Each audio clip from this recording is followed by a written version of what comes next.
Paris in the fall, the last months of the year and the end of the millennium. The city holds many memories for me, of cafes, of music, of love, and of death.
As I picked myself up, all I could hear was the ceaseless drone of traffic.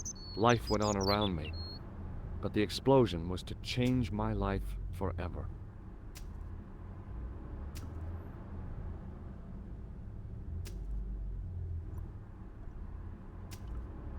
The umbrella had protected me from the bomb blast, but it was of no use to me now. I contemplated crawling under the umbrella and pretending none of this had ever happened. Wrapped around the lamppost was a newspaper.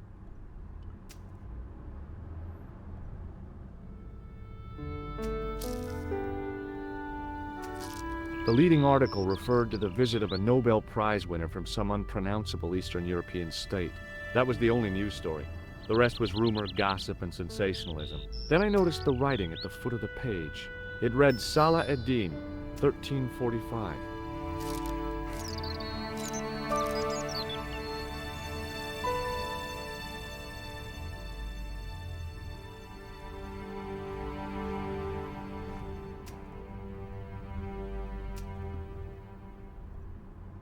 It was a Paris daily tabloid newspaper, full of sex, scandal, and sports results.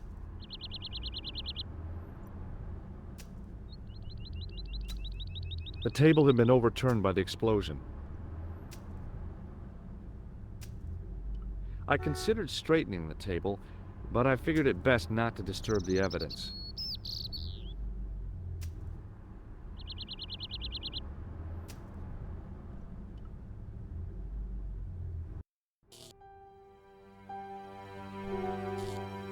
It was the body of the old man. It was hard to believe I'd seen him alive only minutes before.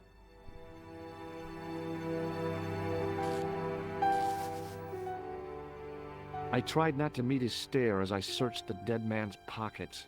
No wallet, no papers, no credit cards. The guy's past was a blank page. A mysteriously undamaged bottle of spirit stood on the bar. I needed a stiff drink, but I hated the taste of brandy.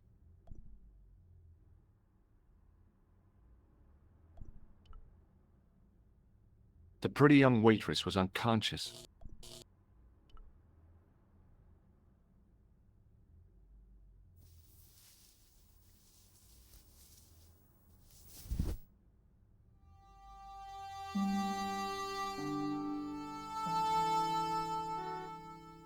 Oh, my head. Never again. How much vodka did I drink? Oh, no, don't tell me. What is your name, Sherry? George Stobart, ma'am. Oh, American. She asked the question quite innocently, but I could sense her reserve. It was something which seemed to afflict all Europeans. You look like you could use a little help. I could use a little drink. I feel sick, dizzy, and bruised. I don't even remember the party. Just relax and take it easy. You've been knocked out. You don't say. What happened?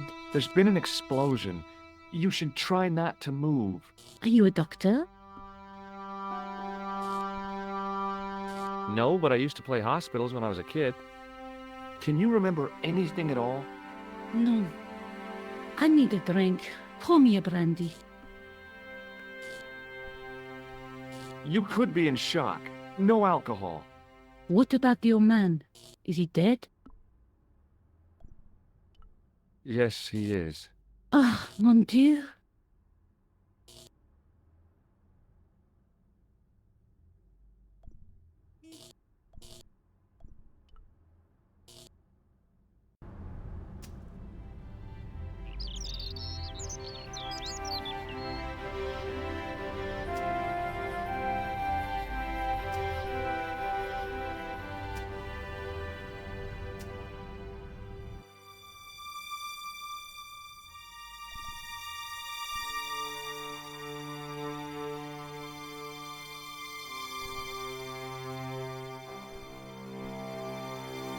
The drainpipe looked as if it would bear my weight. I took a deep breath and prepared to climb the drainpipe. I guess the clown hadn't escaped over the rooftops. The window was protected by stout-looking iron bars.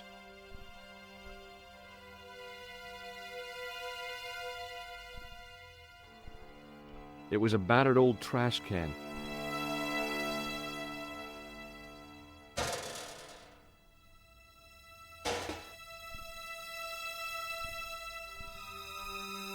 It was a stack of cardboard boxes which had once contained bottles of wine.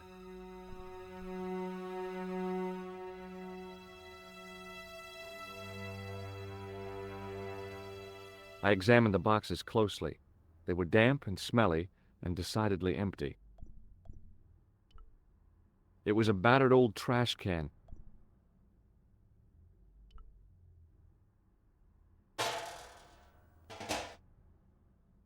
It smelled like someone had dumped a truckload of fish in a locker room on a hot summer afternoon. It was a battered old trash can.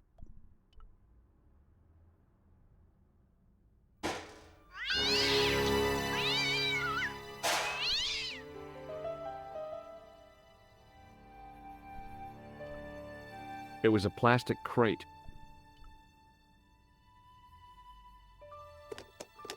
There was nothing of interest. It was an iron cover concealing the entrance to a drain or sewer.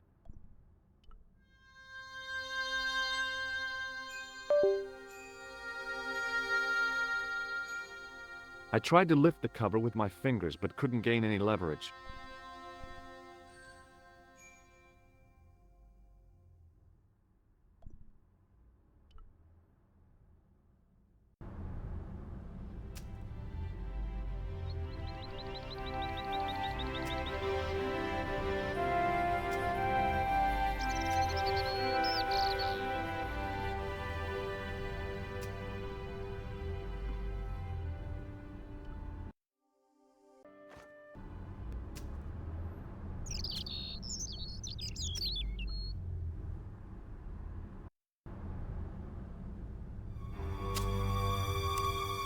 Freeze! Hold it right there. Whoa, don't shoot. I'm innocent. I'm an American. Can't make up your mind, eh? I demand to see the American consul. Drop your weapons and get down on the ground. Put that thing away, Sergeant Moo. I apologize, monsieur, but I cannot permit you to leave. Am I under arrest? Ah, no, I would simply like to ask you some questions. En avant, to the café, marche.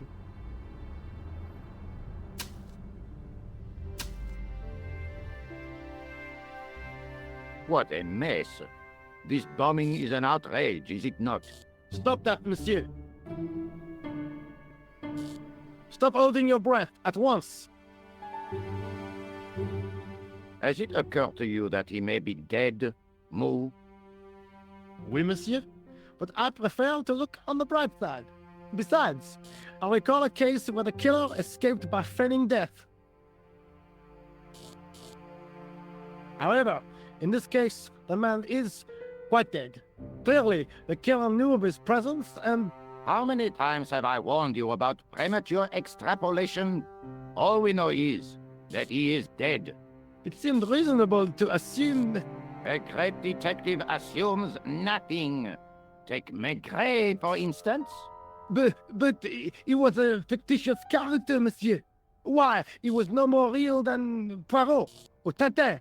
That's different, Moo. They were comedy Belgians. Anyway, it is unlikely that even you will learn much from talking to the dead. Examine the girl and take her statement, if you can.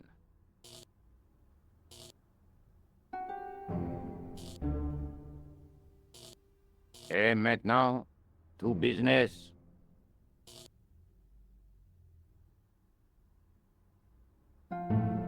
Your name, please? George Stobart. I'm from California. And what brings you to Paris, Monsieur Stobart? Travel. I'm touring Europe. You chose well. The city is most beautiful at this time of year, no? Yeah, I guess so, apart from the bomb blasts. Were you in the vicinity of the cafe at the time of the explosion? Yeah, I was sitting out on the sidewalk. I was lucky I wasn't killed. The inspector passed over my remark with no reaction. Did you see the deceased enter the cafe?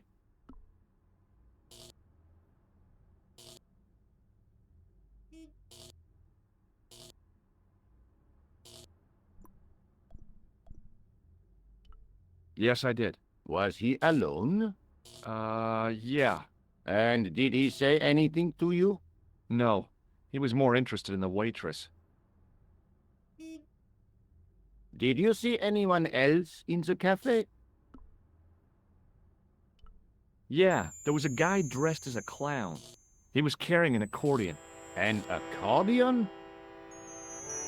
Bon, the picture is forming in my mind, and it is not a pretty one. Is the girl all right, Moo? She'll live. She confirms the American statement. A clown with an accordion, no doubt an elaborate and eccentric disguise. Very well. Eh bien, I have heard enough. What do you mean? I am satisfied that you know nothing. You may leave. I hope this little incident does not spoil the rest of your vacation. What about my personal safety? Can't you at least give me some advice? What can I say? Stay alert and look out for suspicious characters. And don't cross the road until the little man shows green. Great advice. I honestly believe you are in no danger, monsieur. Should you remember anything of importance, please contact me. My card.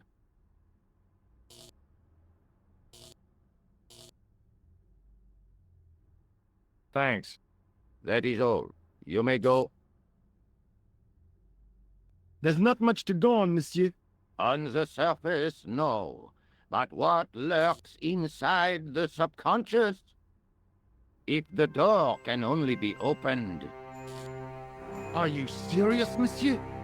I thought your interest in psychic detection was purely academic. Academic? You are about to witness a scientific breakthrough.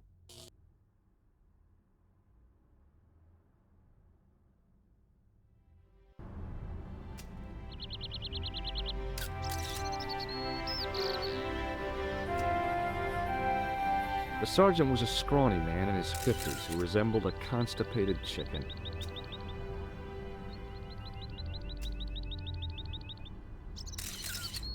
The girl presented a confident but sullen mask to the world, an expression more suited to the face of a delinquent youth. Excuse me, mademoiselle?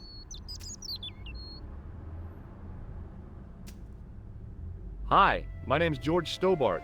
Oh, an American by the sound of it. Yeah, that's right, on holiday in Paris. Some holiday, huh? You were here when the bomb went off? Sure was. Sat right out front of the cafe. Did you notice a middle-aged man, maybe 60, with an hat and overcoat? I couldn't believe it. She hadn't even asked how I was feeling. Yeah, he went inside just before the bomb exploded. You weren't related to him, were you? Oh no, nothing like that. I am Nicole Collard from La Liberté. Well, what's that, some kind of nightclub? No, it is a newspaper. You're a reporter? I'm a freelance photojournalist. Say, you can interview me about the bombing. You know, an eyewitness account. Minutes after the outrage that shook the whole of Paris. You know, real-life drama, human interest, that kind of stuff. I'll just stick to the facts, thank you. Did you see who planted the bomb?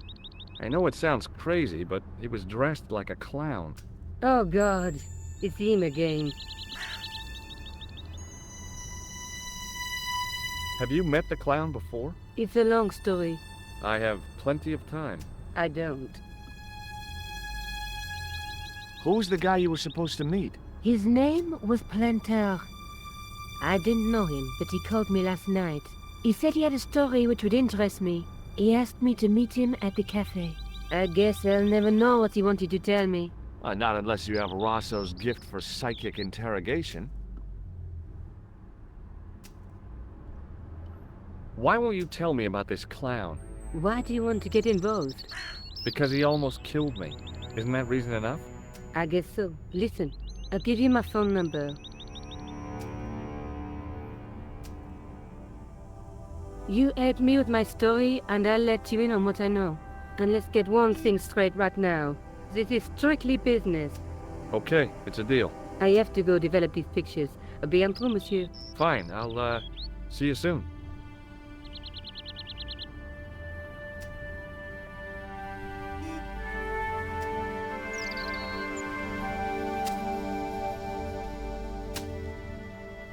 The muscular workman wore a morose expression, like a silent warning to leave him to get on with his job. Hi, can you spare a few minutes? I thought you'd been arrested. No, it was a misunderstanding. When he pulled that gun, I thought that was it. Those automatics pack quite a punch, you know? He made a mistake. He thought I was a terrorist. You? A terrorist? Ha! He was only doing his duty, I guess. Did you see a clown come by this way? A clown? Like in a circus? Yeah, with makeup and a big red nose. Huh! Those guys are funny, aren't they? Not in my experience. I love the circus, especially the horses. You haven't answered my question. Have you seen a clown? You think I've got time to watch everyone who passes by? Some of us have to work for a living. Look, I know you're busy, but surely you'd have noticed a clown.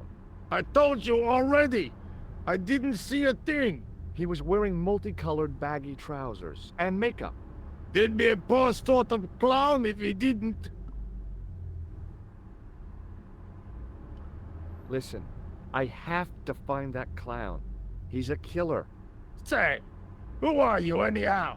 A cop? No, of course not. I mean, do I look like a cop? I guess not. How do you know this guy's a killer? Did you see him in action? Didn't you hear the explosion? The cafe was blown up. I wondered what that bang was. Any bodies? Yeah, an old man was killed. Merde. I didn't think it was that serious. What about the waitress? Oh, she's fine. Thank the saints. Did you see an old guy with a briefcase? Wait, silly old coot. Do you know what he said to me? Work fascinates me, he says. I could watch it all day. Quelle vite. I could have knocked his block off.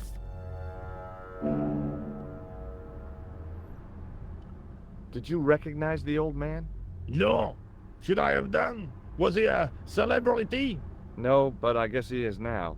His name was Plantar. Was he the one who died in the cafe? Yeah. That's too bad. Now I wish I hadn't called him what I did. If only I could turn back the clock. If only I'd been more tolerant. Regret and remorse are strange emotions. They really bring out the hammiest actors in people.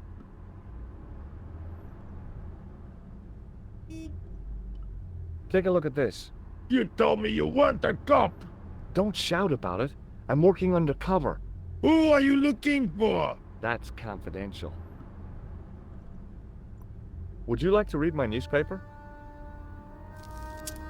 I haven't got time to read that. Can't you see I'm busy? You could read it on your lunch break. 10 minutes is all I get. And if my boss had his way, I wouldn't get that. He'd have me on a drip, so I didn't have to stop to eat. Oh, take the newspaper and quit complaining.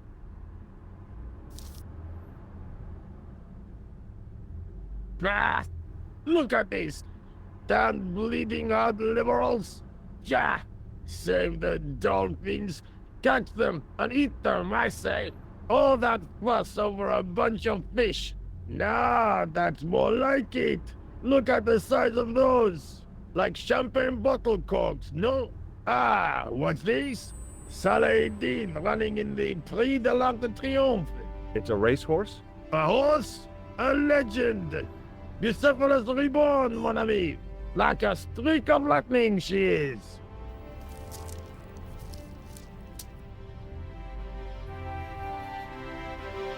Do me a favor, won't you? Keep an eye on my hole. I'm off to put some money on that knife.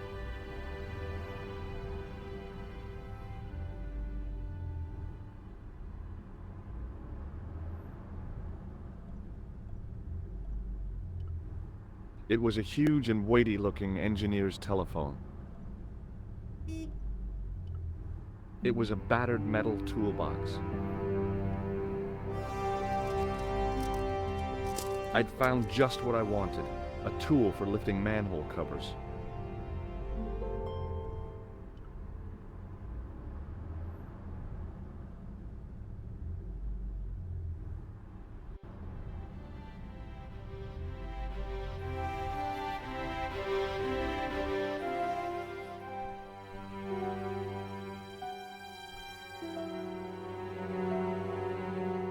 The cover was too heavy and awkward to lift with my bare hands.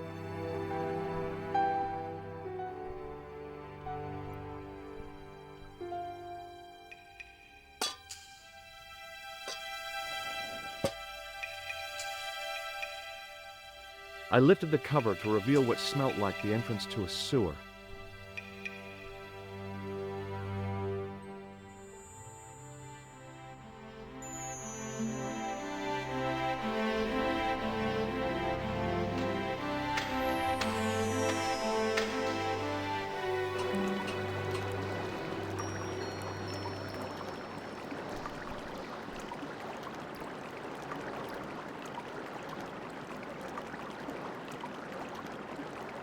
It was a shiny red plastic ball, sat incongruously on the slippery green slime floor.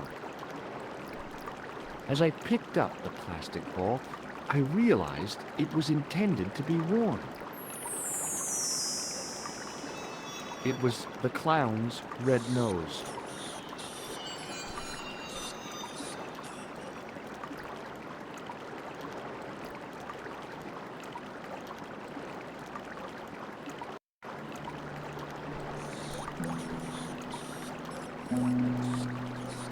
It was a soggy, crumpled paper tissue.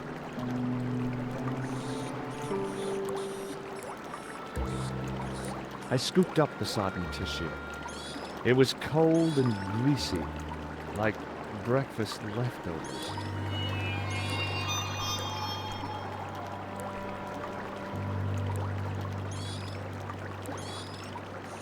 It was a small scrap of cloth caught on the rusting spike. I took hold of the scrap of material and unsnagged it from the spike. The railing was put there for a simple reason, to stop people getting past. It worked.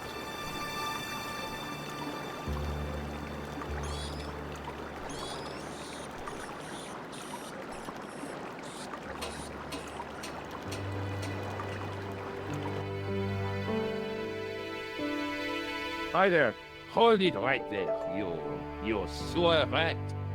I knew you'd come back. And now I've got you. What are you talking about? You're trespassing. Come out of there, immediately. That's what I'm trying to do. Give me your hand. Ha! You won't catch me with tricks like that. Keep your distance, monsieur. Okay, okay. Now, what were you looking for?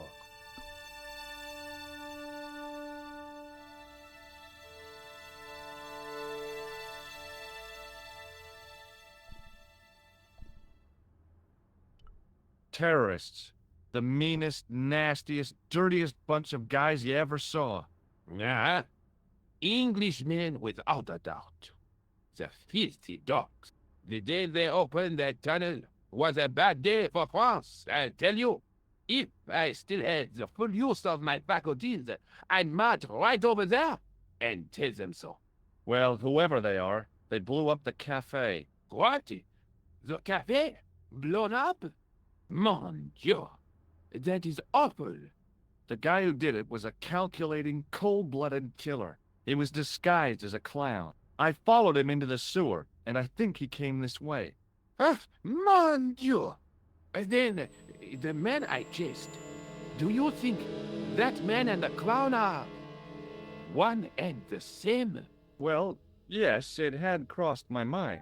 Ah, that still does not explain what you are doing down the sewer. For all I know, you are in league with him. Oh no, I'm just a tourist. Haha, most tourists are content with the Eiffel Tower, the Louvre, or the Pigalle. I didn't realize my waist heights was such an attraction.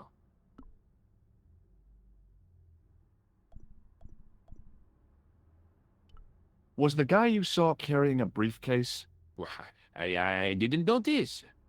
Now are you going to leave? Or do I have to call the police? Perhaps you'd like to take a look at my card? Mm-hmm. What is this?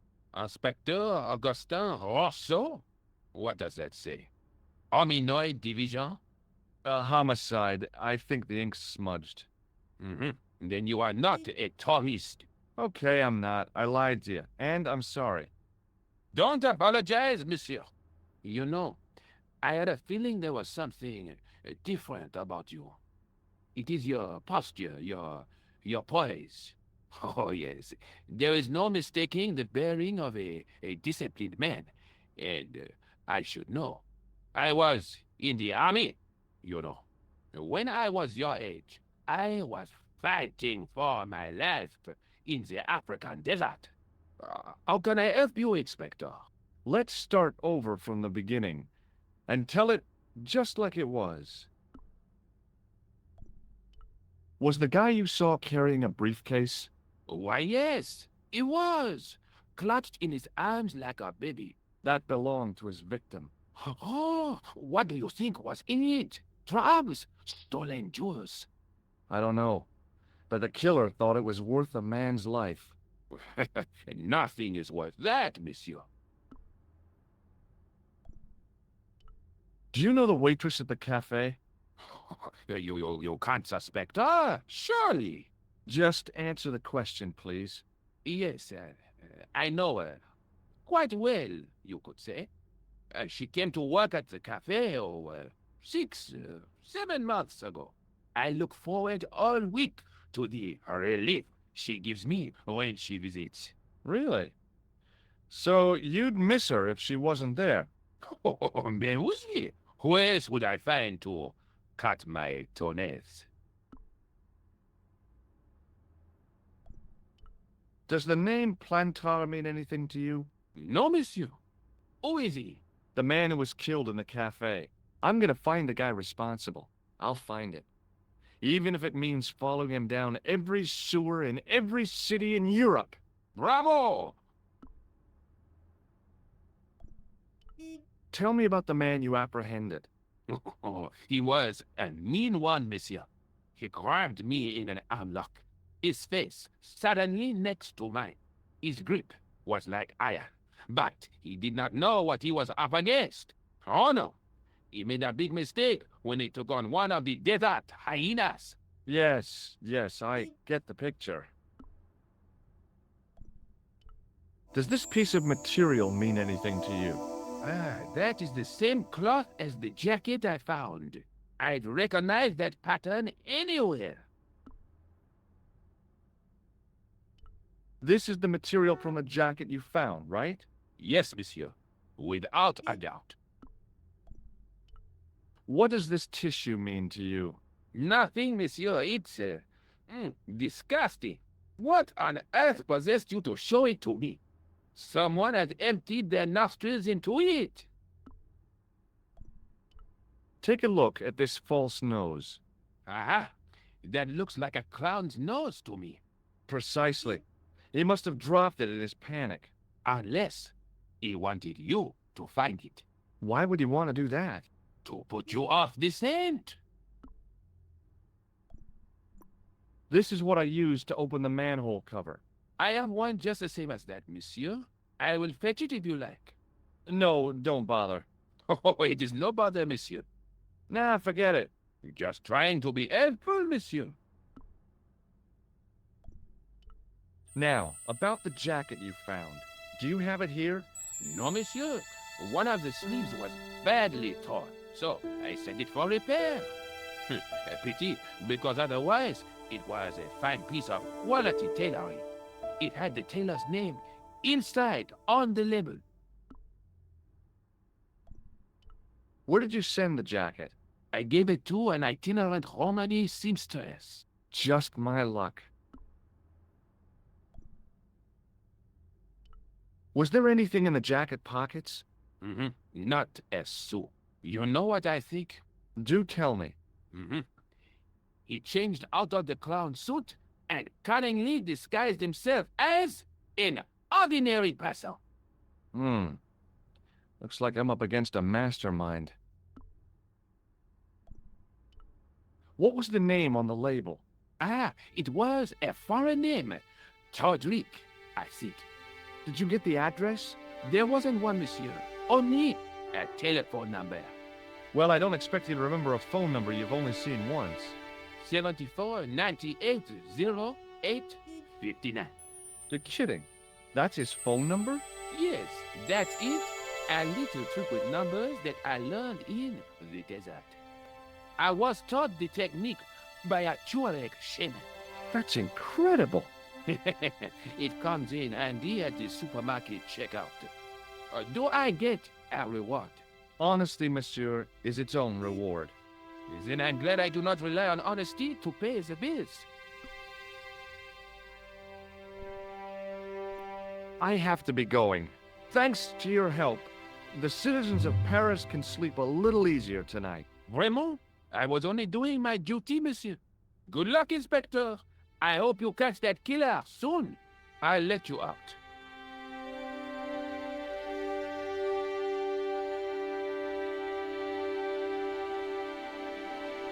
I hope you find your man, Inspector. So do I.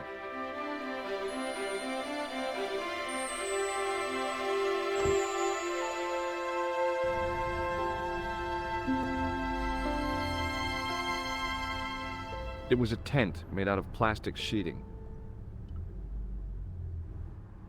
There was nothing inside the tent except a large toolbox.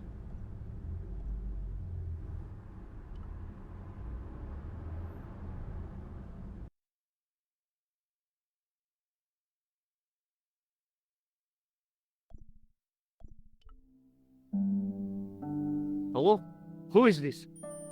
Hi, my name's George Stobart. You don't know me. Correct, Mr. Stobart, I don't. What can I do for you? Well, I'm trying to trace one of your customers. Could I maybe come over and talk to you? No, no, that's not possible. Oh, okay. Forget it. Listen, all I want is a name. What are you talking about? Who are you working for? I guess you might say I'm acting in the interests of truth and justice. Ah, thank God. I thought you were the police. There are innocent lives at stake, Mr. Todrick. Lives that you could save. You're collecting for charity, yes? No, I'm not.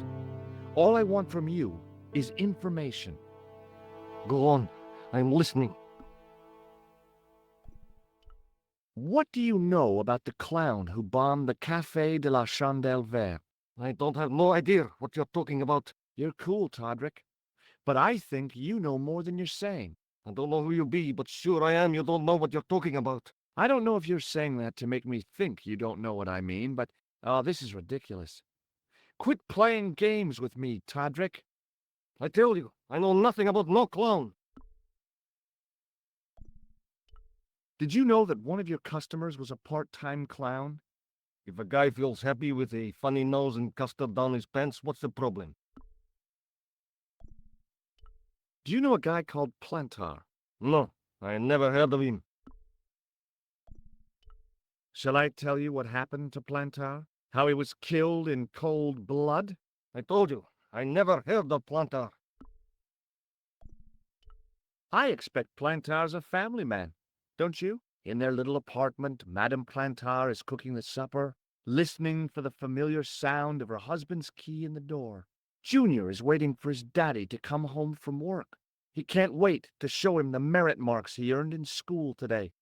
Only tonight, Monsieur Plantar won't be coming home. You forgot the puppy. Huh?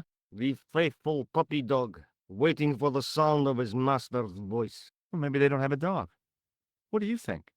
I don't know Plantar. I never heard of Plantar. None of this has anything to do with me. Thanks for nothing, Todrick.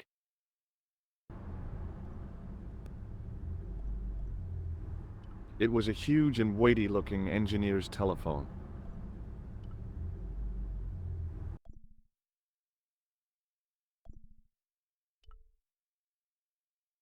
Bonjour, Kula. Oh, hi. It's George Stobart, the American at the cafe. Ah, oui. You said to call if I could help. Have you any news for me? You bet. I met a witness who spoke to the clown. And I know where the killer gets his suits. No kidding. Hey, I'm impressed. You are? Well, it wasn't easy. Look, why don't you come here to my apartment? Fine. Where do you live? 361 Rue Jarry. Okay, I'll come right over.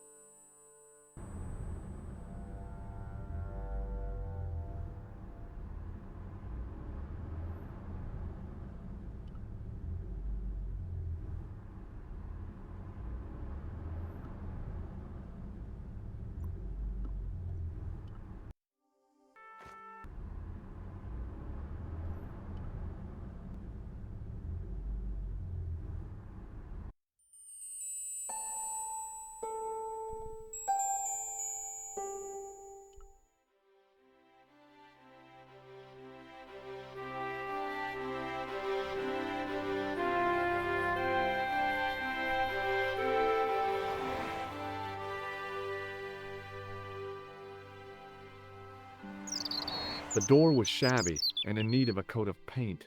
I couldn't imagine the Collard woman living here.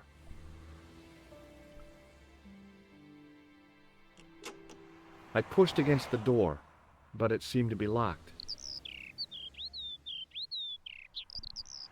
The shop window featured a display of gowns and women's stuff.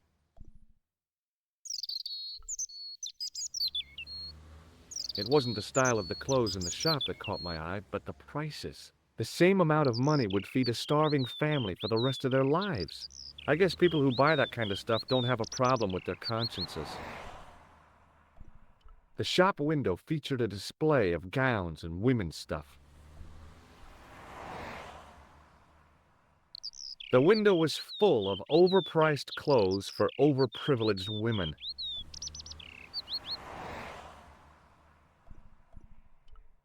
It was a food store selling fruit and vegetables.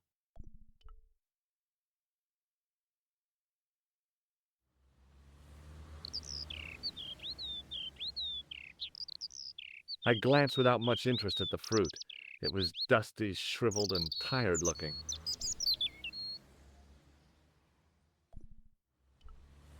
They were lilies or tulips.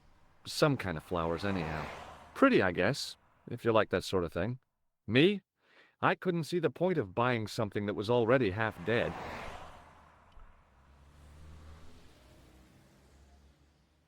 I inhaled deeply, expecting to experience the scent of the flowers.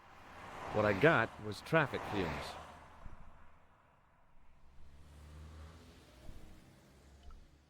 The woman was doing something with a pair of needles that couldn't be described as knitting. She was a cheery old soul, the kind you'd walk across the street to avoid. Oh, hi. Bonjour, monsieur. Would you like me to foretell your future? No thanks. I'm very good, and it only takes a minute. Thanks all the same, but I'm not superstitious. Besides, if it only takes a minute, that's not much of a future to look forward to.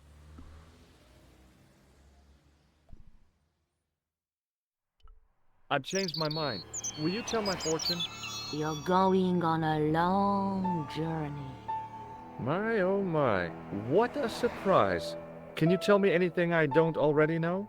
10 francs, please, my dear. 10 francs? That's a ripoff. Please yourself.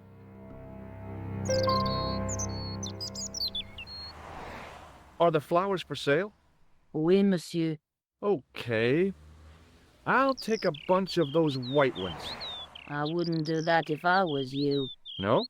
They are lilies, monsieur. Some people associate them with death. Yikes. Thanks for telling me.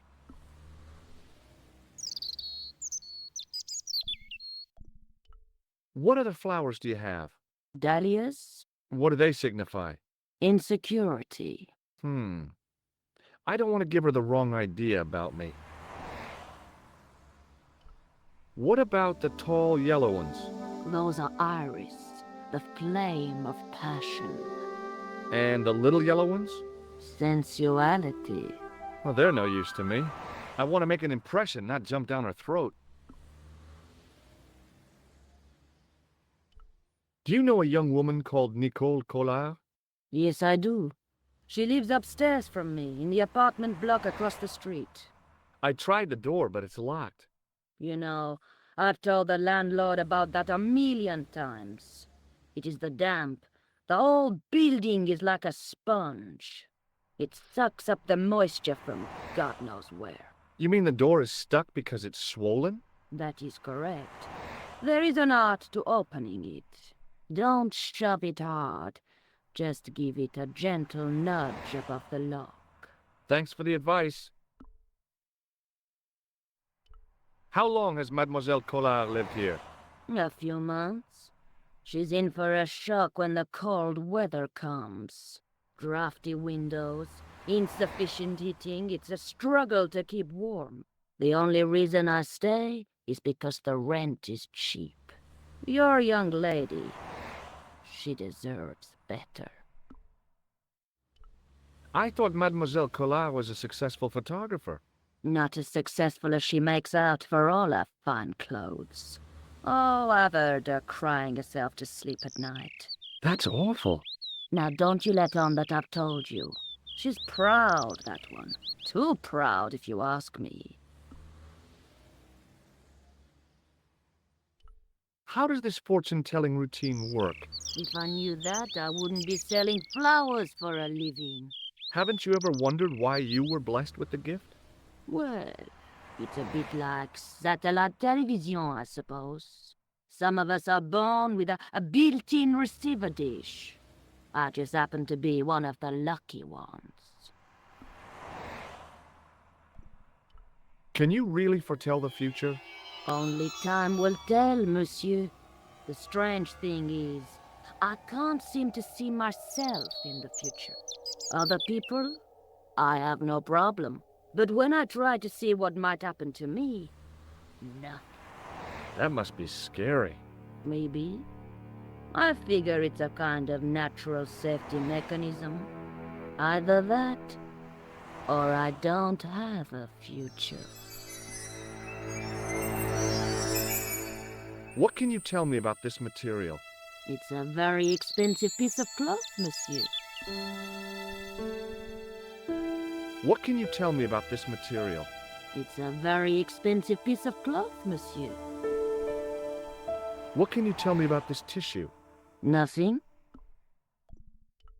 Do you recognize this nose? No, monsieur. What do you make of this tool? Is it something a dentist would use? No, it's for raising manhole covers. Formidable. See you later. That's right, monsieur. You will.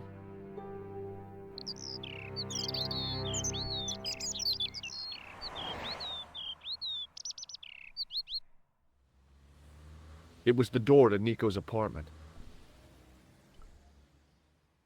Remembering the flower seller's advice, I pushed the door gently just above the lock.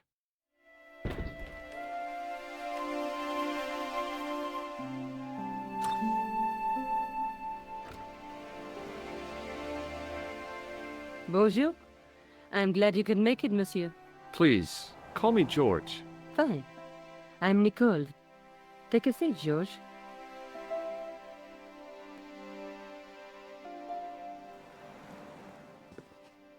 Eh bien? And what have you been up to? I've been exploring the sewers beneath the cafe. I thought I could smell something bad. The clown used the sewer to escape and to change out of his costume. I guess he was in a hurry. He left his jacket behind. And? I got his tailor's phone number. You had better luck than I did. Luck, she said. Luck! Hard work, I'd call it. What happened? I took my photographs to the editor, but he wasn't interested. Can you believe it? He told me to drop his story. But you're not about to do that. Oh no. I am going to find out what's behind these killings. You know what I think? It's a conspiracy. The police in 3 different countries have kept very quiet about the murders. The press don't connect them at all. They blame them on political, religious, or militant minority extremists. That covers just about everyone. I found a piece of material near the cafe.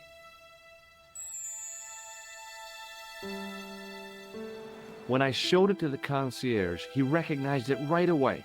It's very distinctive, all right. Just wait until you see this. I developed the film I shot at the cafe. Here, George, it's an enlargement I made. Look what that guy's wearing. Checkered pants. The same material as I found in the sewer. That's right. This guy shouldn't be difficult to find. Oh no? Take a close look at his left cheek. A scar. In the shape of a horseshoe. Oh, a crescent moon.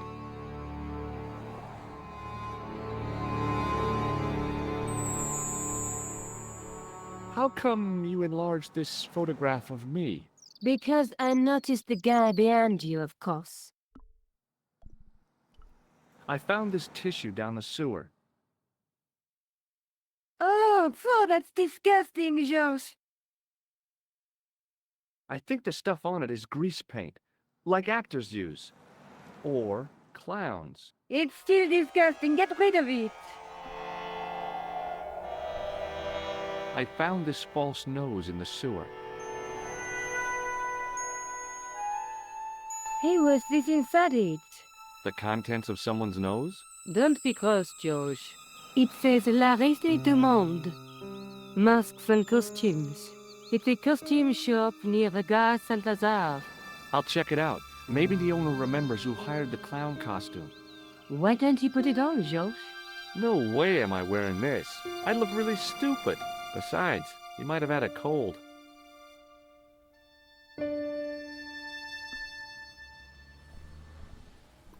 This is the tool I used to get into the sewers. Fascinating, George. You're not interested, are you? Of course I am. I think it was very brave of you to go down those sewers. Yeah?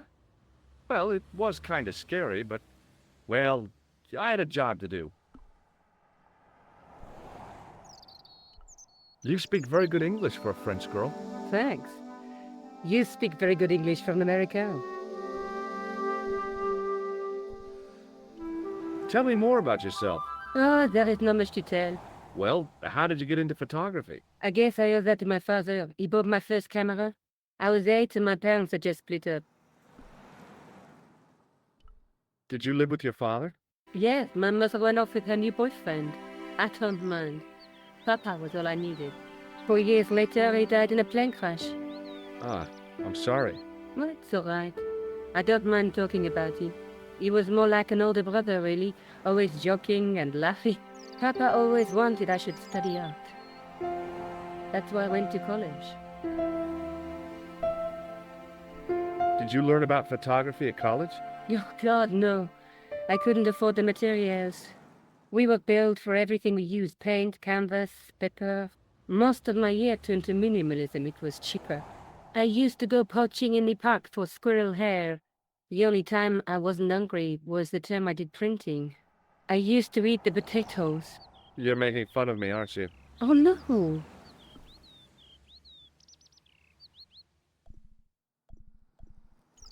Do you have a boyfriend? That's none of your business. How did Plantel get your name?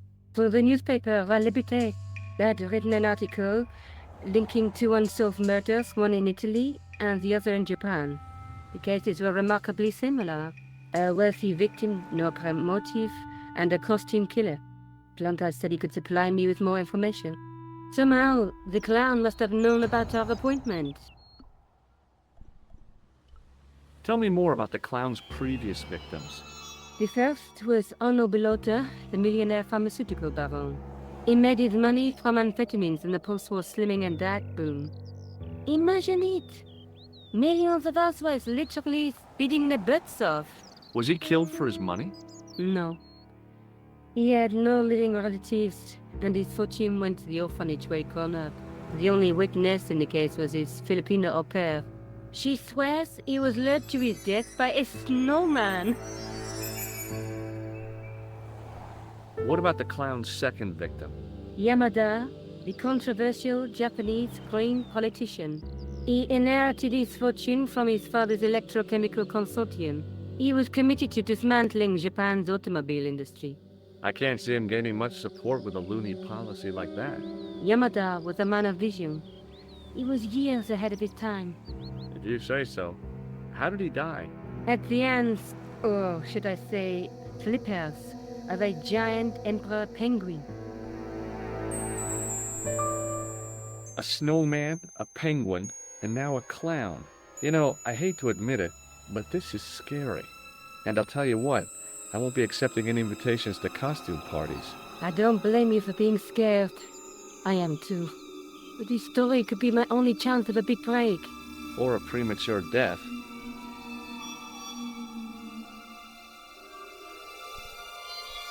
May I use your telephone? Sure, go ahead. Thanks.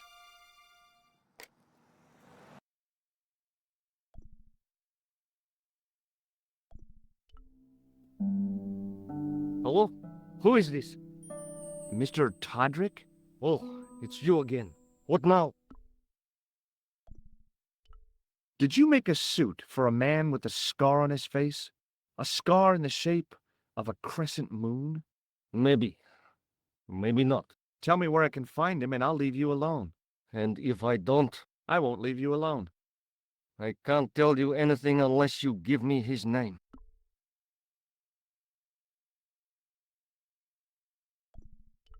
Do you know where I can find the guy with the scar? I told you. Without a name, I can't help you. Thanks for nothing, Todrick.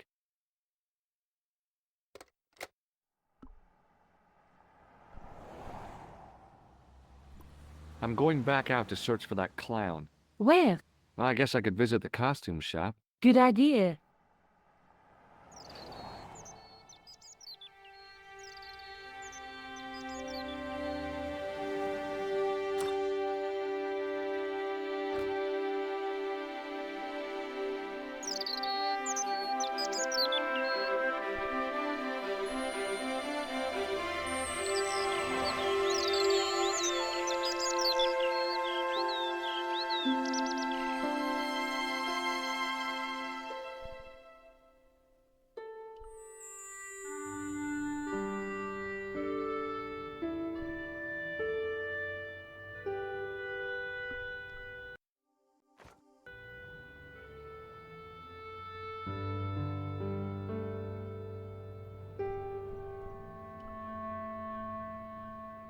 It was a disgustingly realistic plastic novelty, like one I'd left on the teacher's desk at school. Boy, that caused so much of a stink you'd have thought it was a real one.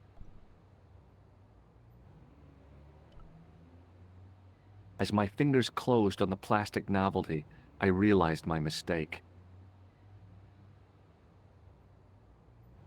It was a novelty, all right, but it wasn't plastic.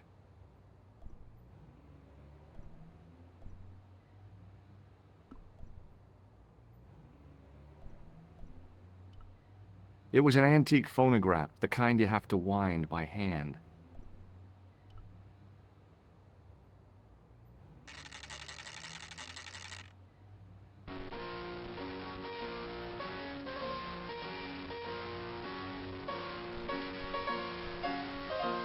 The dummy wore a traditional Puro costume. At least, I guess it was a dummy.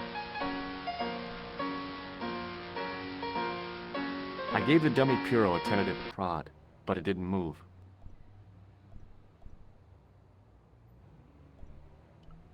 She reminded me of a girl I dated back in high school. Come to think of it, the dummy had more personality. As I was about to touch the dummy, I realized it had the same color eyes as Nico. The strange thing was, I hadn't realized I'd noticed the color of Nico's eyes.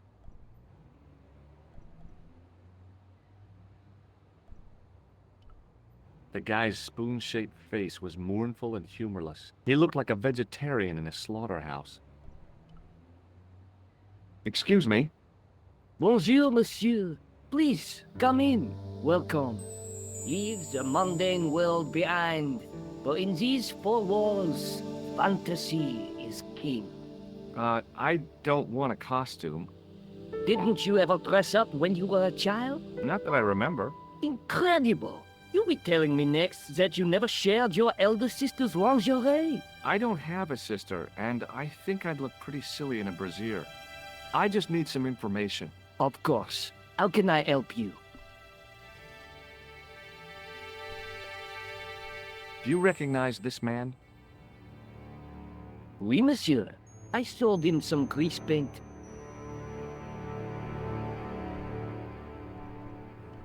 Does this dirty tissue mean anything to you? Let me smell that.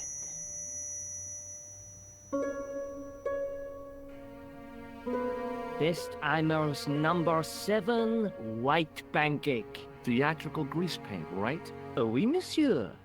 La crème de la crème of Shakespeare accoutrement. Have you sold any of it recently? Yes, 2 cans. Do you want this red nose back? Not after it's been worn, thank you. What does this tool mean to you? Nothing, monsieur.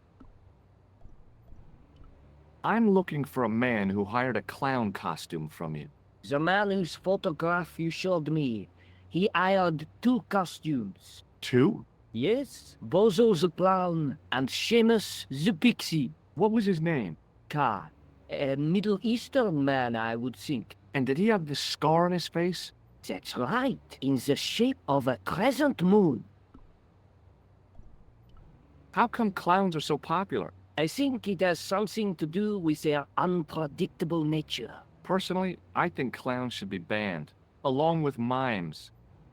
Oh, come now. Who doesn't love clowns? Me, for one. Have you heard of a man named Plantile? I do not recall anyone of that name.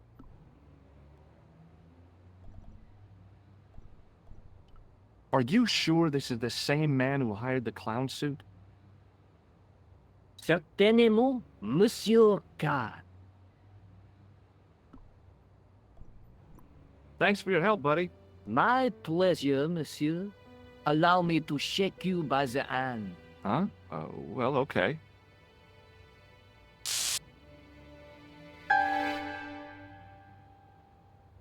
What are you trying to do, kill me?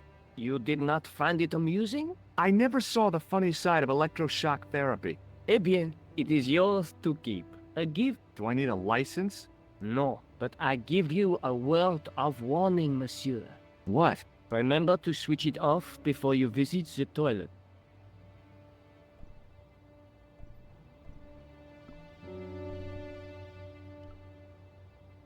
It was the shake and shock buzzer I'd been given by the man in the costume shop.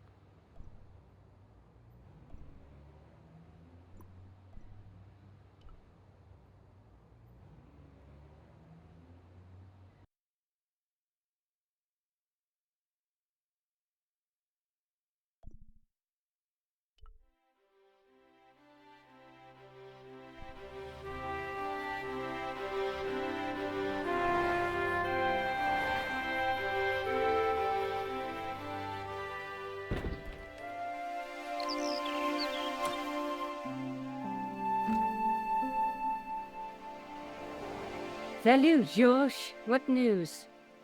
I'd been to the costume shop.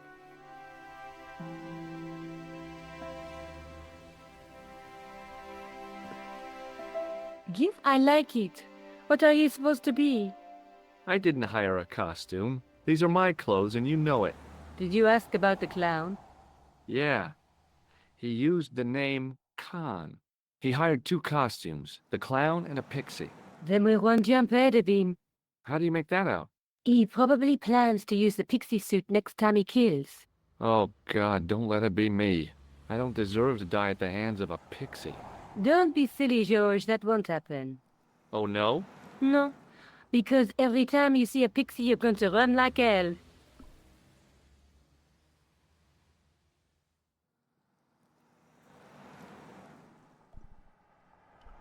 What are you doing to help trace the killer clown? Research, George. Yeah? You have a copy of the clown's yearbook? I have a telephone and lots of contacts. Oh. Well, did you find anything useful? Not yet. I'm employing my first and most useful weapon. What's that? Patience. Oh, I've heard of that. Isn't it a substitute for decisive thinking? Have you found out any more about the murders? Well, it may be nothing, but both the clown's victims visited Paris earlier this year. When? The second week of July. They were both here at the same time. Did they meet? I don't know, but I can't imagine it was coincidence. May I use your telephone? Sure, go ahead. Thanks.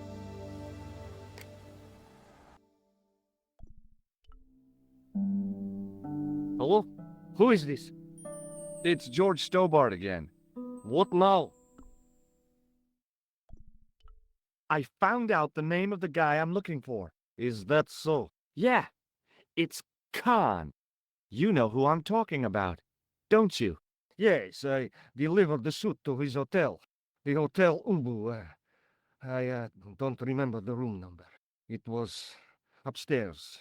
The second room on the right-hand side of the corridor. Thanks, Todrick. That's all I wanted to know. Now I've got you, Mr. Clown. Now we're getting somewhere. Do you know the Hotel Ubu? The Ubu? Yes, I do. That's where the clown stayed. Good work, George. The guy at the novelty shop gave me this. What is it? A hand buzzer. You put it in your hand and give people electric shocks. Why? It's a gag. A practical joke. If you ever use it on me, I'll break your arm. Okay. I get the picture.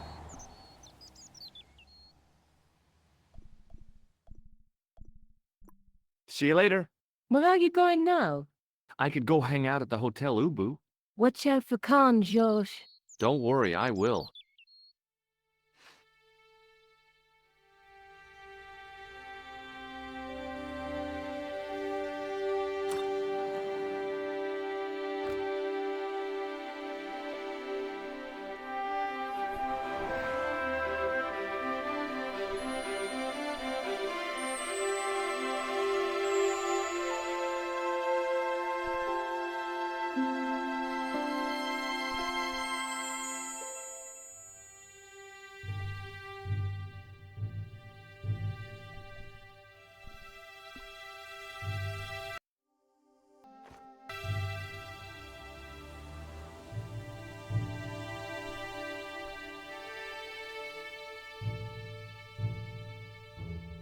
The sign listed the price of rooms, and boy, were they expensive.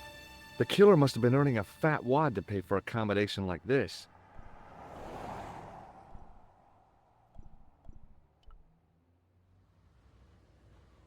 The man looked like an amiable Bigfoot.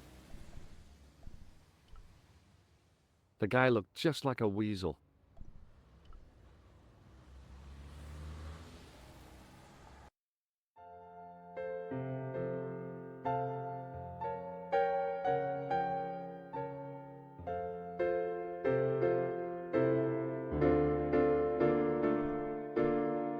The woman was obviously English. She had all the qualities of Boadicea, Elizabeth I, and Margaret Thatcher rolled into one. It wasn't a pretty sight. The figure of a sexless youth was frozen in mid-skip with a silly grin on its stone lips.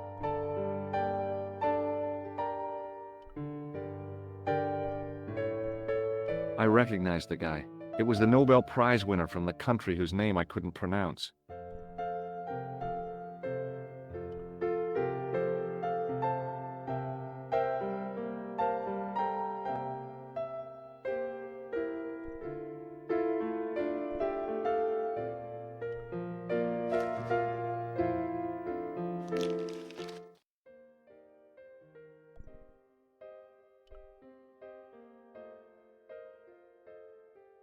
The sign on the door read 22. If the tailor's description was correct, this was the killer's room. The door was locked. Room number 23. The door was locked.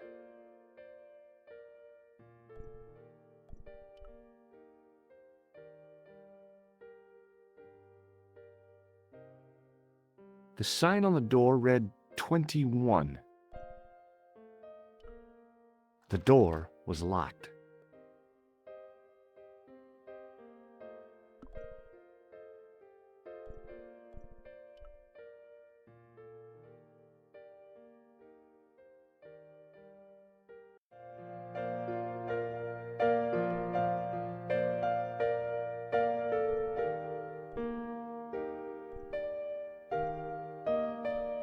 It was the register of guests staying at the hotel. The clerk wore a disdainful expression, like he'd been born with it.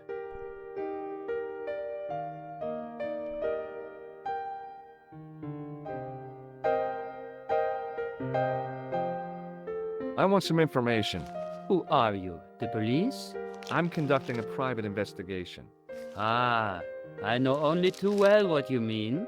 That is one of the drawbacks of the catering business. When people book into an hotel, they leave their morals at home, no?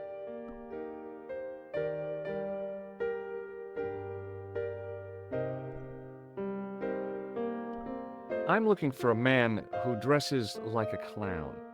This is a highly respectable hotel, monsieur. There are no clowns here. If you say so.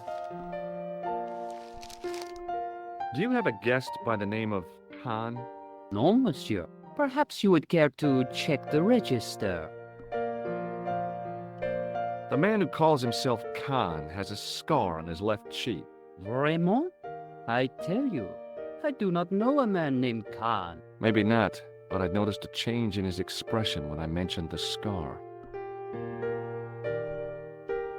Do you know a man named Plantar? No, monsieur. Do you recognize the man in this photograph?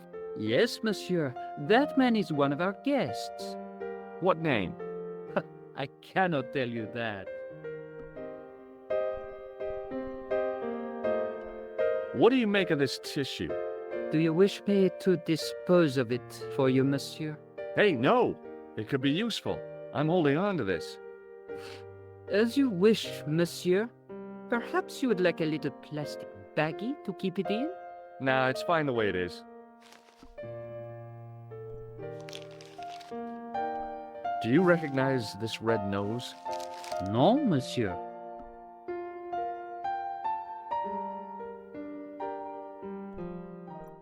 What do you make of this tool?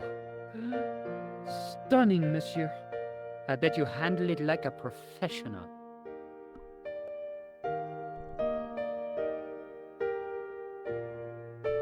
Hey, shake my hand. I'd rather not, monsieur. I'm still sore from the shock administered by one of the guests. He was secretly concealing an electrical device in the palm of his hand. Practical jokes are so puerile, don't you think? Oh, yeah, sure. Thanks for your help, buddy.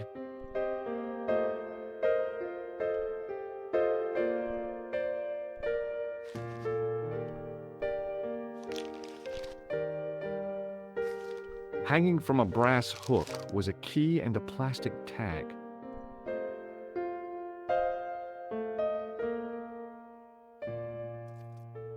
Excusez-moi, monsieur. What? You were trying to steal that key, no? No way.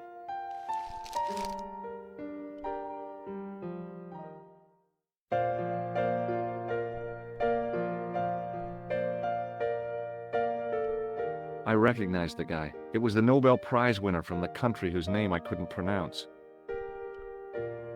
Excuse me, didn't I see your picture in the news? You're that Nobel Prize winner from some unpronounceable Eastern European state. Yes, that is me, in person. I don't want to worry you, but have you had any threats on your life? You know, mysterious phone calls, letters made up of headlines cut from the newspaper. I don't know what you're talking about.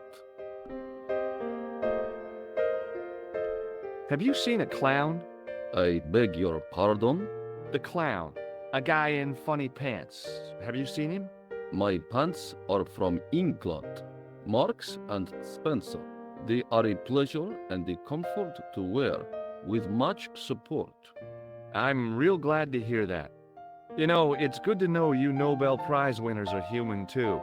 In my country, the people make do with string and egg cartoons. For pants? For everything. Oppression is the mother of ingenuity. Do you know a guy called Plantow? I don't know anybody in Paris. Oh, well, this guy's dead anyhow. Why do you ask me about dead men? I have seen enough of death to last me a lifetime. I'm, sure you have.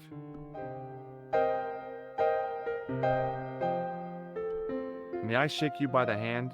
I do not shake the hands of imperialist dogs. Now that's a real bad attitude problem you've got there. Do you recognize this man? He calls himself Khan. Yes, I know this man. Why do you carry his photograph? I'm a private detective. Does this goo-smeared tissue mean anything to you? No, it doesn't. What does this clown's nose suggest to you? In my country, we have no use for clowns. I'm glad to hear it. They were dealt with most severely in the last cultural cleansing. What about the mimes? Did you get them too? All gone. Our streets are mime-free. Sounds like heaven.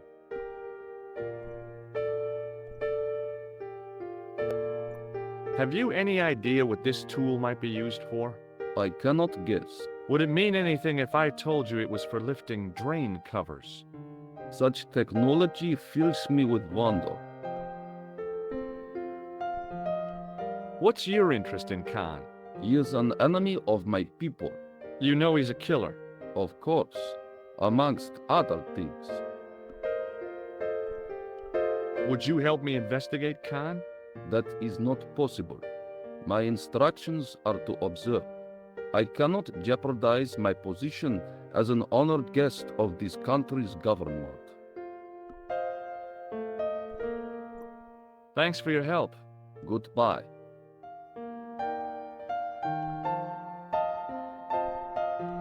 In the ornate booth was the most elegant public telephone I'd ever seen.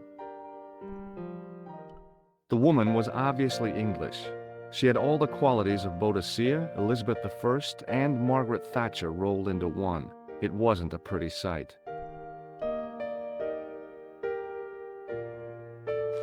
Hi there, ma'am. Well, hello. What can I do for you? I'm looking for a man. You disappoint me, my dear. For one foolish moment I thought... But never mind. Aren't you going to tell me your name? George Stobart, ma'am. How sweet! I once had a stable boy called George. I am Lady Piermont. The common reaction is to kneel and stutter, but it's not obligatory. A real lady?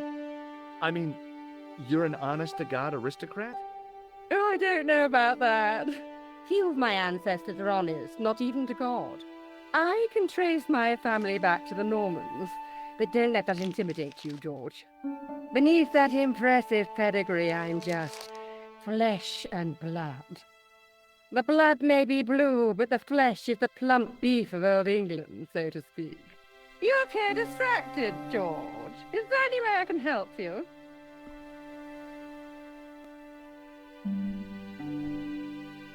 Are you here in Paris on vacation? No, darling, I'm on holiday. I needed to get away after Algy's funeral. I didn't realize you were mourning the loss of a loved one. I'm not. He was my husband. I'm sorry to hear about your husband's death. You wouldn't be if you knew him, my dear. It gave me the opportunity to take a well-deserved holiday. Daphne suggested a change of scenery. Paris, she said. The wild romance is just what you need to take your mind off the inquest. Well, the closest I came to romance was being wooed by a drunken Breton chef. I must say I was disappointed with his coq au vin. Not at all what I was expecting. I was thinking of cutting my holiday short, packing my bags and heading back to Hemel Hempstead. That was until last night. What happened to you last night? I was stricken, Mr. Stobart. Cupid's arrow has cleft my bosom. They couldn't really miss. It was just as I'd always imagined it should be. The intimacy of candlelight, romantic music tinkling across the room, and then a stranger's glance. Those brooding eyes, that suave manner, those tight trousers. He was the man I'd been waiting for all my life. I'm glad he finally turned up after all these years. Ah, but it wasn't to be. He was merely toying with my affections. And if I ever catch up with him, he's dead. Who was the guy who led you on? His name is Merlin. Would you distract the clerk while I borrow a key? Are you asking me to aid you in a criminal act, darling? I guess I am. Good heavens, I must be dreaming. I don't think so, ma'am. Now tell me, why do you want to get into that room? It's next to the room the killer is using. What killer? It's a long story. I really need that key bad. I'm not convinced I should help you, darling. I'm looking for a murderer. Good heavens! You're a private detective. That's correct, ma'am. What's the term you Americans use? It's on the tip of my tongue. I believe what you're thinking of is Dick. Precisely. Have you come across a man who calls himself Khan? I am familiar with only one person named Khan. Genghis Khan, the legendary Mongol barbarian chieftain? No, darling. Kevin. Kevin Khan? I never heard of him. I'd be most surprised if you had, darling. He's a pharmacist in Hemel Hempstead. Organizes fundraising for the Rotarians. Lovely man. Does he have a scar on his cheek? I really wouldn't know, sweetie. Do you recognize the man in this photograph? My God, it's him. That's Merlin. She represented everything I loved about the English. The lady was totally deranged. Merlin? You mean King Arthur's wizard? Good heavens, no. Monsieur Merlin is a fellow guest. I've been telling you about. That's the man who spurned me. The man you know as Merlin is a fake. What do you mean, sweetie? He's a murderer. He also uses the name Khan. I am shocked, Mr. Stobart. Shaken. I took him to be a gentleman, a man of honor. Do you know, I'd rather like to assist you in stitching him up. When did you last see Merlin? It was no more than an hour ago. He came downstairs and spoke to that clerk chappie. Something passed hands. I couldn't see what exactly. A briefcase? No, smaller than that. A bundle of papers, perhaps. The clerk put it in the hotel safe and Merlin went out. Are you sure you saw Merlin putting documents in the safe? Yes, darling, positive. I wonder what they were. Obviously something of great importance. Yeah. I'd sure like to get my hands on whatever it is. I'll bet they had something to do with Plantar's briefcase. Has Merlin returned to the hotel? No, he hasn't. Are you going to search his room? If I could get in there, I would. And that's why you want the key? Yes, ma'am. I shouldn't think my feminine charms would be much use in this case, but a good dose of English arrogance might do the trick.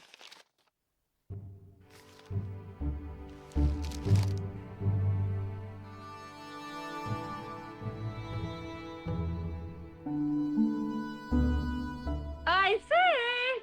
You there? Flunky! Oui, madame. Listen carefully. You do understand English, don't you? But of course, madame. Good. I wish to deposit some jewelry for safekeeping. I understand. Are you quite certain? Oh, bien sûr, madame. Over to you, my dear.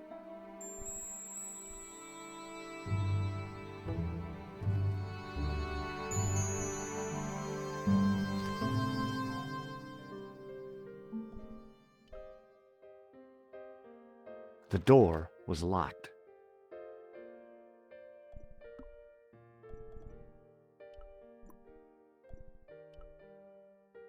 Maybe it wasn't the right room, but this was the right key.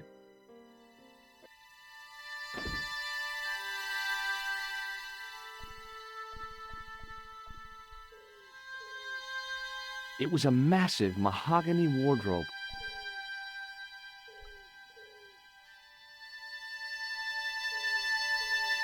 There was nothing in the wardrobe apart from a vague, lingering smell of camphor.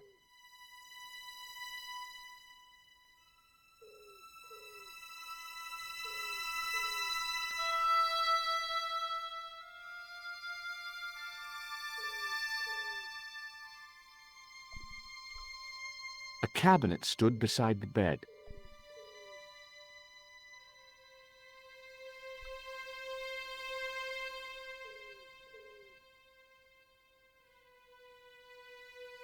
The cabinet was empty, but it smelt of onions. No kidding, it really did.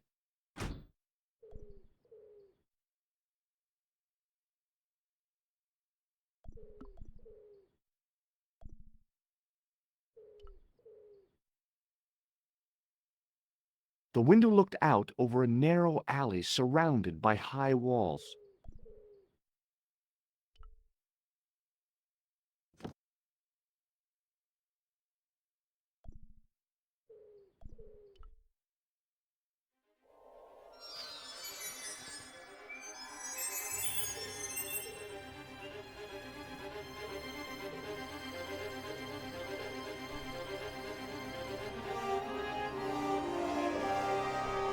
The cobbles of the alleyway looked very distant and very hard. If I wanted my shins sticking out of my shoulders, I could have jumped. Mama Stobart didn't raise no suicidal fools, though.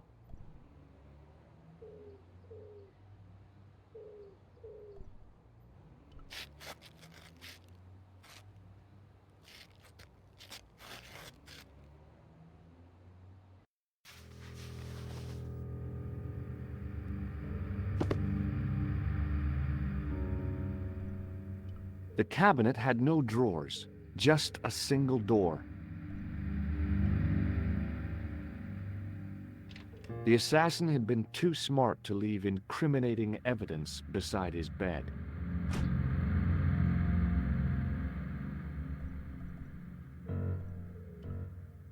It was the battered leather briefcase I'd seen Plantar carrying just before he died.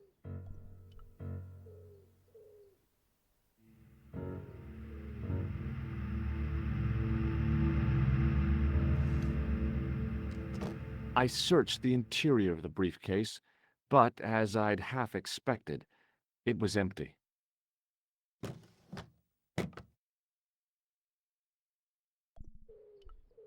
The closet was a solid, impressive piece of antique furniture.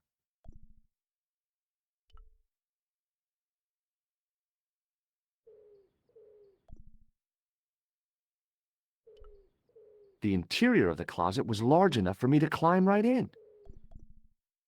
The pants were newly laundered and pressed with immaculate creases.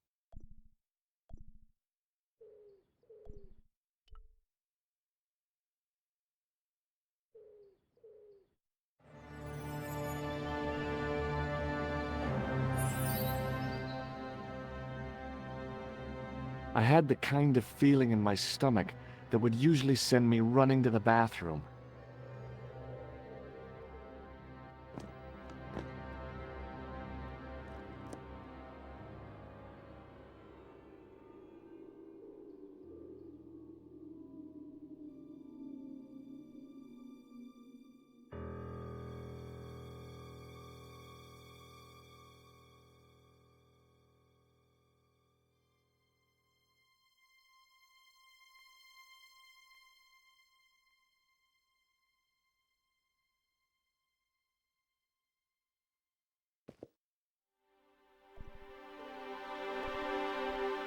The pants matched the jacket which the killer had lost in Paris.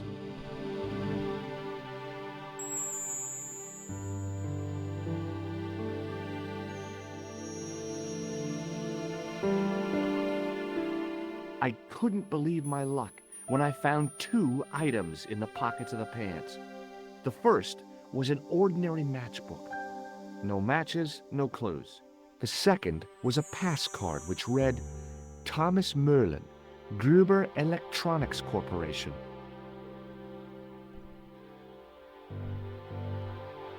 The door led back into the hall, idiot.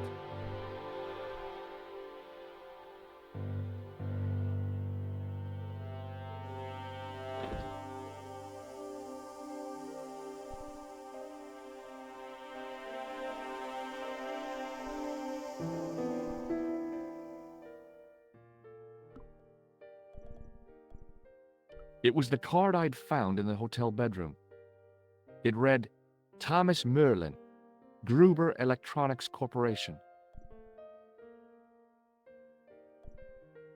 The matchbook bore a pattern of swirling color and the words, Club Alamut.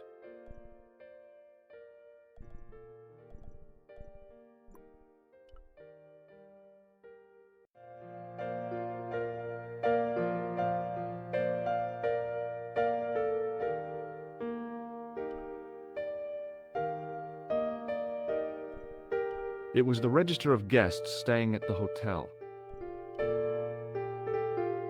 There was no one registered under the name of Khan, but the name in the book for room 22 was Merlin.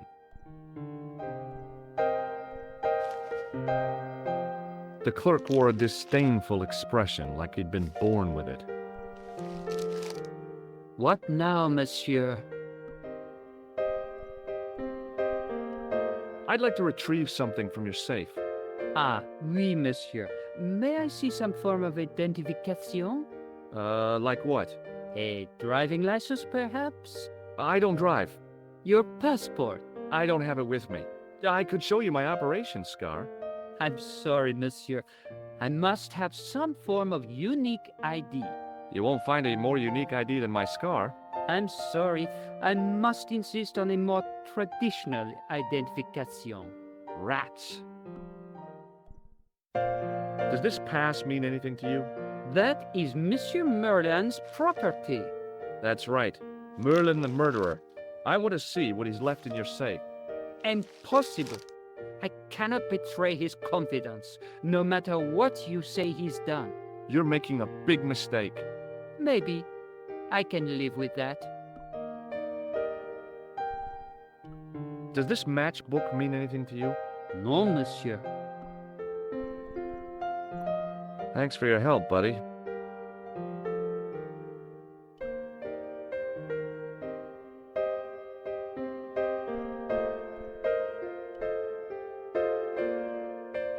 Hi, ma'am. Hello, George. What can I do for you now? I got the key. Thanks for your help, ma'am. I found this matchbook in Merlin's bedroom. It came from the Club Alamut. It might be useful to find out if that club is in Paris, George. I found this pass in Merlin's room. So, that deceitful little man is passing himself off as an electrician, is he? Uh-huh. This guy probably has a million faces. I showed the pass to the clerk, hoping he'd give me Merlin's papers, but he wouldn't buy it. He's too scared. I'll give him something to be scared of. Follow me, George!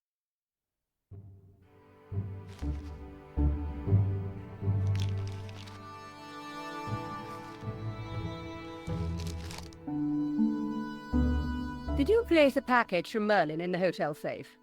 I did, madame. And did my friend here show you Merlin's identification? Indeed he did, but What's the problem? he isn't Merlin. A mere academic detail. Give him the package. But that is against the law. I happen to be a justice of the peace, you silly man. I own the law. If he tries anything, shoot him, George. My pleasure, Lady Piermont. One moment, please.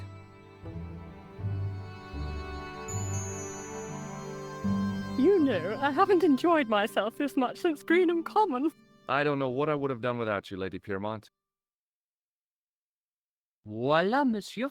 Le manuscrit de Monsieur Merlin. Thanks. How satisfying. An Anglo-American alliance that actually worked. The clerk had given me a tightly rolled sheet of parchment. I decided not to unroll it until I was safely back in Nico's apartment.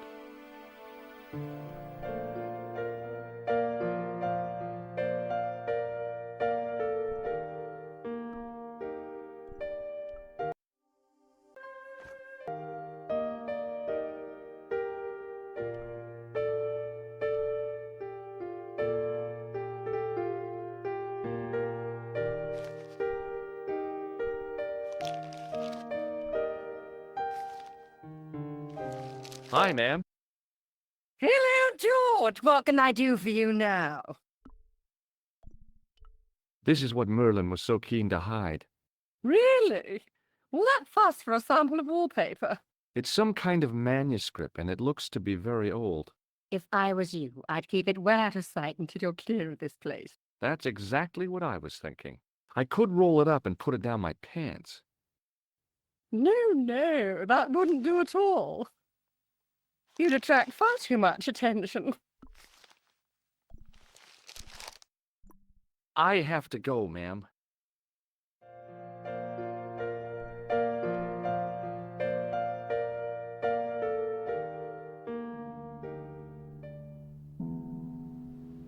Just a minute, monsieur. What's your problem? No problem, if you cooperate. What do you want? Just a routine security check, nothing to worry yourself about.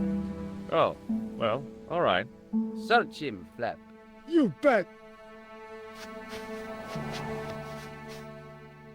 Hey, knock it off. Get off, you big ape.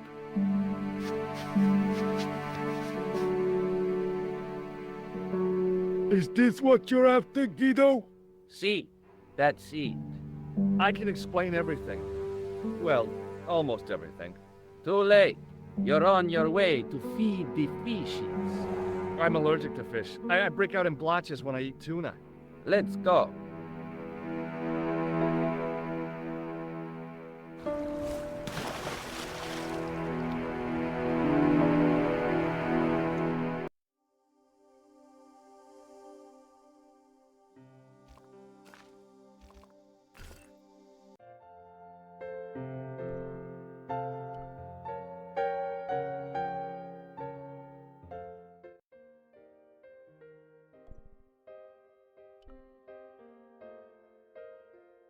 The door was locked.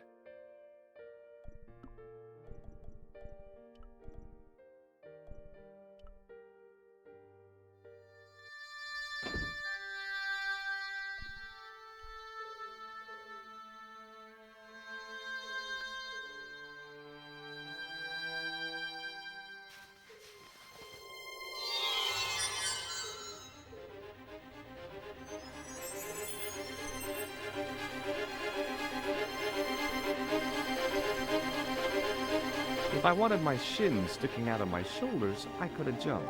Mama Stobart didn't raise no suicidal fools, though.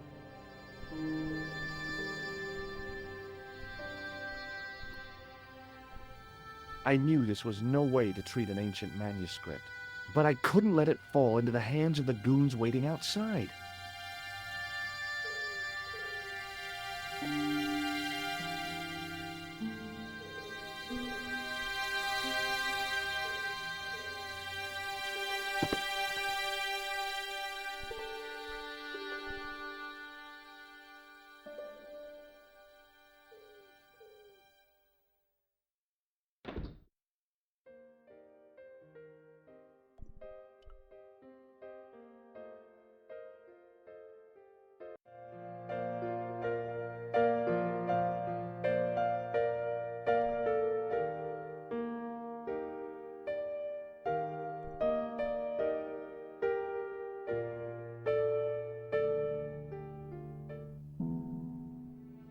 Just a minute, monsieur. What's your problem? No problem, if you cooperate. What do you want? Just a routine security check, nothing to worry yourself about. Oh, well, all right. Search him, Flap. You bet. Hey, knock it off. Get off, you big ape. Nothing, Guido. Zilch. Our apologies, monsieur. What? I had to report you to the authorities. Round here, we are the authorities. You want I should break his arms? No. Let him go, Flap.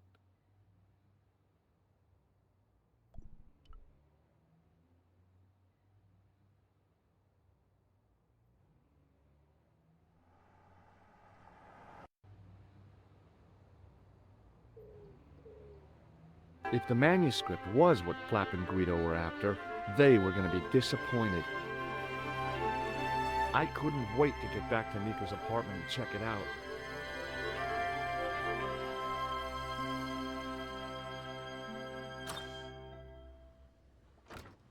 You're just not going to believe what I found. It's not another part of the clown's costume, is it?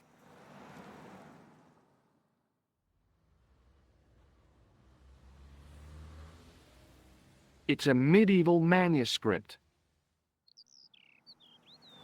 Khan left it in the safe at the Ubu. It's incredible. Is this what he took from Plantark? It could be, which means it's worth enough to kill for. Look there, two guys on the same horse. Oh, yeah. Maybe they couldn't afford one each. What of it? Have you ever heard of the Knights Templar? Their official seal was an image of two knights sharing a horse. Whatever this manuscript means, it's connected with the Templars. How come you know about these knights? I learned about them while writing an article on the Crusades. This guy, named Hughes the Pagan, arrived one day at the court of King of Jerusalem. He offered to protect the Christian pilgrims from the displaced Muslim armies. The king would be able to guarantee safe transit to Christians in the Holy Land. Safer journeys meant more pilgrims, and pilgrims meant trade and wealth. The Templars proved invaluable to the king as a mercenary army. It was said that they never asked how many the enemy numbered, just where they were. And as the years went by, the Templars grew in wealth and numbers. They were so rich, even kings came to them for loans, but at the height of their power, they fell foul of the King of France. He rounded them up and turned them over to the Inquisition. Thousands of Templars were subject to torture and confessed to heresy. Of course, at the hands of the Inquisition, there wasn't much they wouldn't confess to. The last Grand Master Jacques de Molay was burned alive. But the treasure of the Knights Templar was never found.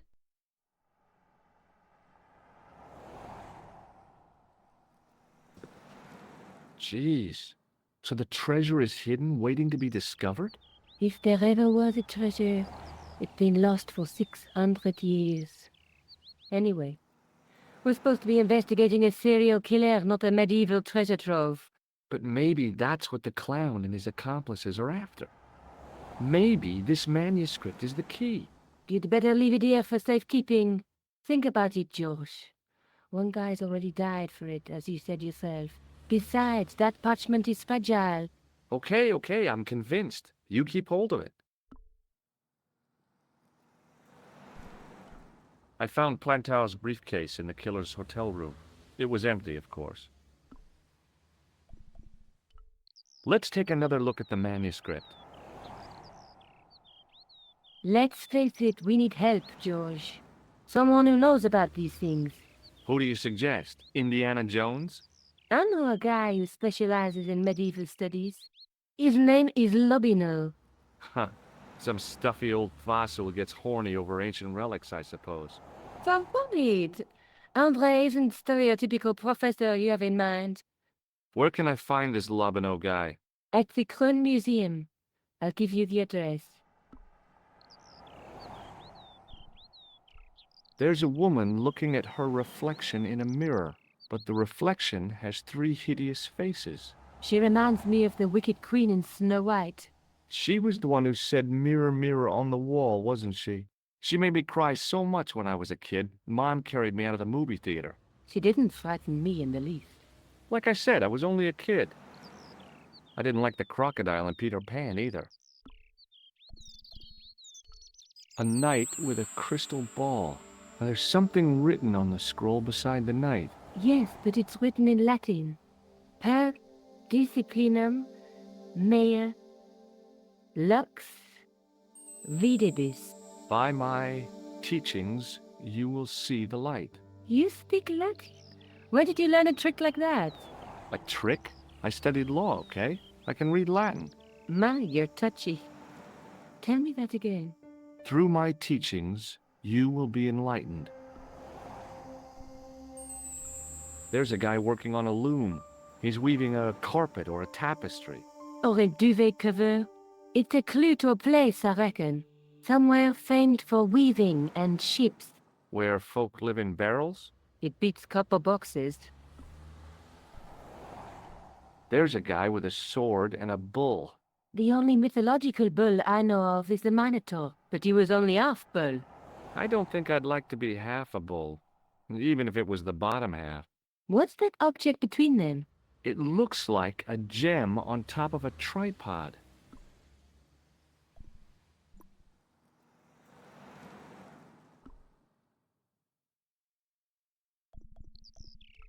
I found this in the killer's room. What is it, a credit card? ID, Thomas Merlin, of the Gruber Electronics Corporation. Never heard of him, or the company. I found this matchbook in the killer's hotel room. It's from the Club Alamut. Never heard of it. Is there anything written inside it? No, what were you expecting? If this was a movie, there'd be a clue, a name or an address. That's no use. There aren't even any matches in it. Oh well, I'll keep it as a souvenir.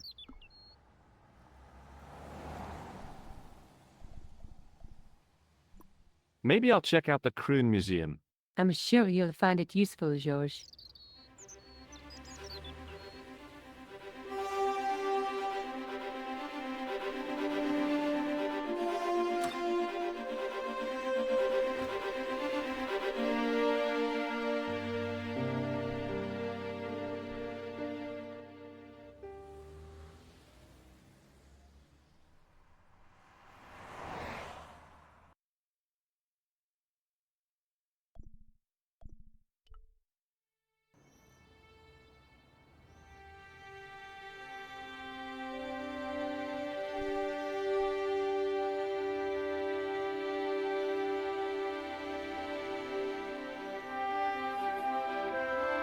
Through the grimy glass, I could see several large shapes in a gloomy room. What they were, I couldn't imagine. I considered smashing my fist through the pane, wrenching open the window, and vaulting triumphantly into the building. Then I thought, no, that's dumb. Besides, I might get hurt.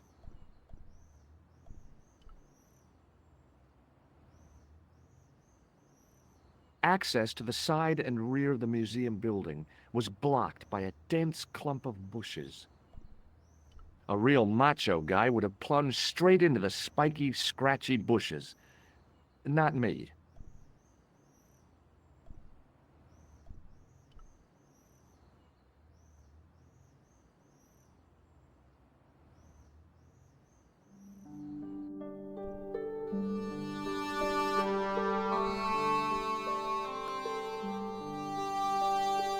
In the case was a spindly tripod, blackened with age and pitted with rust. It was identical to the tripod pictured on the manuscript. A notice identified it as 15th century from Western Ireland. It had been found in Loch Marne at the site of a Knights Templar preceptory. Ireland! What's that? This tripod was found in Ireland. I will have to ask you to keep your voice down. I'm sorry, I was excited. As I reached toward the display case, a shrill piping filled the air. I froze, then tried to get myself together and act nonchalantly. Eh, no. No, monsieur. No. What's wrong? You must not handle the exhibits. I'm sorry. It was a large brass urn. There was nothing in the urn.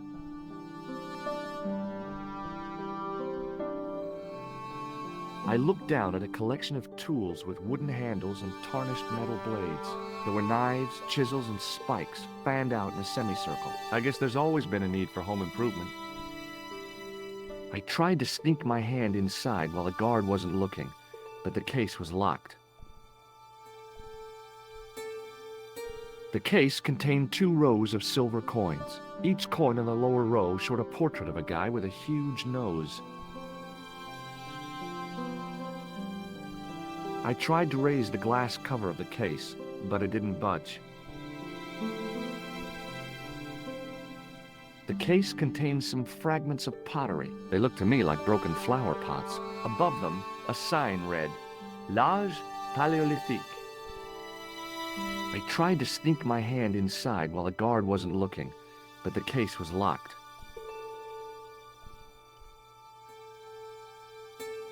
A metal rod attached to the wall was connected to the window.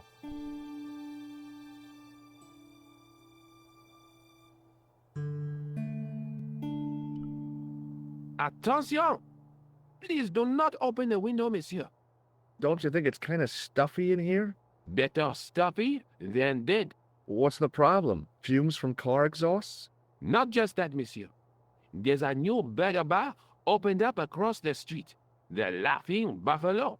So what's the problem? They cook their burgers on a charcoal grill, and the fat falls on the open flames. The amount of organic compound and smoke particles released is astounding. Since they opened, local air pollution has doubled, and it stinks like a funeral pyre. That is why I keep the windows closed.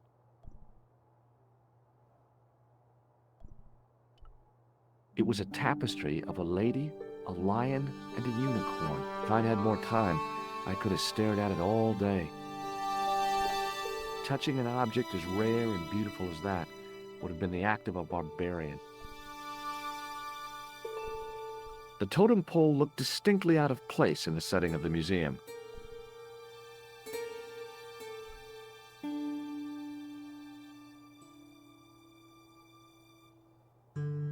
Watch out!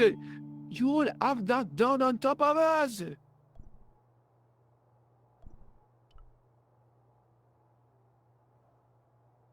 It was an ancient Egyptian sarcophagus with a beautifully painted effigy of its owner on the lid.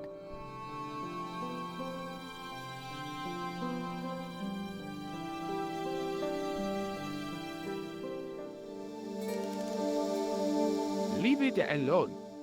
That closet is over 3,000 years old. Closet? It's a sarcophagus.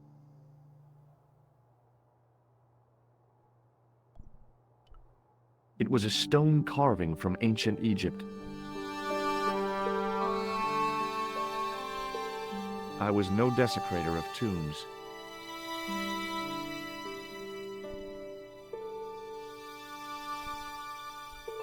The attendant had an air of self-importance and a kind of steely eyes that never seemed to blink. Pardon me, Oui, monsieur? are you Lobineau? Oh, no. Fancy you mistaking me for him. No. I am the deputy custodian. But Lobineau does work here. Work? I wouldn't go so far as to call it that. He studies here most days, but as you can see for yourself, not today. What can you tell me about the collection of pottery? Those are remains of pots used by the original inhabitants of Paris. The Paris pot people. When did they move out? 15,000 years ago, monsieur. Vanished in the mists of time. Didn't even have time to pack up their pots. I thought the original inhabitants of Paris were a tribe known as the Parisi. That is right, monsieur. Renowned for their pots. You see, in those days, people didn't have much in the way of possessions. A few flints, some animal skins, maybe the odd bone or two. Naturally, when the Parisi came along with their pots, why, everybody wanted one. I guess they must have caused a kind of consumer frenzy. Yeah, oui, they connect the market, cleaned up.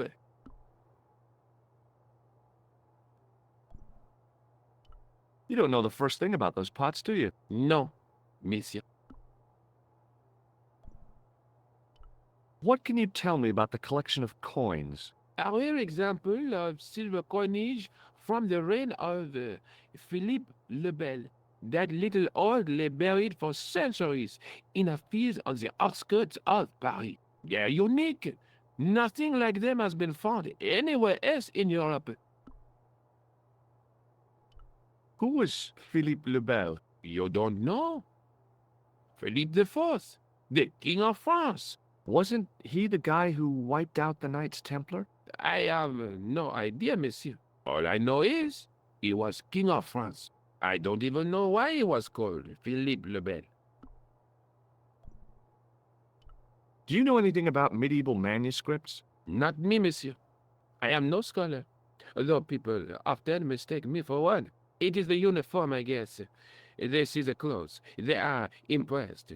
And they ask you to park their cars? They ask me to park the... No. They assume I am an authority on the exhibits in my care. Whereas you know next to nothing about history. Of course not. All I am saying is, I am no scholar, not like Monsieur Lobineau. Do you know anything about the Knights of the Temple? No, sir. Not a sausage.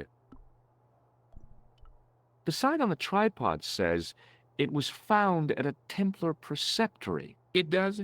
You don't know anything about the tripod, do you? No, I don't. I never had much of a start in life, you see. I owe what little education I gained to my uncle. He was an optician, but he also doubled as the village school teacher. He taught me the alphabet. Wait, 19 letters of it. The bottom row of the chart was too small even for him to read, so he left them out. Why don't you start over and enroll for adult education? You know, I never thought of that. Do you see? If I studied art and did all my homework, I could be a professor of history. At your age? Dream on. Can you give me any further information about the tripod? Certainly, monsieur. It's infamous. That tripod, that belonged to John Dee. What's the importance of John Dee's tripod? Dee was the most famous escapologist of the 16th century, the Houdini of his time. Don't you mean alchemist? Escapologists use ropes, chains, and handcuffs, not tripods. Well, whatever it was, that is the tripod he used in his experiments. What kind of experiments did John Dee perform with his tripod? Oh, it's the usual. Didn't you study chemistry at school? Yeah, but we skipped over thaumatology.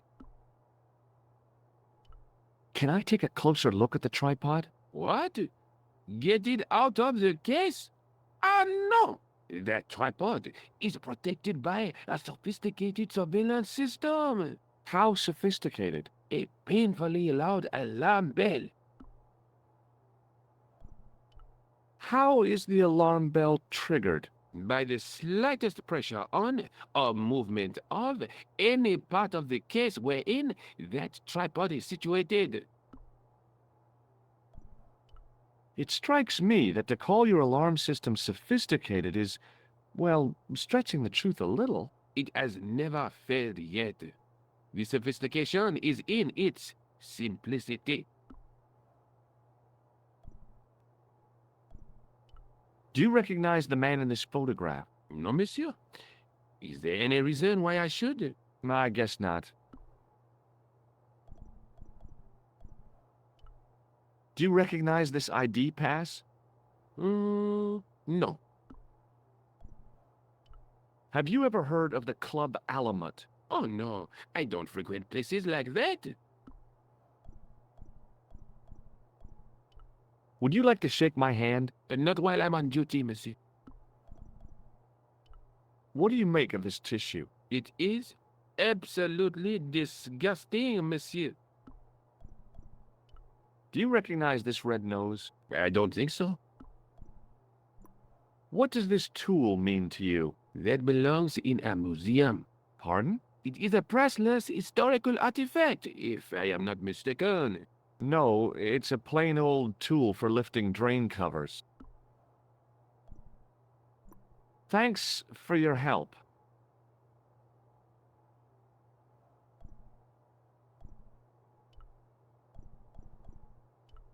It was a statue from ancient Egypt. Those old civilizations sure could teach us a few things about art and beauty. The statue didn't deserve to be mauled by a Philistine like me.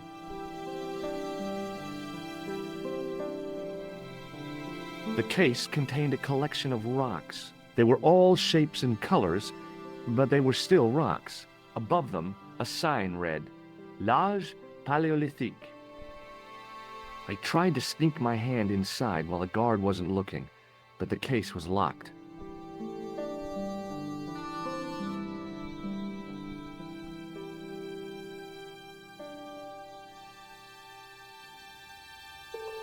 The tripod was definitely the one on the manuscript. The temple connection confirmed it. I was tempted to go to Ireland to check it out.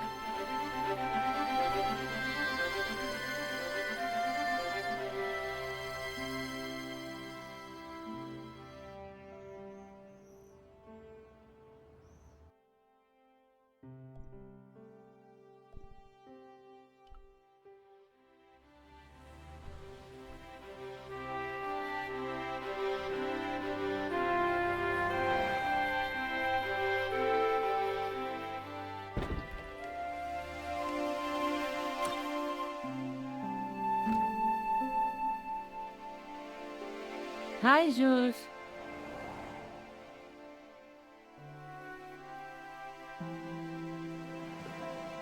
I found the tripod. Where? In the museum. It belonged to the Templars. It was dug up in Ireland at a place called Loch Marne. I have heard of Loch Marne. I read an article about the castle. Take a look for yourself.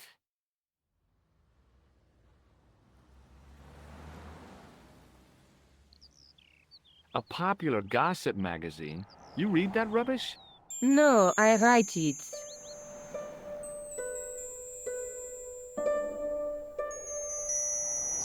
Professor Nigel Pegram, excavating the medieval castle at Loch Marne. That's strange. What? He resigned his chair at Durham University in order to devote his time to the excavation. Not only that, but he canceled the filming of a fourth series of his popular television program.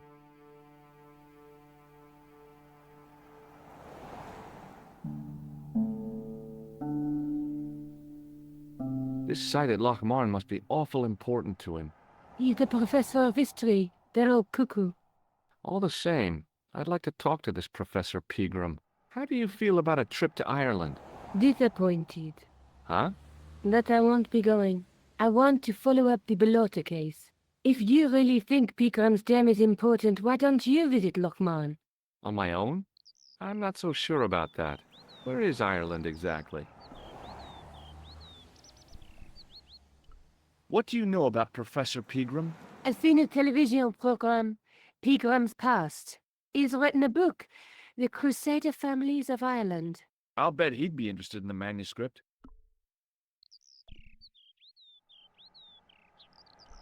Let's take another look at the manuscript.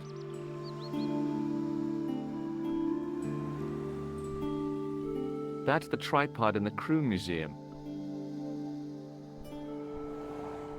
There's a guy with a sword and a bull. Between them is a gem supported by a tripod.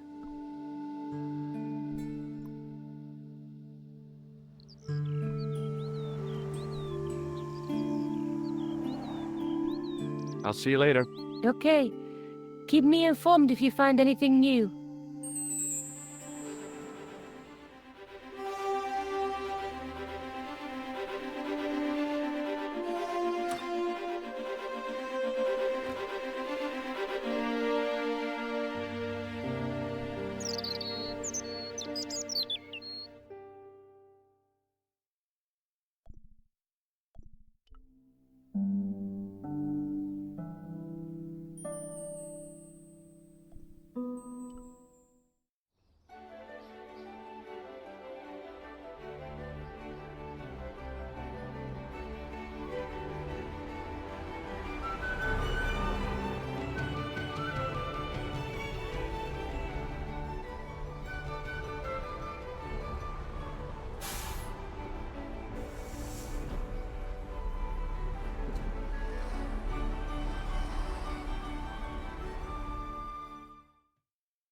Several hours later, I arrived in Ireland, the Emerald Isle. I'd been lucky to get a bus from Dublin to the tiny village of Loch Marn.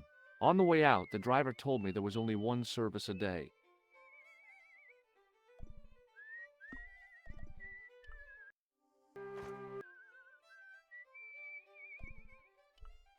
It was a trap door in the sidewalk.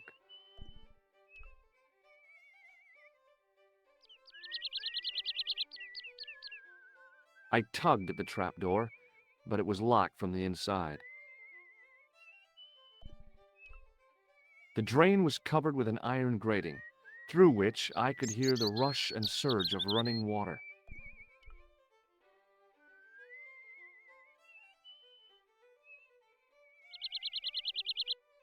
I took hold of the grating and pulled hard, but it didn't move. It was a featureless plastic box firmly attached to the wall of the building.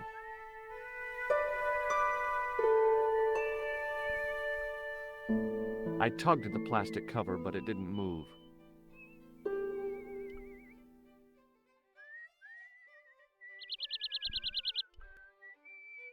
The menu was limited. It read, "No food today." I didn't care. I'd lost my appetite somewhere over the Irish Sea.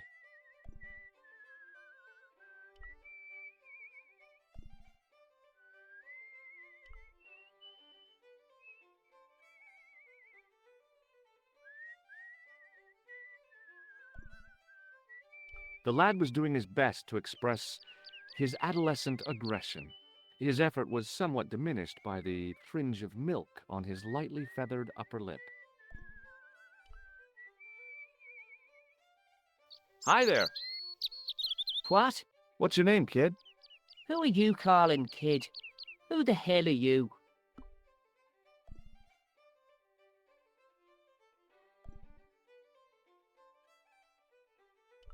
Rosso's the name. Murder's my game. Are you a detective? Let's just say I'm here to find the truth. Cool. Just like on the telly. Cut the crap and tell me your name. Liam McGuire. What are you doing hanging around the bar, McGuire? I'm on the run from me dad. Why? Did you do something bad? I ain't done nothing, boss. You can tell me, kid. Is it your dad? Oh, sir. He drinks every last penny down his evil throat. And there's me poor old mother, bedridden and dying of presumption. I tried to buy her medicine. Chopped firewood for Father Mahoney till me fingers bled. The old skinflint cheated me too. But I took the pennies he gave me back home. Look, Ma, says I, see what your darling son has earned with his own sweat and blood. When suddenly, me dad appears and grabs the loot. I'm off to Dublin heavy drinking, says he. Watch out till I get back. That's why I runned away. Something in the grin on his face told me he wasn't being strictly truthful. Compared to him, Huckleberry Finn was a candidate for Altar Boy of the Year. Have you seen a guy dressed as a clown? Here in Lochmarn, they all dress like clowns. The man I'm looking for is a dangerous psychotic. Jesus. It's just like that film I saw. There's this clown, see, and he's after this kid who saw him kill a guy. He tries to warn the sheriff, only no one believes him. Then, while he's in the tub, the clown cuts him up with a chainsaw. My God, that doesn't sound suitable for a kid like you. Who are you calling a kid? I'm 25. Yeah, right. You're not a day over 14.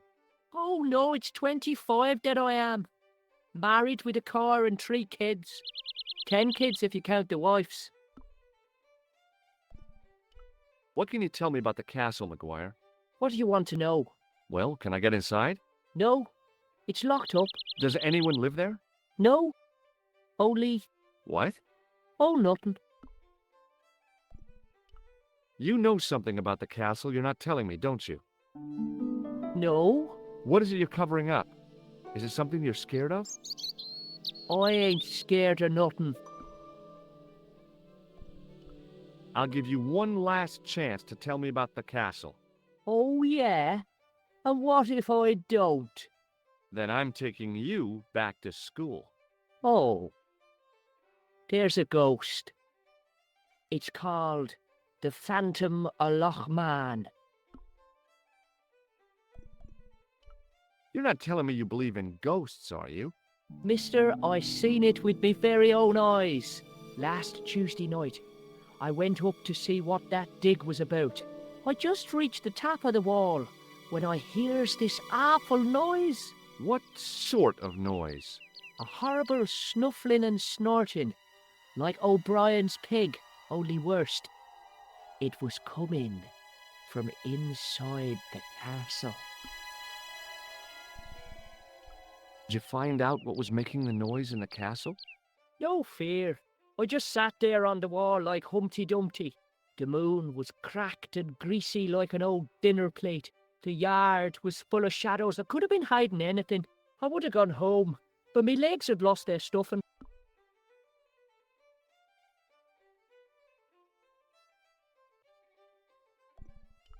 Did you get to see the ghost? Indeed I did. And a fearsome sight it is too. I sat on my arse, waited while the moon went down. Then out it comes from the shadows, all grey and tattered and hunched over like an old bent willow. Then I hears this spluttering and splashing and horrible laughter in the dark. I was so scared. Why, I fell off the bloody wall. I'm sure there's a rational explanation for what you saw at the castle. There is. The bloody place is haunted. Do you know a man called Pegram? Can you describe him like on the telly in the cop shows? He's an English archaeologist. I know the man you mean if he's the one. Can you tell me where I'd find Pegram? No, I can't, 'cause he's not here now, but if I sees him, I'll ask him. Do you know what Pegram was doing in the castle? Digging for buried treasure. Jewels and gold and skeletons, like in the films. Do you know anything about Pegram's dig? He wouldn't let me anywhere near it. I offered to help, but he chased me off. I didn't want to see his smelly old hole anyhow. Did anyone from the village work at the dig? Pegram bought some students and bums with him.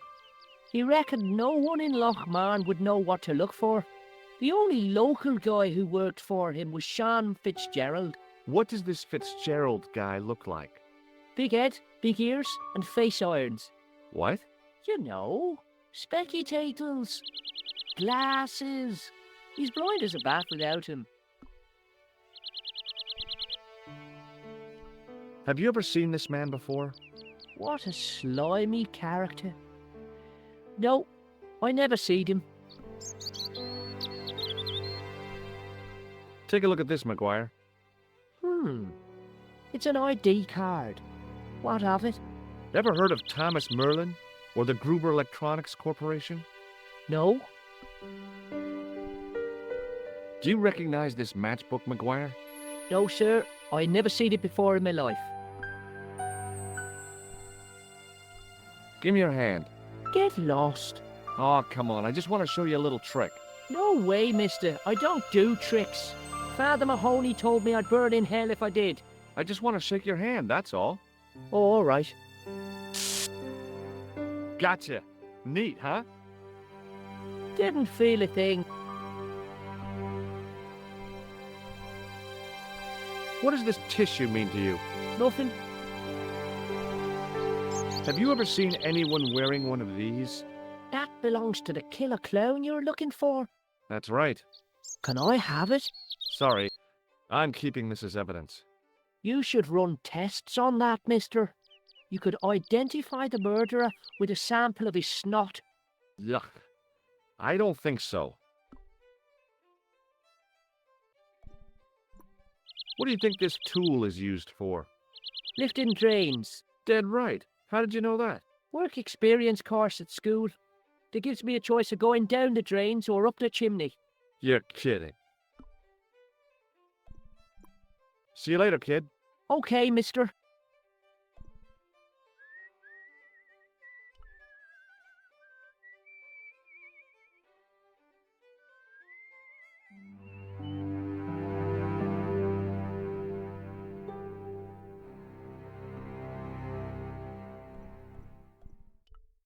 The farmer's craggy face was set in a mask of aesthetic appreciation. His feet were set in a pair of manure-caked boots. Hi. Do you speak English? Well, now, what if I was to say no? An implication of cognizance shrouded in denial. A pretty poser of a paradox indeed. I gave him the look I'd perfected when I was 12 and was going to be the greatest hypnotist of all time. It was a killer. Are you attempting to hypnotize me, or is it the constipation you're suffering? I was a little out of practice. Good book? A book? It's a passport to a world of fantasy and imagination. Yeah, what's the title? Creative Shelving for Beginners, the 1978 edition. What's so cool about home improvement? There's nothing like it. The resinous autumnal aroma of seasoned wood, the rhythmic rasp of the plate. Ah, no wonder our Lord came to earth as the son of a humble carpenter. I bet he was a wizard with a chisel and a length or two before. Surely the portrayal of Christ's adoptive family as humble artisans is a symbolic metaphor. I don't know about that, but I know they were carpenters. Haven't you read the book? Well, no. But I have seen The Greatest Story Ever Told, and I don't recall Jesus putting up any shelves. What can you tell me about the castle? Not much, I'm sorry to say.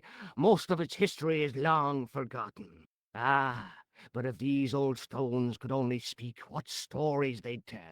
Stories to make your toes curl and your blood run cold. You know, this castle is said to be over 600 years old. Who built the castle?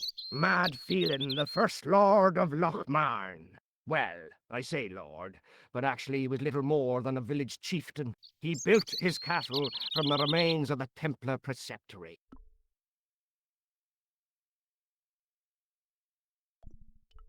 Do you mind if I climb up your haystack to get into the castle? What? You'd break your stupid neck for sure. Do you think I'd stand by and see your brains dashed out? I'd be very careful, and I promise not to sue. You won't get the chance, not while I'm here to stop you. Have you seen Professor Pegram? No, he's packed up and gone. Do you happen to know where? Back in England, I suppose. Where was the site of the Templar Preceptory?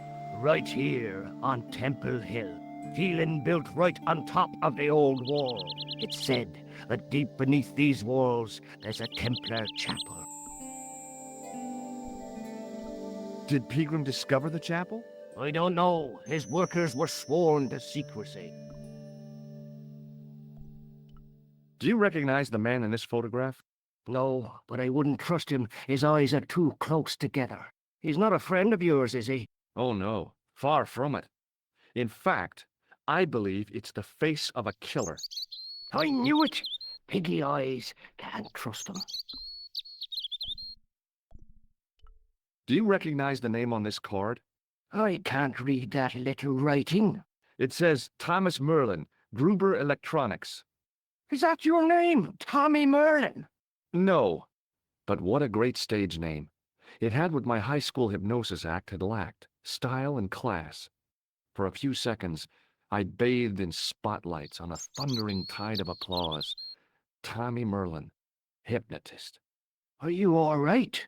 I'm fine, I just remembered something. Does this false nose mean anything to you? You're a circus clown.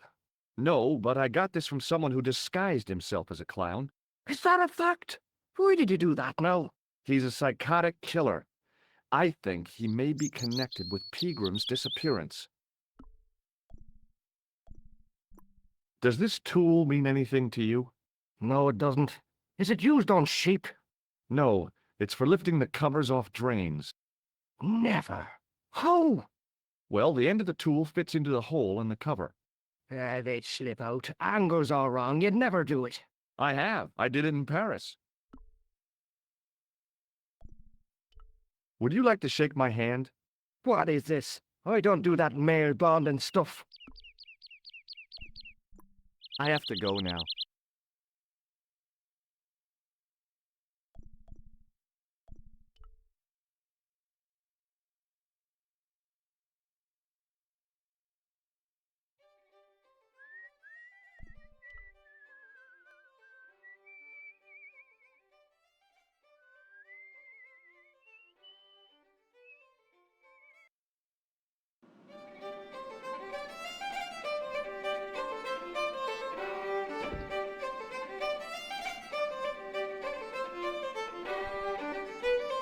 I recognized the guy from McGuire's description.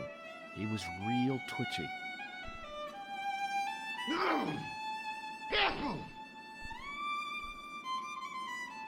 The guy with the fiddle seemed oblivious to everything except his playing. Meanwhile, everyone else in the bar seemed oblivious to him. The guy sat in the corner as if he was a permanent fixture. There was a vacant look on his cow-like face that said quite clearly, "Nobody home." His elbow rested on an obviously soggy piece of towel. The white whiskers on the bartender's flushed face were like garlands on a Christmas tree. The resemblance ended there. The top of his head was too slick and shiny to act as a perch for a Christmas angel. It was an electric pump operated by pushing a small lever. It was a telephone, incongruous in the rustic setting of the homely bar. I'd been taught not to judge people by their appearance or their clothes or the length of their hair. Nobody ever said anything about runny noses.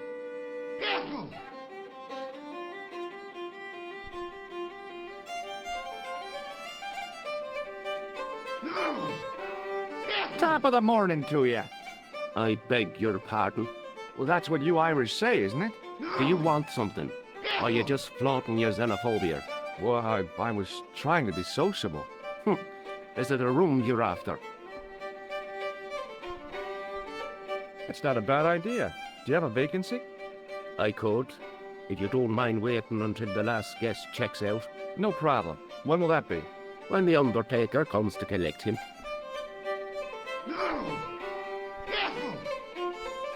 What can you tell me about the castle? You're the second person to ask me that today. I don't know anything about the castle. It's only an old ruin anyway. Who else was asking about the castle? He said he was a reporter. He was asking about the little people. I could have told him a tale or two about the little people. He might have paid me to hear what he wanted me to say. Anyway, I chucked him out on his arse. Good for you, Mick. That's the way to deal with journalists. Do you recognize this man? No, I don't. What do you want with him? I've got a score to settle. I don't want any trouble in the bar, mister. If it's a fight you're looking for, see Father Mahoney. A priest? A man of the cloth? Sure. And he teaches the boys how to box at the youth club. According to Mahoney, it develops character. Isn't that right, Pat? Didn't he teach you the art of pugilism? Dial. Sorry, Michael. I was miles away. What did you say? Never mind. Do you recognize the name on this card? No. Should I? Nah, it was a long shot. Do you recognize this matchbook? No, sir.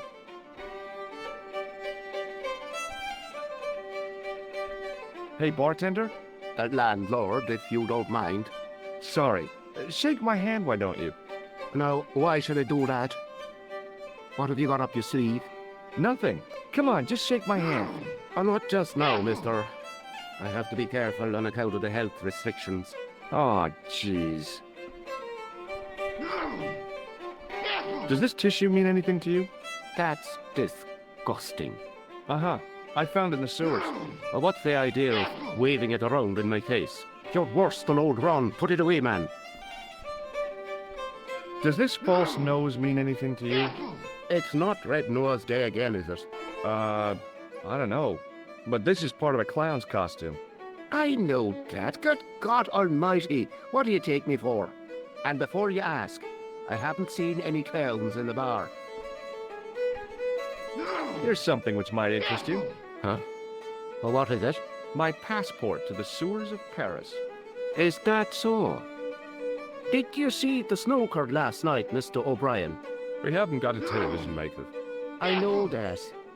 Why is it, if you don't mind me asking? If God had made us to watch television, we'd all be like Dive. I take it no one wants to hear about my underground escapades. I'd rather drink my own beer. Do you know a man called Pegram? Indeed I do. Are you a friend of his, by any chance?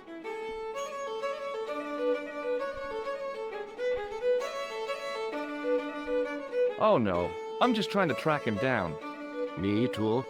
That son of a bitch should be locked away. Did Pegram stay here? That's right. In the best room in the house. That's the one with the bed. Can I see Pegram's room? It's been taken by one of the brothers from the reformatory. They come every year for spiritual refreshment. That's a good one. Their idea of refreshment is a good full of stout. I wouldn't want to disturb a man of God, especially not a big fella from the bad boys' home. I don't blame you, Mick. That brother's got muscles like a muscle man. I'm looking for a man named Fitzgerald. Fitzy? What's he done? I believe he may have worked at Pegram's dig. Sean Fitzgerald? Work? You got the wrong guy. I'll try a glass of beer, please. Is this your first pint of real ale? Well, I guess so. What's real ale, anyhow? Beer that's brewed from natural ingredients to traditional methods. It shouldn't be kept under pressure or refrigerated. And finally, it should have a good body and distinctive character. In other words, it's flat and worn with bits in, and it makes you fall over.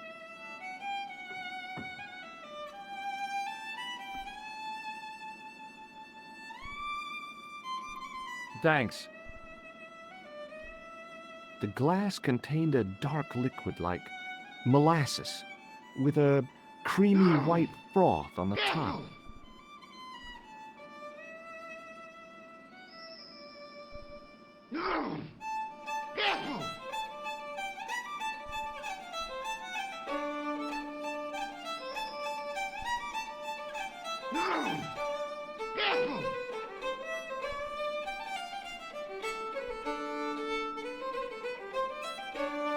As the man raised his arm to drink, I snatched the towel away. Hi, my name's Stobart, George Stobart. Hello there, mister. What can I do for you? Can you tell me anything about the castle on the hill? Oh, I don't know much about anything. You should ask Mr. O'Brien here. He just joined up writing. Would you be one of them history fellas yourself?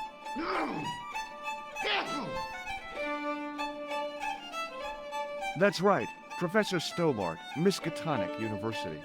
You're an archaeologist, and you're asking us about the castle. Excuse me, Mr. O'Brien. The gentleman was talking to me. How come you didn't leave with the others? I didn't know they'd gone until the landlord told me. Do you know Professor Pegram? Do I know him? Do I know the good professor himself? No, I don't.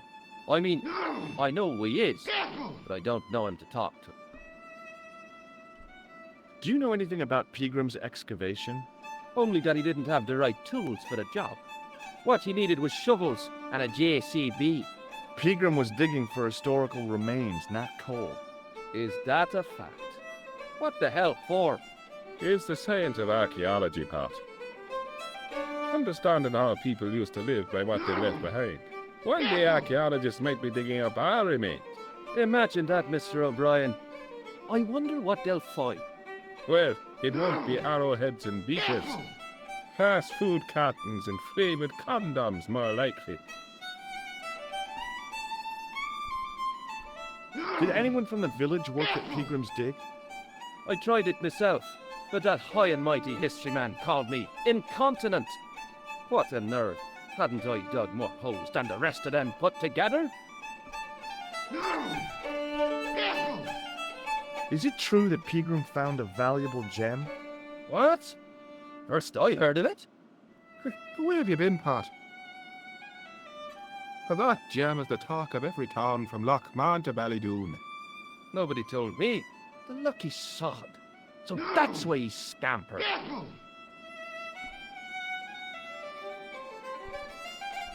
Do you recognize the man in this photograph?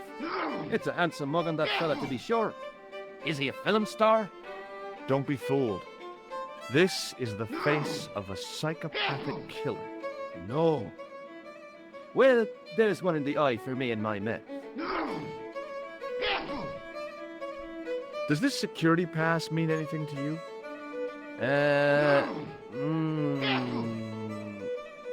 Well, no. Do you recognize this matchbook? No.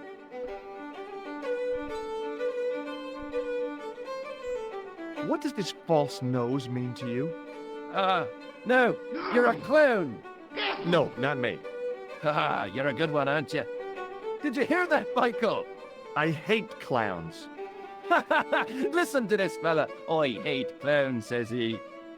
Isn't he just the funniest man you ever did see, Michael? He's not a clown, Doyle. He's not even remotely funny. Thanks. What do you make of this tool? It's for lifting manhole covers. That's right. I found it in Paris. Well, you look at that. A French sewer key. Marvelous. May I shake your hand? No, you can't. Well, how come? Because I'll spill me beer if you do.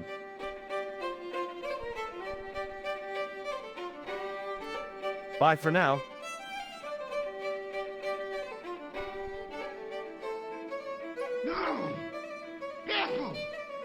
Hello there.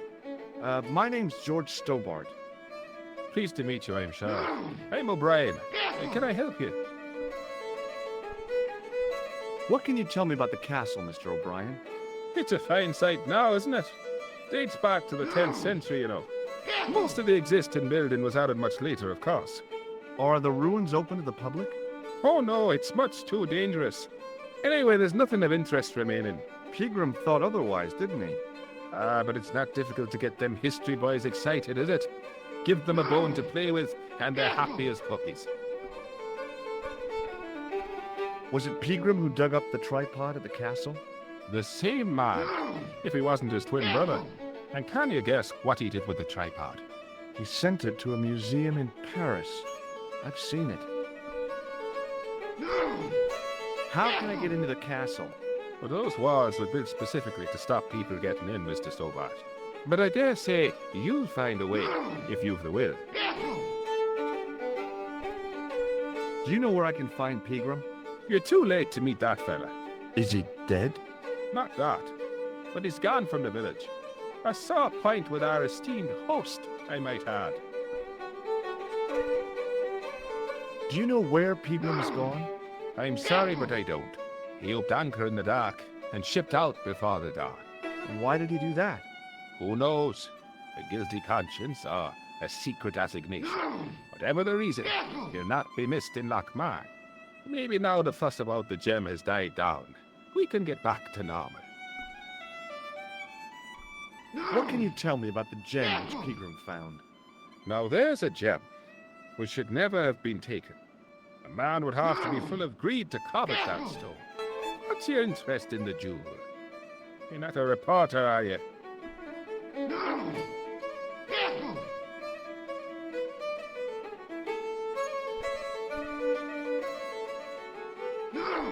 Yes, that's right. Another bloody news hound. Well, you're wasting your time here, boy. You find the people of Lochmar are a tight-lipped and cautious lot. Why? Have you got something to hide? It's just that we don't like to wash our dirty laundry in public. Why has Pegram's departure upset the landlord? Well, why don't you ask him yourself, Mr. Ace Reporter? Can you tell me more about the landlord? What's your game? Keep your nose out of our business, mister. Do you know Sean Fitzgerald? Well, I'm not telling you anything, mister. You can dig up your own dirt. Do you recognize the man in this photograph? Nope, I've never seen him before. What can you tell me about this ID pass? Gruber Electronics. I've never heard of it. Does this matchbook mean anything to you? The design is Middle Eastern, I'd say. Goodbye for now. Good riddance to you. He wasn't listening.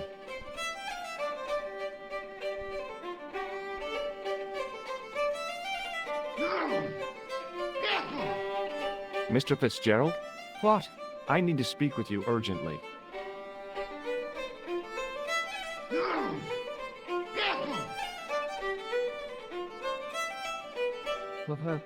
What's the problem?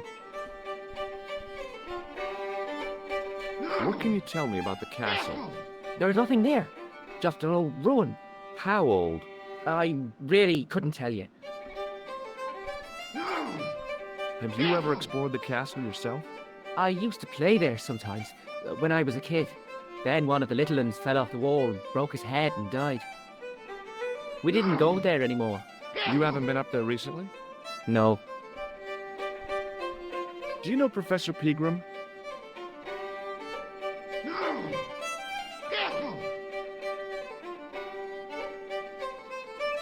He's the archaeologist, isn't he?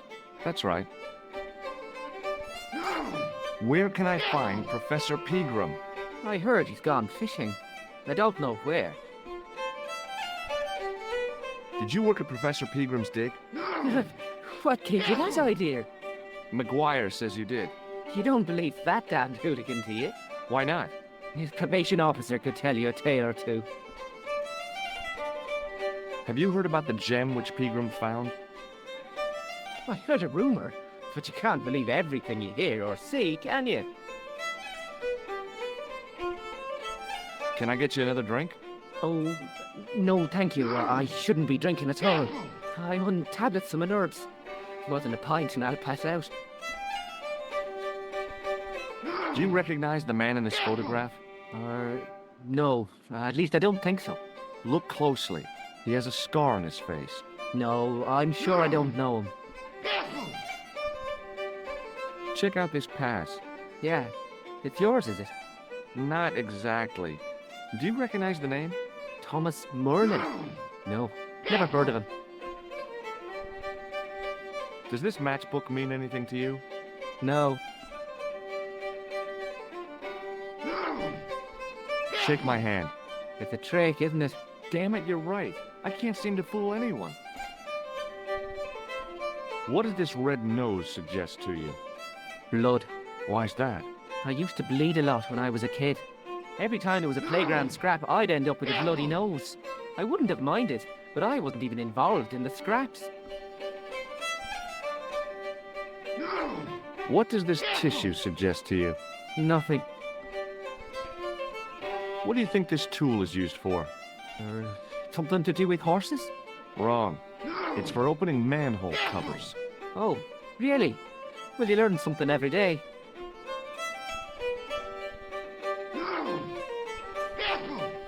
Ever seen this towel before? Doesn't it belong on the bar? Very observant, Fitzgerald. See you later.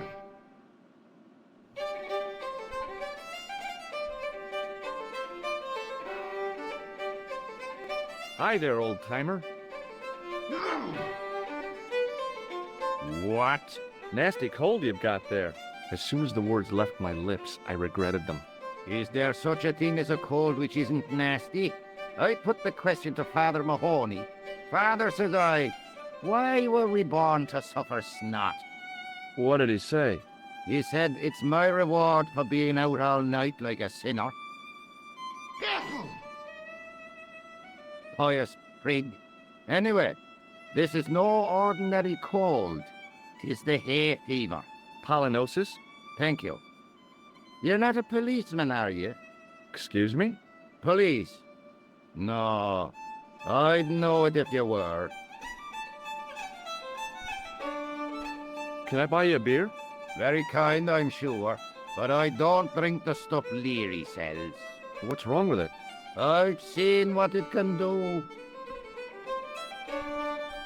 Can you tell me how to get into the castle? Don't even think about it, me bucko. Lochmarn Castle is haunted. That's what the kid outside told me, but I don't believe it. Then you're a fool. Ghosts don't bother me. I still want to visit that castle. You can't. It's not open to the public. There's no one around to stop me, is there? That's right. Nothing human, anyhow. Do you know Pegram, the archaeologist? That's the scrawny fellow who was poking around at the castle, isn't it? No, I don't know him. Do you know where I can find Pegram? I told you, I never heard of him. Were you aware that Pegram was conducting an archaeological dig? I don't meddle in other people's affairs. They don't interest me.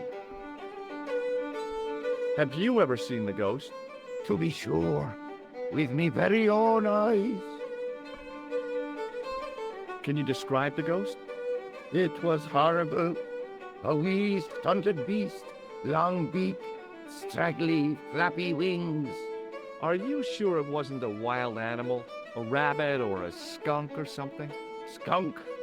In Lochmarn? That'll be the day.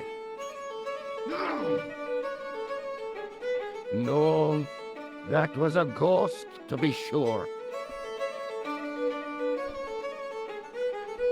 I think I know what you saw on the castle wall. I know what I saw. I don't think so. It was the kid, McGuire. What? He was up on the wall last Tuesday night. He thought you were the Phantom of Lochmarn. Oh! Do you recognize the man in this photograph? Is that supposed to be you? No, I don't have a scar on my face, and I'm not from the Middle East. I can't tell without me glasses. Take a look at this ID card. Take a look. Oh, yes. Little plastic picture. I don't suppose it means anything to you, does it? No, What does this matchbook mean to you? nothing. Go away and stop bothering me.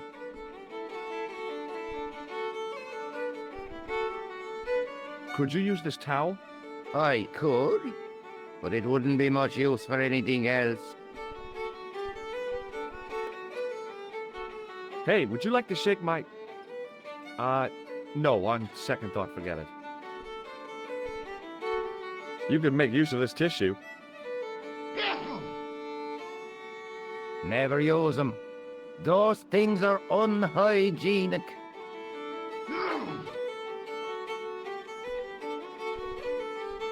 What does this red nose mean to you? I suppose you're collecting for charity. No, I'm not. I want to know if you've seen someone wearing a nose like this. No, I haven't. Can you identify this tool? No. I'll see you later.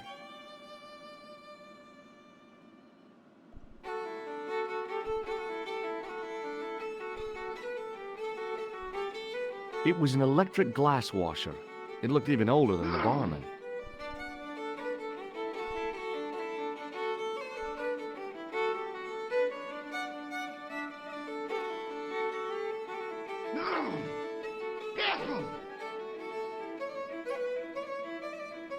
Hello. Sorry to bother you.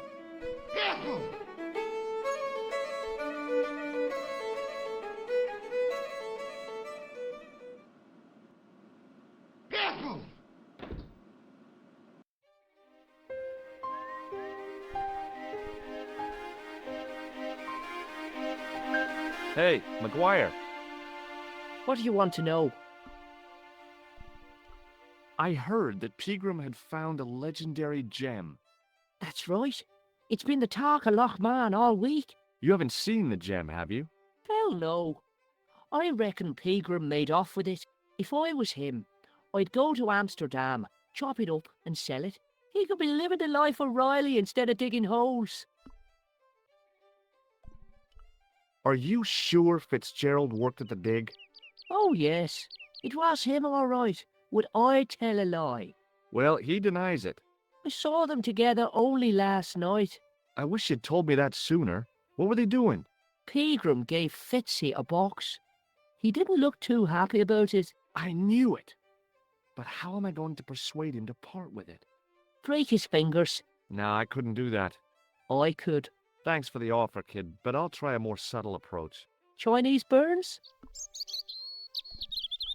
Do you know where I could find Fitzgerald? He's inside, but you won't get no sense out of him. How come? Is he drunk? He's like a frightened rabbit. A real bag of nerves. Find a fella's scared of his own shadow. What's Fitzgerald scared of? Everything and everyone. So I shouldn't have any trouble getting him to talk. He's a pushover, but don't scare him too much. Try the soft touch. Butter him up a bit. See you later, kid. Okay, mister.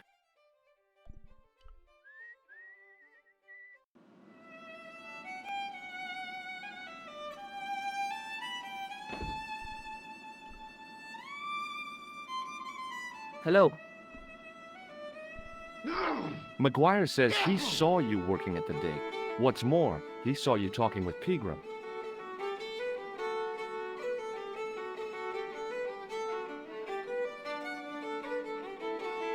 He's a little liar.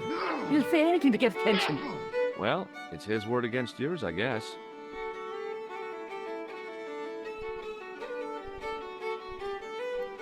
See you later.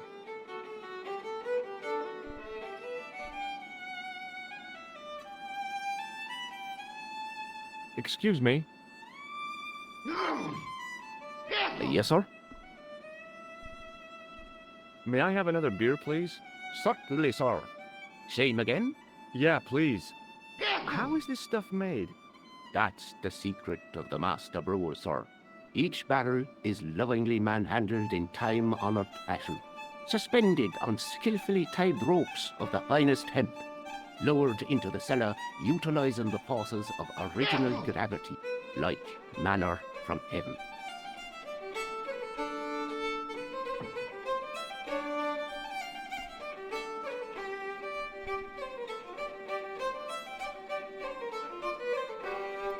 Thanks.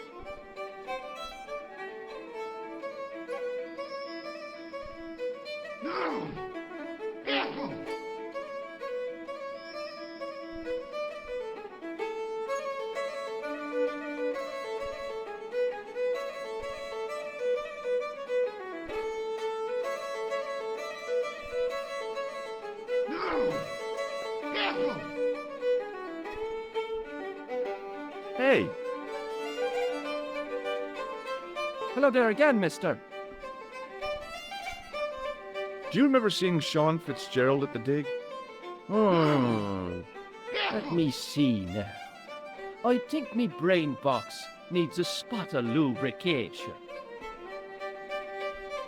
Can I buy you a drink? You most certainly can. Give me a drink for my friend here. Who? Doyle? Has he conned you into buying for him? Shame on you, Patrick. Same again. Just a point this time, Michael. 1 point of brown coming up.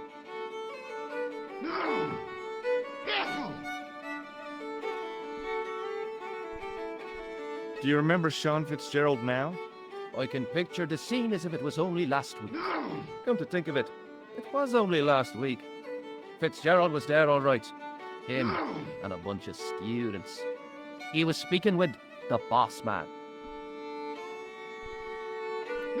Bye for now.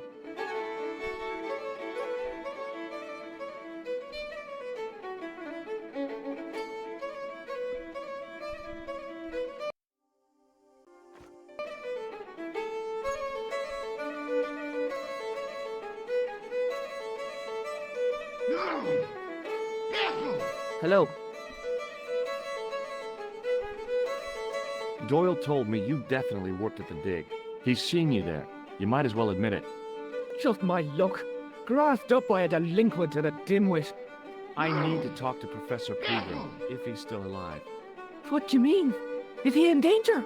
Yeah, you too, if I'm right. You're not from the Social Security. Hell no. What makes you think that? Well, I was claiming benefits at the same time I was working for people. I'm not in a position to make judgments, Sean. That's between you and your conscience. All I want is to talk to Pegram about the gem. But he's not here. I know that. But he left that package with you, didn't he? What did Pegram find at the castle? The entrance to an underground chamber. It was filled with earth and rubble, and Pegram had us dig it out. We uncovered a secret room, a hidden chapel. Did Pegram find the gem in the altar room? I don't know. He made us leave and wouldn't tell us why. Half an hour later he came out, white as a sheet he was. He closed down the dig and locked up the castle, sent us all away. From the sound of it, Pegram had discovered more than just the gem. So where did Pegram go? I don't know. I swear it. He came to see me early this morning. Said he was leaving.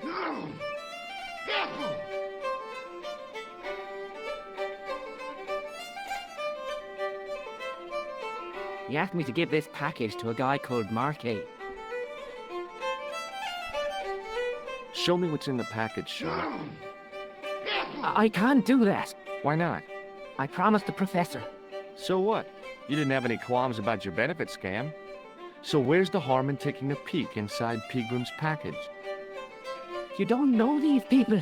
I can't. I don't dare. This is your last chance to show me the package, Fitzgerald. I've been patient with you, but now it's time to kick ass. But he'll kill me. Who will? The man from Paris. Jack Marquet. Pegram told me if I gave him the package unopened, I'd hear no more about it. But if I double-crossed Marquet, I'd be dead. I'll deal with Jacques Marquet. Give the package to me.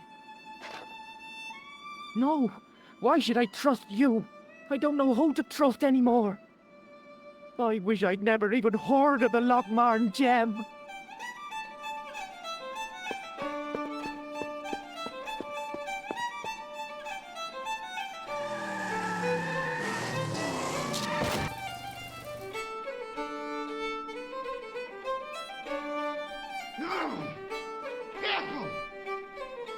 Hey, I just seen a big red. Get out of here, Maguire. Come back when you're old enough. What's the lad howling about? A big red sports car. Sean Fitzgerald's been runned over. Get out! Noisy little tyke. Maybe you should send out some medicinal brandy, Michael. Oh, yes. And who's going to pay for it? Not me. Me too, neither.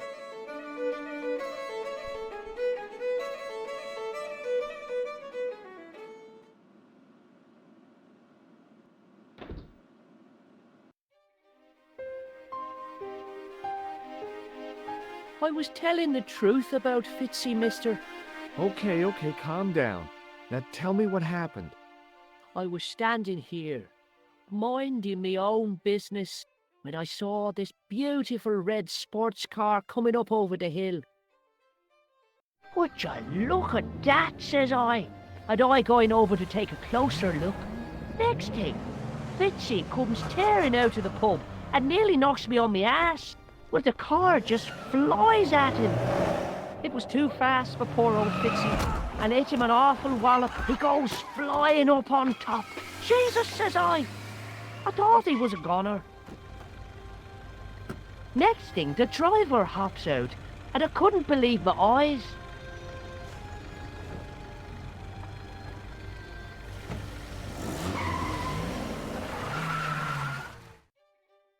He was dressed like a bloody pixie. Did Fitzgerald drop anything when he was hit? I didn't see. It all happened so fast.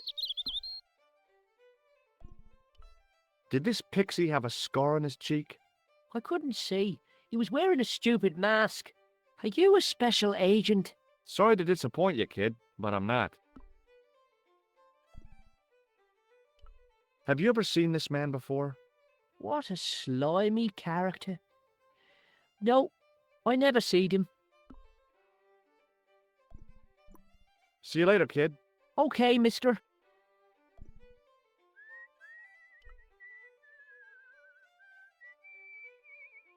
The plastic cover had been smashed by the pixie's car, revealing a switch. I pushed the switch down, but in doing so it snapped off in my hand.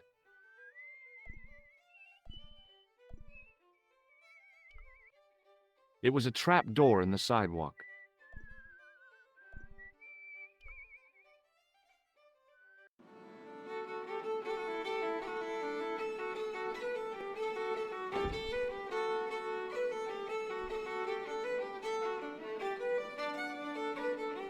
Excuse me.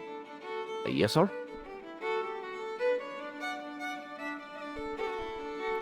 I don't want anything. Just give me a shout when you do.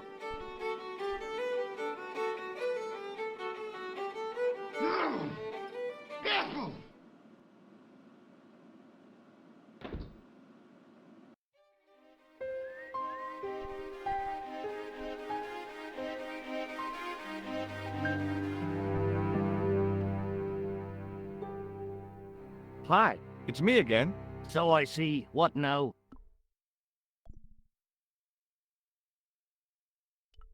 Did you happen to see a red sports car down on the road? I caught a glimpse of a flash of red on the hill and heard the racket. Sure, it was an awful noise. A sports car, you say? A Ferrari, to be exact. A racing car? And what was it doing here? The poor fella must have been lost. The driver of the Ferrari was involved in an accident. Is that so? Yeah, he knocked somebody down outside the bar. What an idiot!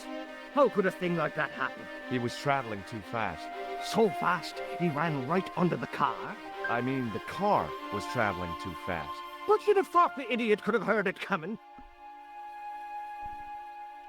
Maybe you know the guy who was hit by the Ferrari. His name is Sean Fitzgerald.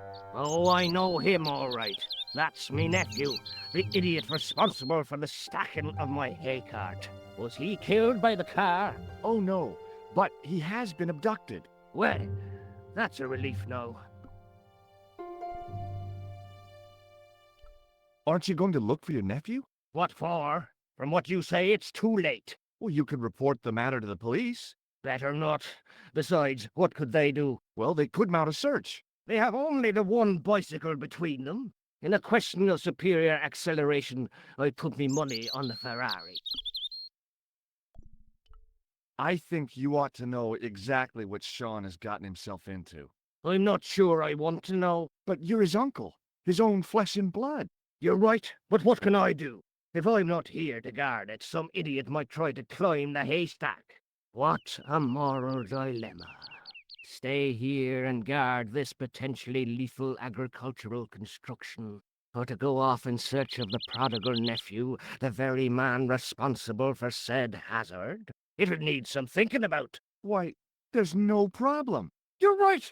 Why didn't I think of it before? We'll demolish the haystack.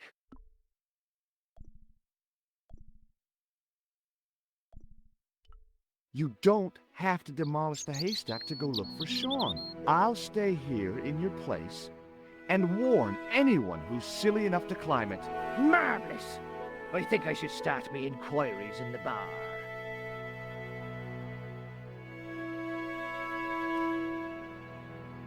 He strode off in the direction of McDevitt's bar, leaving me to contemplate the stack of hay.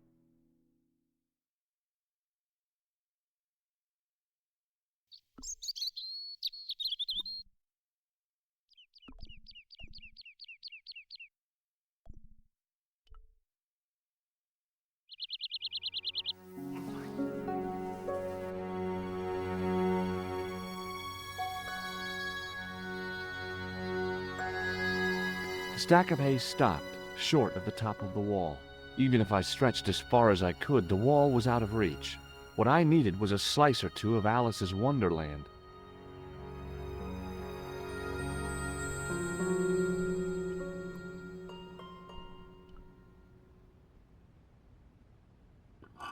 I inserted the end of the lifting key in the mortarless crack and gave it a firm shove.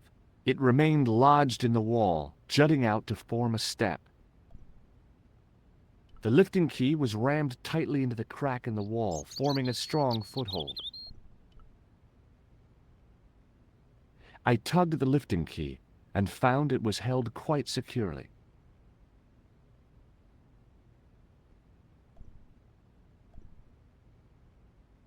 Above my head was a gap in the wall where the massive stones had fallen away.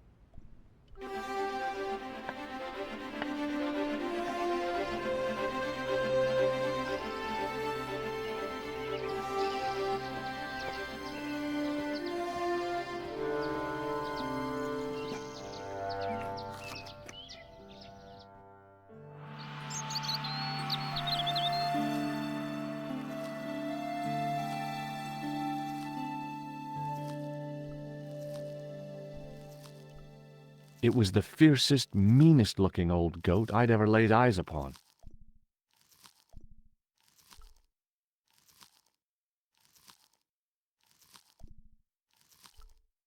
It was a rusted piece of iron, maybe part of a plow or something.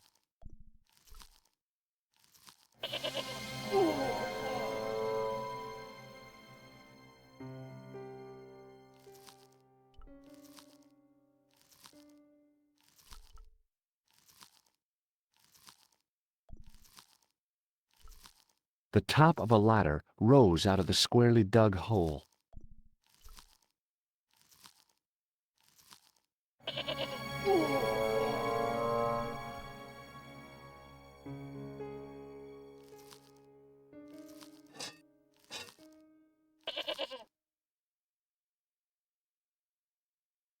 The rope by which the goat was tethered had become tangled on the old plowshare.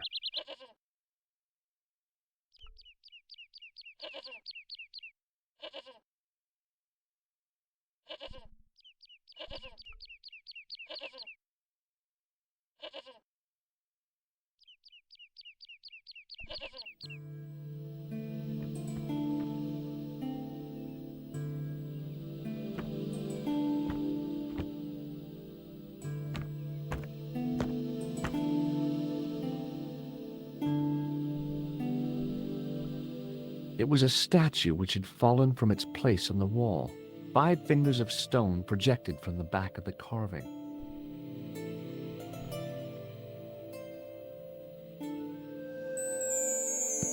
The statue was too heavy to lift. It overbalanced into the sand.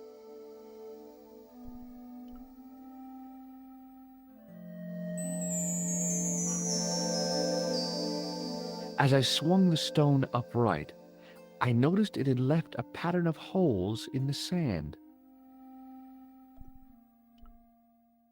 The 5 fingers on the back of the statue had left their impressions in the fine sand. The bench had probably been used by Pegram and his archaeological team.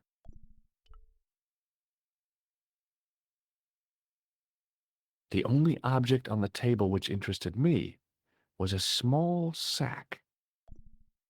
The sack contained a fine white powder. As I dipped my fingers into the soft white powder, I realized what it was. Plaster of Paris. I'd used it in kindergarten to make casts of animal paw prints.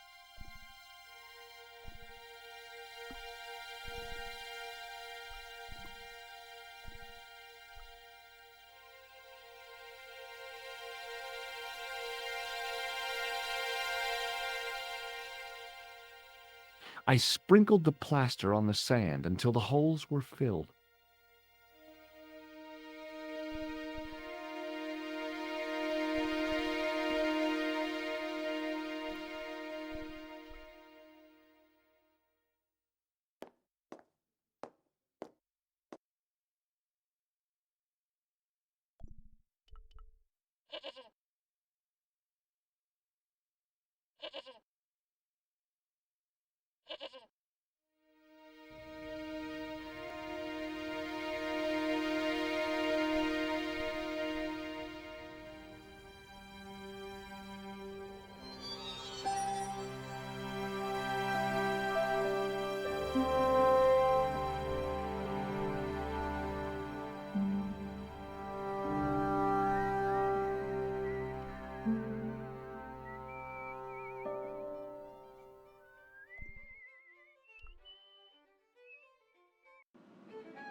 The farmer was drinking and chatting with his pals as if nothing had happened.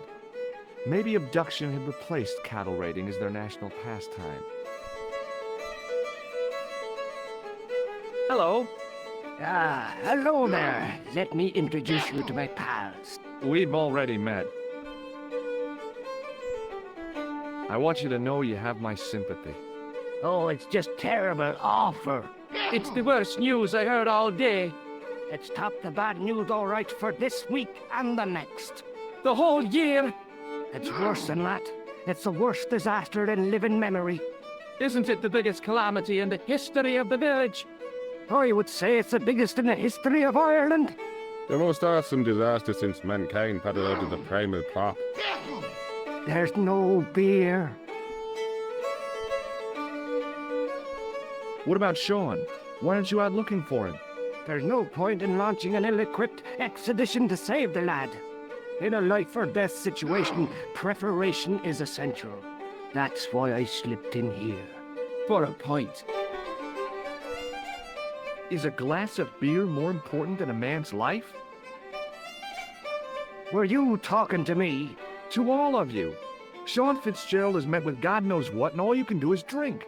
Sean has gone for a ride in a flash car, that's all. Why don't you calm down and join us?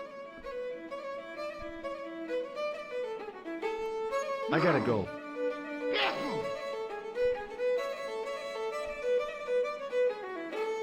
Excuse me. Yes, sir? Hey, how about another drink? See him again? Do you serve cocktails? I'll serve anyone with manners. And money. No, I'm serious. Have you considered turning McDevitt's into a cocktail bar? Cocktails are chic, cool, and popular with younger drinkers. What? Kids in the bar? Can you imagine it? Pinball, pimples, and puke. Right, I get the picture. I'll settle for a glass of stout.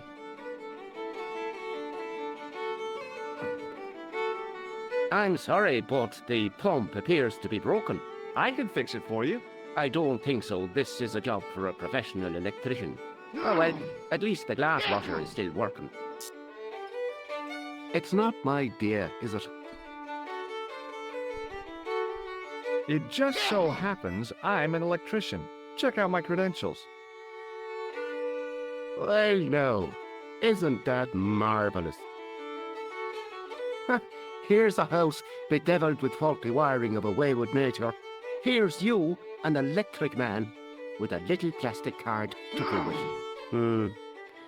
I still want to see what you can do before I let you touch me beer pumps. You can make a start on the glass washer.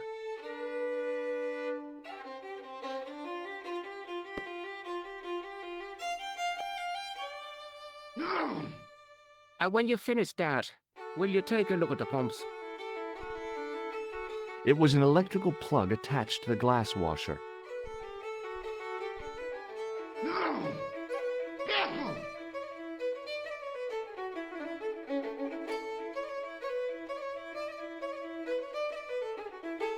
I used all my knowledge of electrical engineering to examine the plug. Seemed fine to me.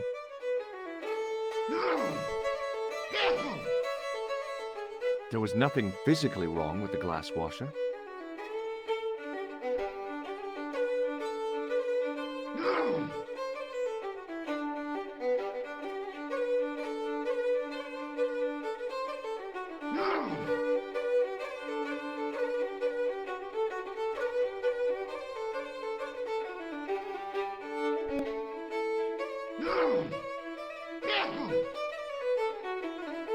Oh, no, you don't.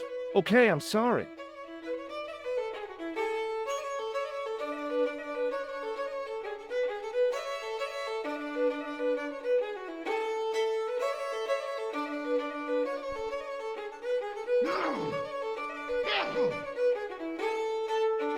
Keep your hands to yourself, mister. Hey, I only wanted to... Can't. Hands up.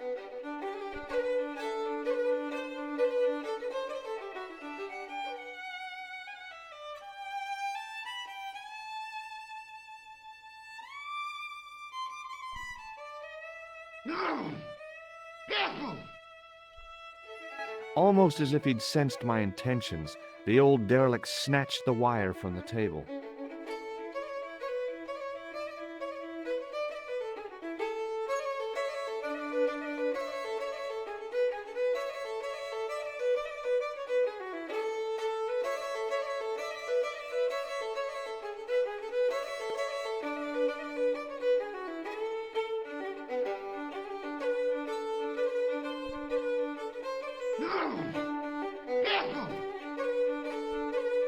Almost as if he'd sensed my intentions, the old derelict snatched the wire from the table.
Will you leave it alone, man? Look, I know how it seems, but my curiosity got the better of me.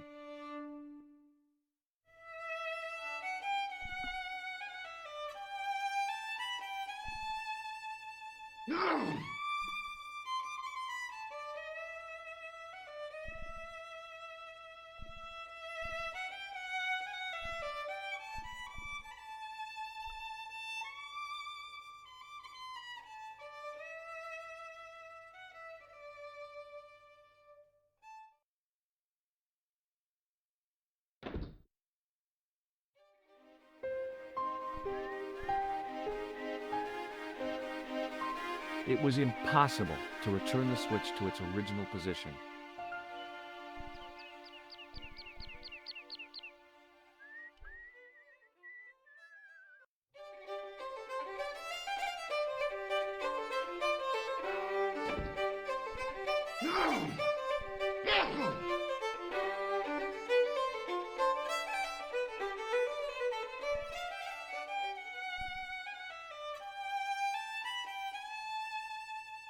I used all my knowledge of electrical engineering to examine the plug. Seemed fine to me.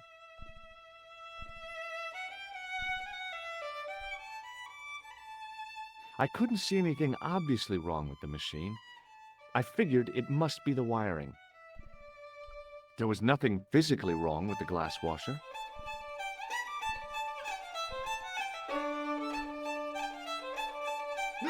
Well, Well, what? are you going to fix this glass washer or not?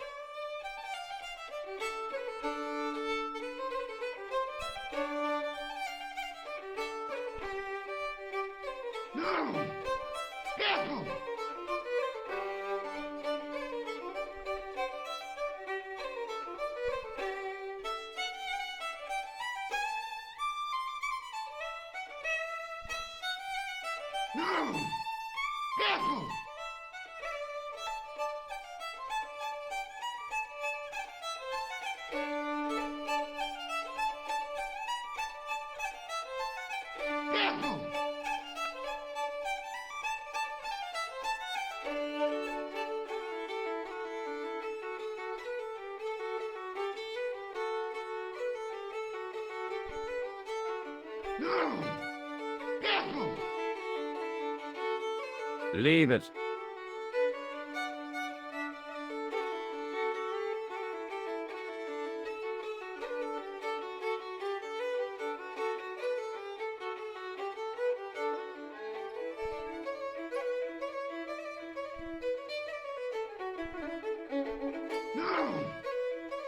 As soon as the old guy looked away, I grabbed this piece of wire.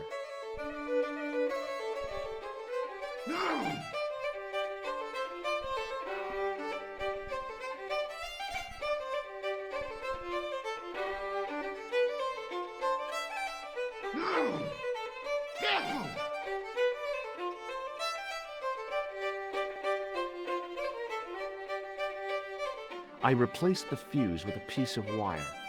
I knew it was dangerous, but I was desperate enough to disregard everything I knew about standard safety precautions. Excuse me, Mr. Leary. I fixed your glass washer, no problem. Bingo! And a blessing to all the saints. A free half-pint to that man on the house. Now, did you take a look at the beer pumps? Well, I guess so, but I'm not making any promises. If you can't fix them, I'll have a riot on me hands. The pumps are in the cellar, right? That's right. You'll find a flashlight down there somewhere.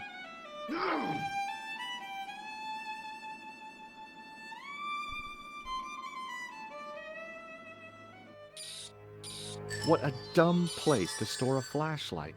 A dark cellar. The only way I was going to find anything down there was to feel around.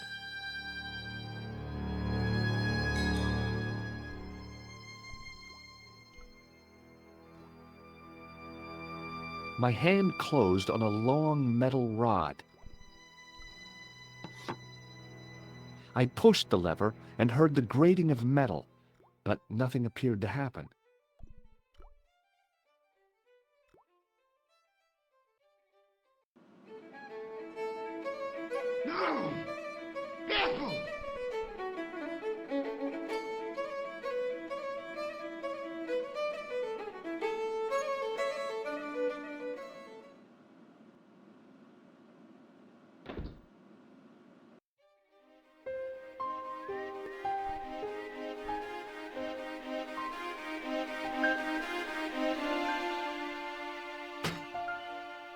I lifted the trap door, and an overpowering smell of stale beer rose from the cellar below.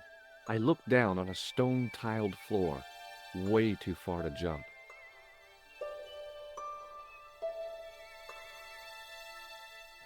Excuse me. There was a nasty feeling in my guts I usually associated with light opera. It was Khan. What's the problem? Did you see what happened here a few minutes ago? What was that? A man was involved in an unfortunate accident. I didn't see anything.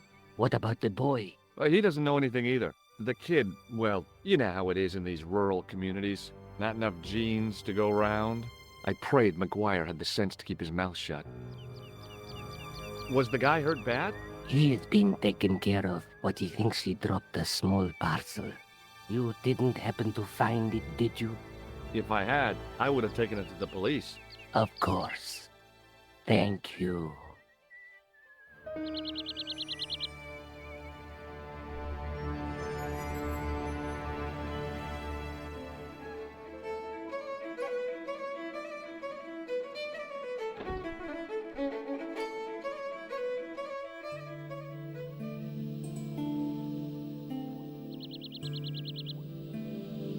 Then I noticed a flash of light, something sparkling beneath the open trapdoor.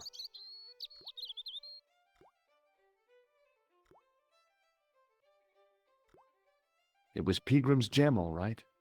A large, uncut blue stone. As I held it aloft, I realized the fascination it could command. I guess I was already under its spell. Did you find it? What? Whatever you was looking for. Yeah. Listen, McGuire, I want you to keep this to yourself. No problemo.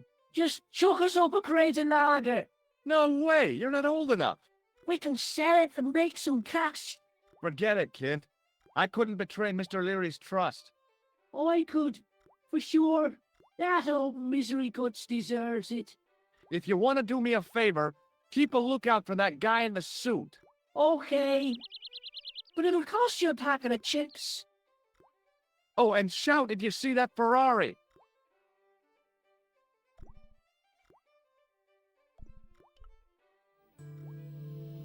The carton was damp and soggy, useless.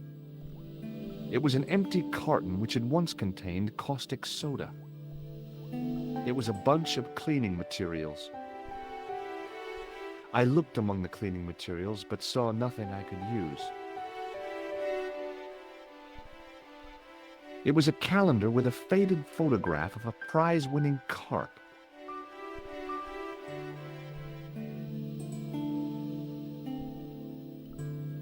It was a rusty faucet.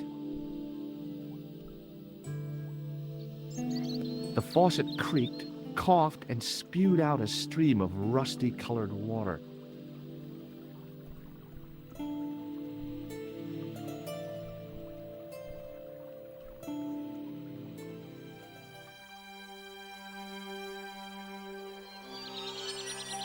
I held the towel under the faucet and soaked it with water.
The trickle of water was quickly absorbed by the plaster.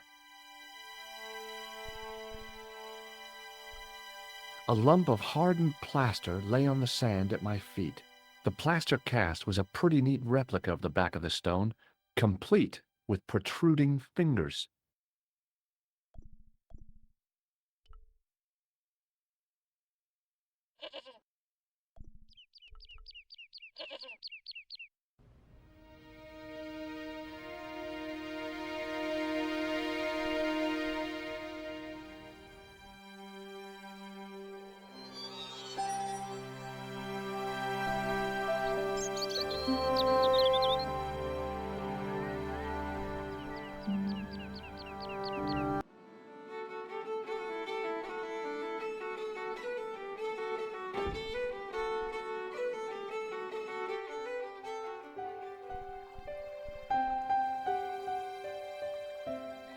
I shut off the faucet as tight as I could, but it kept on dripping.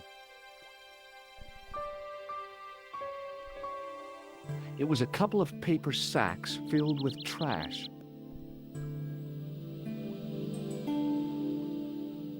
I searched the trash, but there was nothing useful there.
I eased the solid piece of plaster from the sand. Underneath, it had formed a perfect copy of the statue.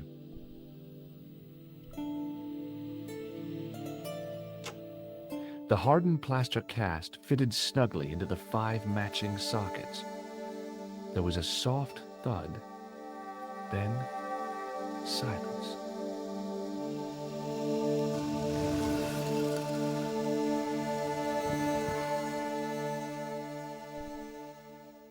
A flight of stairs led down into darkness.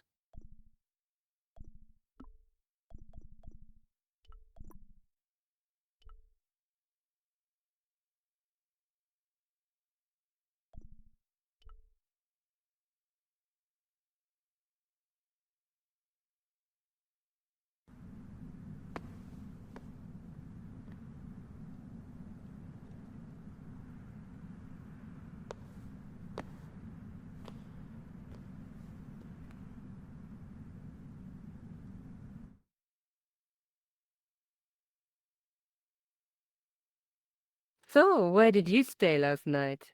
At McDevitt's. I got to drinking with Doyle and a couple of the guys. That explains why you look so ill today. Did you get any sleep at all? Not much. I had to share the room with another guy. Did he snore? Hardly. He was dead. And you say Pigram has disappeared? Without a trace. But my visit wasn't a complete waste of time. Pigram's gem? The Templar's gem. Whoever Jacques Marquet is, he's in for a disappointment. Jacques Marquet? He's the guy who should have collected the gem from Fitzgerald. What are your plans? I want to find out who, what, or where Montfaucon was. All I've got to go by is the name and a picture of a hanged man. Do you want to look after the gem? No, Georges. I'd be too tempted to sell it. Let's take another look at the manuscript.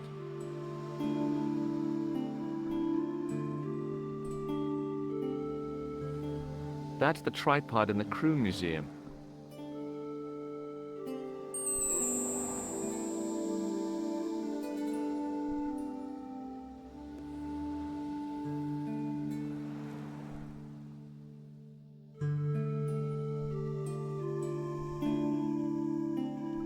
There's a guy with a sword and a bull. Between them is a gem supported by a tripod. There's a woman looking at her reflection in a mirror, but the reflection has 3 hideous faces. The ninth scroll bears a phrase in Latin. Through my teachings, you will be enlightened. There's a woman looking at her reflection in a mirror, but the reflection has 3 hideous faces. That's the gem that Pegram found in Loch Marn.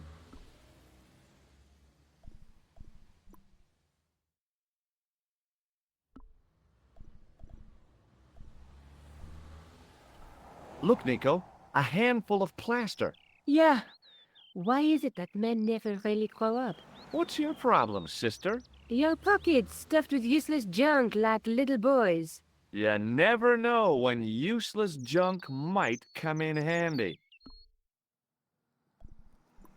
I can't sit here all day, much as I'd like to. Okay. Don't forget to look for Lopinor at the Kron Museum. And why don't you see if Rosso has heard anything? Okay. Anything else I can do for you while I'm out? Shopping, a trip to the laundromat? Just take care of yourself.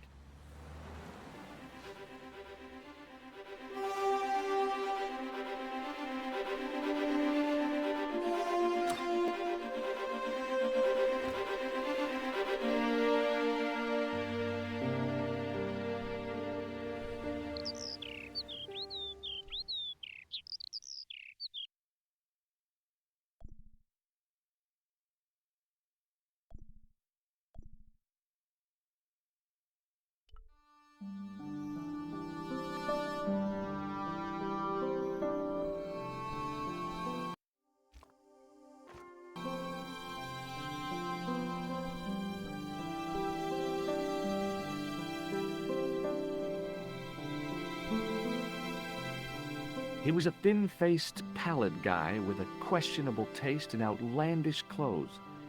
My mother used to dress like that.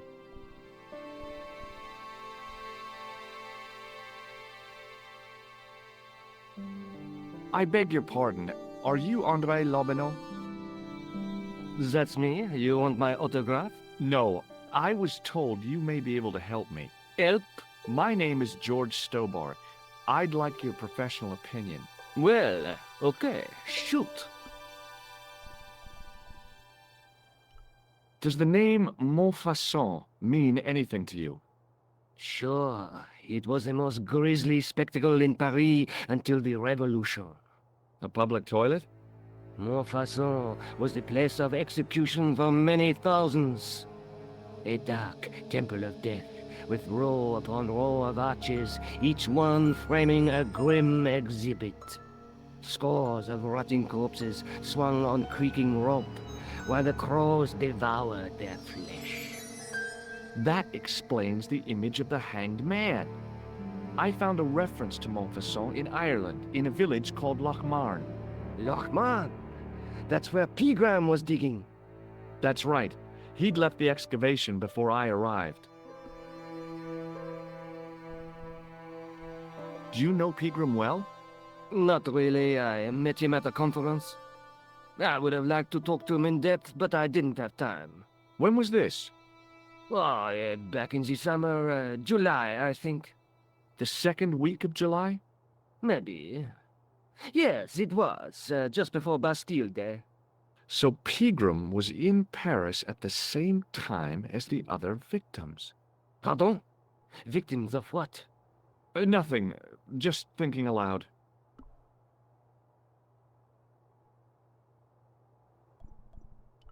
Where was the site of Montfaucon? To the northeast, near the Canal Saint-Martin, but there's nothing there now.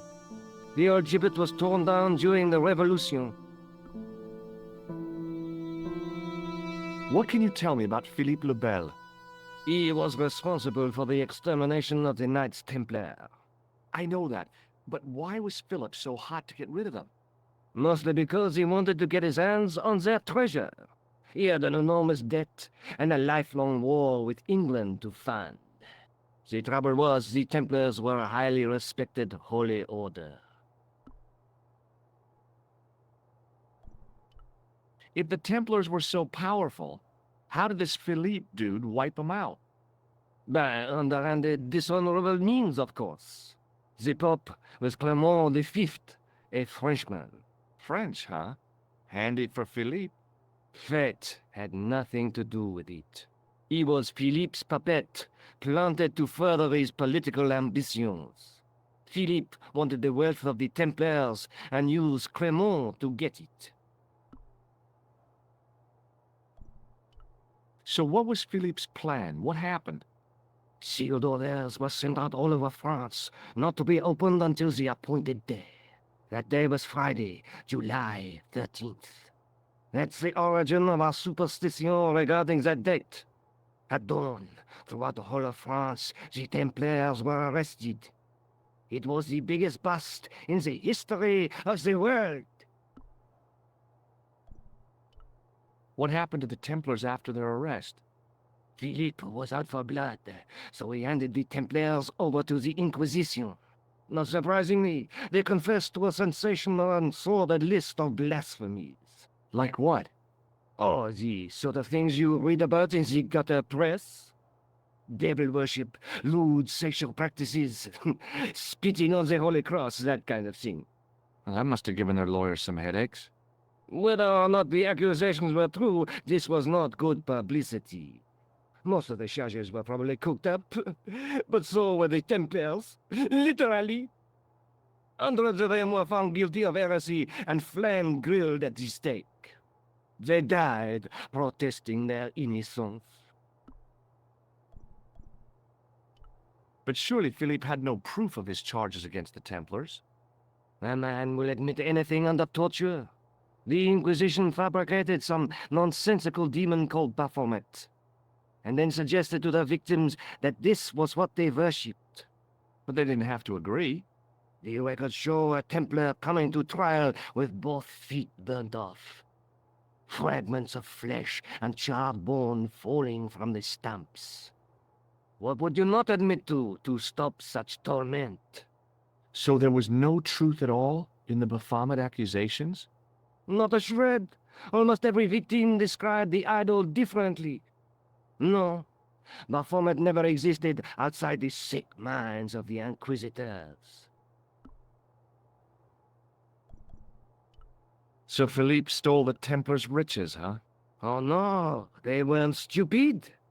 The king's troops marched first on the temple in Paris, then to the Templar home port at La Rochelle. There was no trace of the treasure, and the fleet of the Knights Templar had set sail. I'd like your opinion on a medieval manuscript. Vraiment? Do you have it with you? No, it's too fragile. And besides, there are certain people who'd stop at nothing to get their hands on it. Intriguing.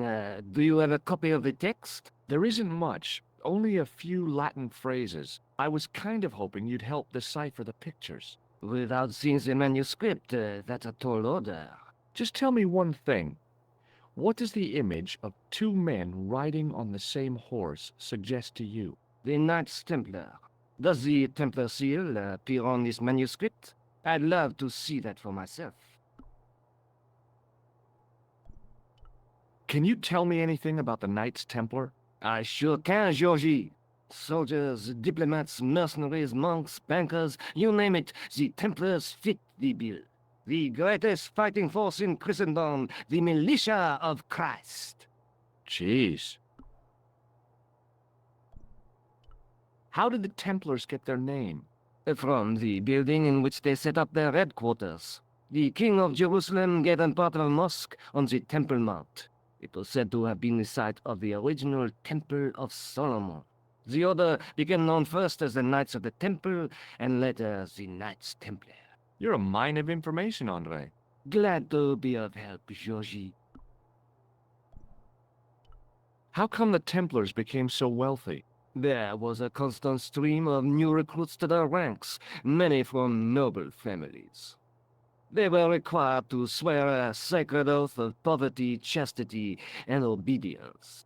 So, their money, goods, and lands were donated to the order. The Templars soon held land in France, Scotland, England, Spain, most of Europe, in fact. The poor Knights of Christ became the wealthiest power in Christendom. Is it true that treasure of the Knights Templar was never found?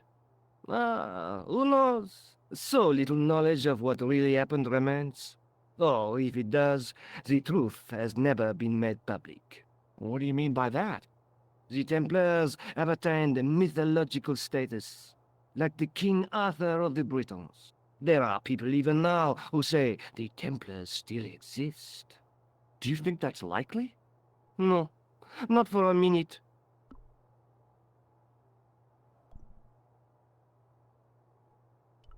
Does the guy in this photograph look familiar to you? No. The manuscript is being looked after by a friend. In Paris? Yeah. Not far from here, in fact. Well, just give me the address and I'll come round and take a look. I'm not so sure about that. Maybe I should check with her first. A female friend? Yeah, she's a woman. Maybe it was my imagination, but I noticed a predatory look in his eye. Suddenly, this friendly historian had turned into the big bad wolf. This friend, who has the manuscript? Oui, the anonymous girlfriend. She lives at 361 Rue Jarry. Ah, I know it well. I'll drop by.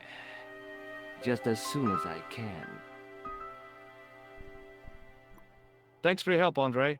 You're welcome.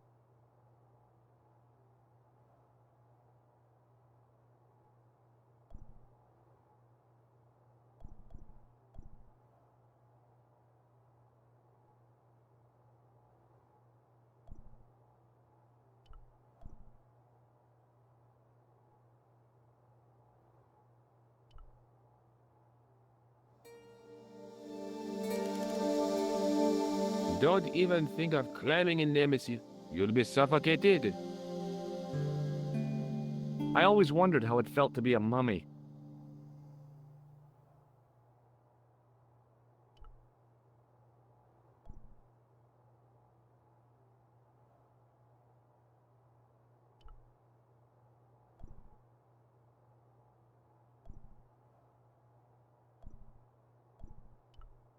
High above me was a window.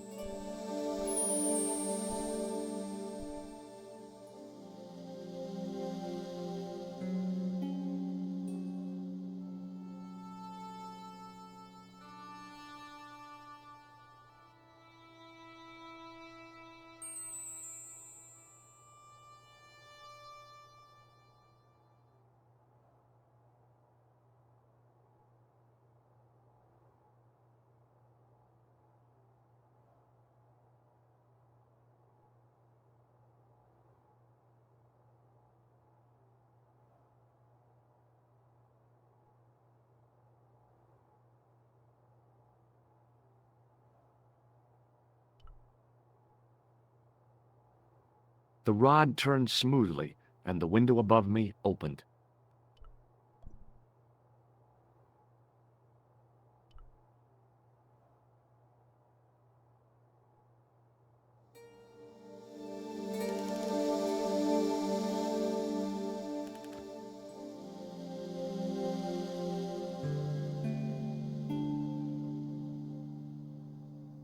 This is ridiculous. I could be here for hours.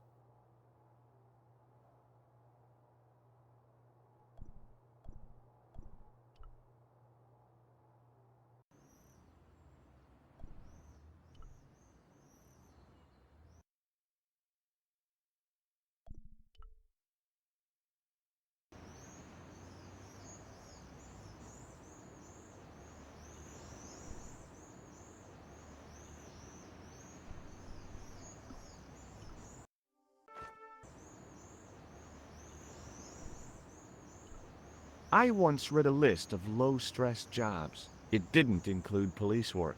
Obviously, this guy hadn't read the same list.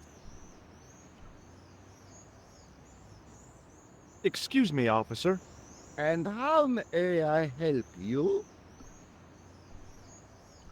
What do you know about the Knights Templar? Les Templiers.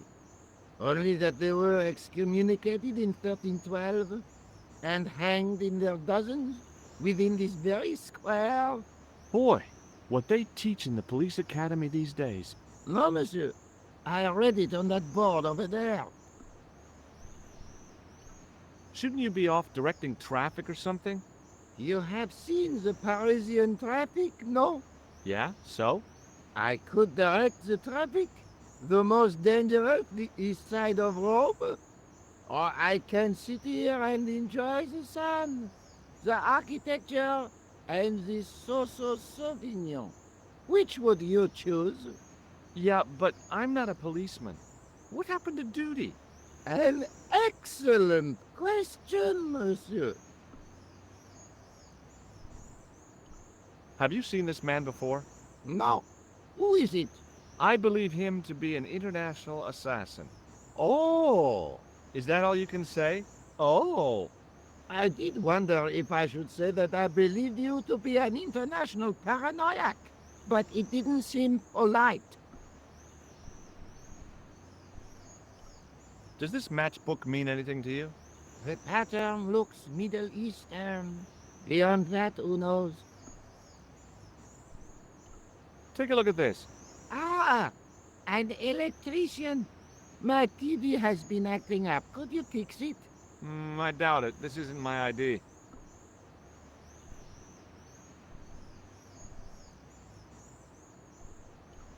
Does this red nose mean anything to you? Aha! A prosthetic nose. Very significant. It is? No, I am just having a little joke. Look at this gem. What do you think? Cut glass. No, it's not. It's for real. What kind of madman would go around waving a priceless gem under people's noses?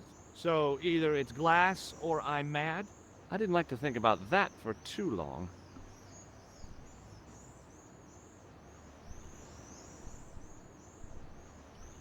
Would you like to shake? I stopped myself barely in time. Electrocuting a cop would not have been smart. They'd rebuild the Bastille just so they could throw me in and throw away the key. Does this red nose mean anything to you? Aha! A prosthetic nose. Very significant. It is? No, I am just having a little joke. Do you know what this is? It's a sewer key. Does it mean anything to you? Do you belong to some obscure arm of the Masons? I'll see you around. Oui, monsieur. I'll be there. In the middle of the square was a manhole. I wondered if there might be something relevant beneath street level.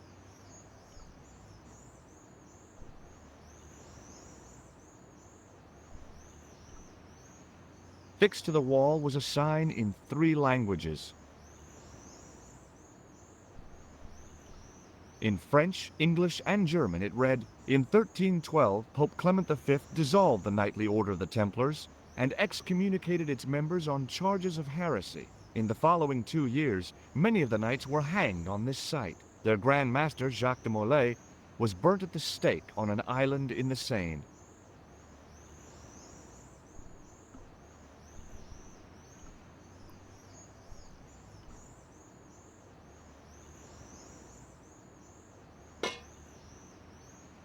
Hey, you! What do you think you're doing? Leave that hammer alone! Now! Sorry, no harm intended. You stay away from that! An ornate fountain stood in one corner of the square. I'd have to come by here in the summer to see it working. There was no water to frolic about in, and the leaf mold that was collecting there just wasn't the same somehow.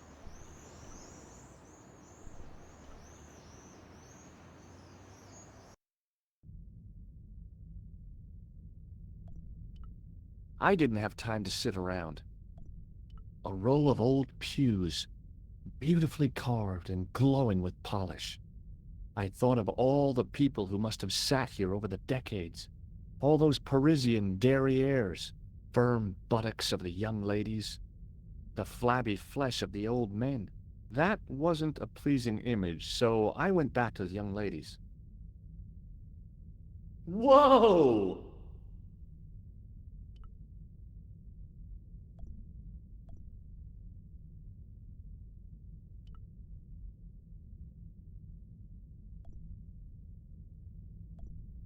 A knight's tomb, his effigy in marble lying in perpetual state, waiting in prayer for the judgment day.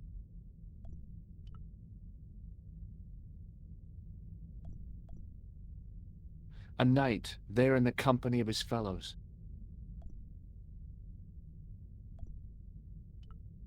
Biblical references engraved into the tomb edge to guide his way to the next world, I guess. A stone knight lay on the church floor. Just think, there's a dead guy under there.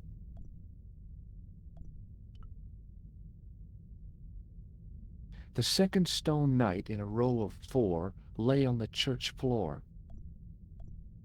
I was surprised Philip le Bel had left this place alone.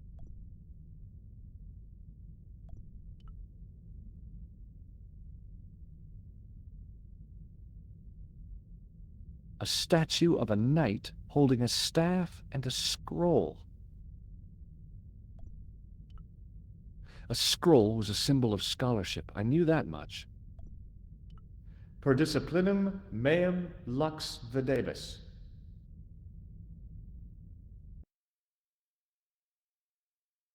A bit of a stained glass window. Wow! Hoping for a big insight while squinting through a hunk of statuary had been pretty optimistic, I guess.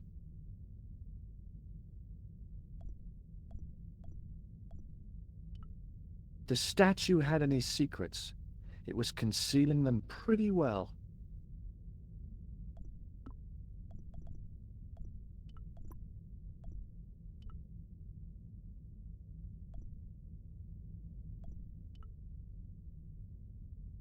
A stone knight lay in full stone armor, blank eyes looking at the ceiling. Carrying all that armor around must have been hard work. A stone knight lay at the end of a row of 4. I wondered if this guy had died in combat.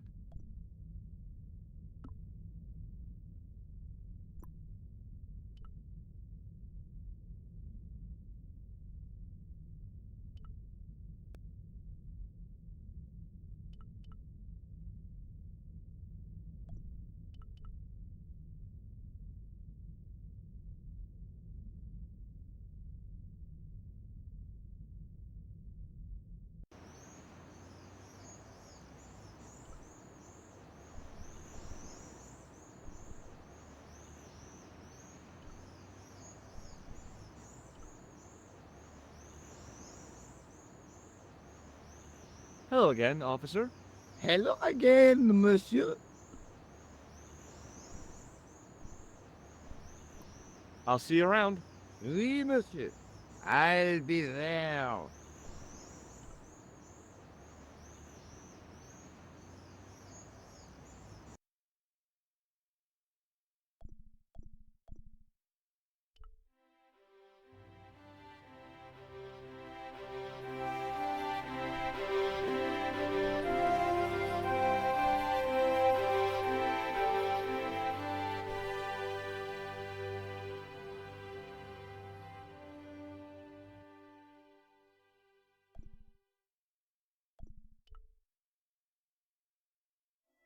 Hi, Nico. What he wants, Josh? I spoke to Labano about the manuscript. He wants to see it for himself. Okay, tell him to come here. Are you sure? Can we trust him? Trust me. He's okay.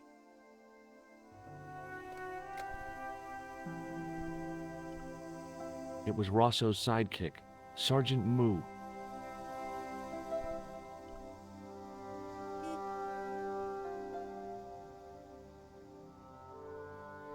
Excuse me? Ah, Monsieur Stobart, n'est-ce pas? That's correct. You remember me. The retention of such data is part of my duty as a gendarme. That is how crime is fought, through attention to detail, not intuition. Yes, sure.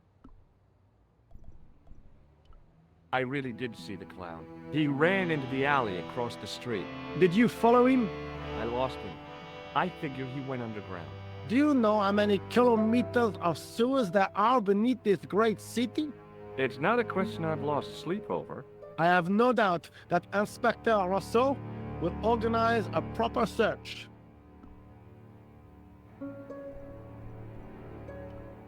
I'd like to report an assault. Yes, monsieur? Where is the victim? I'm the victim. I've been harassed by a pair of thugs. I see. And where did this alleged assault take place? Outside the Hotel Ubu. They stopped me as I was leaving and went through my pockets. Could you describe the suspects, monsieur? One looked like a gorilla, and the other looked like a weasel. Their names are Flap and Guido. Bon. I'll get them this time.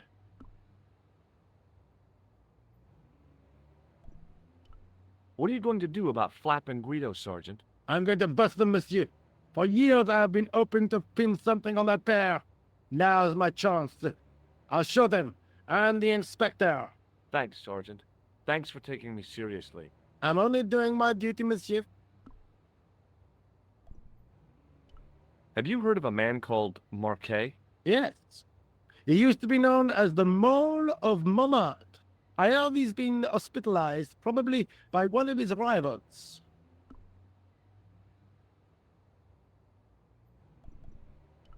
Which hospital was Marquet taken to? The Hagenmeyer Clinic, in the Avenue des Hérissons.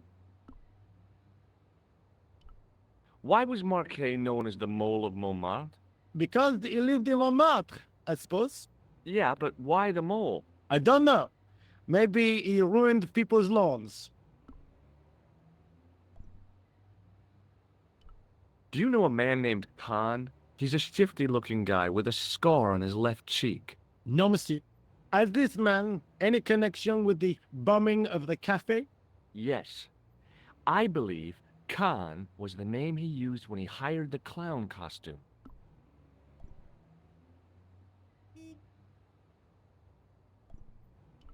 Does the name Merlin mean anything to you, Sergeant? Nothing, monsieur. Does this matchbook mean anything to you, Sergeant? That's a double-line Swedish with a crosshatch Bergman strike strip. Now, that's unusual. Pre-war Anderson hinging. Really? I haven't seen a reinforced Anderson outside of a private collection. It's rare, then? In this part of the world, yes. There are only 3 places these are made. Taiwan, Manila, and Slough.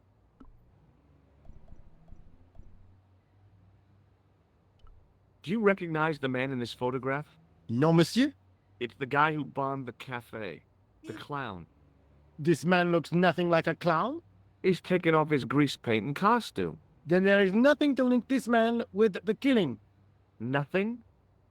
Look at those murderous eyes. Hardly likely to get him convicted. Is Rosso here? Yes, he is. You wish to speak to him? Yes, I do. One moment, monsieur. Stobart is here to see you, monsieur. Did he say what it was about? No, monsieur. Very well.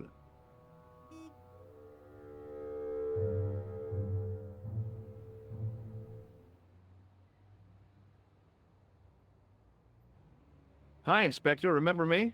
But of course, Mr. Stobart. My mind is a well-ordered faculty. A mental classification system that's the envy of the Bibliothèque Nationale. No tricks, mark you, monsieur. Just exercise. Just as our muscles waste through inactivity, so our minds decay. But there is no need. If only people would learn to exercise their wits daily. If he was trying to impress me, it worked. He was pompous and patronizing, but he had style. Eh bien, if you called about the bombing, you're too late. Investigations have been closed. But I've been taken off the case. what about the murderer, the dead guy? It is out of my hands.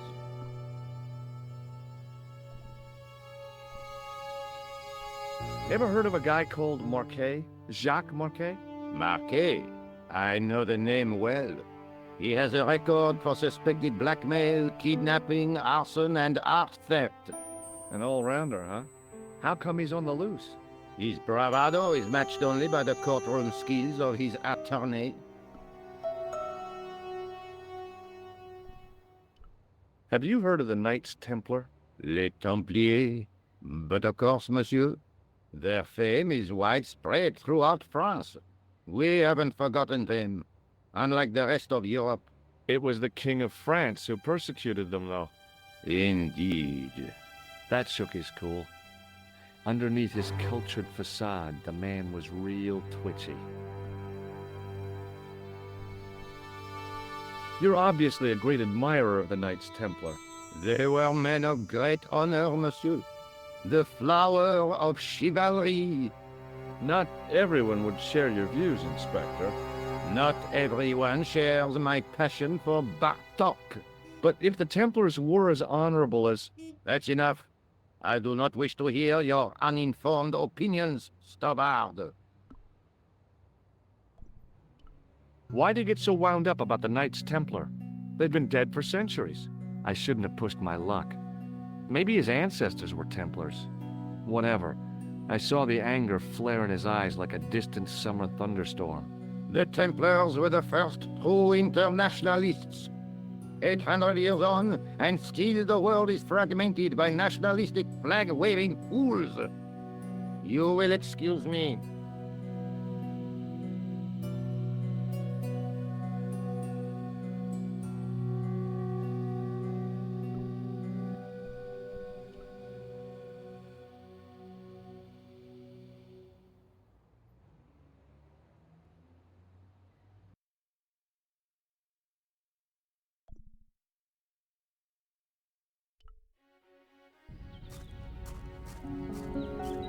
The old building managed to retain some of its original grandeur, but the modern additions looked like a baseball cap on a statue of a medieval saint.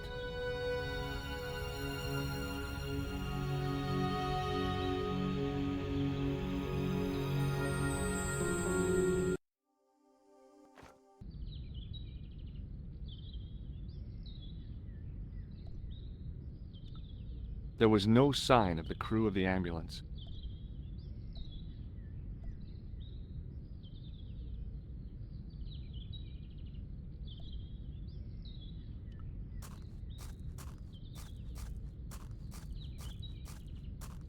I felt a little guilty as I tried the door, like I was about to rob a grave. I gripped the handle with an involuntary tremble in my hand and pulled. The door was locked.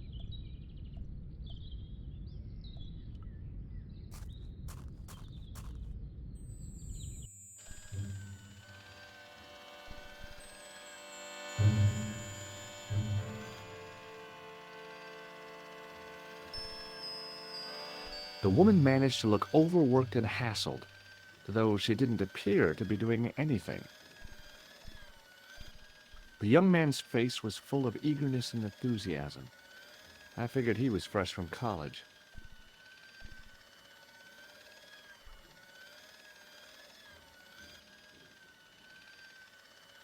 Excuse me. Yes, sir? Is this the Hagenmeyer Clinic?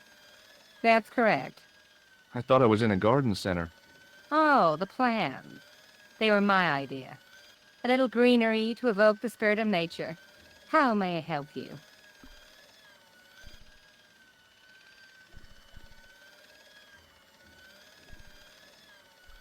Has Marquet been visited by a man in a clown costume? Oh, no. You haven't seen a man in disguise? Well, there's Theodore the bear. He comes every Thursday to entertain the children. Personally, I think he scares them half to death in that crummy old bear suit. If I was stuck on my back with tubes in every orifice, he's the last person I'd want to see. Has Marquet had a visit from a pair of gangsters? I should hope not. Can you describe them? A thin guy who looks like a weasel and his friend, the gorilla. Sounds as if they escaped from the zoo. I'm here to see Jacques Marquet. Oh, yes. Are you related to our client, sir?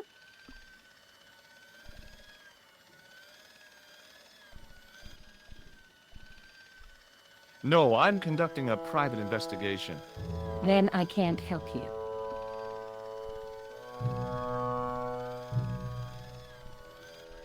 Have you seen this man here at the clinic? No, sir. And I never forget a face.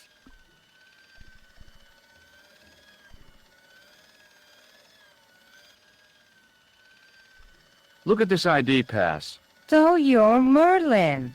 Marquet's been asking for you. For me? Yes. He was shouting your name when they brought him in here. Now, let me see.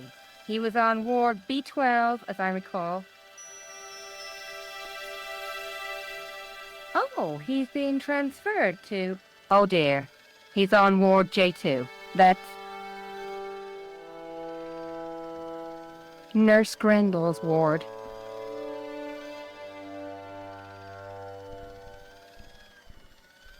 What's so bad about Nurse Grendel? She runs that ward like a South American prison. Keeping a well-disciplined ward isn't a crime, is it? Well disciplined. In the discipline and punishment stakes, she'd whip the butt off the Marquis de Sade. Everything, I mean everything, is done to a strict routine. 6 o'clock, alarm call. 6:10, bowel movements, and woe betide anyone who doesn't have a result. Those patients of hers are like Pavlova's dogs. She sounds like a real nightmare. And then some. If Nurse Grendel is that bad, how come the authorities tolerate her? She's like part of the furniture. Oh, you mean she's been here a long time? No, I mean there's not a man in this clinic who hasn't sprawled out on her. I was beginning to get the picture. This woman was jealous, with a big green capital J. How do I find Nurse Grendel's ward? Down the corridor on the left, turn right at the senior consultant's washroom. Right again at the executive coffee lounge. Bear left past the administrator's sauna. And turn left at the end. That's J2. And good luck.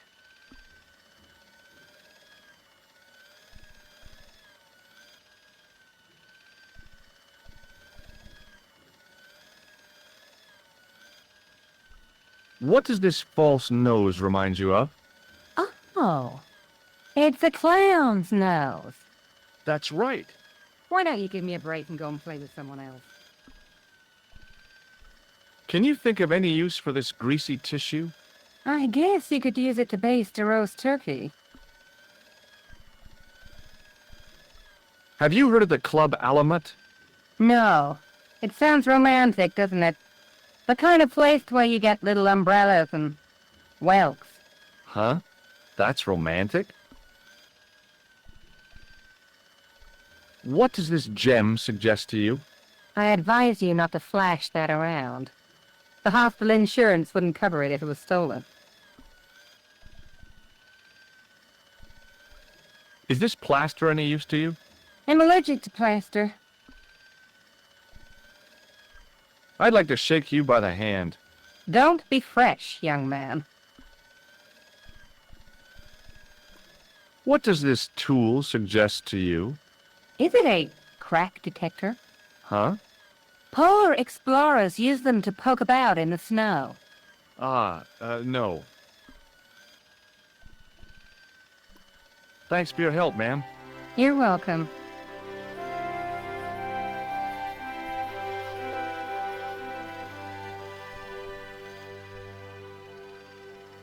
The guy seemed to be practicing his air of authority. Today, he was working on his withering stare.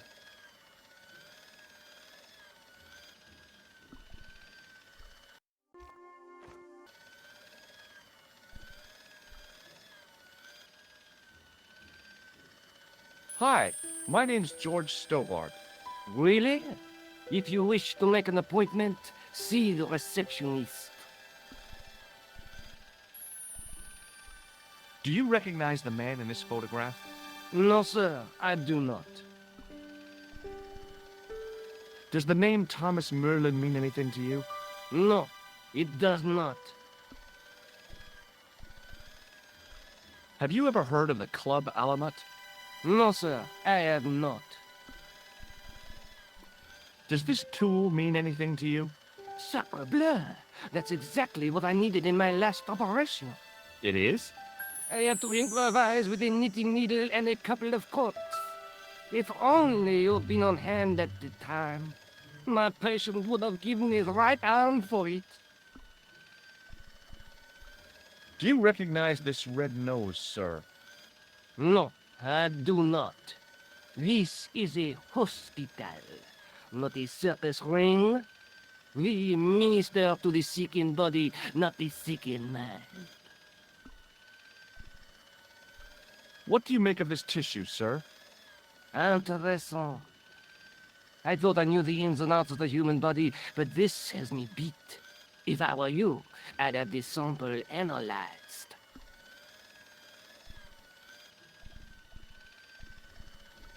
Does this white powder mean anything to you? No, sir. I do not pretend to know the pharmacist's job. Look at this, Doc. It's a genuine medieval-type gemstone. Yes, so I see. Remarkable.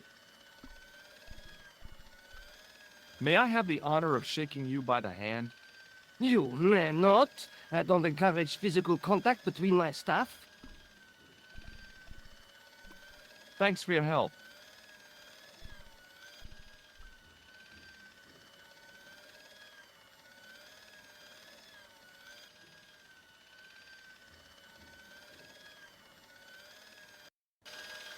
As I turned the corner, I saw the source of the hellish noise which echoed through the corridors. It was an industrial polishing machine with an odd-looking guy in tow.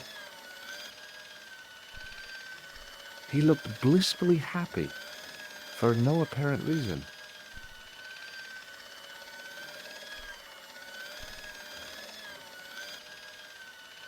Hello. What's that? I said hello. Oh, hiya. I'd like to talk to you for a minute. That's what I thought you said. Don't look so down in the mouth. No matter how bad things seem, I never let life get on top of me. Oh, yeah? What's your secret? Why, it's easy. All you have to do is smile and whistle this little tune. You know what? If you start whistling, I'll bust you in the teeth. It's a deal.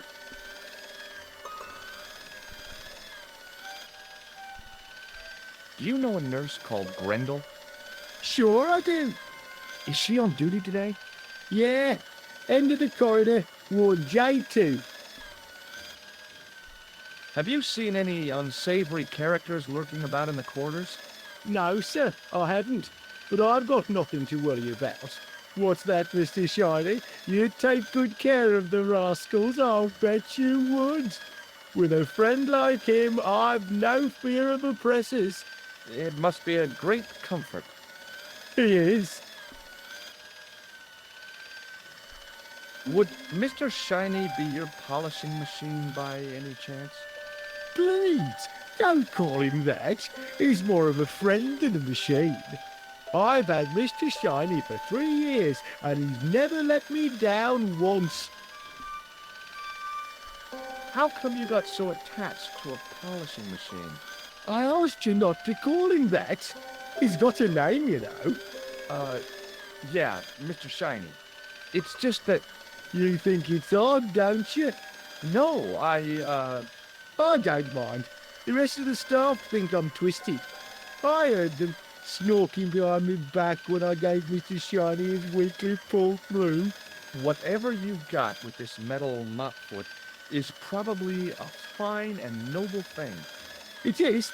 Say, it's not every day I meet someone as crazy as me. Do you know where I'd find a patient called Marquet? No. I'm not allowed on the wards with Mr. Shiny. Would this tool be any use to you? No, sir. Mr. Shiny has no user serviceable parts.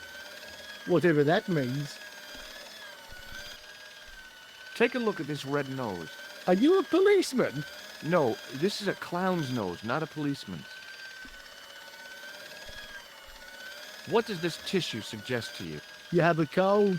What you need is vitamin C and a side order of machine oil. Do you recognize the man in this photograph? Who is it? That's what I'm asking you. Have you seen him before? How should I know? You haven't told me who he is. Take a look at the photo. Yeah, okay. Now, have you seen him before? No. Would you like to shake my hand? Not until I've washed, if you don't mind, sir. You can pick up all kinds of things in a hospital. Like nurses, right? No, sir. Bugs and germs.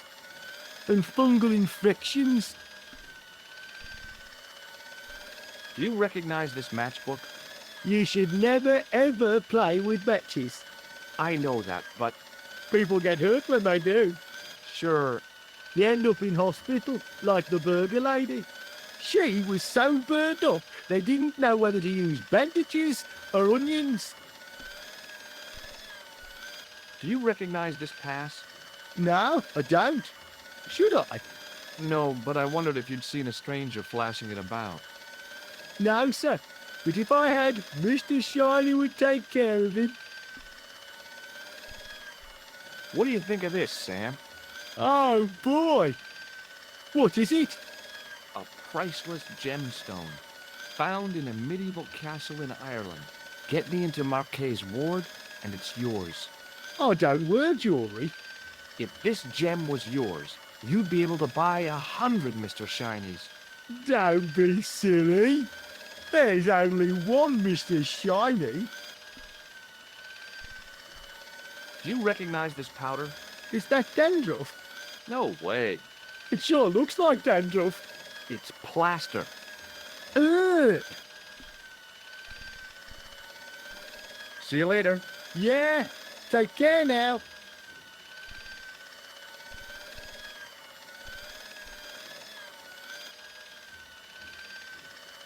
I guess the water cooler was for the use of people lost in the corridors.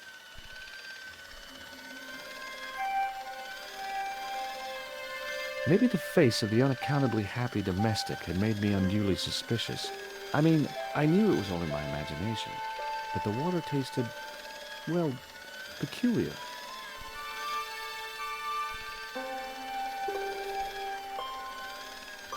The connector in the socket supplied electricity to the polishing machine.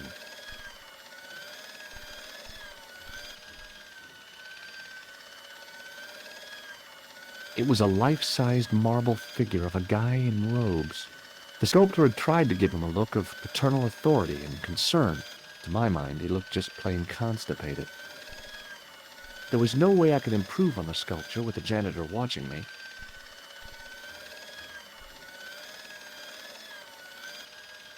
The door didn't have a sign or label or any kind of identification. Hey now, you can't go in there. How come? I'm responsible for the contents of that cupboard.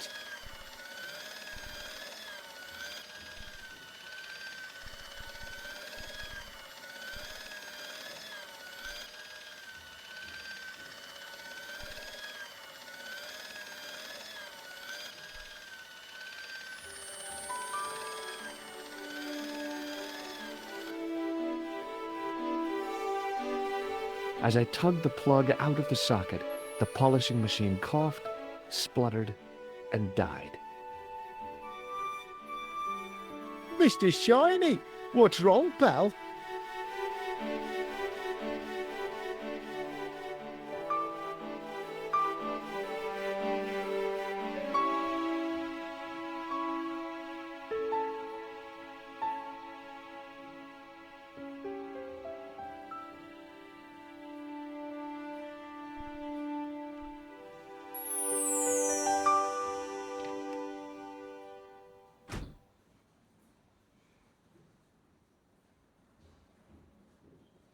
Dr. Stobart at your service.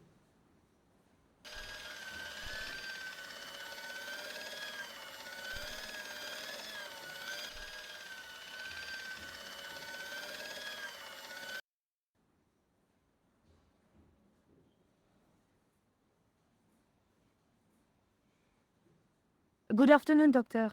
Oh, hi. Is this Ward J2? Yes, sir. The patients are ready for your inspection, Doctor. Thank you, nurse. Well, who's first? Monsieur Croquet in bed 2. What's his problem? He's been complaining of loss of consciousness. You'll need this, Doctor.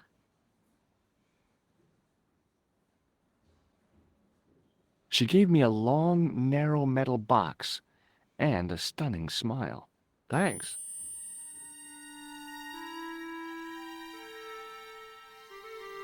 Hi, I'm Dr. Stobart. Hello, Doctor. The nurse told me you keep losing consciousness. That's right. I've had the problem as long as I can remember. It's a real out-of-body experience. Like death, but not so conclusive. I see. How long does it last? Just a fraction of a second, and then I recover. I might not have been a doctor, but I was formulating a diagnosis all the same.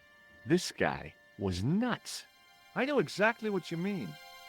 It's known in the medical field as blinking.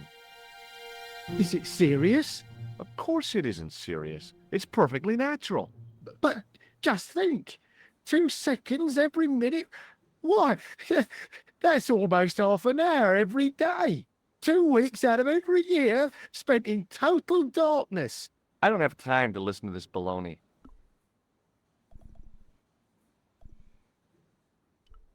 Which bed is Marquet in? He's round the corner, in solitary. What's the matter with him?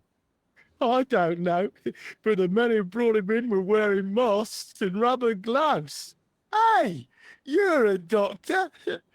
How come you don't know? We doctors don't know everything. Then how come you act like you do? Has Marquet had any visitors? Nah, neither have I. That's the worst thing about being in hospital. You feel like the rest of the world has abandoned you. Well, you know how it is. Life goes on. Thanks for those comforting words. Do you know what this piece of equipment is called? No, I don't. Do you know what this is? Is it self-raising flour? No. Does this gem mean anything to you? No, Doctor. Have you heard of a guy called Merlin? No, Doctor. Have you ever heard of the Club Alamut? Nah, I haven't. I thought about giving him an electric shock, but I just couldn't do that to a sick guy. Do you recognize the man in this photograph? Nah, Doctor. Who is it? A cold-blooded killer. One of your colleagues? No, he really is a murderer. I've never seen him before. Have you any idea what this is? Please, take it away before I throw up. Do you recognize this red nose? Nah, I don't. Do you know what this tool is used for? Eye surgery. That's a dumb thing to say. It's not sharp enough. Well, goodbye and good luck. Thanks, Doc.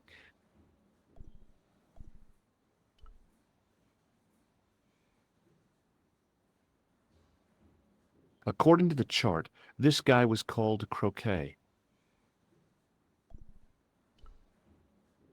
The graph showed a steady decline in his pulse rate and an increase in his blood pressure. It kind of shook me to see this guy's life reduced to a few jagged lines. Now, I was no doctor, but this guy looked dead to me.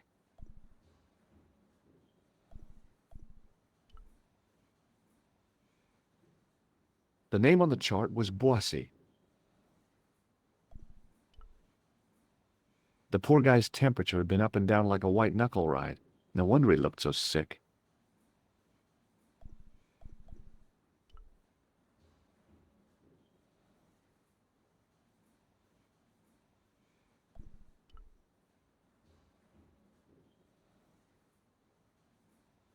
The name on the chart was Saltmarsh. His temperature was normal, with little fluctuation either way.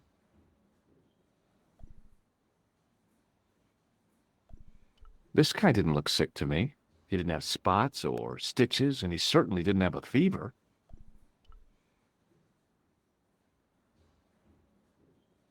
Hello? Anybody home? Who are you? My name is Dr. Stobart, and I'm here to steer you down the rocky road to recovery. Dr. Monroe said there was no cure for what I've got. Your problem is you stayed in bed too long.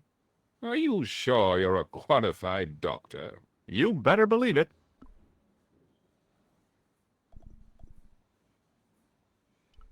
What's your impression of Nurse Grendel? She's a very efficient young woman. Efficient? You make her sound like a vacuum cleaner. I've no complaints. The woman in reception described Nurse Grendel as a monster. Well, that's simply not true. She's quite strict, but that's her job, isn't it? You've got to have discipline in a place like this. What can you tell me about Marquet? He's the man at the private room, isn't he? That room was mine before I was tossed out like a common squatter. Do you know what's wrong with Marquet? They won't even say what's wrong with me. Tell me, Doctor, what's your opinion? It's too early to say. But I've been here for 3 months. Do you recognize the man in this photograph? No, Doctor. Who is it? A cold-blooded killer. Really? He's a dead ringer for my bank manager. Of course, Mr. Soames hasn't got a scar, and he doesn't come from the Middle East. His hair's a lot grayer, too. Otherwise, it's just like him. Remarkable. Have you heard of a guy called Merlin? No, Doctor. Have you ever heard of the Club Alimut? I'm not really a nightclub man, Doctor. A game of whist and a glass of ginger wine is about my limit.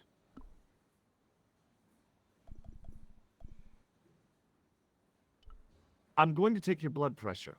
Why? I'm a doctor. It's my job. I thought about giving him an electric shock, but I just couldn't do that to a sick guy. Do you recognize this red nose? Doesn't that belong to Boissy? No. I found it in a sewer. He's a clown, you know. You wouldn't think so to look at him now, would you? Do you know what this tool is used for? I'd rather not, Doctor. Ignorance is bliss, as they say. Have you any idea what this is? No, Doctor. I wouldn't even like to guess. Does this gem mean anything to you? No, Doctor. Is this some kind of test? If it was, you would have failed.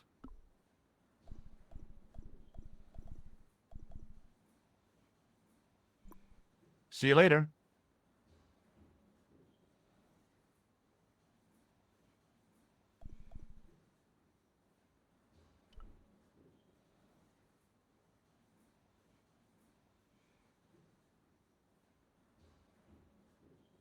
Doctor! What is it? You haven't taken my blood pressure.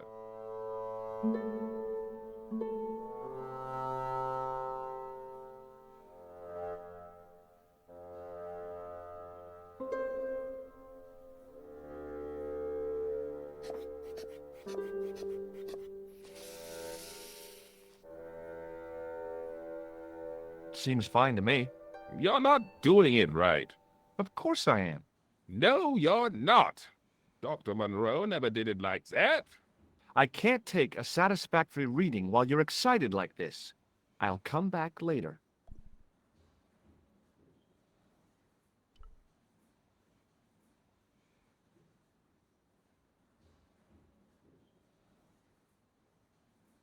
Oh, Doctor, What now? you didn't finish taking my blood pressure.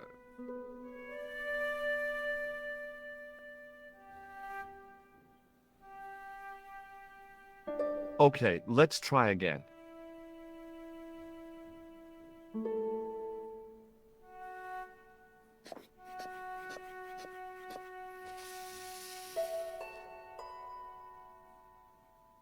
You don't have the first idea what you're doing, do you? I'll come back when you've recovered your manners.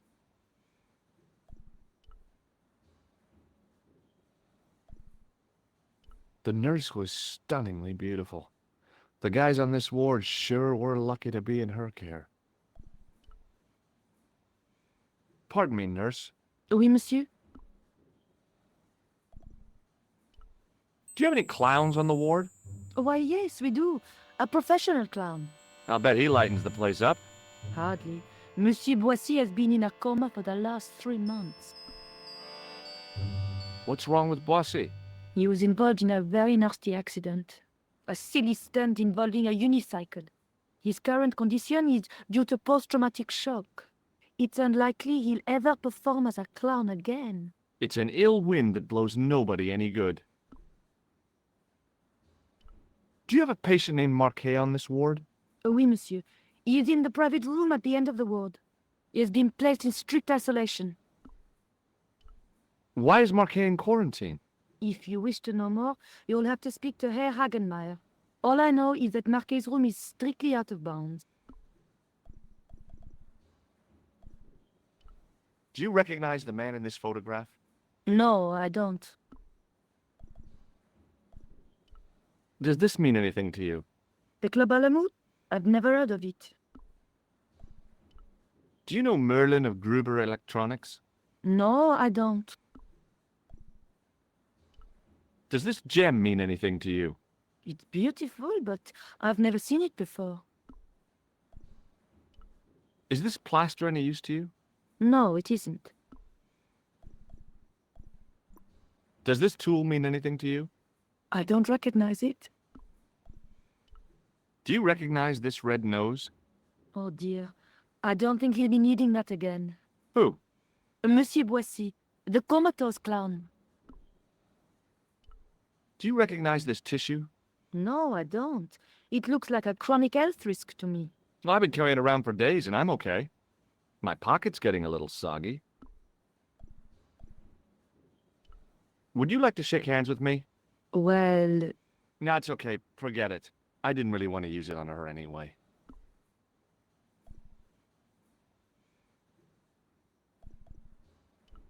Do you know who paid for Marquet's room? No, of course I don't. Preferential treatment like that must cost an arm and a leg.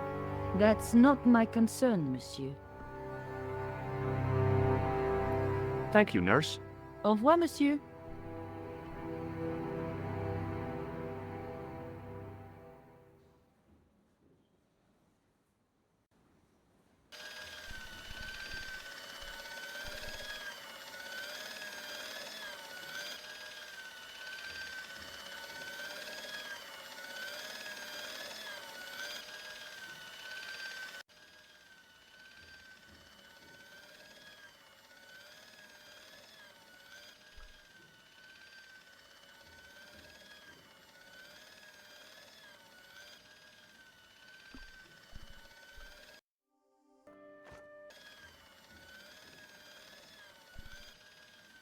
The guy seemed to be practicing his air of authority. Today, he was working on his withering stare. Excuse me, sir. You must be the new boy. Yeah, I must be. Well, stop wandering about and make yourself useful. Donnie, come here, boy. This is Benoit, my nephew. Can I trust you to look after him? Do your own babysitting, Gramps. Who do you think you are, anyhow? I am Felix Hagenmeyer. And may I say what an honor it is to meet you in person, sir. You are on my medical wall of fame. Right up there with Pasteur and Leary. I look on it as a privilege, no, an honor, to look after your nephew, sir. He is fresh out of medical school. It will open his eyes to see a real doctor on the job. I'll bet. Show him around. Let him see some real suffering. Do you recognize the man in this photograph? No, sir, I do not. Does the name Thomas Merlin mean anything to you? No, it does not. Look at this, Doc. It's a genuine medieval-type gemstone. Yes, so I see. Remarkable. Look what Nurse Grendel gave me, sir. Ah, yes, very good. I'm glad to see you're carrying it with you. It reassures the public to see the medical professional using traditional archaic tools. Have you ever heard of the Club Alamat? No, sir, I have not. So long, Hagenmeyer.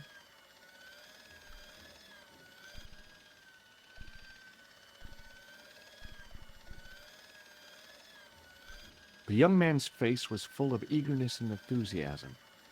I figured he was fresh from college. Hey, Benoit! There's no need to shout. What do you want? Do you know the nurse on Ward J2? No, monsieur. This is my first day here. I can't wait to get my hands dirty. I was talking about treating my first patient, of course. I didn't mean to get my hands dirty with the nurse. Shut up, Benoit. Okay, sir. Do you know anything about a patient named Marquet? No, sir, I don't know much about any of the patients. I've never met a doctor who admits that he's only human. I'm only a trainee, sir. I'm sure I'll get the hang of things. Do you recognize the man in this photograph? No, monsieur. I've never seen him before. Have you ever heard of a guy named Merlin? No, sir.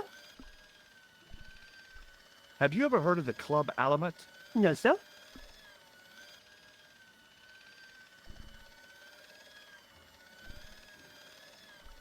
Here, take this pressure gauge. Thank you, sir. What do you want me to do with it?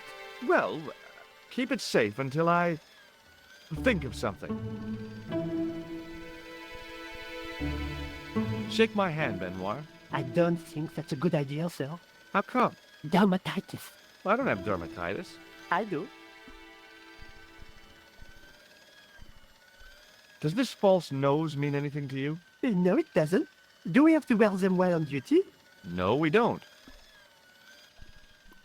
What does this tool suggest to you? Isn't that used to snap the patient's ribs when exploring the abdomen? I hope not. Follow me, Benoit. I'm right behind you, sir.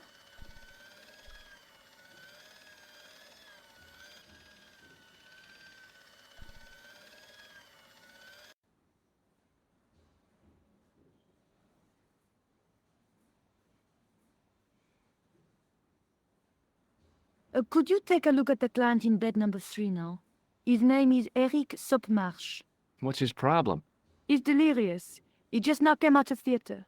He's recovering from major surgery. I'll have him up and about before you can say, Lazarus, get out of your bed and walk. Hi, it's me again.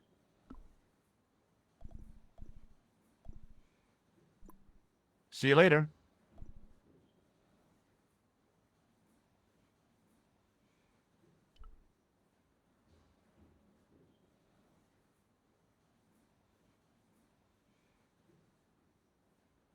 You haven't finished taking my blood pressure.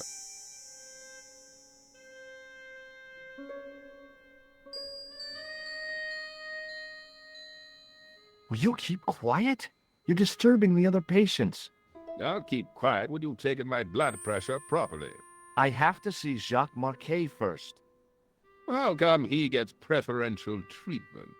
It's because he's got money, isn't it? It's not like that. I'll come back when you've dealt with that chip on your shoulder. Hey, Benoit!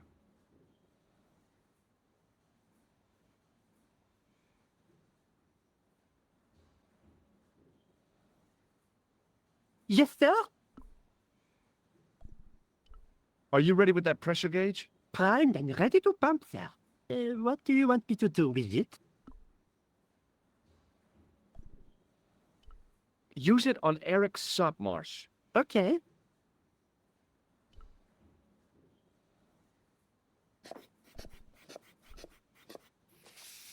I'm Dr. Stobart. Bonjour, doctor. Have you heard of a guy called Marquet? He's in quarantine, doc, right behind this here door. Marquet is just the man I wanted to see. I wouldn't go in there if I was you. He has anthrax. I have to visit my patient. What for? Routine. I have to check he's still breathing. What if he's not? I'll sign the certificate and register his bed as vacant. That's a cold and distant attitude to death. Well, I've been institutionalized to the point of godlike aloofness. The white coat suits you. Thanks. Have you seen any suspicious characters on the ward? Yeah, I have. A gorilla and a weasel? No, this was a tatty old bear. How was the bear acting suspiciously? Well, he was wearing a homburg. Is that against the law? No, but it's pretty weird for a bear. Don't you think it's possible that the bear was a man in disguise? Well, obviously, I'm not completely stupid. But who would go to the bother of disguising himself as a bear? It's not as if he'd blend in with the surroundings. I checked with base to see if any bears had been reported missing from the zoo or a traveling circus. They told me to sit tight until reinforcements arrive. I guess they're right. I'd be stupid to tackle a bear single-handed. Do you recognize the man in this photograph? No, I have never seen him before. Are you Thomas Merlin of Gruber Electronics? No. Then you won't be needing this. Have you ever heard of the Club Alamet? No. It sounds Middle Eastern. Do you recognize this gem? It isn't an emerald, is it? Yeah, I think so. Thanks. Can you think of any sensible use for this plaster? Sensible? No. Puerile? Yes, but you've probably thought of those already. What does this tissue suggest to you? It looks as if it has been used to wipe Satan's bottom. I hate to say it, but you could be right. Would you like to shake hands? What for? As a gesture of goodwill. On reflection? No. What do you think this tool is used for? Branding mice without bending down. Catch you later, officer. Au revoir, Doc. If you see that bear, kick him in the nuts.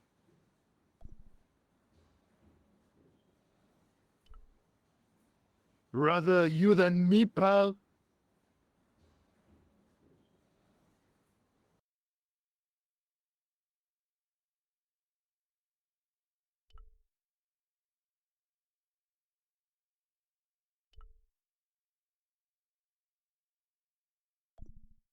Marquet's slim hold on life was being measured, monitored, and maintained by the machinery on the rack.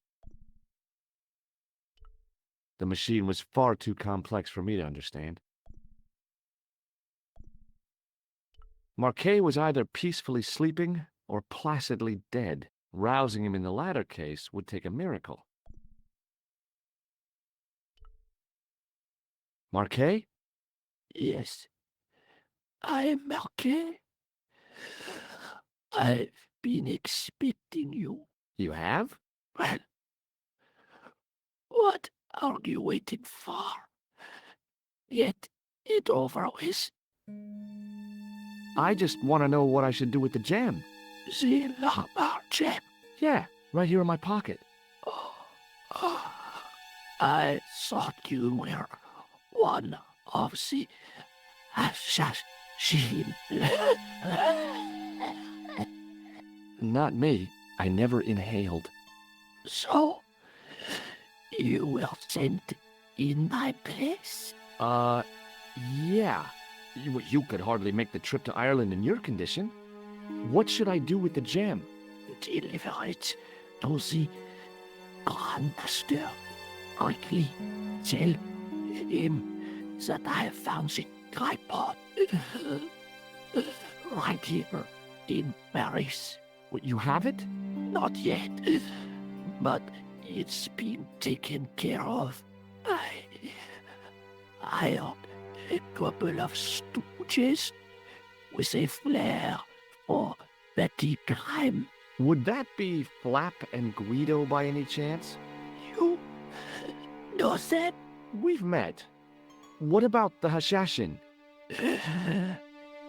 He's more likely to have followed us there.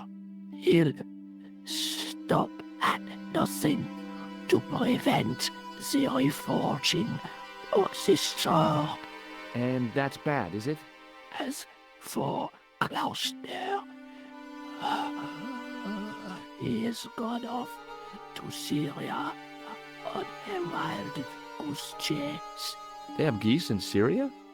He has a theory about the location of the... That's enough excitement for one day, Monsieur Marquet.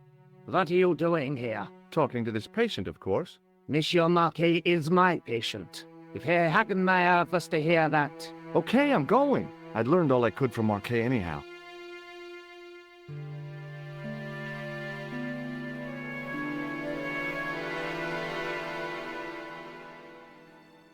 There you are, sir. I was just coming to look for you. I finished with your pressure gauge. Thanks, Bunny. What's that noise? It sounds as if someone's having a cardiac arrest. It's all right. The doctor's in there with him.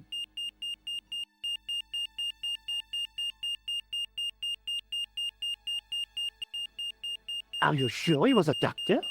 Oui, monsieur. He showed me his ID. It was Dr. Braille. There's no Dr. Braille working here. He's an imposter! The door's locked. Help me, officer.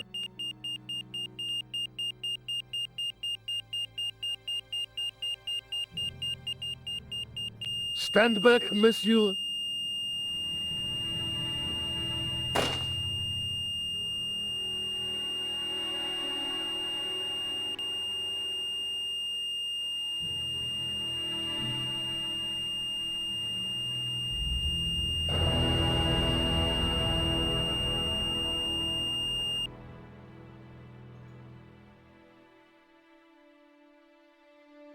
I found Jacques Marquet. Did he talk? Yeah, he talked. For the very last time. He's dead. Yeah. Killed in cold blood by a bogus doctor. That's despicable. What kind of guy would pass himself off as a doctor and take advantage of a dying man? Was it Khan? No, I don't know who he was, but it certainly wasn't Khan. He got away, out the window.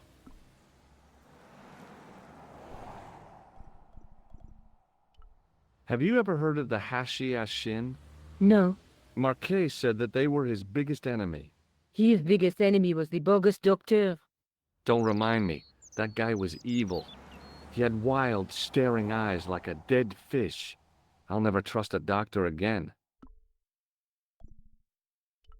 Do you think the assassin was responsible for killing Marquet? I don't think so. He could have finished him off the first time. Besides, Marquet would have recognized him. He was pumped to the gills with sedatives. He wouldn't have recognized the 4 horsemen of the apocalypse unless they'd introduced themselves. Have you found out any more about the Knights Templar? Yes, I have. The guy responsible for their downfall was Philip IV, the King of France, otherwise known as Philippe le Bel. I've heard of him. Well, he is known to history as Philippe the Fair, but I doubt if the Templars called him that. I'm sure André will tell you all about him.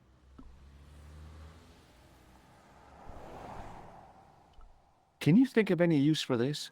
That's a thing for measuring blood pressure, isn't it? What are you doing with that? I picked it up in the hospital. It could be useful. You ought to take it back. Don't you feel guilty? No.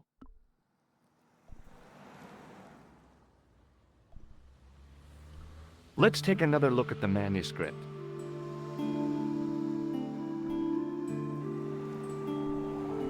That's the gem that Pegram found in Lochmarn. That's the tripod in the Crew Museum.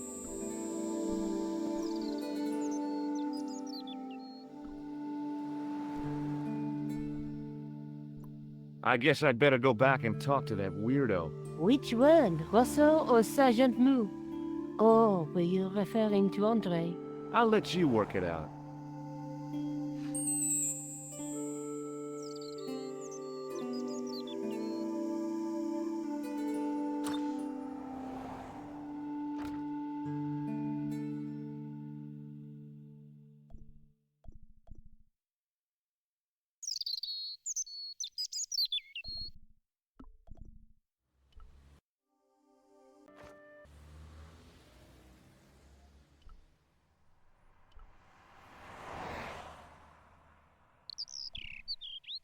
The woman was doing something with a pair of needles that couldn't be described as knitting.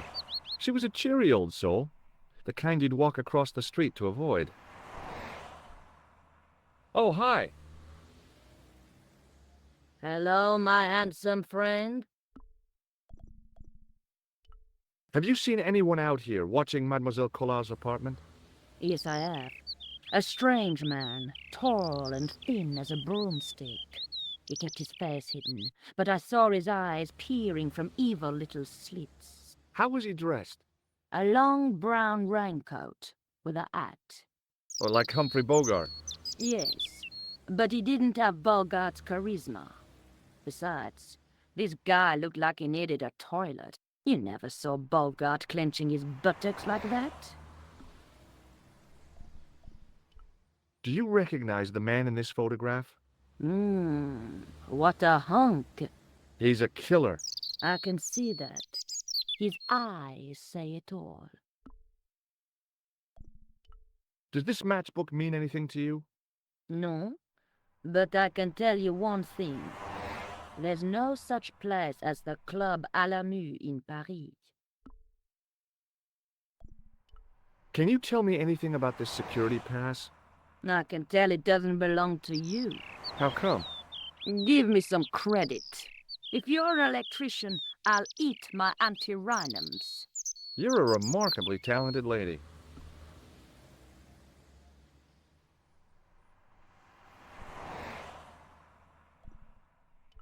What does this apparatus mean to you?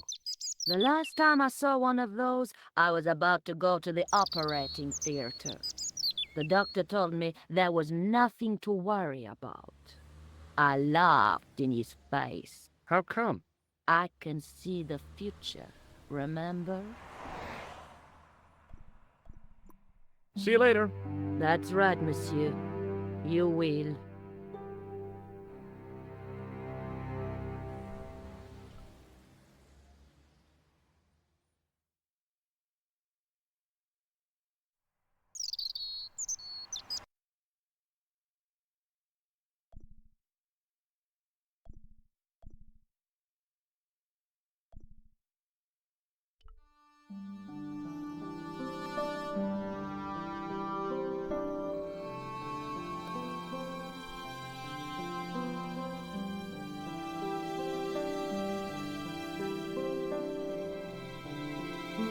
Through the grimy glass, I could see several large shapes in a gloomy room. What they were, I couldn't imagine. There was no obvious way into the building.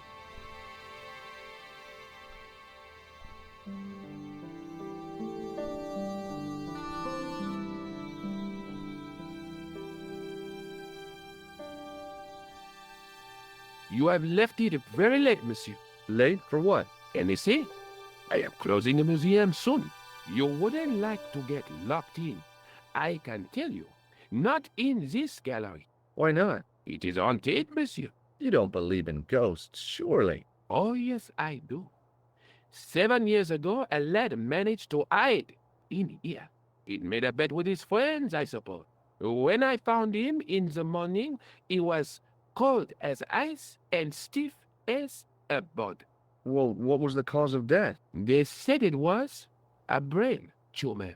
But on his face was a look of stark, desperate terror, such as I have never seen before. Scary. Do you recognize the man in this photograph? No, monsieur. Is there any reason why I should? I guess not. Have you ever heard of the Club Alamut? Oh, no. I don't frequent places like that. Do you recognize this ID pass? No.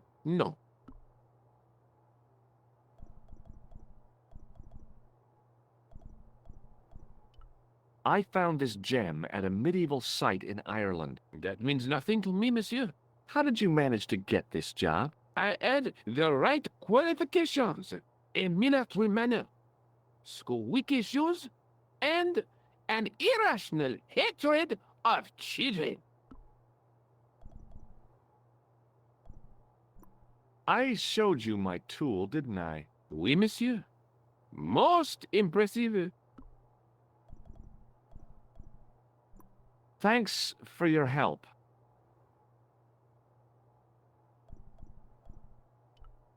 High above me was a window.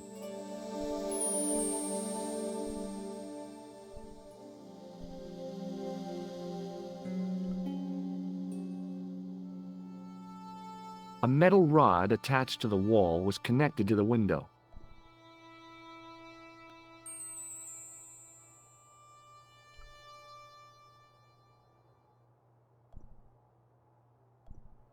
He was a thin-faced, pallid guy with a questionable taste in outlandish clothes. My mother used to dress like that. Hi, Andre. Hello, Georgie. Have you ever heard of the Hashashin? Why, yes, it was a radical Muslim sect whose name became synonymous with murder. It was formed in 11th century Persia, shortly before the Crusades. At roughly the same time as the Templars. Yes, they gave a new word to our language, Assassini, the assassins. How did the assassins get their name? From the legend surrounding the secrets of their initiation rites. A young man who sought to join the sect was given hashish until he drifted into dreams. He awoke to find himself in a fabulous garden with everything he could wish for. The freshest water, the most delicious food, the choicest hash, and the most delectable women imaginable. Cool. Do you have the address? I haven't finished the story. There was a price to pay for this taste of paradise. Wouldn't you just know it? The young man would wake the next day to find himself back in the real world. He was told that he'd been given a glimpse of the heaven reserved for holy martyrs. A heaven he would enjoy for eternity if he was willing to join the Hashashin. How did the assassins operate? Well, as I explained, the new recruits would be only too willing to die for the cause. They'd be instructed in the use of the dagger, poisons, and disguise. Then, the Grand Master of the sect would name an enemy of Allah. And they'd stop at nothing to eliminate that enemy. You got it. They were fearless and deadly. Does the cult of the assassins still exist? Take a look around at the world today. You tell me. I think you ought to know that the tripod is going to be stolen. The Lochman tripod? No. It's true. I can give you a description of the thieves. Before the supposed event has taken place? I heard them planning the raid. They're wasting their time. The tripod is protected by a state-of-the-art alarm system. Well, don't say I didn't warn you. Why don't you loan the tripod to me for safekeeping? Because I'd never see it again. Well, don't you trust me? It's not a question of trust, George. That tripod is hundreds of years old and extremely fragile. I get your point. Thanks for your help, Andre. You're welcome.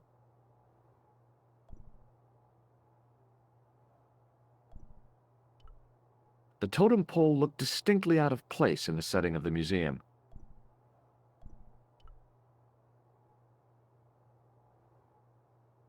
Don't open it! Remember, the burning cattle!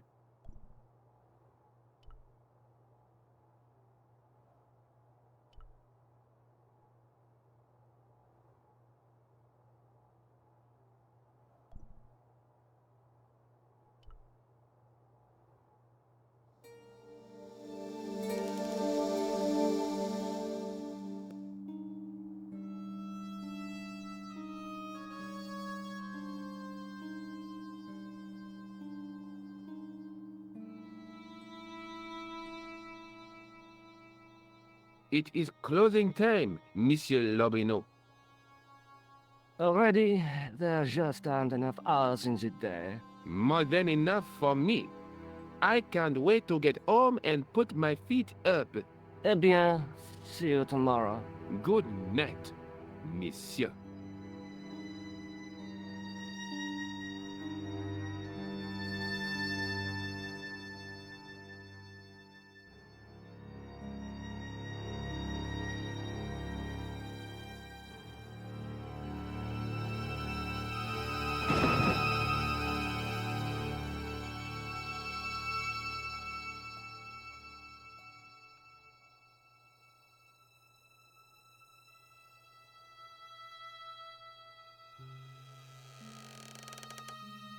Hey, Guido!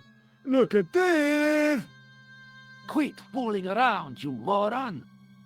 Get your ass over here and bring that flashlight.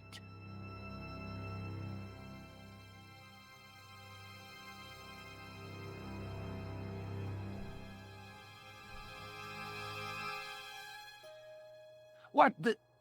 Who's there? Let's get out of here!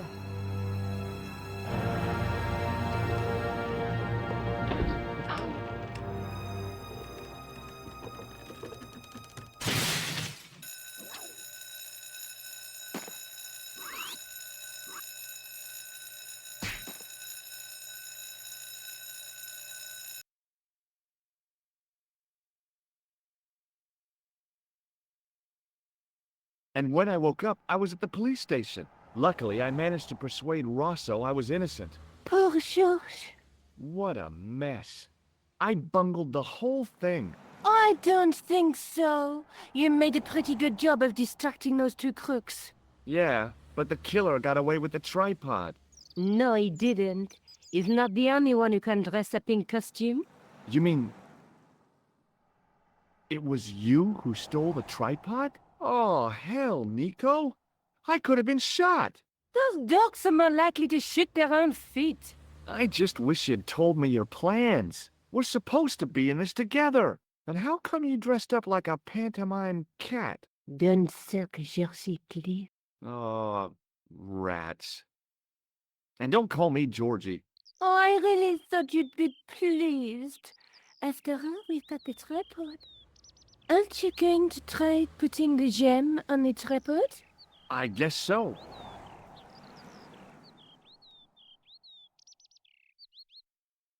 Nothing happened. Yeah. The gem fits perfectly, but what does that prove?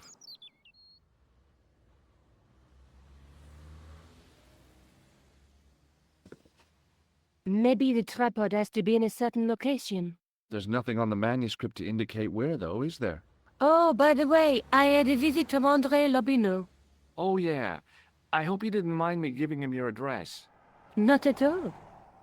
It was lovely to see him again. He was over the moon when I showed him the manuscript. It's not often he gets that excited. He made a sketch of the Knight's Christ to take back to the museum. I believe he's identified the family who bears that crest. I sure hope so. Labino explained who the Hashashin were. Yeah? The cult of the assassins. Oh, boy! Let's take another look at the manuscript.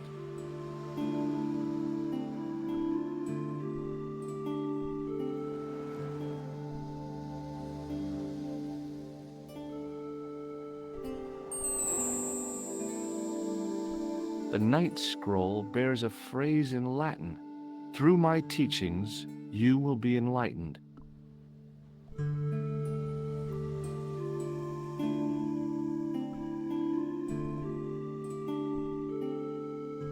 What do you think the purpose of this tripod is? On the manuscript, the gem is shown mounted on top of it.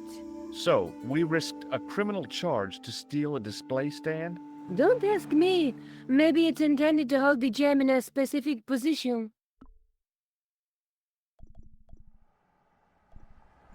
I have to go. Already? You only just arrived. Time and tide wait for no man. Okay, I'll see you later.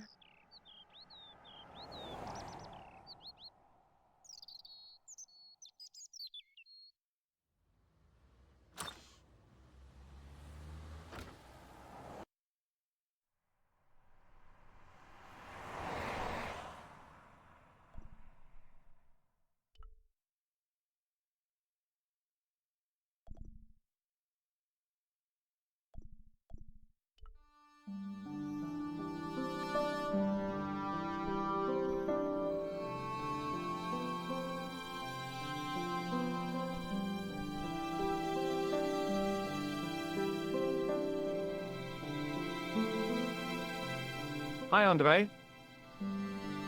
Hello, Georgie. What's with the long face? Haven't you heard? The tripod was stolen. No kidding. I just don't get it. So many other treasures, and the thieves choose the tripod. A modern-day alchemist, perhaps? Who knows? There's no shortage of crazies in Paris. Hey, I visited Nicole's apartment. Yeah, she told me you came by. Ooh, quite a fine Georgie boy. I didn't expect anything quite so sexy. I hope you're referring to the manuscript. Well, oui, of course.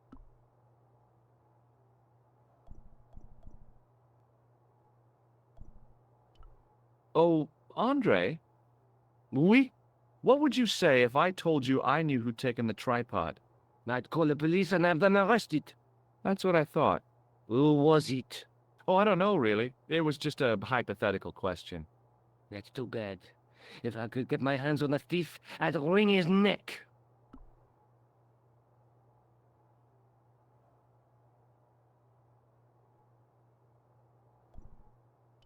What did you make of the manuscript? It dates from the time of the Crusades. We guessed that from the Templar seal. It's a story and pictures like a modern-day comic book. What story does the manuscript tell? I don't know. It was probably produced for the tourist market. Tourists? Oh, oui, pilgrims in their thousands on their way to Jerusalem. The tourist trade is nothing new, you know. It's been around for centuries. Ever since Joshua made a packet selling souvenir bricks from the walls of Jericho.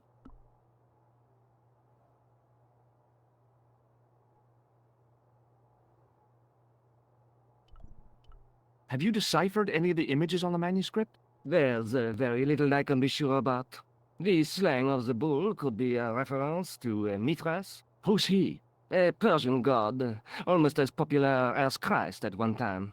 The only thing I can be sure of is the knight. He's Spanish. How can you tell that? The writing on the shield, the reference to Ave Maria.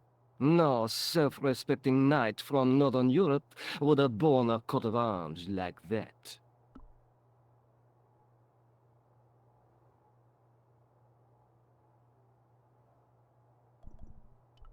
Can you identify the knight's coat of arms? I already did, Georgie. He's a member of the De Vasconcelos family from the Costa Calida.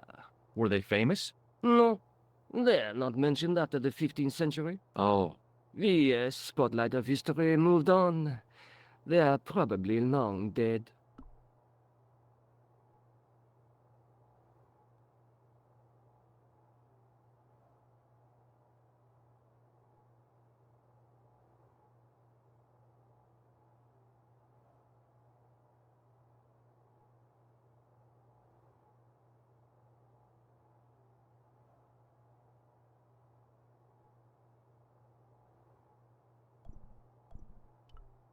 do you think the manuscript could be the map to the Templar treasure? Frankly, no. That's too far-fetched. The manuscript is interesting enough and a rare find, but that's all. Wouldn't it be terrific if it was a map, though? The treasure of the Knights Templar. A romantic notion, Georgie, but extremely improbable. Thanks for your help, Andre. You're welcome.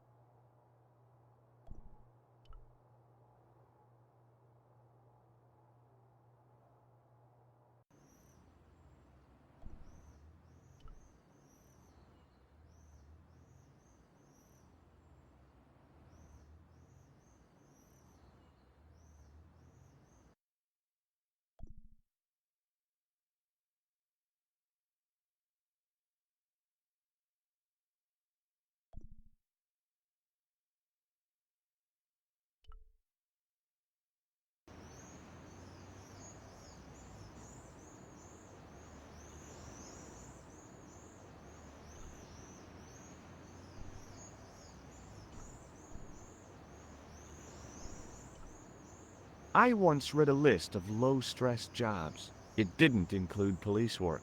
Obviously, this guy hadn't read the same list.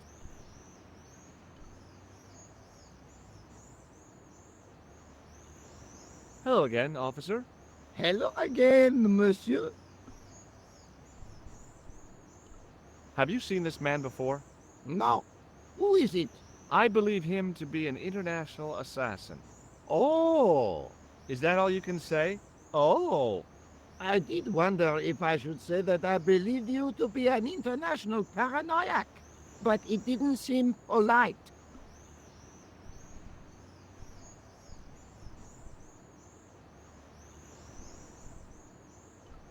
Does this matchbook mean anything to you?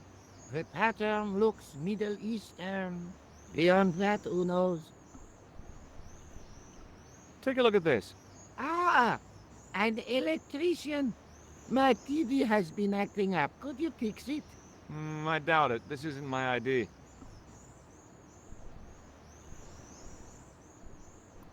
I'll see you around. Oui, monsieur. I'll be there.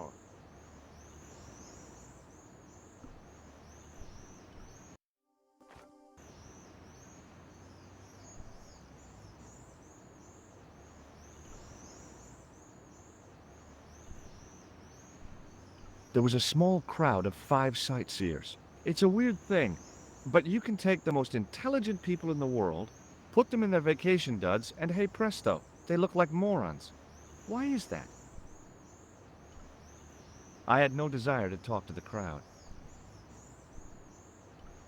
The juggler was good. Why he couldn't put that kind of application into getting a real job, I had no idea. Maybe he just liked dressing up like a horse's ass.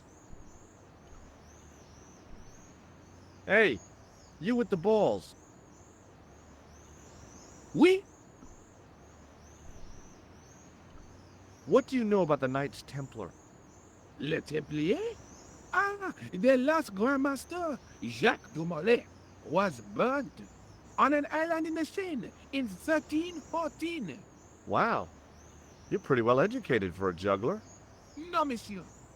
I read it on that board over there.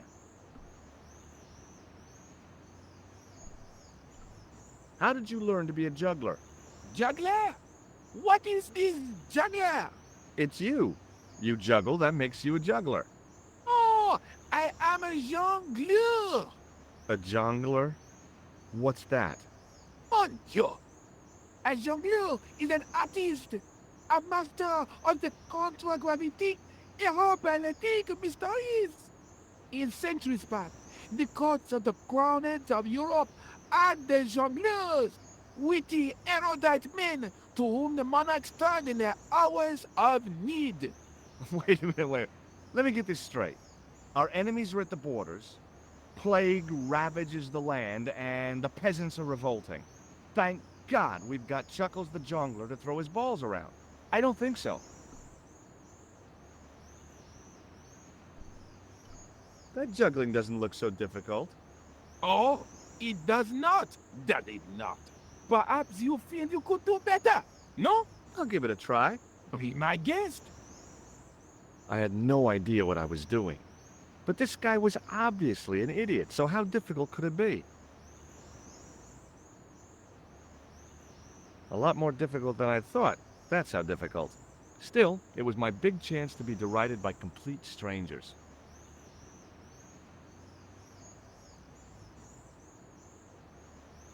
Not so easy after all, is it? No, I guess not. Does this matchbook mean anything to you? You smoke. No, I don't. In that case, it means nothing to me. Does this lab pass mean anything to you? You work in a lab. No, try again. You steal lab passes. No. Well, not as a habit. This was a special case. Does this grease paint mean anything to you? It looks like one of mine, or at least another jongleur. Or a clown? Mais naturellement, a clown. Hardly a breakthrough. Have you seen this man before? No.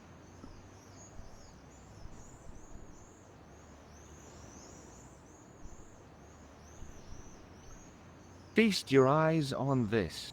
Incroyable. Is it real? I think so. Some people believe that great gems always have curses upon them. Oh, that's garbage. Although, now that I think about it, both of the people who had this before me disappeared in mysterious circumstances. And the guy who was supposed to get this was shot and then murdered in his hospital bed. Do you want it? No, thank you. I've got a medieval tripod. And my Uncle Claude has hemorrhoids. So what? What do you think of this? It is a medical device, oui? Oui, yes. Does this plaster interest you? Well, forget it. Forget that I asked. It didn't seem right to fry somebody's palm when they make their living with their hands.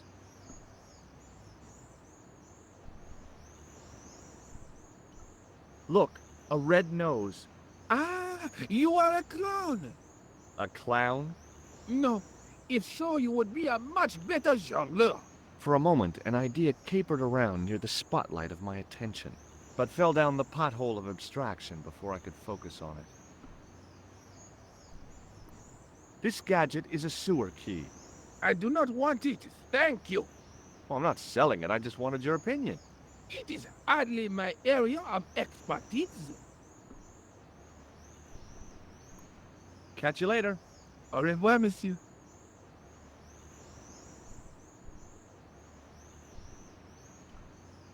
In the middle of the square was a manhole. I wondered if there might be something relevant beneath street level. I couldn't open it with my bare hands.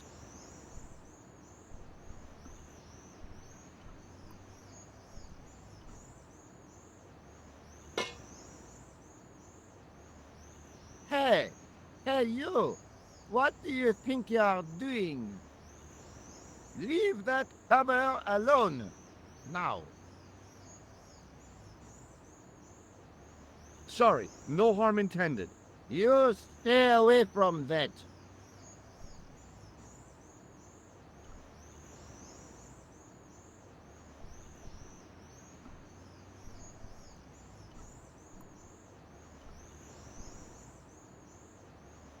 Hi again. Oui?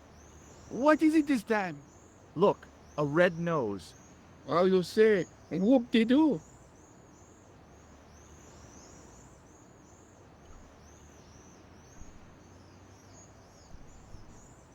An ornate fountain stood in one corner of the square. I'd have to come by here in the summer to see it working. There was no water to frolic about in, and the leaf mold that was collecting there just wasn't the same somehow. At the top of the stairs was a medieval church.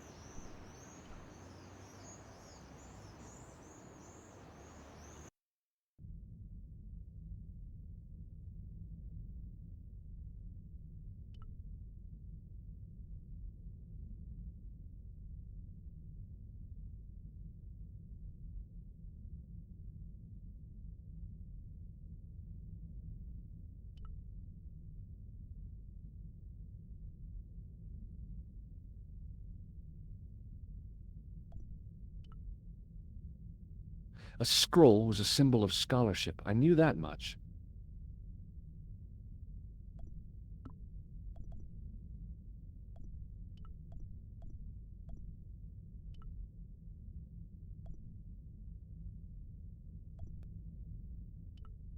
A statue of a knight holding a staff and a scroll. The statue had any secrets. It was concealing them pretty well. On the end of the staff was some kind of disc with a cross on it. Around the base of the disc was a hairline crack. Well, I could have just taken the end off the staff, but I wanted to be sure what I'd be getting out of vandalizing a church, other than deported. Per disciplinum meum lux videbis.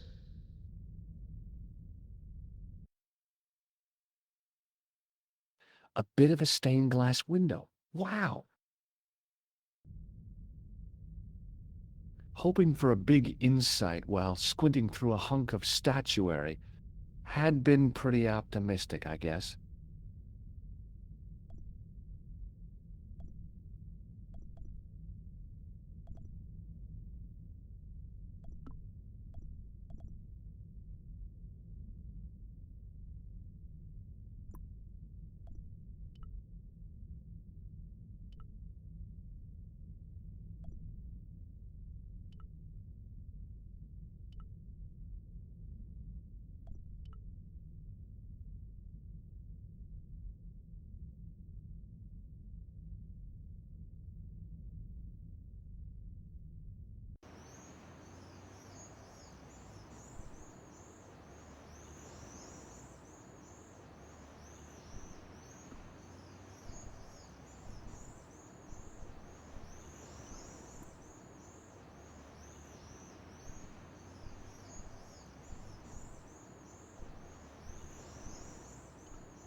I once read a list of low-stress jobs. It didn't include police work.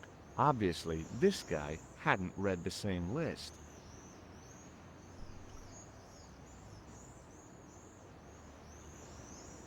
Hello again, officer. Hello again, monsieur.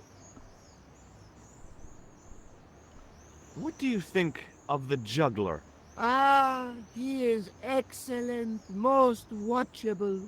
But he's blocking the thoroughfare and obstructing traffic. So, he is amusing. The traffic isn't. If he wants to block it, who am I to say no? You're a cop. Ah, oui. So I am. Ah, well. So you're not gonna do anything about this guy? No. He probably doesn't even have a license. Ah, a license. This I had not considered. So what are you gonna do? The instant I return to the station, I shall check. Return to the station? Why not just ask him? And spoil his concentration. What kind of a barbarian do you take me for?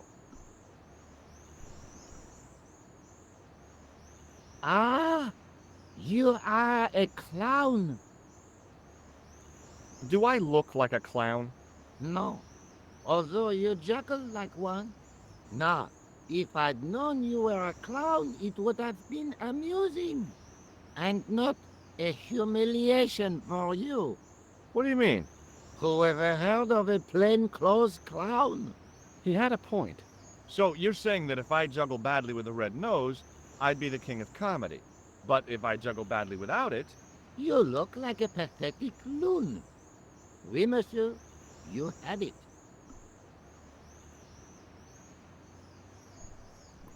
I'll see you around. Oui, monsieur, I'll be there.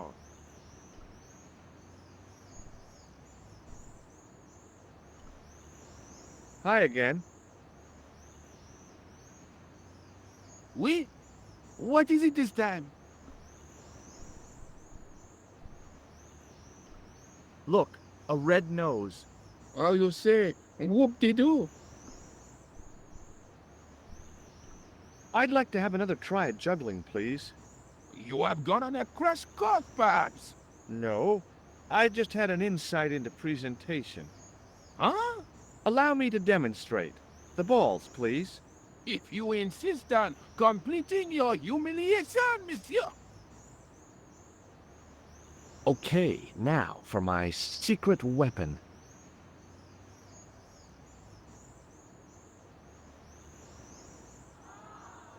The juggler was speechless with rage. You could have mistaken him for a mime. And without a word, he collected his balls and left in a fury. Hey, you forgot one of your balls. Hey! But he didn't hear. Better still, deprived of his entertainment, the gendarme decided maybe he ought to do some policing for a change.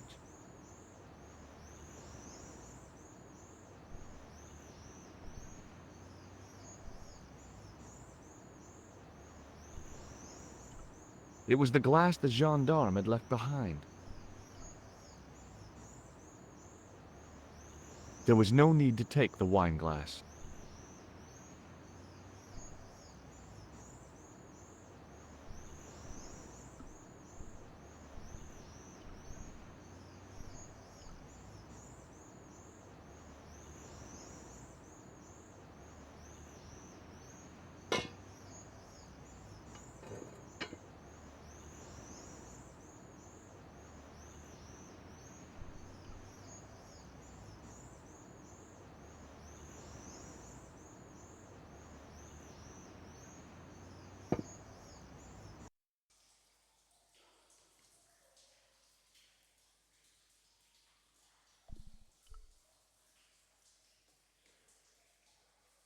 The recent showers had made the levels rise a little, but at least the place didn't smell so much. What's a guy supposed to do with a sewer? Don't answer that.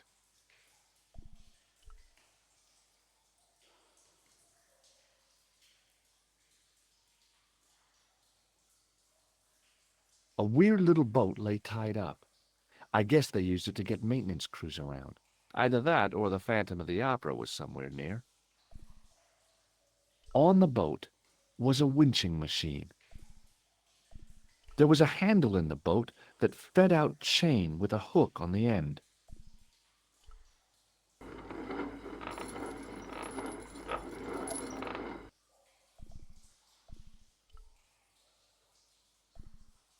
The hook lay in a bed of chain. There were 3 arches, each with an inscription. Close up, I could see a faded inscription. My medieval French isn't much, but the few words I understood seemed to say, "This is where the gallows used to stand." Maybe.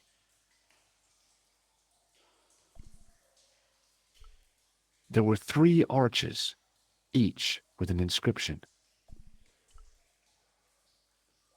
The inscription was hard to read, but I made out Templier. and something about innocence. There were 3 arches, each with an inscription.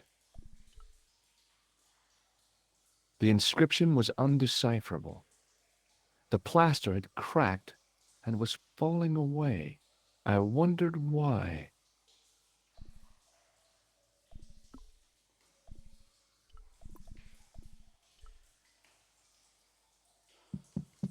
Hey, that's hollow!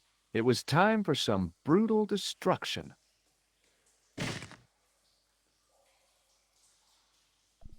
I'd poked a hole in an historical site. If any archaeologists came by, they'd lynch me for this. Close up, I could see the plaster was thinner where I'd broken through, and behind it were some cogs and a lever.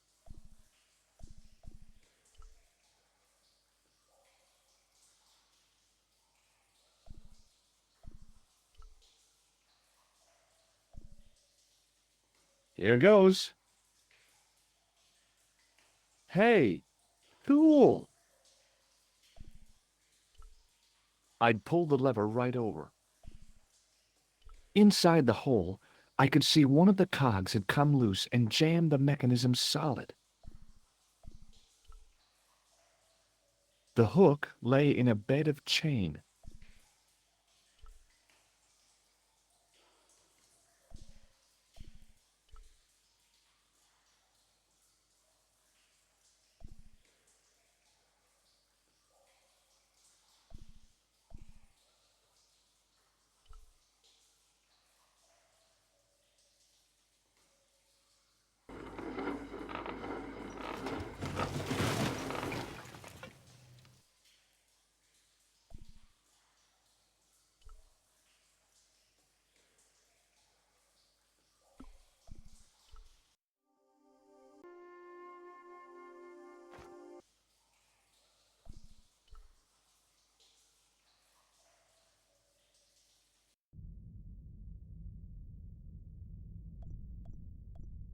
The door mechanism was trashed. It would take a blacksmith or an engineer to do anything with that.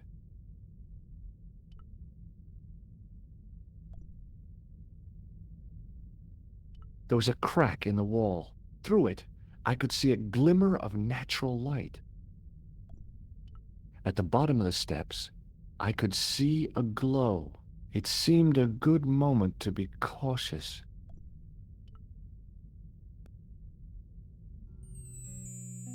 In the beginning was the end. An end wrought by our enemies began our darkness. In the end will be a beginning. An end to our enemies heralds our new day. Report. The military establishments are in flux. The end of the Cold War has left them with no clear goal and as obvious targets for budgetary cuts. We have successfully promoted a sense of betrayal in the upper echelons. They feel that the politicians have cast them adrift. The pattern is emerging. Our time is now. Good. Mademoiselle? Governments are giving the corporations more respect than their own citizens. A groundswell of dissatisfaction and dissidence is growing. The corporations are becoming too large and complex for their own executives to control them. A blind belief in market forces is accelerating this trend the world over. The pattern is emerging. Our time is now. The global population's belief in those that govern it has never been lower. We have inculcated a sense of immediacy and action over forethought and planning in all the major governments. They are acting on hasty decisions that cannot be completed or revoked without appearing foolish. The pattern is emerging. Our time is now. Excellent. The tired old governments are dying a slow death from their own incompetence and our machinations. The millennium is almost upon us, and everything is in place for the rise of our new order. Almost. Professor, where is the broken sword? Ah, as we discussed last time, with the loss of the manuscript, our search is as a corollary hindered. And as discussed last time, you have been furnished with a dramatically increased budget. What have you been doing with our money, Professor? We are working on the principle that the Templars, that is to say, our predecessors, Hold on. These are the Templars? must have left a trail when they were hiding the clues to the sort of Baphomet's location. I have a small army of historians and archaeologists ferreting out that trail. I trust these historians and archaeologists are more trustworthy than your friend Pegram. Pegram was loyal. He tried to protect the Lokman gem when the Hashashin came near. And failed. And don't call that Syrian maniac the Hashashin. He's an assassin. Plain and simple. That's not what he believes. He actually thinks. Silence! Do I have to remind you that we have a sacred duty? A trust? When Philippe attempted to destroy the Order, we lost the sword and our power with it. Now we have the opportunity to reforge it. But time is short. We need results, not petty bickering, not excuses. Now, Professor Baphomet. Yes, of course. My apologies. We will find Baphomet and the sword, manuscript or no. We have already found another element actually within Paris. Excellent. What is it? Well, we're not exactly sure at present. Ha! But I have my best people working on it. You would do well not to criticize others, Eklund. At least I have not murdered one of our own. Of course. That guy was the bogus doctor in the hospital. Marquet was a liability. Eklund dealt with him on my orders. I beg your pardon, Grandmaster. I did not mean to. Have you any good news for us, Professor? We already know 3 of the elements. We know that Klausner had obtained the lens before he vanished. Where was he? Syria. We know that he arrived, but after that, nothing. The assassin. I fear so. It's a shame. Klausner was a good operative.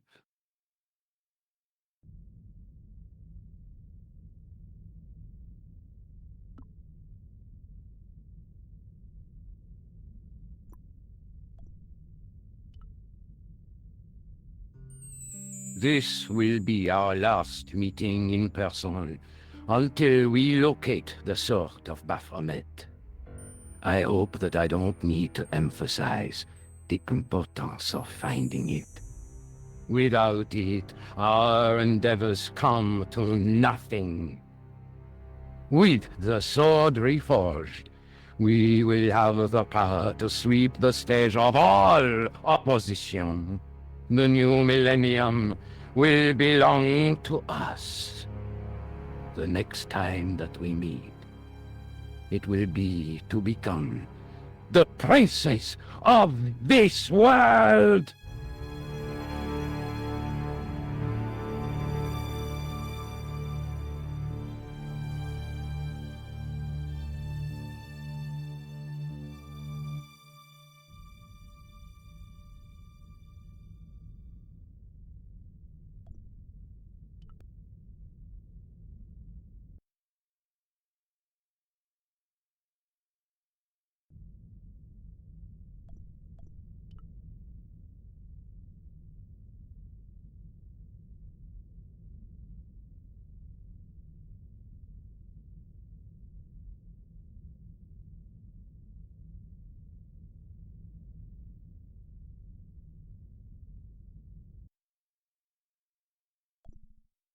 In the middle of the circle was a stump of stone, a shaft of daylight from the world above lancing down to touch it.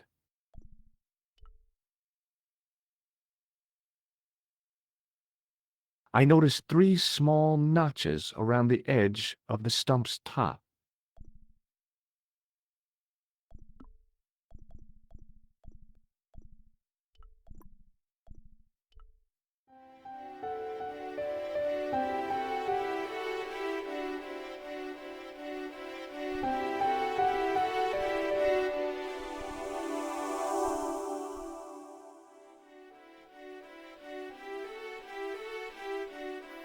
The light, falling from above, struck the gem and scattered in 5 neat rays, and each ray picked out a letter.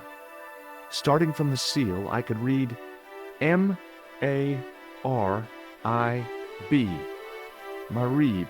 Now all I had to do was figure out what the heck that meant.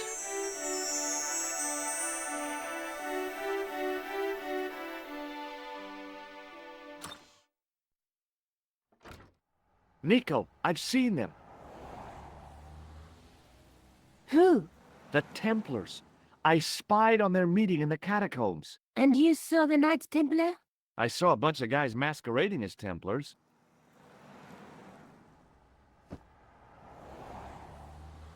They're after something called the Sword of Baphomet. The bogus doctor was there, the guy who killed Marquet. The manuscript is the key, just as we thought. It shows the way to the broken sword, whatever that is. And how does the assassin fit into all this? He's out to stop them. These Neo-Templars, they're men and women in influential positions. Don't you see? Plantar was one of them. The assassin killed him for the manuscript, to stop them finding the sword. But now we have got the manuscript. Yes. So, how does he hope to find the sword? I don't know. They said something about a lens and a guy called Klausner who's gone to Syria, but they didn't seem to realize the significance of the very site of their meeting. You see, after they'd gone, I discovered a stone pedestal and a carved inscription. I set up the gem on the tripod, directly below a beam of light. The gem split the beam and lit the letters M-A-R-I-B.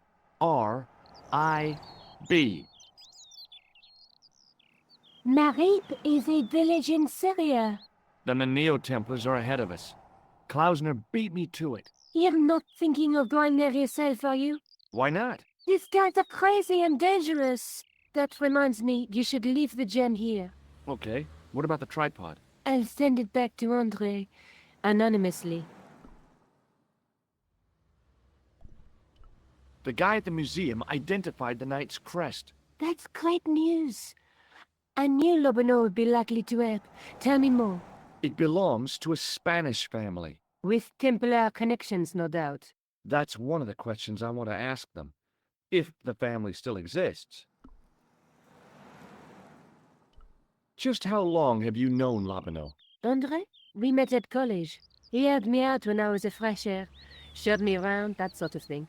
You never told me that before. I thought he was just a working acquaintance. So he is. I rarely see him these days. You know, he hasn't changed much. A little less hair at the front, perhaps. I'd forgotten how much fun he could be. Is there something going on between you and Lobeno? What business is it of yours? We agreed all this. The clown, the Templars, strictly business, remember? Yeah, but... So get off my case!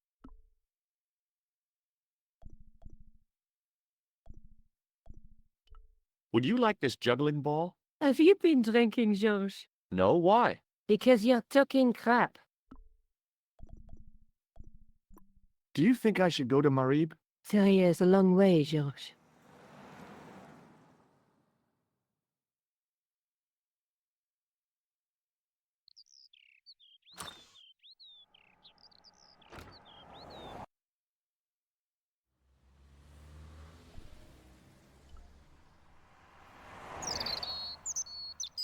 Oh, hi. Hello, my handsome friend. What do you think of my ball? I'm picking up vibrations from it. That ball will travel far. What does this apparatus mean to you? Don't remind me.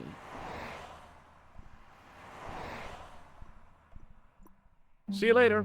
That's right, monsieur. You will.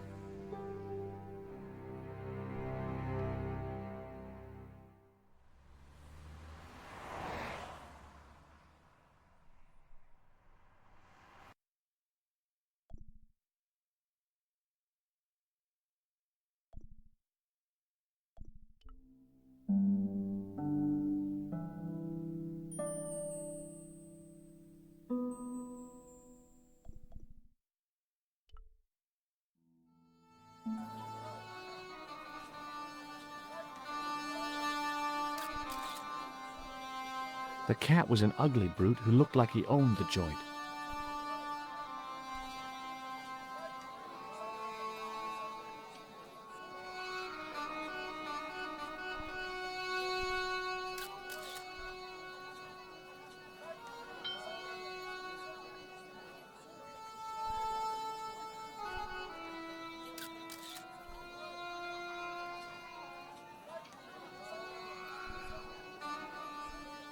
The stand was being watched by a young boy, maybe 12 years old.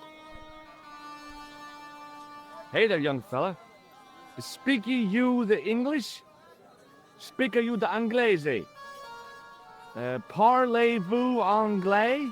Yes, si, and indeed oui, and rather better than you by the sound of it. My name is Nijo.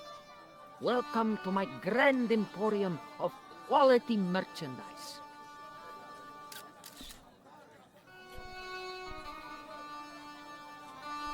Is that your father lurking in the back of the stand? He is indeed a roaring fellow. Ayuk's his name. You don't sound like you respect him very much. Don't I? Not only do I respect him, I rather like him. For all his bluster, we get on very well. That's not a very friendly cat you got there, Nijo. No, sir. It is a very unfriendly cat. Why do you keep it? Oh, it's not mine. It just rests where it pleases. And today, it pleases to rest there. As Kipling would say, it is a cat that walks by itself. Fiercely independent. And it smells. So, this is your stand? Oh, yes, sir. Though stand does not begin to do it justice. The finest in this bustling metropolis. This is a bustling metropolis? Well, not per se, no. You speak very good English. Thank you, sir. I learned from tapes that my uncle procured. Oh, a language course. No, sir. Jeeves and Wooster. Cassie, think noto. Aunt Agatha. What ho? How much are those books there on the shelf? Have you any Syrian pounds? I think I might have a couple of Irish pund. Then they're too expensive for you, sir. Does the word Templar mean anything to you? Templar. Ah, Templar. Huh? Templar. Why, yes, of course. It does? Yes. A splendid series of books by Mr. Leslie Chatteris, featuring the roguish Mr. Simon Templar. Great. That's a real help, Nijo. Anything else? The Saint television program, featuring Mr. Roger Moore of the quizzical eyebrow, and a stick man with a halo. So all Templar means to you is Roger Moore. I only watched it for the stick man with the halo. Bing! He was better animated. So I'm correct in saying that the word Templar doesn't mean much to you. Well, there was the Order of Knights who were wiped out in an Inquisition in 1312, I suppose. That's them. What else do you know? Just how much information do you think there is on a Trivial Pursuit card? A what? From the medieval edition. We had it on this stand a couple of years ago. Ask me what a pewter is. Go on. I know all this stuff. Never mind. Okay, forget about the Templars for a minute. What do you know about knights?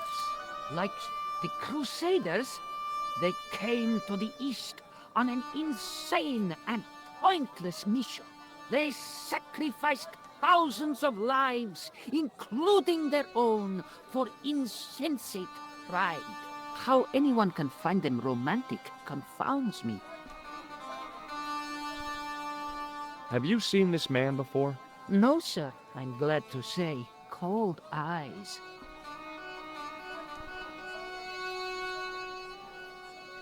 Here, shake hands, Nijo. I'd rather not, sir. At least not while you've got that shake and shock buzzer clumsily concealed in your palm. Oh, you noticed. Outlawed in 3 separate arms limitation conventions, those are. What do you make of this? Well, beyond the obvious, very little. That pattern seems very familiar, though. Do you know the name Merlin? I'm afraid not, old bean. This plaster was very useful in Ireland. Really? Your fund of travelers' tales never ceases to enthrall me.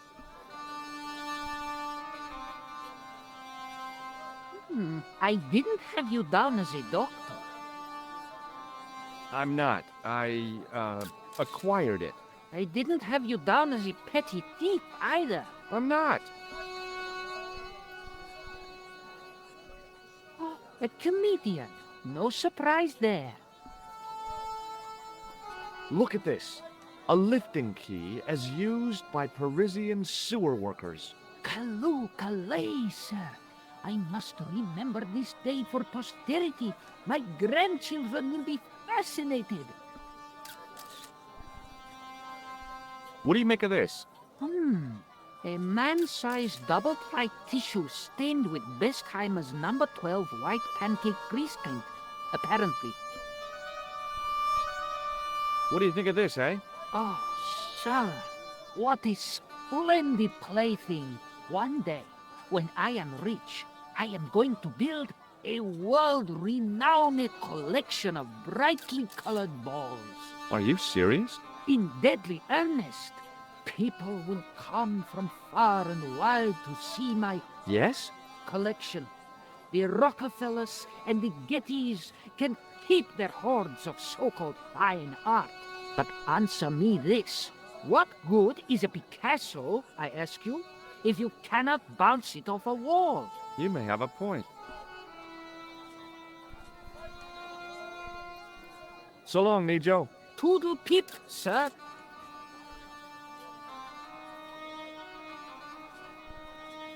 It was a guess, but I figured the woman to be an American tourist. Just call me Sherlock. Hello. I was wondering whether you could help me. Why, hi there, handsome. What can I do for you? Hi, my name's George. I was just... Well, it certainly is delightful to meet you, George. My name's Mrs. Henderson, but you can call me Pearl, I'm sure. Okay, Pearl. I was... So nice to meet a friendly American face so far from home. Pearl? Yes, dear? I was just wondering if you could help me. Why, sure, precious. Do you know anything about medieval weaving? I do a little needlework, but gosh. It's okay. It was a long shot. Have you talked to the boy on the bric-a-brac stand? Oh, you've met him? His name's Nijo, you know. Oh, he's just so cute, I could die. I'd love to bundle him up and take him back to Ohio. He might not thank you. I'm looking for something ancient, you know. Something to impress the folks back home. The poor boy was trying to do his best, but we still haven't found anything. Have you ever heard of a group of knights called the Templars? Sounds familiar. I remember. Dwayne had a book. The Holy Something and the Holy Something Else I can't quite recall. I read a little of it. And? Seemed like a lot of hooey to me. So, tell me a little about yourself, Pearl. Me? Oh, a gentleman's interest is always so flattering. Well, my husband and I run a greeting card company in a cute little place called Akron in Ohio. Akron? Cute? Little? Is your husband around, Pearl? Well, as a matter of fact, yes, he is.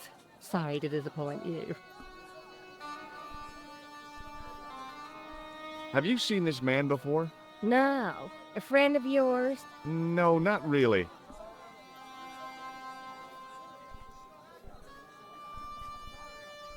Does this matchbook mean anything to you? You're a phenomenon? Don't they have secret handshakes?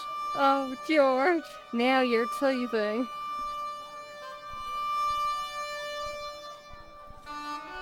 Have you ever heard of anybody calling himself Merlin? Merlin? No, Merlin. Merlin. There's an O in there. Moulin? You haven't, have you? No, darling. No Moulins.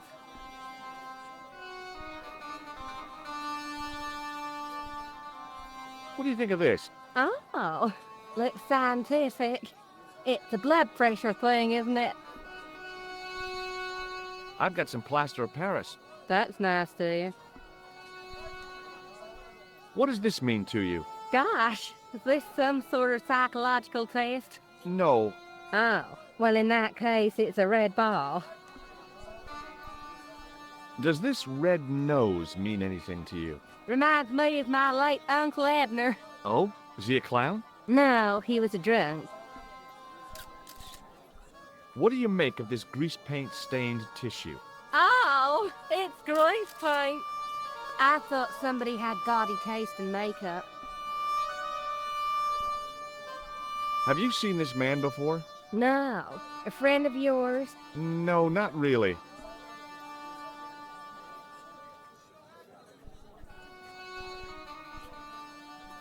Do you know what this is? Lord, no. It looks painful, though. It's a sewer key. Who'd want to break into a sewer?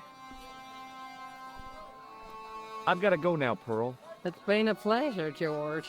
Don't be a stranger.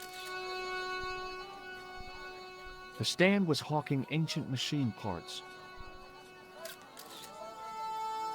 The stand was hawking ancient machine parts that seemed to be from a stripped-down printing press. I couldn't imagine where they'd come from, or who'd want them. How did this guy make a living selling useless old machine parts in the middle of nowhere? He didn't have anything that I needed. Embarrassed as I am to admit it, you can spot an American tourist a mile off. Hi, I was wondering whether you could help me. Why, sure, son. Always got time for a fellow American. The name's Henderson. Dwayne Henderson. Pleased to meet you, Mr. Henderson. Hell, boy, I'm not in the office. Call me Dwayne. Oh, okay. Dwayne. My name's George Stobart. Have you talked to Nijo? Nijo? He's the youngster on that junk stand, right? Yeah, we've met him. He's a smart kid. Speaks 4 languages, and he's never had a day's formal education. He should go far. Kept trying to peddle garbage on us, though. You're not going to find much worthwhile around here. I know that, and you know that. But try telling Pearl. She reckons there's antiquities in them there stands. Do you mind if I ask you an odd question? Okay, but I might not answer it. Do you know anything about the Templars? The Knights Templar? Yep. Nope. Nothing at all. Well, you knew they were an order of knights. What I know and what I say are 2 different things, boy. I haven't lasted as long as I have in this business without knowing that. In this business? Sure. The greetings card business. Oh, please.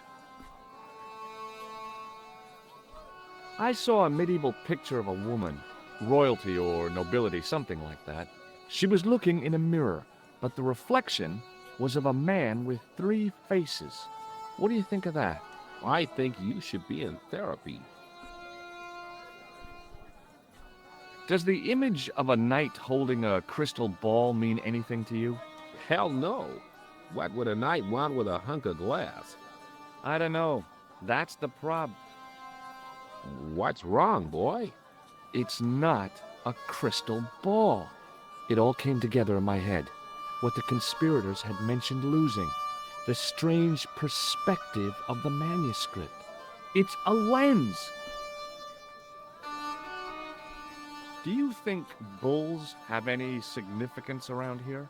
Weird question, George. Nope, I don't think they have. What does Pearl do for a living? Oh, I run a greetings card company, and Pearl writes the poems for him. You ought to ask her to recite some. You're a long way from home, Dwayne. Could say the same about you, George. Me? Well, I'm just sightseeing, that's all. Without a camera? Kinda lags to come all this way and not take pictures. Mind if I take a picture of you, George? What? Why? Ow! You could have warned me. You don't mind, do you, George? The folks back home will be real interested. What exactly do you do, Dwayne? Didn't I say? Oh, I run a greeting card company. Yep, we're based in Cleveland, Ohio. Cleveland? Pearl said you're in Akron. What was that? Nothing. Just thinking out loud. Have you seen this man before? Maybe. Where'd you get it? I just picked it up somewhere. Sure. I'm always picking up photos of complete strangers and then asking around. Ow! Damn it! There. I've got another picture of a complete stranger. Maybe I'll ask around about this one. Does this matchbook mean anything to you? Nothing. Nothing at all. Do you know the name Merlin? Nope. Look, I've got some plaster of Paris. Yeah, and I've got a picture of me shaking hands with George Bush. Of course, that was back in '76. What do you think of this? A blood pressure gauge? Why in blue blazes are you carrying that? I'm carrying it for a friend. What do you think of this? It's a ball. Big deal. Shake hands, Dwayne. Why? I'm just being friendly. Let's just be friendly by keeping our hands to ourselves. Yeah? What do you think of this grease paint stained tissue? You've been hanging around with actors? Recognize this? A clown's red nose. What do you make of this? A manhole lifting key. So? Hey, how come you recognize it? Hey, how come you're carrying it? Yeah, well, let's just drop the subject, shall we? Okay, well, I'll see you around, Dwayne. Count on it, George.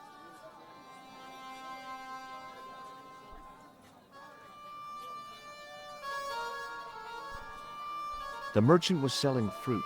I decided I might have some later. The stand was selling some fruit I didn't recognize. This is what travel is all about.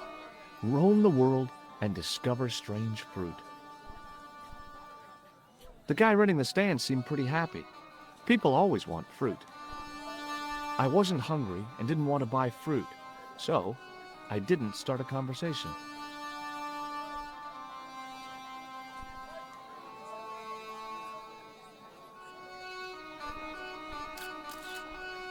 It was a kebab stand, and an ugly one at that. In the still air, the smell hung around like bad smells do. The stallholder's face wasn't a great ad for running a kebab stand.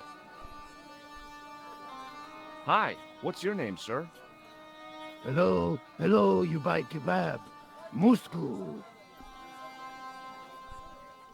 What do you make of this? Buy kebab. Most good. What do you think of this? Buy kebab. Come to the...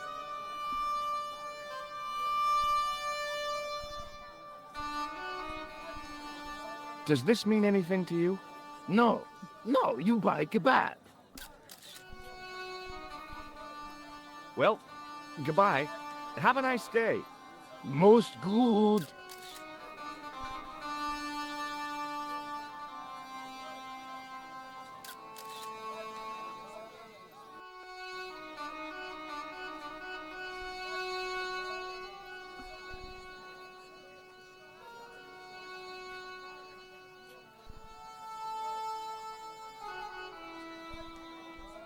It must have taken him all morning just to set up his stall.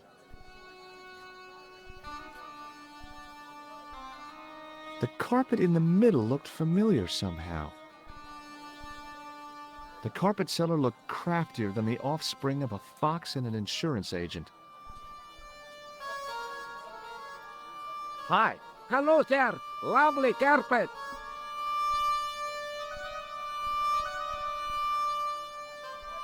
Does this mean anything to you?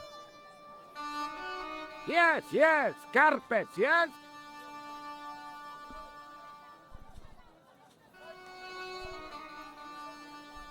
What do you think of this? Lovely carpets, yes.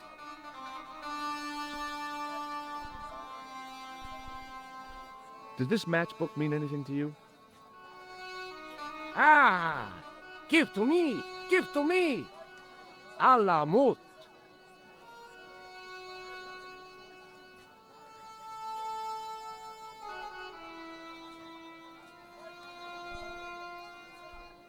I remember thinking, is this a trap?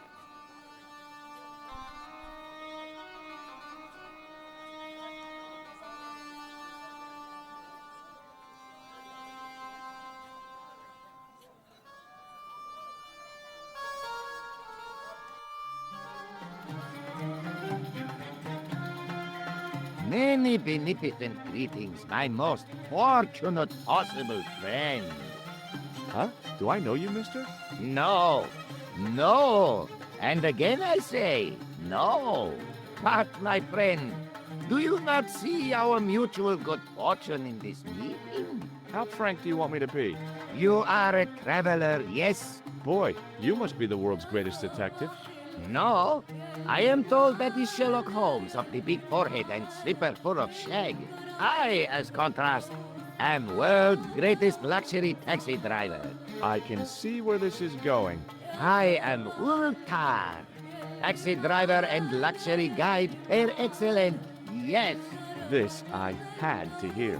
Where does your heart desire to go? Simply mention the name to your obedient servant and we shall fly there, swift as the eagle. Oh, well, I don't really want to leave Mareed yet, but I'm sure that if I do, you'll be the first to know. Is good. You know where you want to go, you come to Ultar. Thanks. See you around, Ultar. Be having a pleasant day, full of shining experiences and happiness, my friend.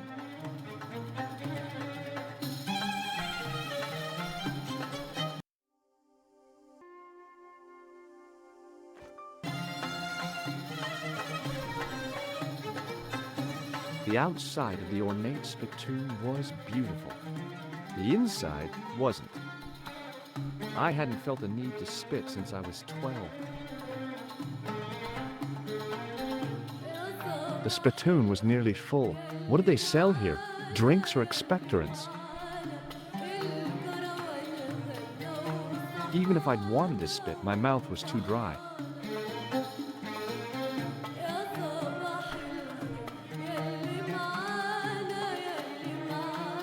Damn, the door's locked.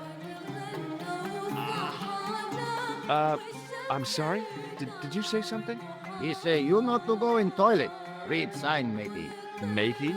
It lose something in translation. My Arabic, Russian, and Japanese have a lot in common. I can't read a word of any of them. The notice didn't mean anything to me. By staring hard at the notice and squinting, I discovered I couldn't understand a word of it.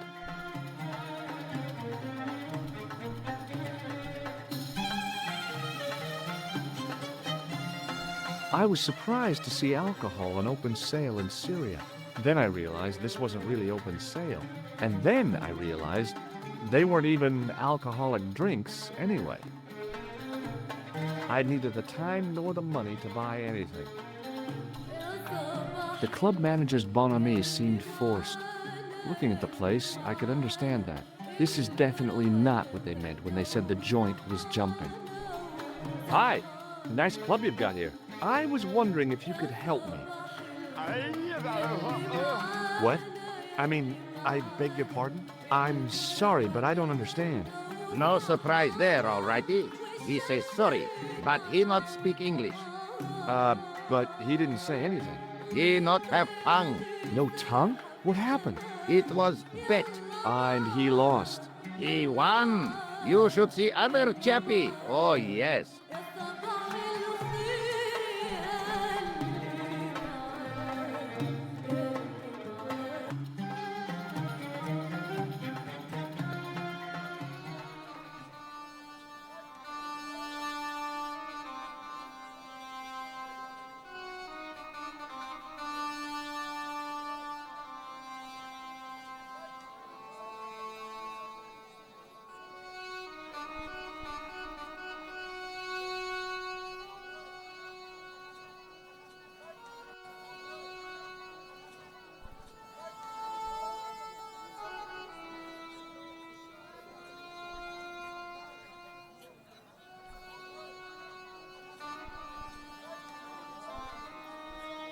The rifle looked dangerous, to the user. An old executive toy and a cheap plaster statuette. There didn't seem much helpful around here. There were some great bargains on the shelf, providing you ran a junk museum. I hadn't come all this way to seek out curios.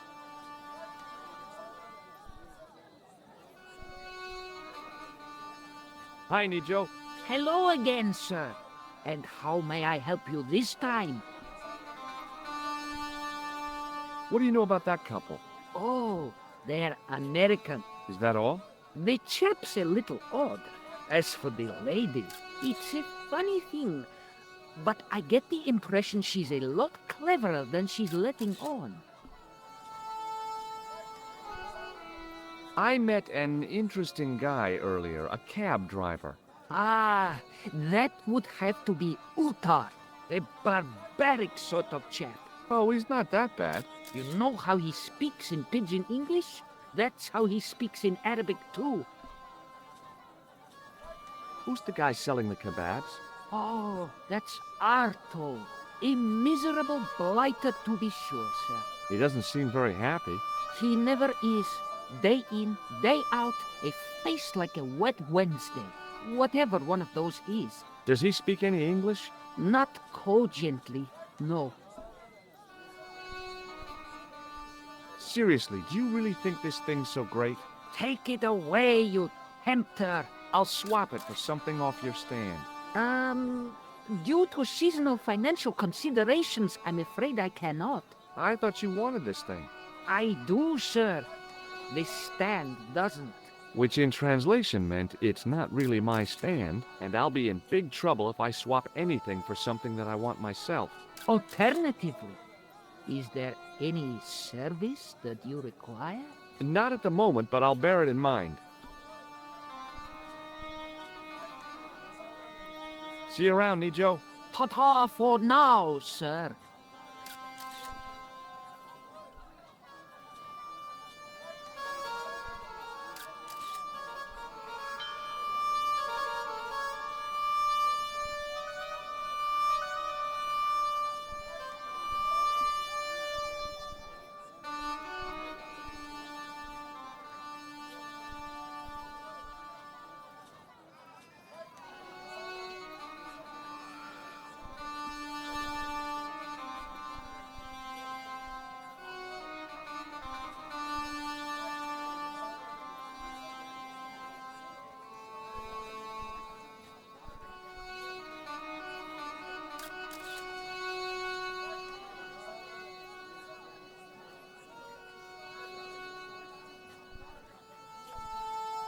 Marib looked pretty defendable with a high wall all around it.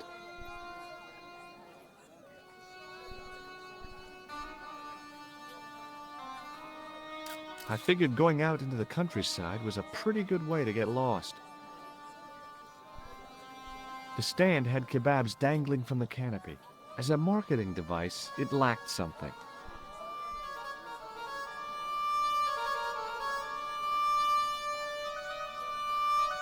Close up, I could see flies love kebabs.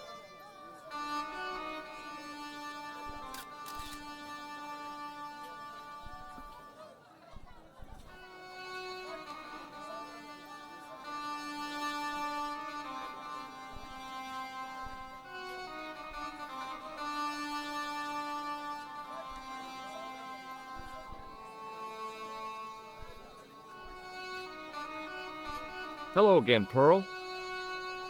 Why, hello, George. It's such a pleasure to see you again. Have you met the taxi man, Ultar? Heavens, yeah. What a big man. Very muscular. But you didn't go for a ride. Why, George, you're absolutely the most... Oh, you mean a taxi ride? No, Dwayne wasn't interested, so it didn't happen. You said that your company is based in Akron. And Dwayne said it's in Cleveland, no doubt. Well, yes, he did. Dwayne was in the Marines and Vietnam, you know. Anyway, he got a medical discharge. Thing is, he gets confused. We moved away from Cleveland 5 years ago. Oh, I'm sorry. I didn't mean... He also gets a little paranoid. Thinks he's a spy or something. I'm so sorry, Pearl. Don't worry yourself, George. We live with it.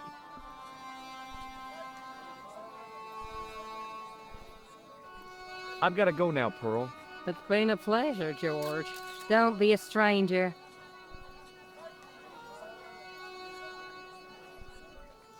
Hi there, Dwayne.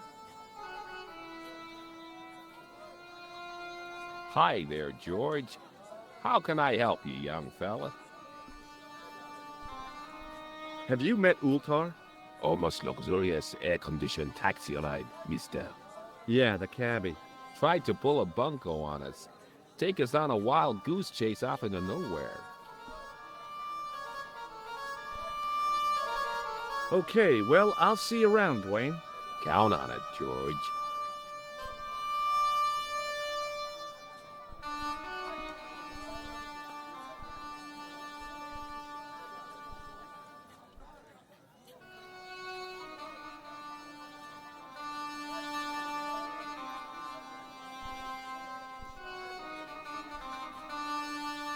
Hi, Nijo. Hello again, sir. And how may I help you this time? You really want this ball? You know I do, sir. So long, Nijo. Toodle pip, sir. The cat was an ugly brute who looked like he owned the joint.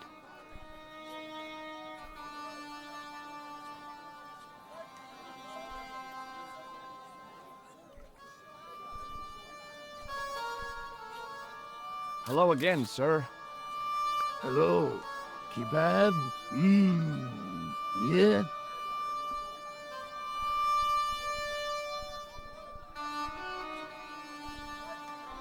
I'd value your opinion on this, sir. Nah. You buy kebab? None?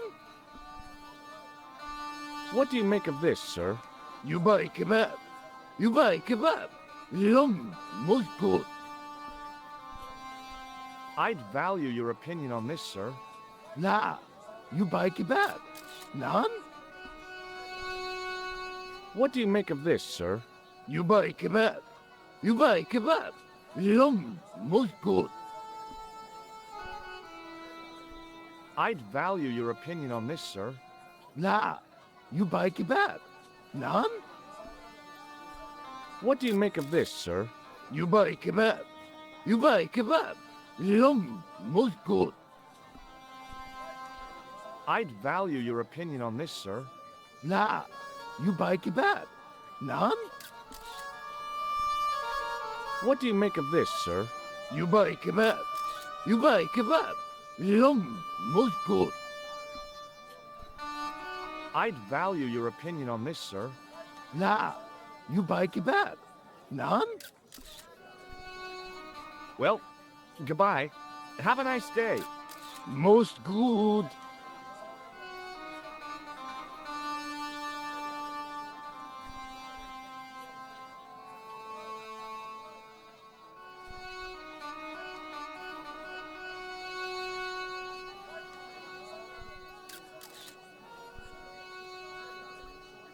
It was a kebab stand, and an ugly one at that.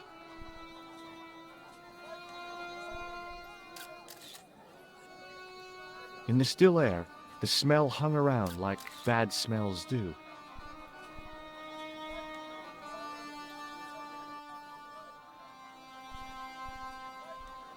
The carpet seller had an impressive collection of wares.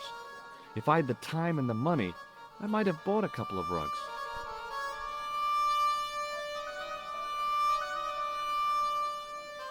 Unfortunately, I had neither the time nor the money to buy anything.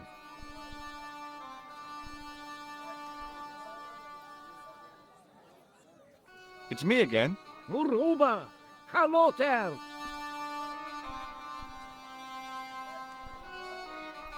Does this mean anything to you? Yes, carpets, yes?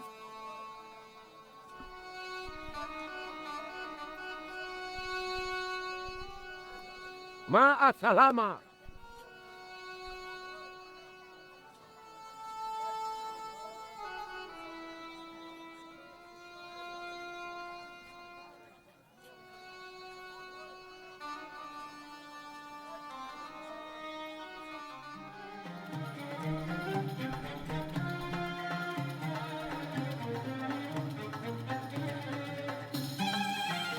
Hello again, Ultar.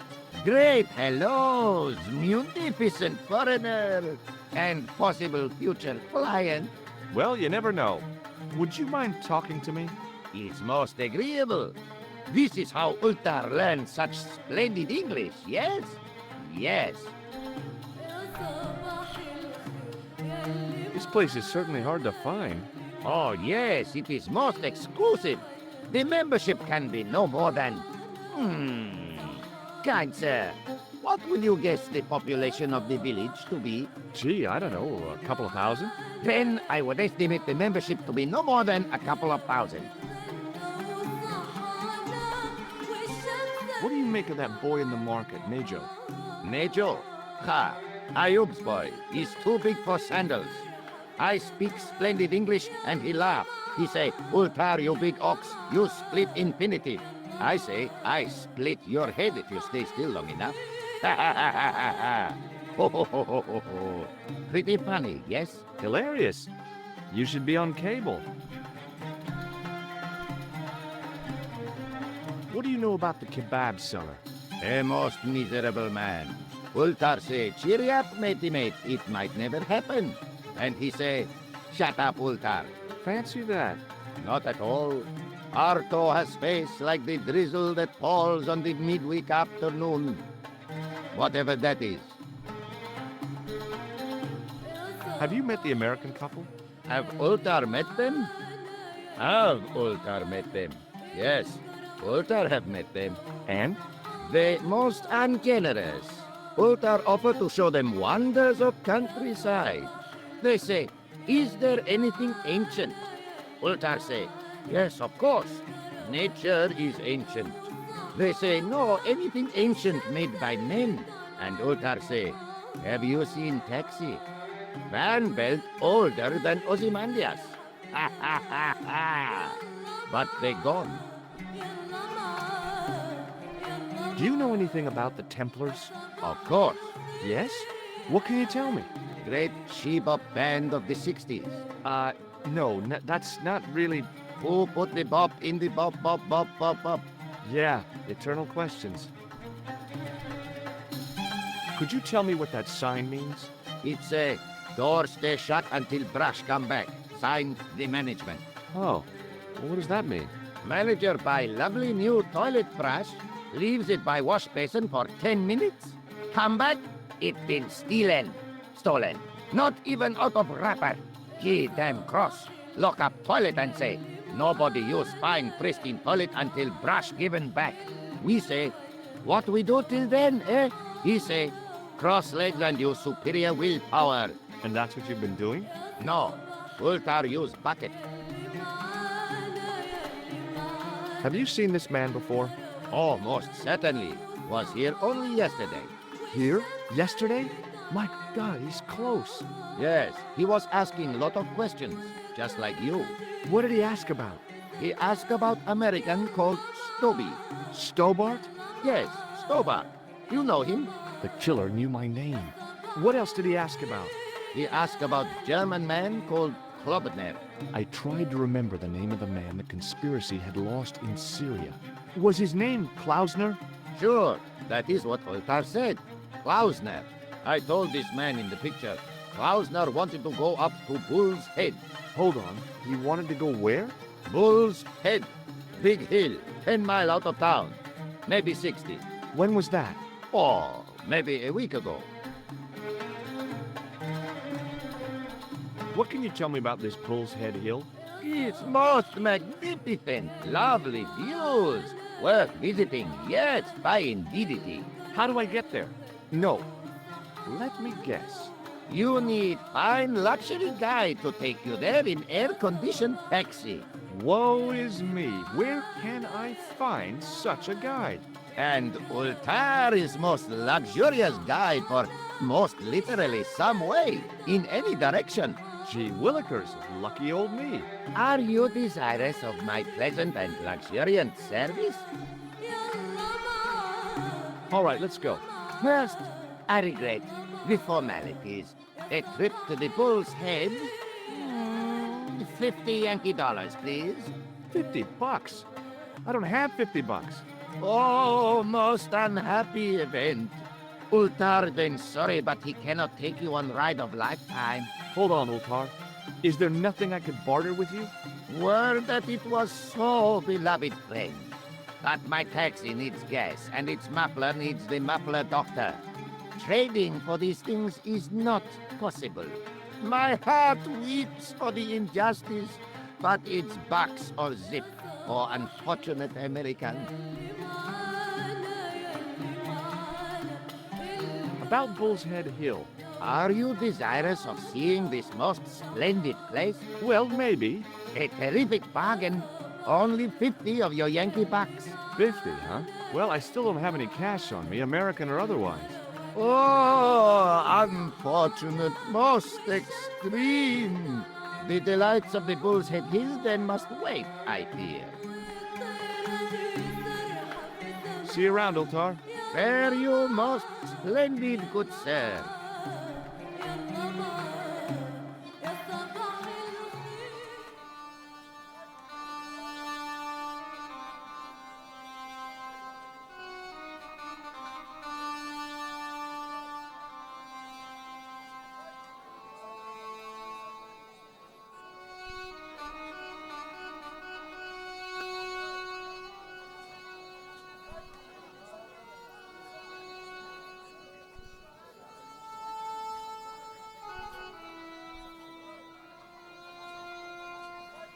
In the still air, the smell hung around like bad smells do.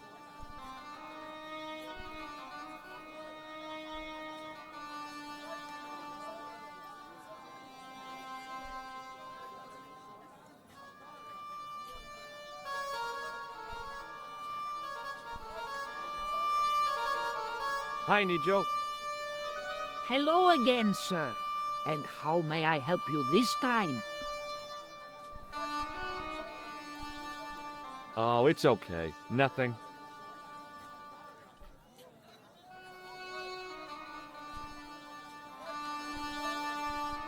Hi there, Dwayne.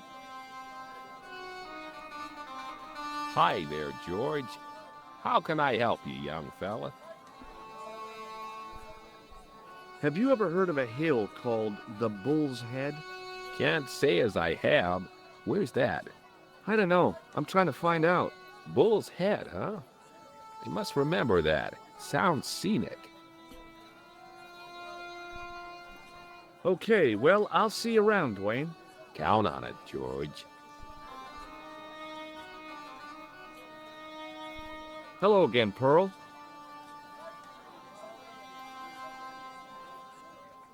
Why, hello, George. It's such a pleasure to see you again. Have you ever heard of a hill called the Bull's Head?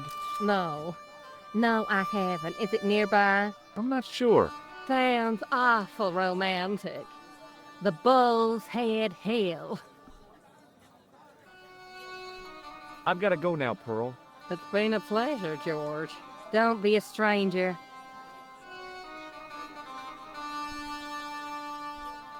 That statuette was the nearest thing to an antiquity I'd seen, but it still looked like a cheap plaster copy to me.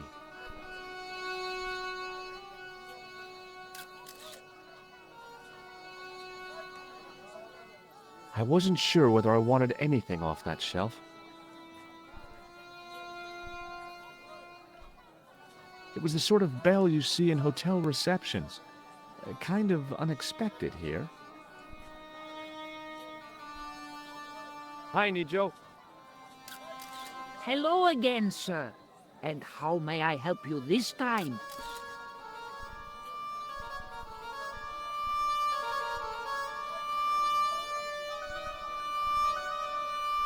You really want this ball? You know I do, sir. See you around, Nijo. Ta-ta for now, sir.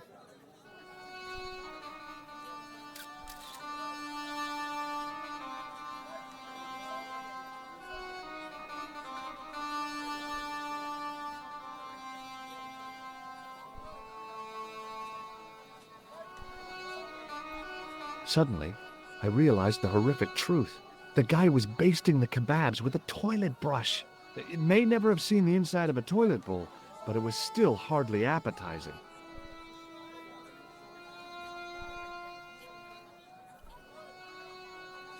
Hello again, sir.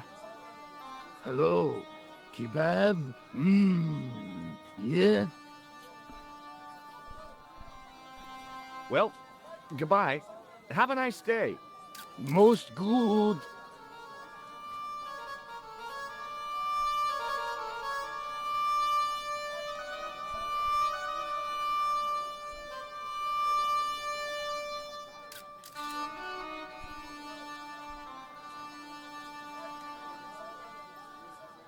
Hi, Nijo. Hello again, sir. And how may I help you this time? Look, this is going to sound a bit strange, but I need Arto's brush. What? The brush he bastes the kebabs with? Yes. Let me find some dirty postcards for you instead. Nijo, this is serious. Arto stole that brush he's using from a friend, and I want to get it back. Perhaps I could help you, old chap. Maybe?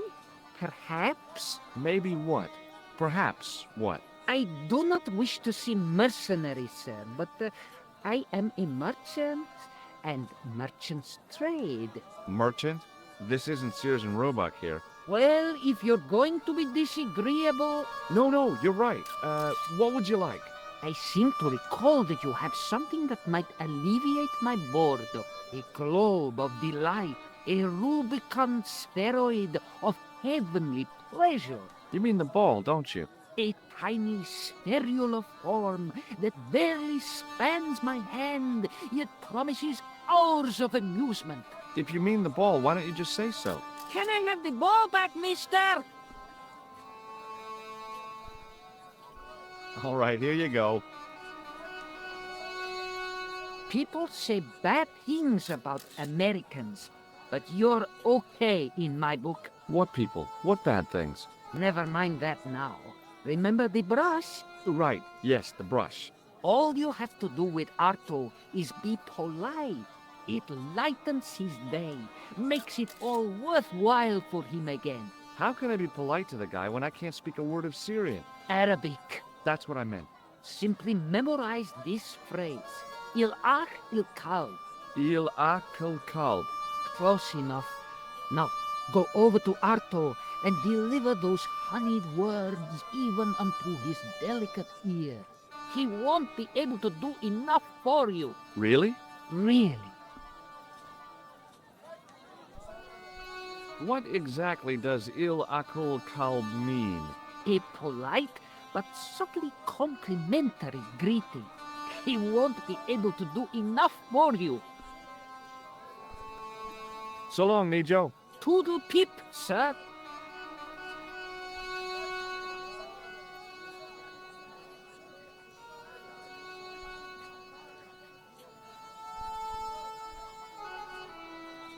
Hello again, sir. Hello. Kebab? Yeah? Il Akul Kalb? Filthy, bad blood. I'll kill you. Whoa! Calm down! I just... Feet, do your thing.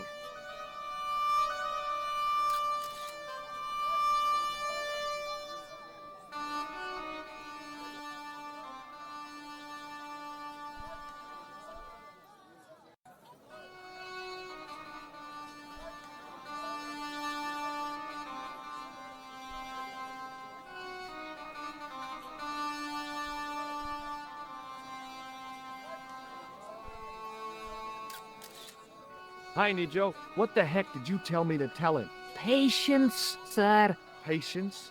Patience? I've been chased by a homicidal kebab seller, and you expect me to be patient? But consider, sir, while you were running from the irate Arto wasn't using the brush. Hold on.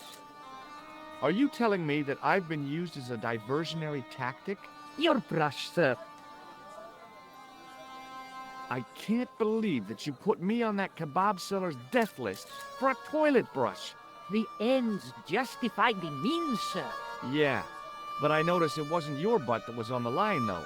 They also serve who only stand and wait, sir. Oh, spare me. Oh, it's okay. Nothing.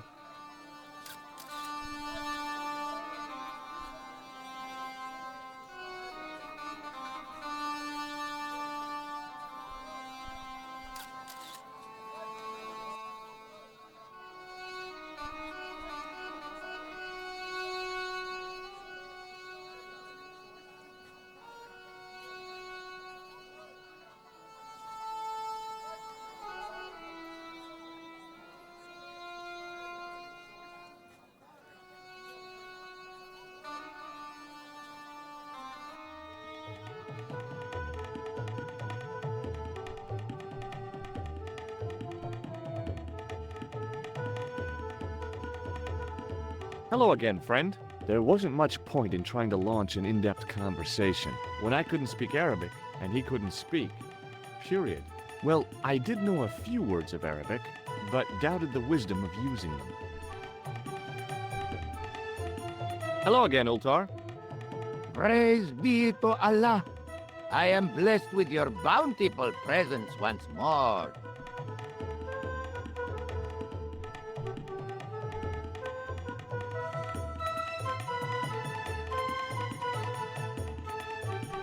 What does Il Akal Kalb mean? Who teach you that? Nejo told me to say it to Arto. And Arto come after you with big knife, yes? Yeah, how did you know? I know Arto. You tell him in bad Arabic that his kebab's made from dog meat. I said he was using dog food? No wonder he went crazy. No. Ultar not mean meat for dog. Ultar mean meat of dog. Oh. Ew. Look, I've got the toilet brush back. You man of action, alrighty. Don't just wave at me. Give to manager. Bye for now, Ultar. May good fortune follow you, mister.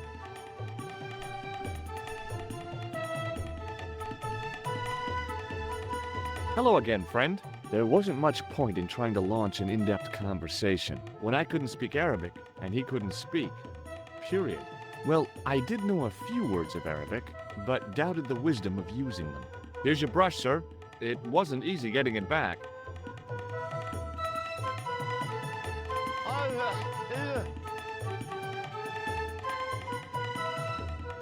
The manager took the brush from me, gave me the toilet keys as my reward, and stomped off. What was all that about? Manager, he say, bah, look at state of this. Need much cleaning and detergent before go around my, you bend. He said all that? Body language account for much, you know.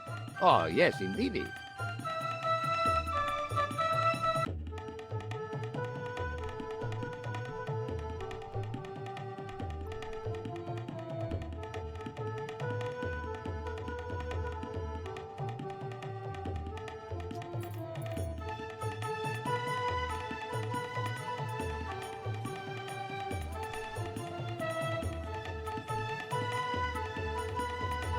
The sink was clean, but there didn't seem to be a plug.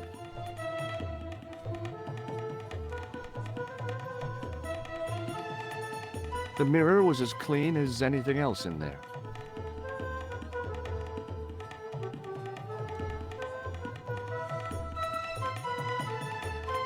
It was a roller towel dispenser.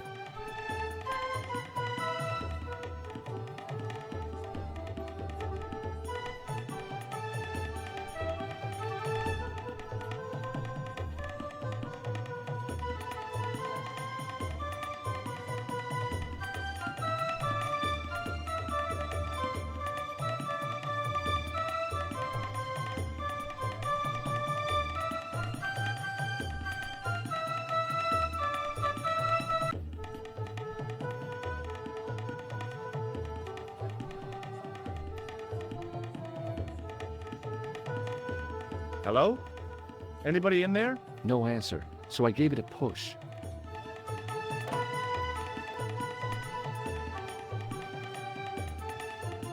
The design of the toilet was a little different from what I was used to, but a toilet chain is a toilet chain all over the world.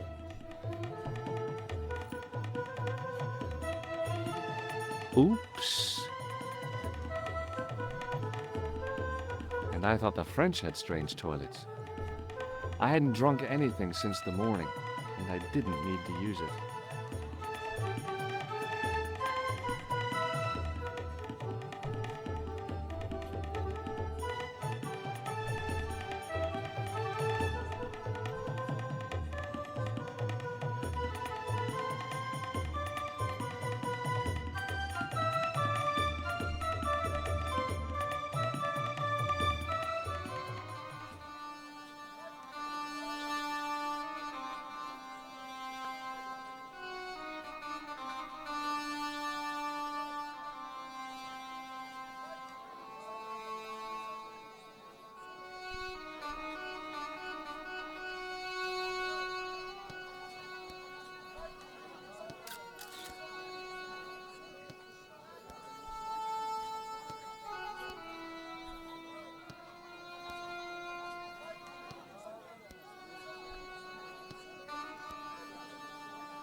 Major was a strange one, all right. He was smart, but a simple ball could still keep him happy.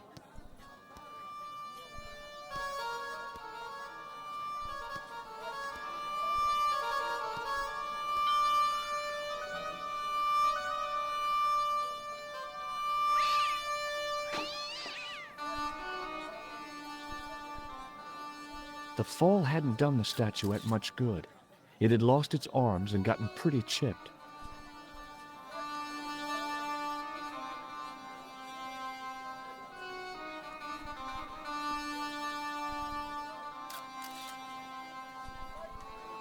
The statuette looked pretty sorry for itself after its fall, chipped with both arms broken off.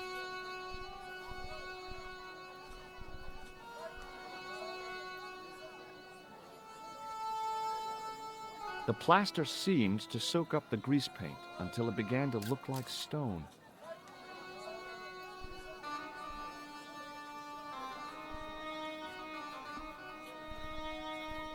The grease paint had worked magic. Now it looked like aged marble instead of cheap plaster.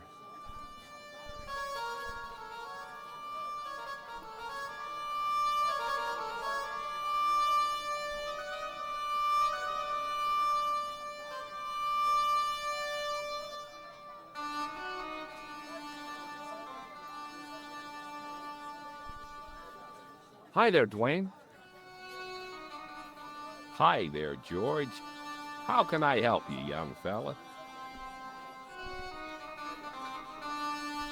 Have you had any dealings with the kebab seller? Absolutely not. Pearl's already had one attack of Montezuma's revenge. What do you think of this? Good gravy. Looks old. Yeah, I had to turn this town upside down. Boy, your luck's better than ours. Looks Roman. I wouldn't know. What do they say back home? How much do you want, George?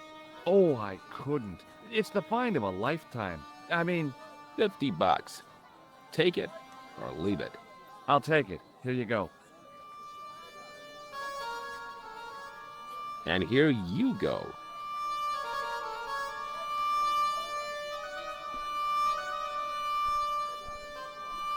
Okay, well, I'll see you around, Dwayne. Count on it, George.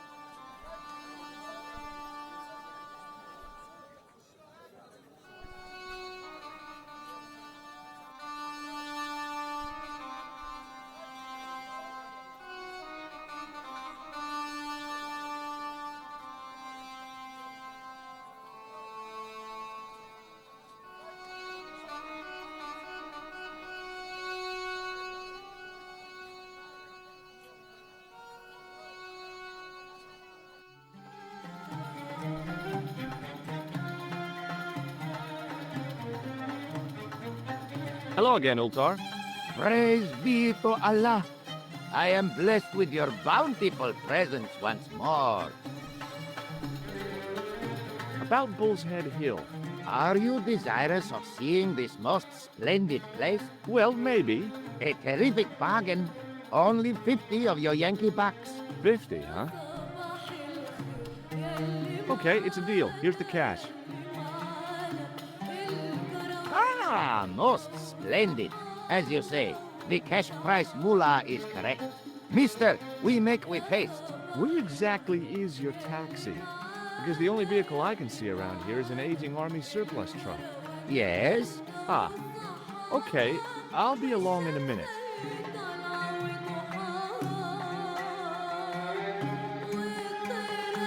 It didn't seem right to take off with the toilet keys, so I left them on the bar.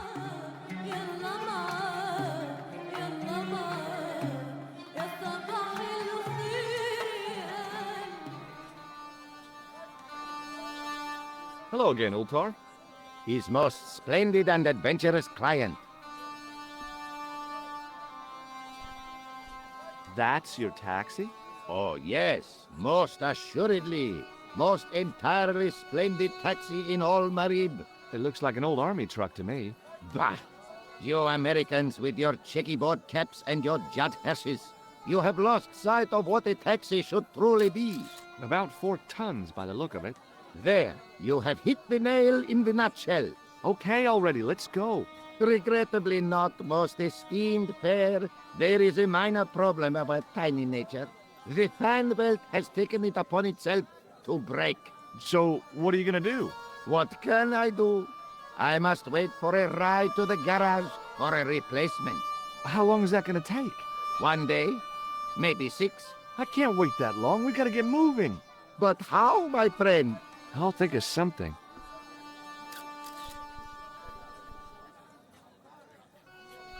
What does this toilet chain mean to you? You got brush back so you could steal chain? You're sure strange cookie, mister, yes? Is this any use to you? My friend, the very thing, yes.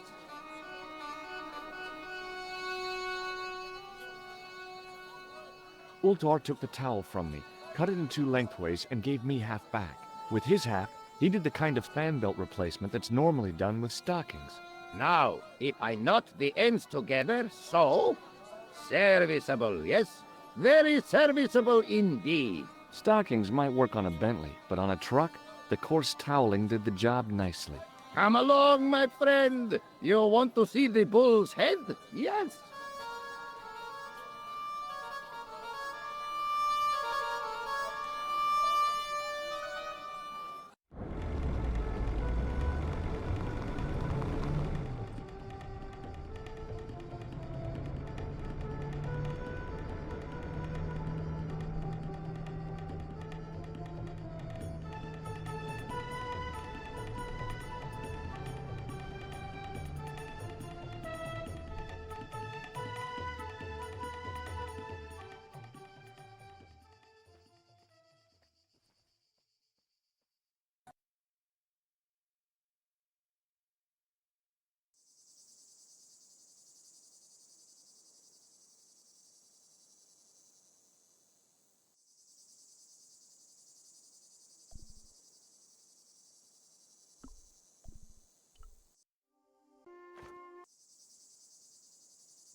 A young tree grew at the edge of the drop.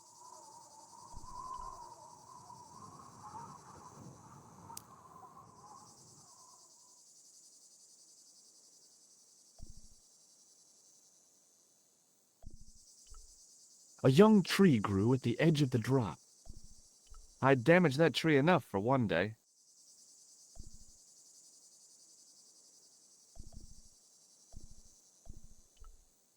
Centuries of hot days and cold nights had opened a crack in the cliff edge, deep into the living rock.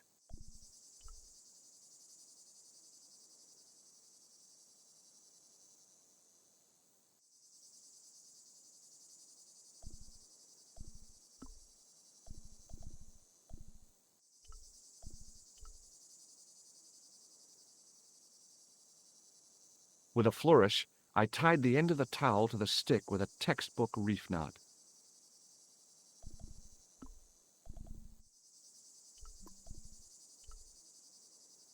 I could see that crack would make a good anchor point.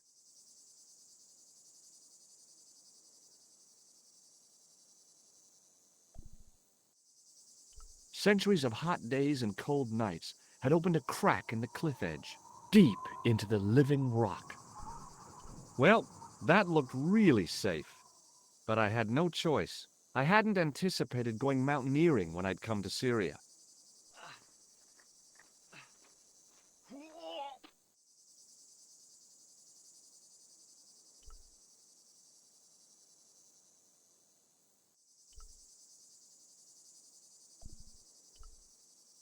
Since I'd started living my life like a Republic serial, I'd taken more stupid risks than a man should take in a lifetime. I was crazy to trust my life to a stick and a washroom towel. There was absolutely no way that I was going up that thing again until I'd found why Klausner had wanted to come out here.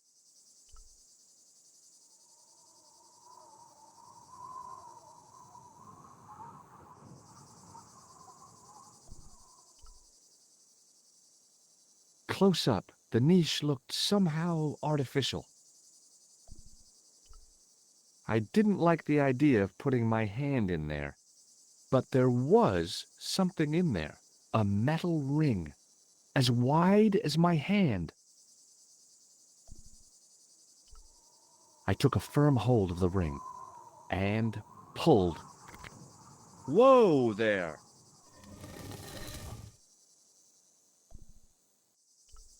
A secret door. All I needed now was Vincent Price to loom up out of the dark for my day to be complete.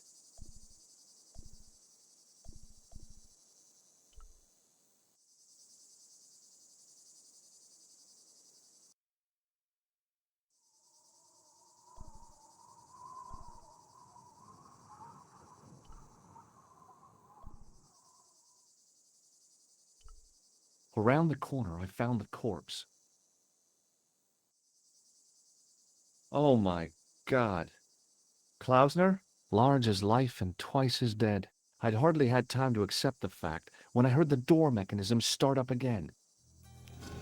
Oh man, no! The door had slammed shut, trapping me. I had a bad feeling about how Klausner had died.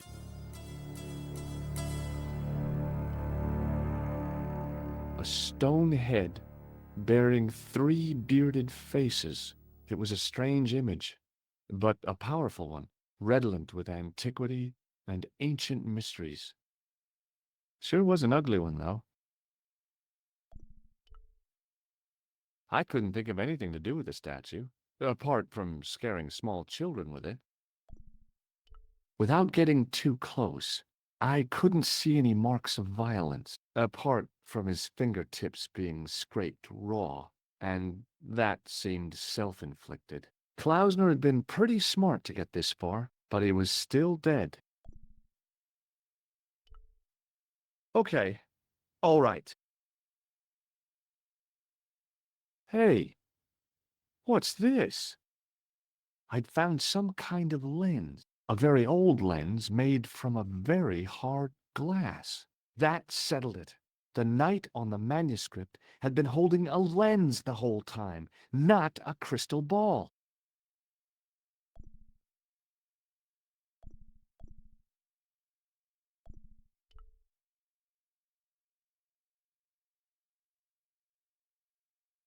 Up on the wall was an inscription, partially eroded by the ages. Something, something, in accidenta cita est, in ora mundi. The Latin was clear enough, but what did it mean? The mouth's opening. It must be Ultar. My God, if he comes in, we'll both be trapped. Ultar! Don't come in! It's a trap! Stay where you are! You! Hello, Mr. Stobart. We meet in the most unusual places. Please, do not make any sudden moves. I have no desire to maim you. Did you say maim? I did. Dead men tell no tales, as you say. And I want to hear everything that you have to tell me. And what if I don't want to talk?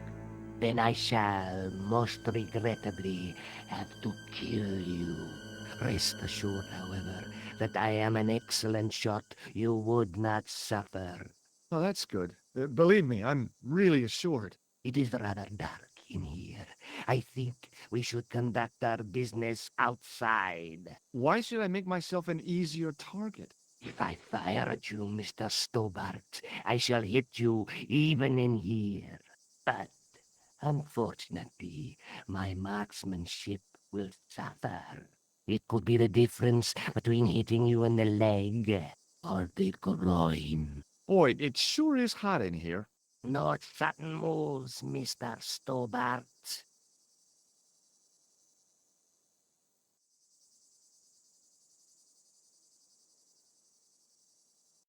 Now then, where shall we start? How about being bosom buddies and you putting that gun away? Klausner, do you know where he is? Yep, he's dead. Just around the corner of the cave. You want to look? I'll take your word for it. How did he die? Starvation or dehydration by the look of it. He was caught in this trap you were shouting about? Yes, I suspected as much. The Templars were not ones to give away their secrets lightly. Was he carrying anything of importance? No, nothing. So, why is this location important? What did the Templars hide here if not an artifact?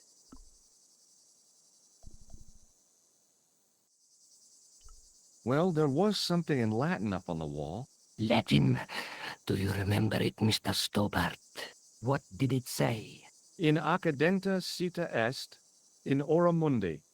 Ah, the words of Caesar. Yes, that makes sense. Well, I know that roughly it means to the west, to the edge of the world. But what the heck is that about? It tells me where the sword of Baphomet lies.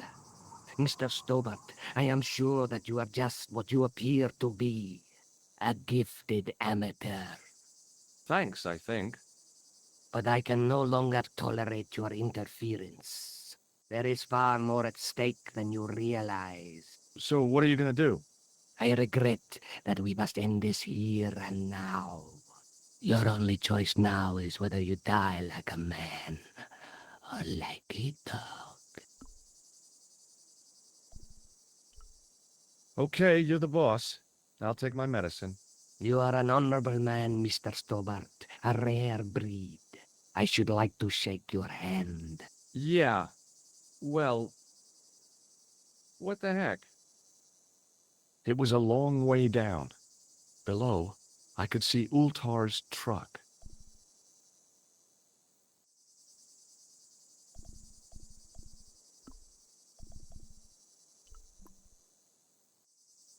Okay, let's get this over with.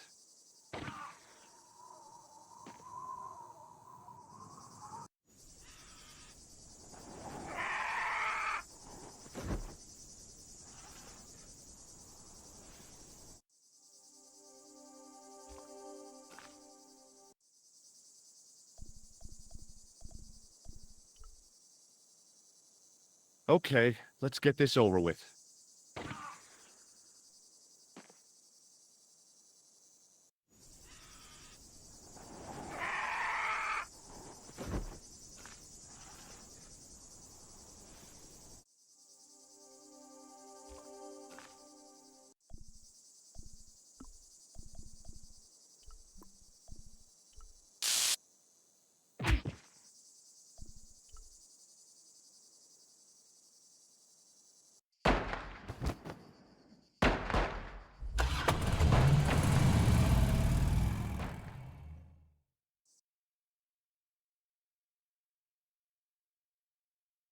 Luckily, the canopy on Ultar's truck broke my fall. Thank goodness for that. The worst part of the experience was Ultar's driving. What about the lens? Is it still in one piece? Oh yeah. Well, it's good to see you again, Josh. Really? Well, I have to say, I'd have enjoyed Syria a lot more if you'd been there. I wouldn't have been much help. Anyway, you did just fine on your own. Have you any idea what this lens might be used for? As a magnifying glass, obviously. I'm sure you'll find it very useful. Let's take another look at the manuscript.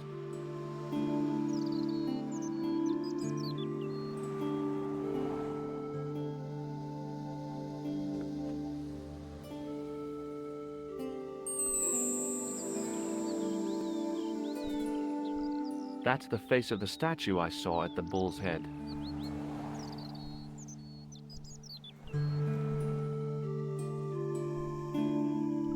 The ninth scroll bears a phrase in Latin. Through my teachings, you will be enlightened. And that's not a crystal ball.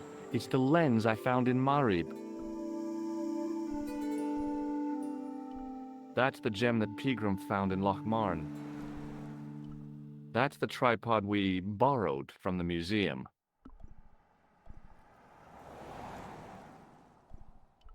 There's a woman looking at her reflection in a mirror, but the reflection has 3 hideous faces.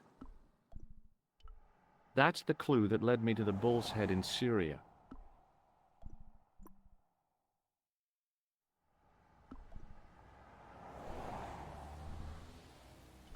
I brought you a present from Syria. Oh, George, you shouldn't have bothered. What is it? This. A necklace. It's rather heavy. Ethnic craftsmanship at its most rustic. Of course, I love it. You do? It will always remind me of you.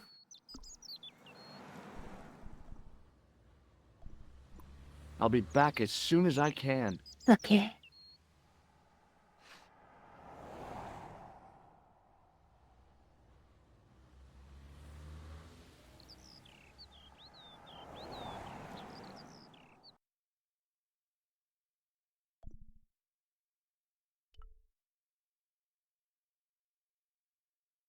Oh, hi. Hello, my handsome friend. Does this lens mean anything to you? No, it doesn't. See you later. That's right, monsieur. You will.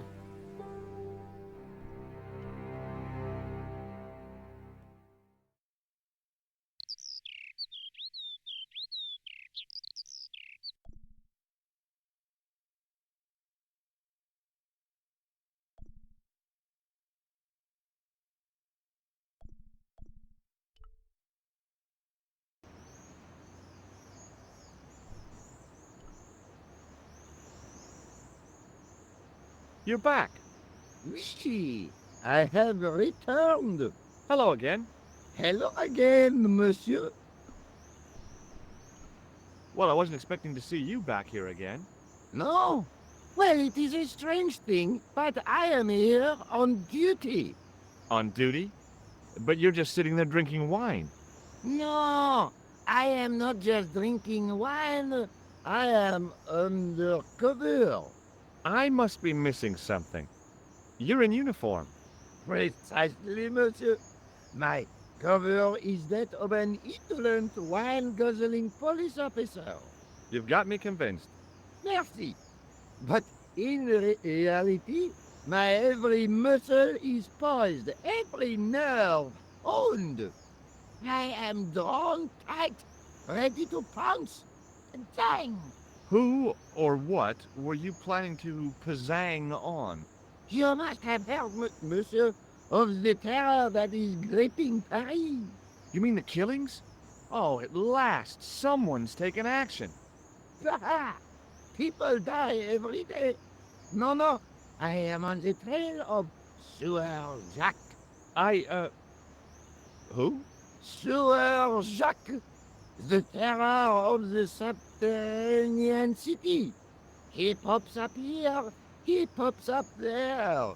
The cops, they seek him everywhere. Is he so hush or beneath the neck? That damned elusive Serge. Bravo, that's very good. Merci. I was up half the night writing that. Who is this Sewer Jacques character anyway? Ah, if we but knew that, we could have him in custody in an hour. But he is cunning. To despoil the sewers of our fair city, he has committed many deceptions.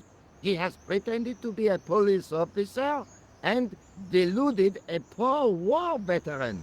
Uh-oh. He has pretended to be a jongleur. Wow, is that the time? And an American tourist. What nationality are you, monsieur? Canadian. Well, gotta go now. See ya. Well, it's not everyone who can say they started an urban myth.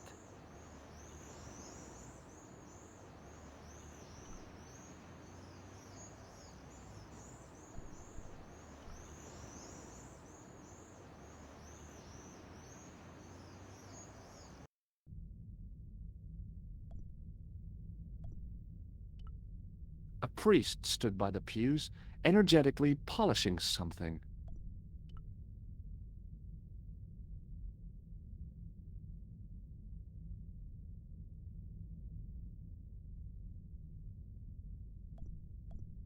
Excuse me, Father.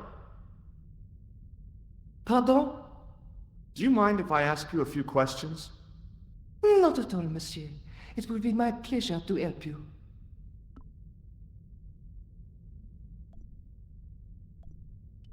What do you know about the Knights Templar?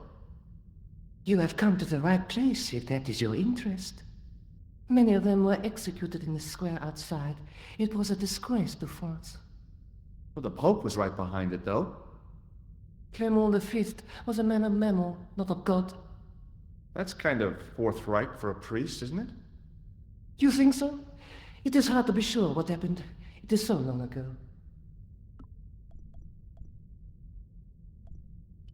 How long have you worked here? Hardly work, monsieur. This is a calling. I have been helping Father Flambert for nearly 6 months now. I guess you don't know much about the history of this church, then. Just a little. You've got quite a shine on that candlestick. Ah, oui. Anything less than best would be an insult to the Almighty. I guess so. I never thought of it like that.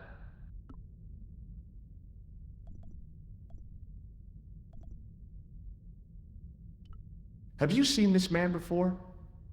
No, I have never seen him before. I have here a sewer key. Ah, oui? I don't know why I'm showing you this. Neither do I. I've got a red nose. Oui, so you have. There's grease paint on this tissue. Oui, you are correct. Have you ever heard of this guy? No, monsieur. I'm afraid not. Is he a friend? Not really. More of an acquaintance. I was in Ireland recently and I brought back this plaster. My sister brought back a shillelagh. What do you think of this? A precious sleeve and van? What should I think? Never mind. Have you ever seen anything like this lens? No, never. The glass seems subtly colored in some way. Yeah, I've never noticed that before. Catch you later. Au revoir, monsieur.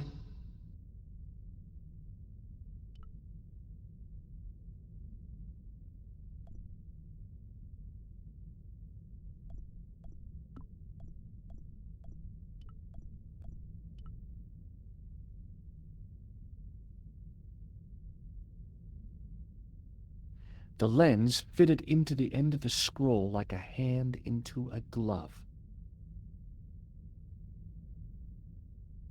Hey!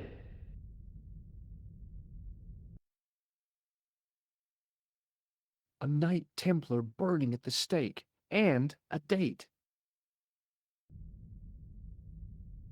Let me see. MCCCXIV.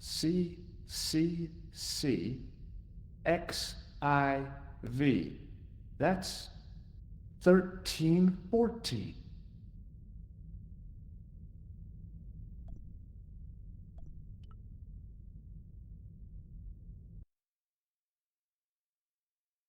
A Knight Templar burning at the stake, and a date.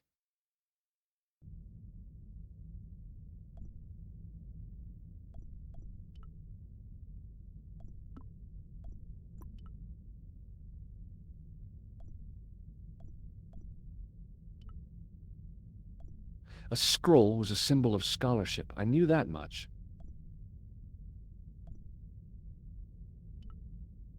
The Templars were demonstrating a pretty good grasp of physics. If the dissolution hadn't happened, we'd have had cold fusion power last century.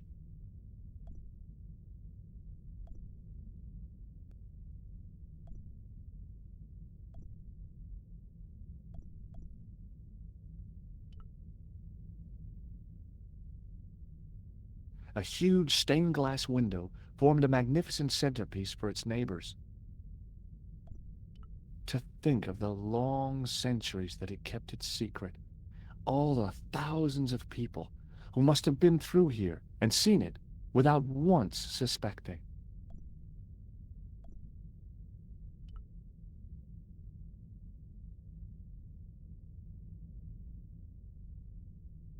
Hello again, Father. Bonjour, monsieur. How pleasant to speak to you again. Did you know that the center window conceals an image of a man burning at the stake? The burning man? What, you knew? That there was a hidden image? No. But the church has a reputation for being haunted. Many times, people have claimed to have seen a burning man in the window. But when others they look, there is nothing. Perhaps the light has to be just so for the figure to appear. Yeah, Or maybe you need a special lens. You must be proud to have such an incredible collection of stained glass. Pride is a sin, monsieur, but it is hard not to marvel when the light shines through them. It is a fine example of the artisan's genius.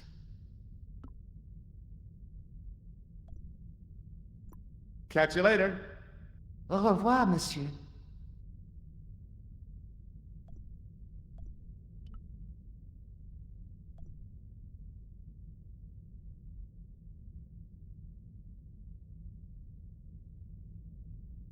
A knight, there in the company of his fellows. Biblical references engraved into the tomb edge to guide his way to the next world. I guess.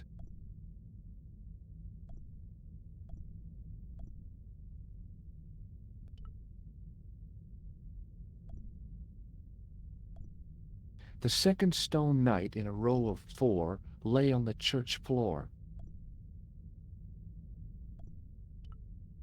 I was surprised Philip le Bel had left this place alone.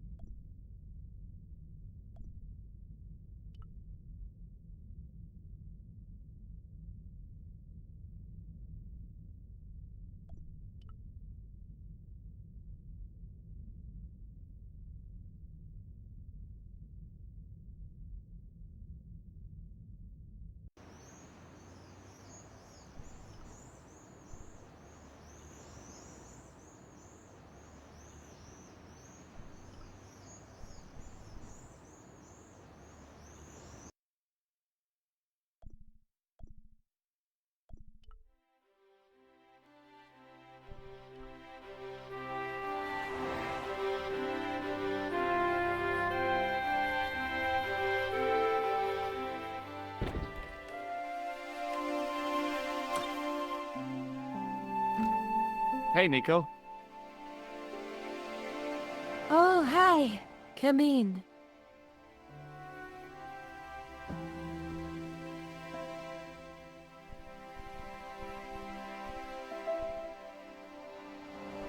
Let's take another look at the manuscript.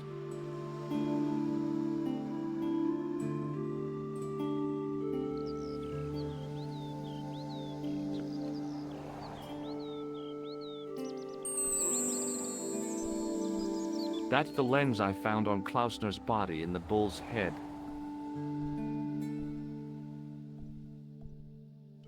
There's a woman looking at her reflection in a mirror, but the reflection has 3 hideous faces. That's the clue that led me to the bull's head in Syria.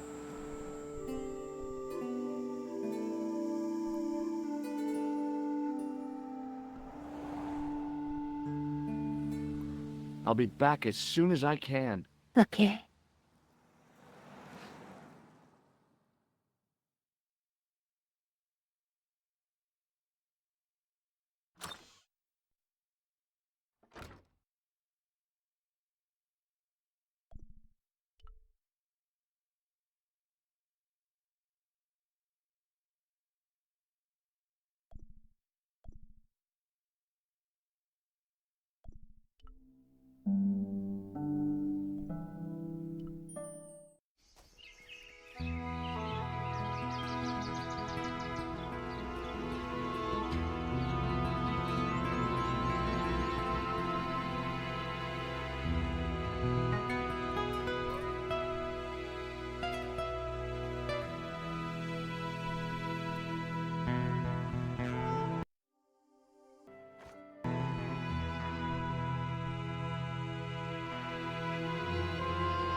There was a crotchety old guy watering the lawn. If this garden was all his own work, he was more capable than he looked.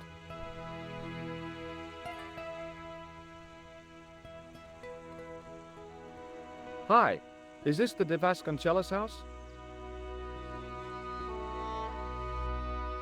Who wants to know? I could tell the old coot was going to be trouble. My name's George Stobart. I was wondering whether... The house is not open to the public. This is the De Vasconcelos house. And what business is that of yours, senor? Look, all I want is to speak to the head of the household. There is no household. Only the Countess and myself. What do you know about the Templars? Who wants to know? Are you angling for a bribe or something? You have nothing that I want, senor, except the pleasure of your absence. The guy was obviously protecting the Countess against the whole world. But why?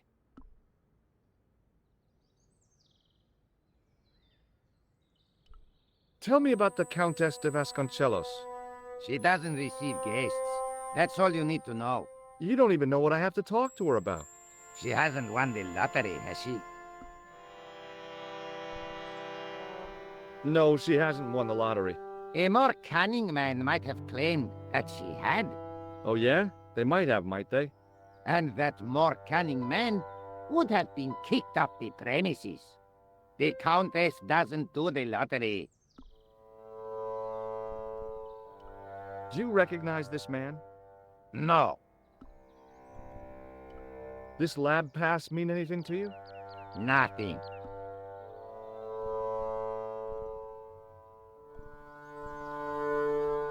I don't suppose this red nose means anything to you, does it? Ah! El Flojo!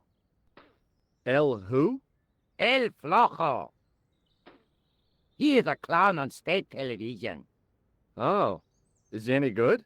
He is as funny as scabies, without the laughs. Look at this tissue. It's a tissue with some greasy muck on it. Yes, that's right. Do you know what this is? See, I have a similar tool for opening culverts on the estate.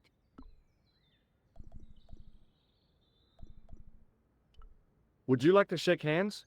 I do not think so, senor.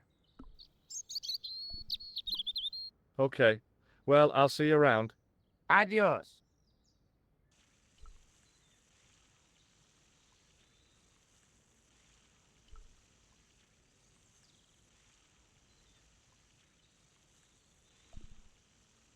The hose ran from some sort of utility room all the way to the lawn.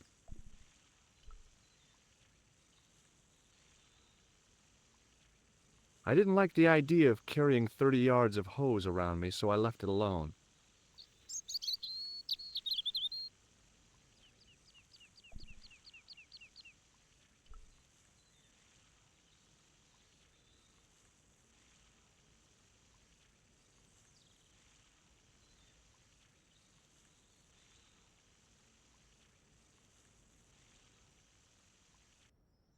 Hey, you. Yeah? What is it? You would not like it if people just wandered into your home, would you? Well, no, I guess not. Then show a little consideration. Okay. Sorry.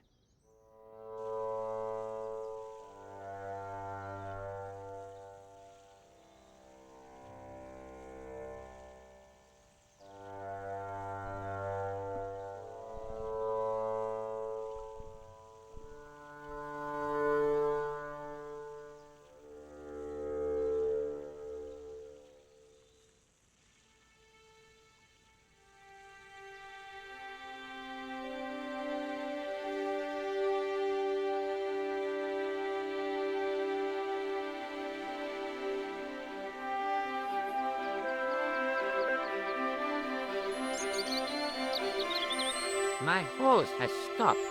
Yeah? See, my hose never stops. Well, I'm sorry to hear it. It's always sad when an old tradition comes to an end. Did you have anything to do with it? See, you. Well, I'm shocked. I'm mortified. How could you think such a thing? Very easily, senor. Very easily. I'm going to find out why my hose has stopped.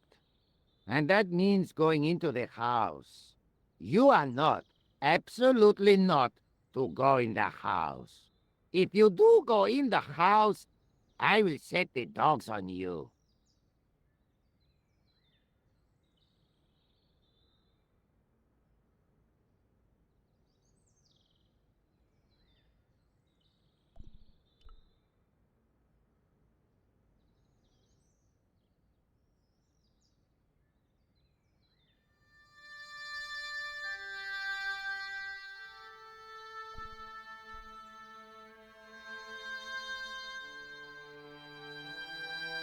The armor was about my size. I had a mental vision of putting it on and clanking off to see the Countess, with the gardener hanging hopelessly on the outside trying to stop me. Apart from being stupid and unworkable, it was a great plan.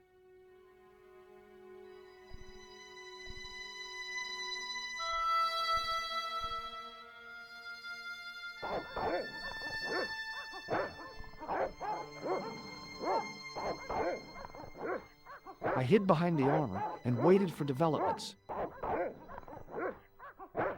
Hey, you! I know you are there, American. All right, you dogs, I'm coming.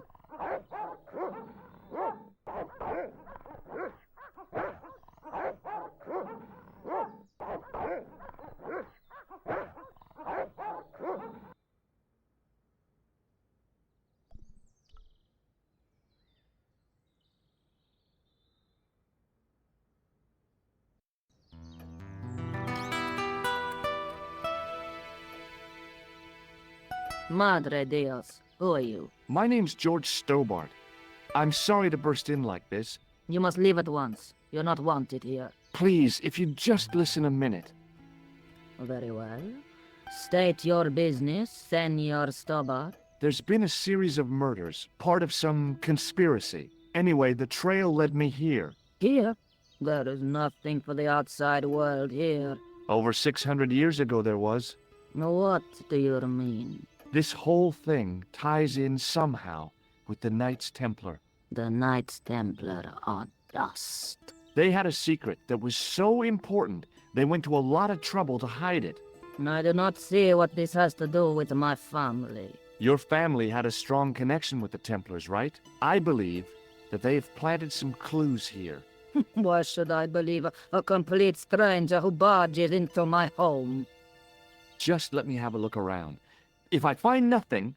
You'll be spending the night at the police station. Very well. Please, sit down. Thank you.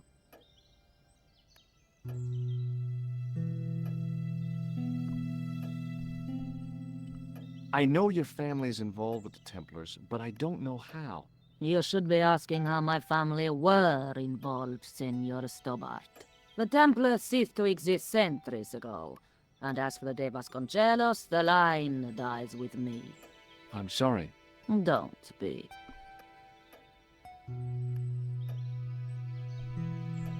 Okay, whatever happened almost 700 years ago. So, if the Templars left any clues, they're going to be in stuff that dates back to the early 14th century. Obviously. So, what do you have around here that's early medieval? Early medieval. Let me think. Well, the house is relatively modern, a scant 3 centuries old. Or, of course, the chess set. That chess set is over 600 years old? It must be worth a fortune. Indeed it is. Not that I would part with it, of course. No, I wouldn't either. That's the sort of thing that gets handed down to your children. Sorry. Its value is less than you might think. The set is not complete. One of the pieces is a modern replacement. As to the original, it was lost a long time ago. Nobody has any idea where it is? No. The children had it when they were taken. Children? What children? All in good time, Senor Stobart. May I examine the chess set? Certainly. But do not move any of the pieces. Okay, thanks. Close up, the modern piece stood out like a sore thumb. There was something else odd about the set. All of the original pieces had irregular bases. My lady, I have to warn you, there's a... You! Why, I feed you to the dogs. Lopez, what have I told you about feeding intruders to the dogs? But, my lady... Never without my permission. Senor Stobart, if I find that you're wasting my time, you will be fed to the dogs. Now, I want to show you something interesting. Follow me.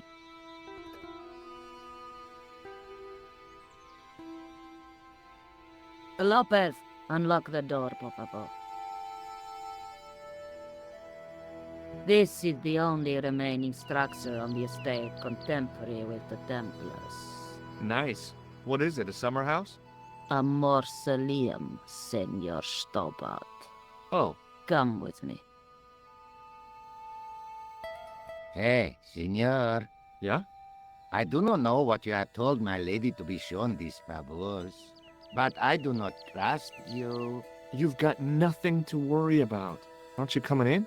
No, the dead do not interest me. My garden is a living thing.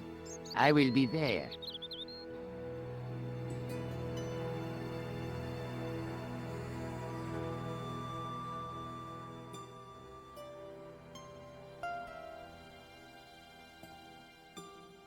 Wow, this is old. It was constructed in the 13th century as the final resting place for the De Vasconcelos Templars. It's well maintained. These are my ancestors, and they deserve respect. I come here at least once a week to say a prayer for them. Mind if I have a look around? By all means.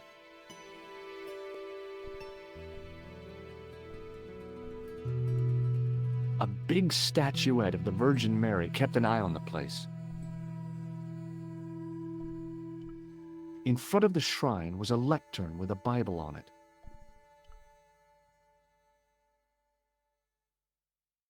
On removing the Bible, I found a pattern on the lectern top. Hey! It's a checkerboard! Close up, I could see that the pattern was made up of glass squares over a checkerboard pattern. Some of the squares had little jagged holes in the middle.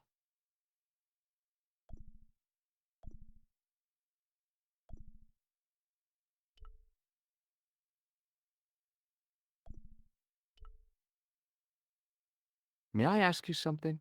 You may ask. What's the story with the glass chessboard? Glass chessboard. Oh, the pattern on the lectern, purely decorative, I'm sure. There are pieces of glass missing from it. Oh, it has been like that since I was a girl. The gaps in the glass chessboard look awfully deliberate. No, it is ridiculous. What possible significance can it have? It's part of a chessboard, and the gaps are for... Senor Stobart. You cannot mean...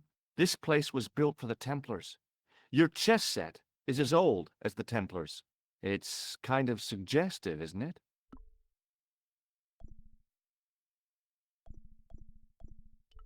You certainly know your history. What's your opinion of the Templars, Senor Stobart? The Templars? Well, they seem no worse than a lot of the knightly orders. You are mistaken.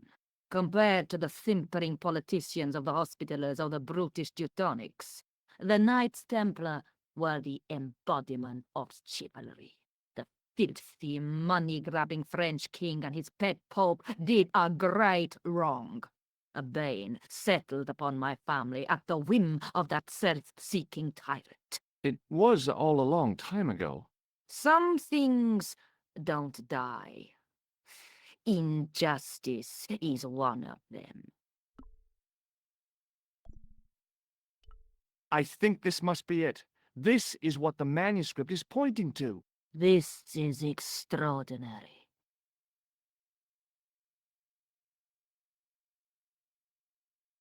Am I to understand that the Templars left a puzzle here? And in all of this time we failed to realize that there was a puzzle? It was wonderful to watch the Countess change before my eyes. Right. Well, no time for wallowing in self-pity, eh, Senor Stobart? This mystery has had a good long run, but it ends here and now. All those years of fatalism were falling away from her. Lopez! Lopez! Put that hose down and listen! Go to the house and get my chess set. Yes, the old chess set! Oh, damn the game! Now hurry!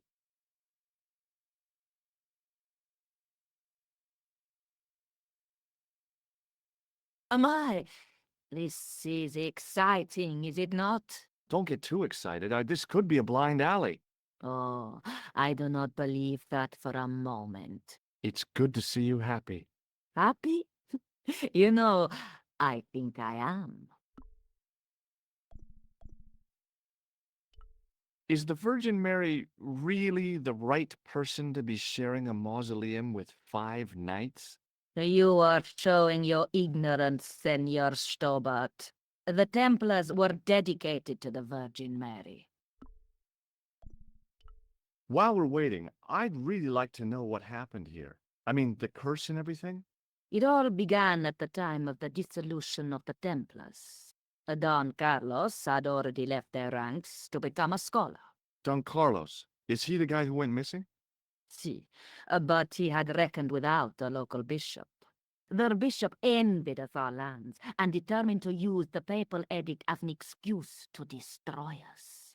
Don Carlos was on one of his scholarly journeys when the Inquisition arrived.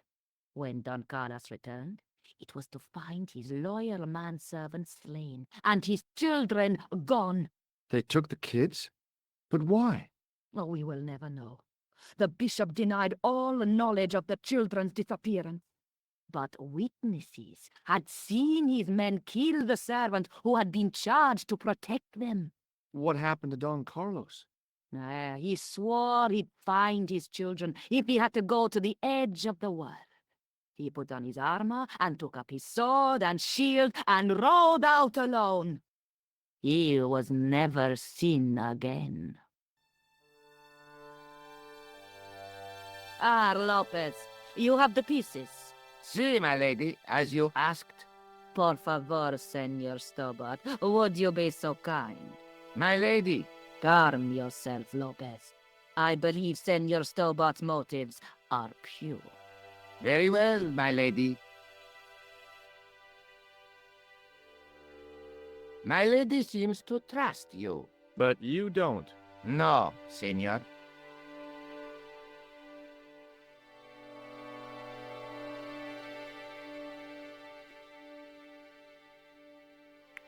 It fits, Senor Stobart. It fits. Working quickly, I found which pieces went into which holes.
Senor Stobart, look! What is that? It's not the Holy Grail, is it? No, Senor Stobart.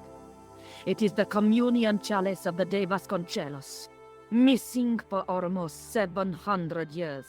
Wow. Well, go on. I cannot. I can hardly believe it is real. Go ahead. Live a little. I'm sorry. This is your moment of triumph, Senor Stobart. Sure, I'm sure. The possibility of death traps only occurred to me a few days later.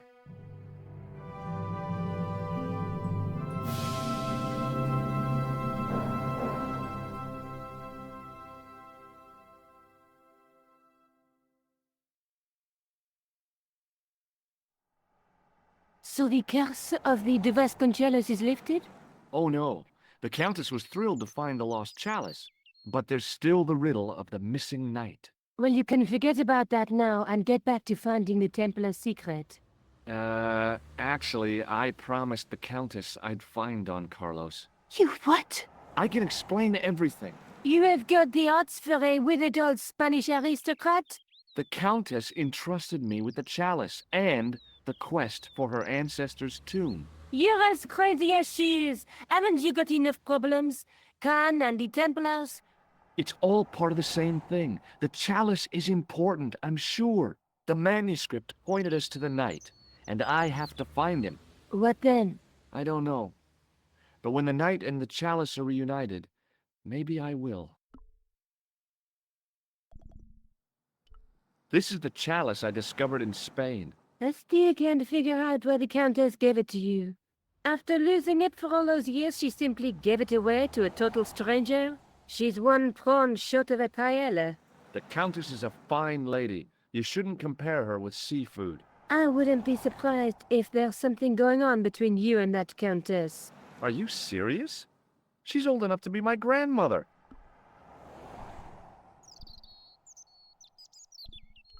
Let's take another look at the manuscript.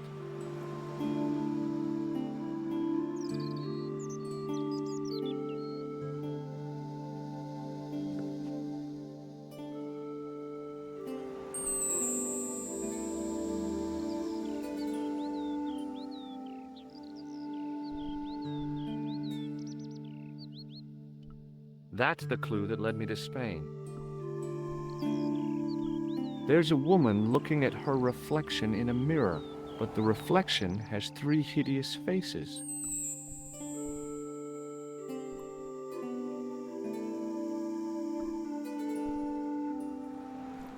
I'll be back as soon as I can. Okay.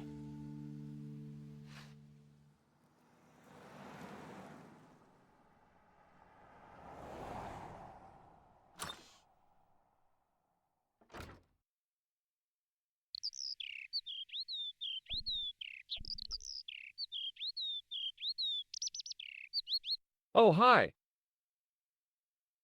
Hello, my handsome friend. Maybe not. See you later. That's right, monsieur. You will.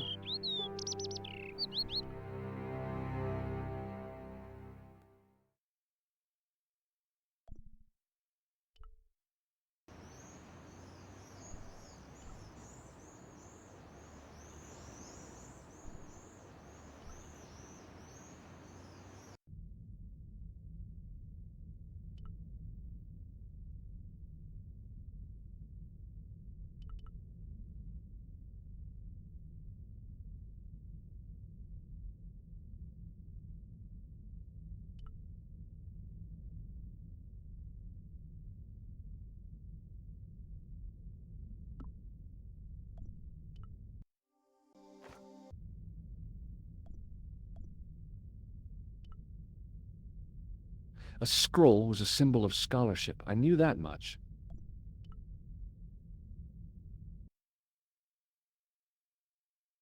A Knight Templar burning at the stake, and a date.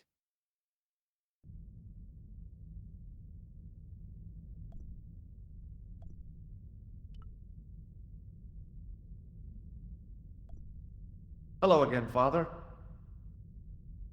Bonjour, monsieur. How pleasant to speak to you again. What do you make of this chalice? It certainly looks very old. About as old as this church, I think. There seems to be an engraving on it. Yeah? What does it say? I do not know, it is very tarnished. With your permission, I could try polishing it. I promise I will be very careful. That'd be very good of you. This shouldn't take very long. Feel free to look around. Okay, thanks.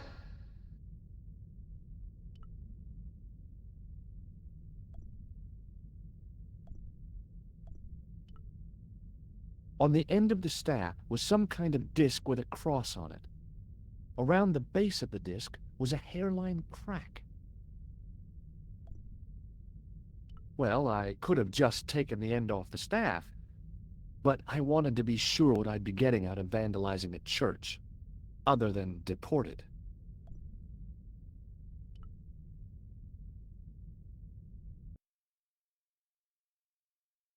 A Knight Templar burning at the stake, and a date.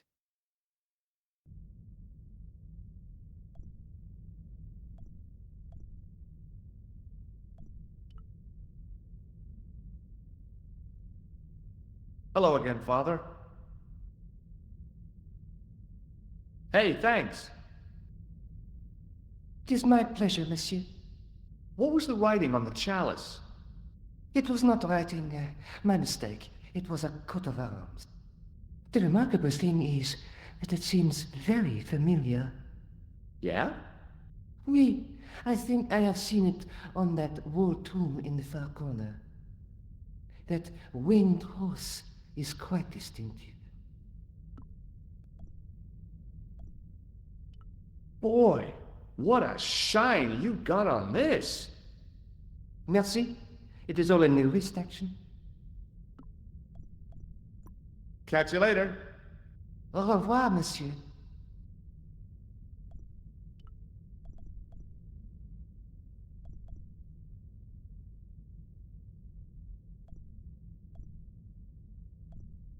Now that my attention had been drawn to it, there was no mistake. There was no name on it, but the coat of arms was undeniably the Pegasus of the De Vasconcelos family. I'd found the last resting place of Don Carlos. My eye was drawn to the biblical references carved into the edge of the tomb. Hey, maybe these biblical references mean something.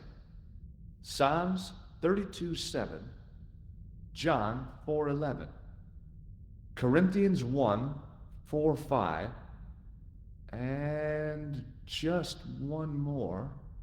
Psalms 22:21. I may not be perfect, but I've got a memory like a steel trap. The chalice had led me to these inscriptions, but it looked like a happy coincidence to me. After all, the De Vasconcelos arms were already on the manuscript. Note, I was still convinced that the chalice had some significance all of its own.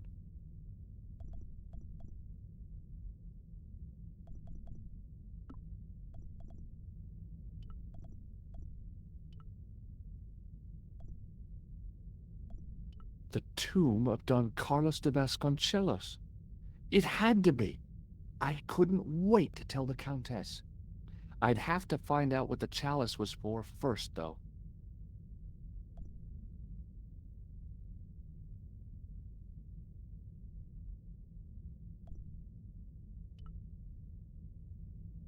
Just think, there's a dead guy under there. A stone knight lay on the church floor.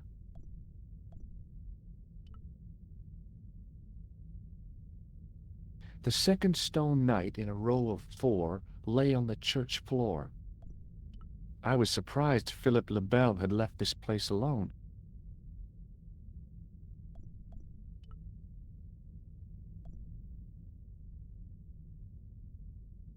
A stone knight lay in full stone armor, blank eyes looking at the ceiling. Carrying all that armor around must have been hard work. A stone knight lay at the end of a row of 4. I wondered if this guy had died in combat.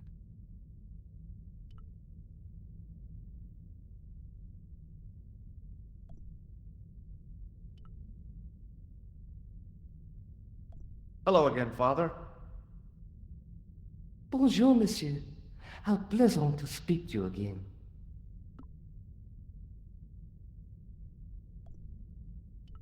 Boy, what a shine you got on this! Merci. It is all a new wrist action.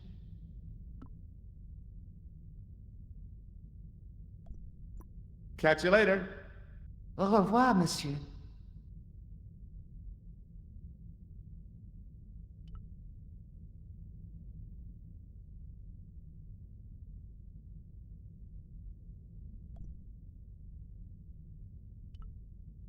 A row of old pews, beautifully carved and glowing with polish. I thought of all the people who must have sat here over the decades. All those Parisian derrieres, firm buttocks of the young ladies, the flabby flesh of the old men. That wasn't a pleasing image, so I went back to the young ladies. Whoa! I didn't have time to sit around.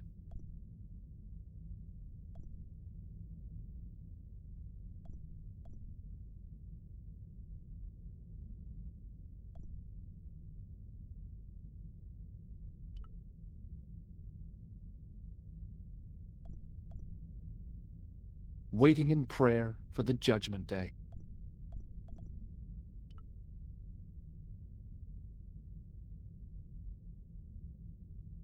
Okay, let's have another look at those references.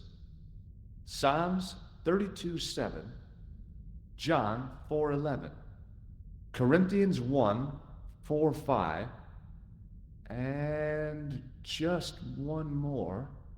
Psalms 22:21.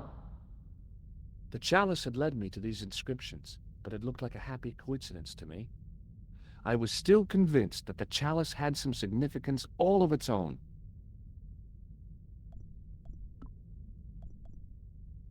It was hard to believe it was the same chalice. Now the light gleamed off its perfect surface.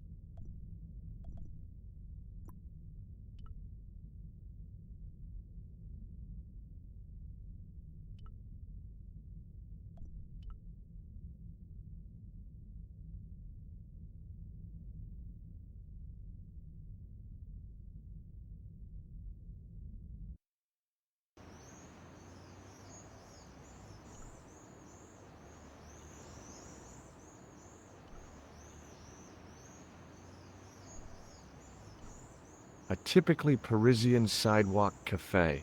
Last time I visited one of those, it blew up. I decided I was happy enough right where I was.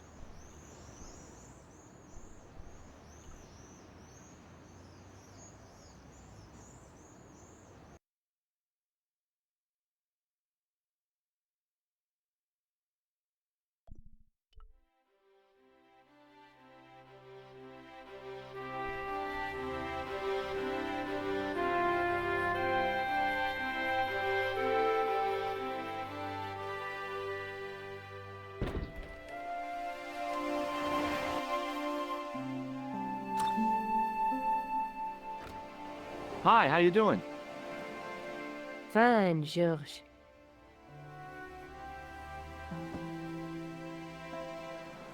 I saw this story this morning. It won't make me Journalist of the Year, but I can't afford to pay the electric bill. What have you been up to? Listen, remember the missing Spanish Templar? I found his tomb in the church at Montfaucon. So he's dead, then? I wish you wouldn't be so sarcastic. I was only joking, George. The Countess will be delighted. Yeah, maybe this'll help lift the curse. What now? Are you going to dig up his bones? There's no need for that. Well, not yet. What I still don't understand is the significance of the chalice. Yes, there must be something we're missing. Look at the chalice now, Nico.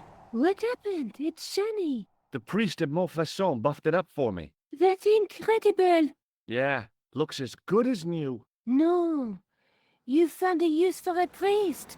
That's incredible! Let's take another look at the manuscript.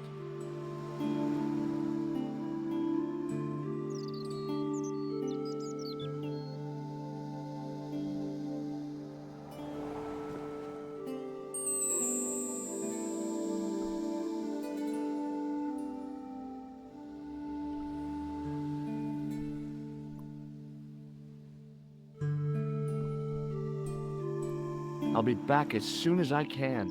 Okay.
Hi, Andre. Hello, Georgie. Where have you been? Nicole said you were away. I just returned from Syria. Syria? On the trail of the Templars? It's a long story, but I found the bull's head. It was referred to on the manuscript, remember? Yes, what is it? A secret cave built into a high cliff face. In the cave, I discovered a map bearing a phrase in Latin. In occidenta cita est in ora mundi. The island of Britain. Lies at the edge of the world, to the west. Strange. That map seems to contain a series of pointers. Like I said, it's a treasure map.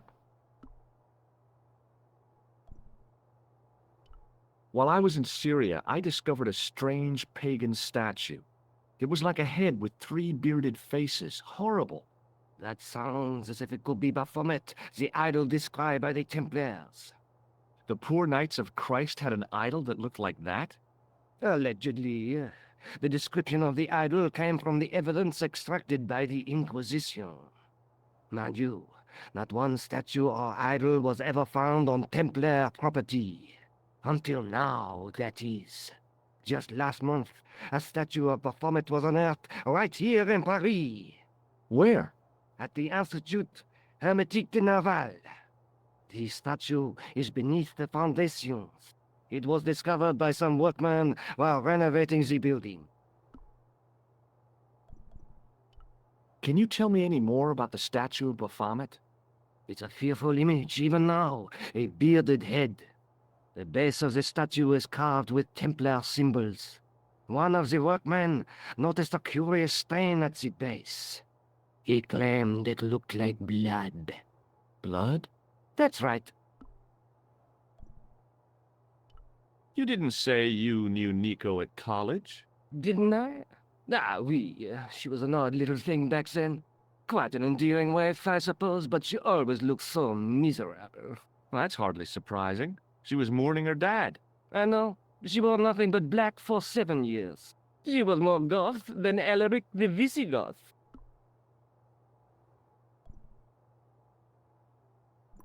Thanks for your help, Andre. You're welcome.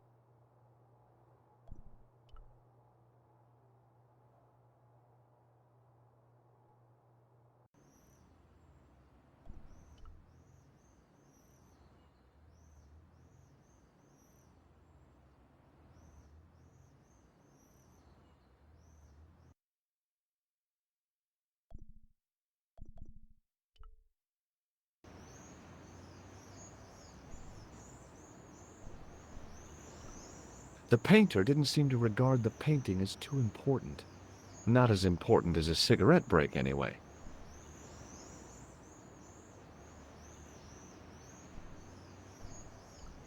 The archway was topped by a fancy balustrade.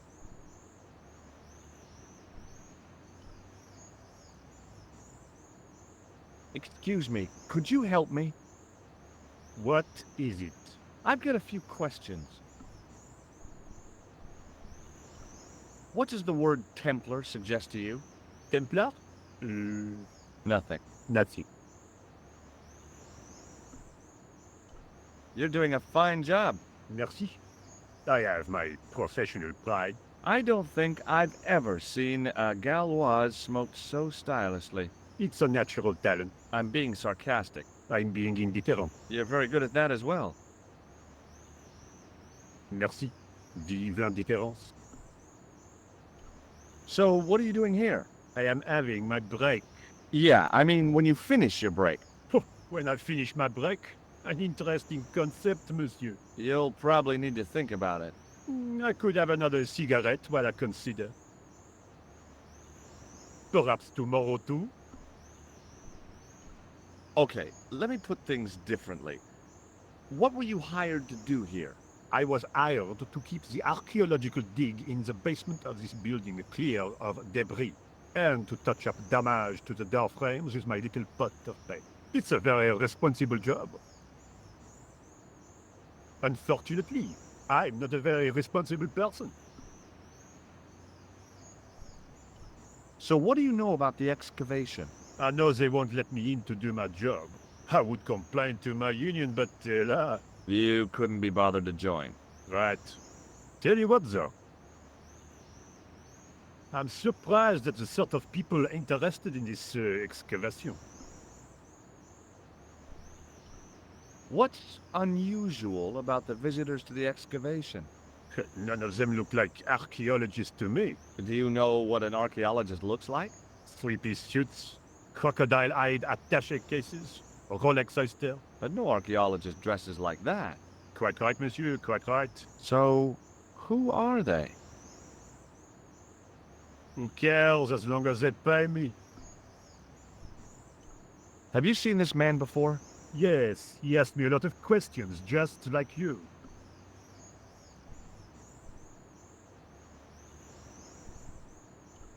Has a guy calling himself Merlin been nosing around? Was he wearing a t-shirt with "My name is Merlin" on it? I doubt it. Then how the hell am I supposed to know his name just by looking at him? Huh?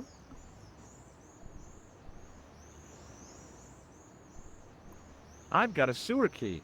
I used to work in the sewer. Oh? What happened? I had a cigarette break in a pocket of methane. A manhole cover landed on the other side of the Seine and I was sacked. I have a red nose. Imagine. A greasy tissue. Don't get it too close to my cigarette, monsieur, or there'll be a conflagration.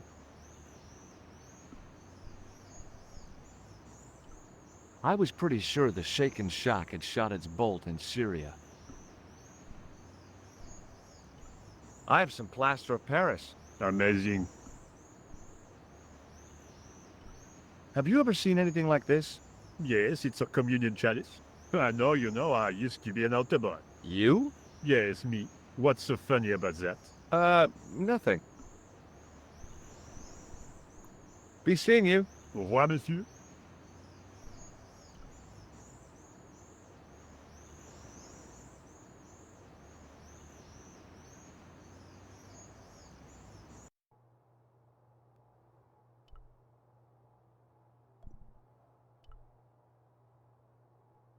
A thermostat was mounted over a radiator.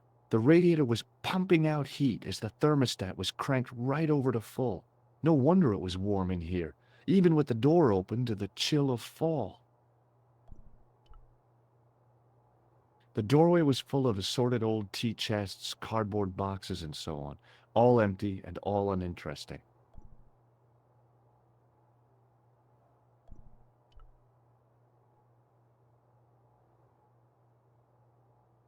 There was a closed door with toilet scratched into the cheap veneer. There was a closed door with toilet scratched into the cheap veneer. That door's locked, monsieur. A guard stood by a door I guessed led to the excavation. He looked pretty pompous. Well, not so much pretty, just pompous. Hi? Excuse me? Oui. What do you know about the Knights Templar? There was a long pause, during which the guard said nothing. Then he said, Nothing. Nothing at all? Is this a test? What, like a history pop test? No, like a test. Okay, yes, it's a test. Then I know absolutely nothing about the Templars. The guard was being amazingly evasive. It was going to take more than goodwill to get past him. Trying to get into a locked washroom. I had the strongest feeling of déjà vu. I'd like to use the washroom, but the door's locked. Oh, that's no problem. You can have the key. Thanks.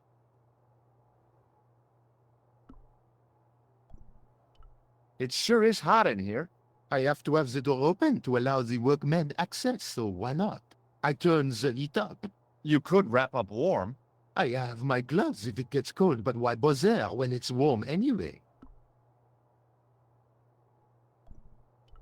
So, what exactly are you doing here? I'm guarding. You expect to find me shearing sheep? Take it easy. I just didn't realize you were a guard. I'd like to know what you're guarding, please. That's a secret. It wouldn't happen to be an archaeological site, would it? Are you asking me or telling me? I'm telling you. Then why ask? I had a feeling this was no normal hole in the ground. Have you seen this man before? Oh. You have? No. Do you recognize this name? Merlin. No. Talk to you later. Au revoir, monsieur.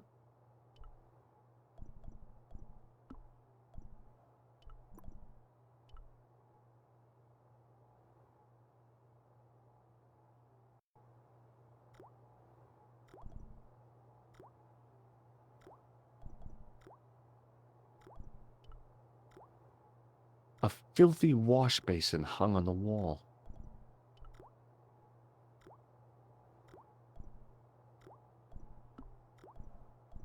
It was the bar of soap I'd stolen from the washroom of the excavation site.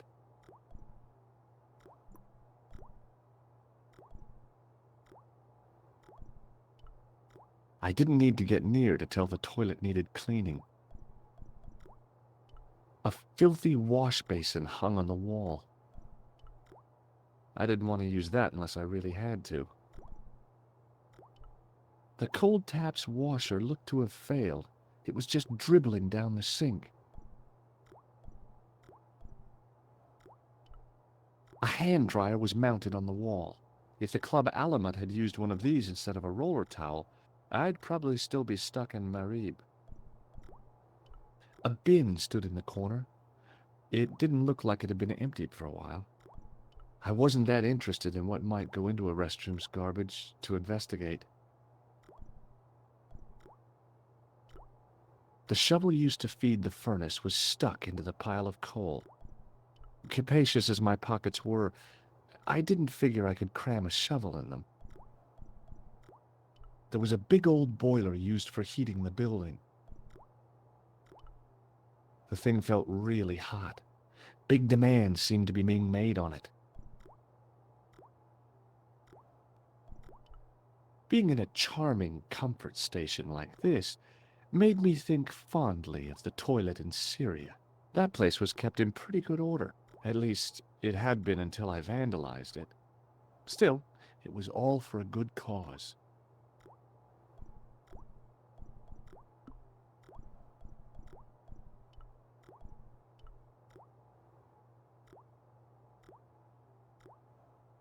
I made an impression of the big key and the cake of soap.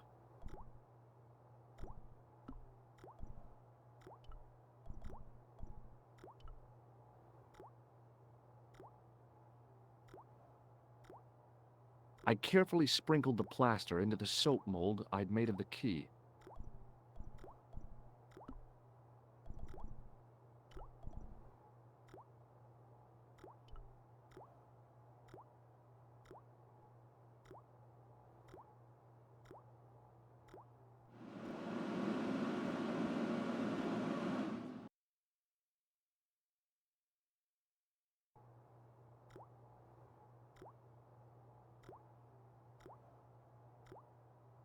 Well, it had taken a while, but I had made myself a completely unconvincing plaster key, way too fragile to use in a lock. I'd have to substitute it for the real one. Trouble was, it looked like plaster and not metal. Then again, that plaster statue in Syria hadn't looked like stone until I'd been a bit artful with it. Maybe I could improve the key as well.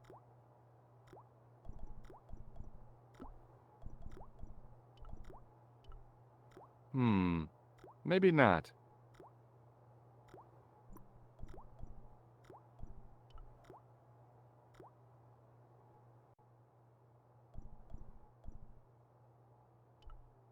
There was a telephone on the far wall. Do you mind if I use the phone? Be my guest. I'm paid to guard this door. The phone can look after itself. Hi, Nico? George, what have you discovered? Nothing yet. Nothing. Is something wrong? No. George, why are you calling me? Oh, no reason. I just wanted to hear your voice. You did. Well, this is my voice saying, don't bother me, I'm busy. Oh.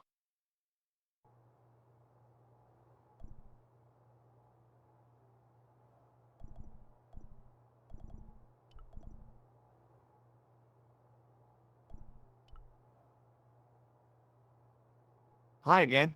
What is it?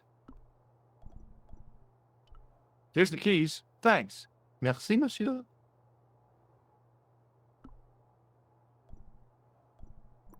Talk to you later.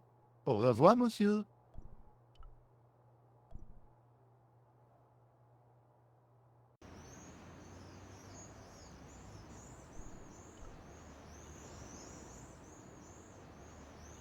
Hi, it's me again.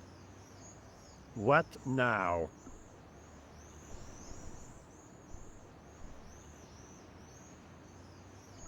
I made this key out of plaster. How thrilling! How clever! How pointless. Be seeing you. Au revoir, monsieur.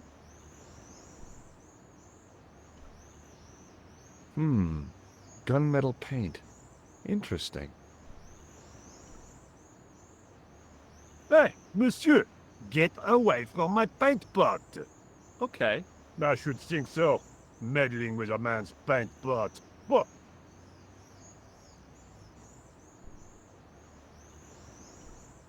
A well-used wheelbarrow was sitting by the rubble-filled dumpster.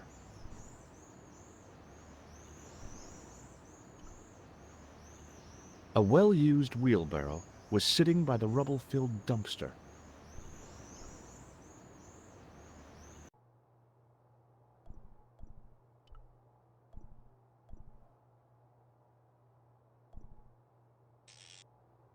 I turned the heating off.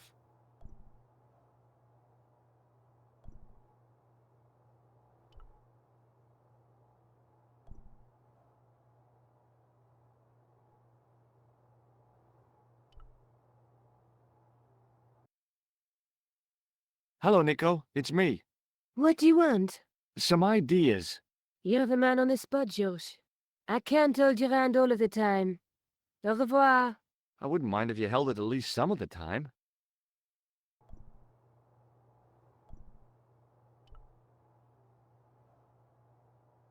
Hi again. What is it?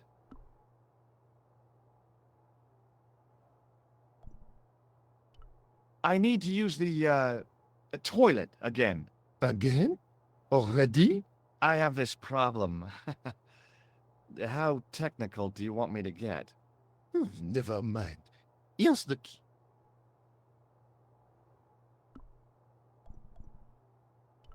Here's the keys. Thanks. Merci, monsieur. I need to use... Again?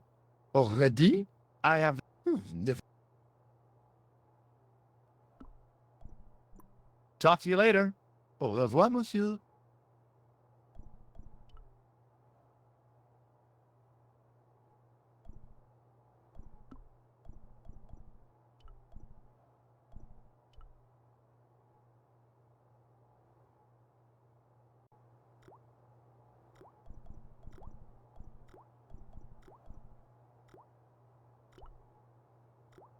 A filthy wash basin hung on the wall.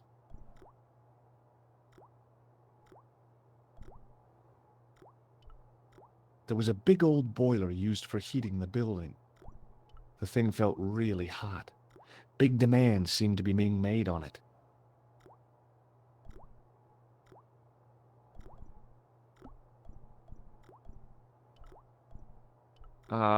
No. Trouble was, it looked like plaster and not metal.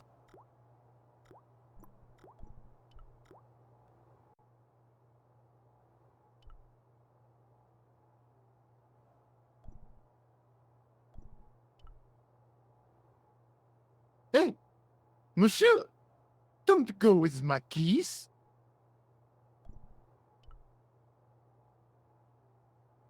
Hi again. What is it? Here's the keys. Thanks. Merci, monsieur. Talk to you later. Au revoir, monsieur.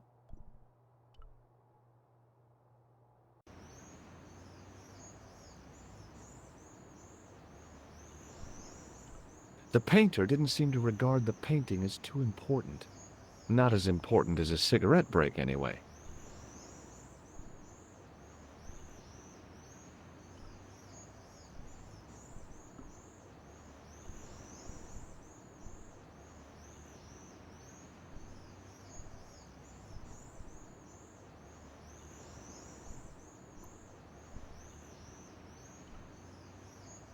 Hi, it's me again.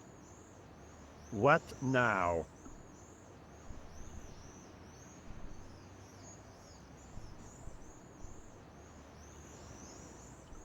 Have you seen this man before? Yes, he asked me a lot of questions, just like you.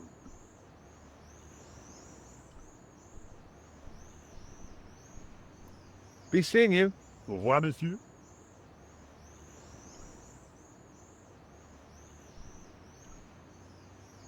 Oh, darn. I'd left my grappling hook at home. No way could I get up there.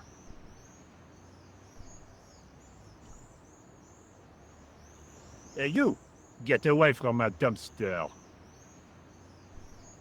There was a dumpster full of debris. From the excavation, I guessed.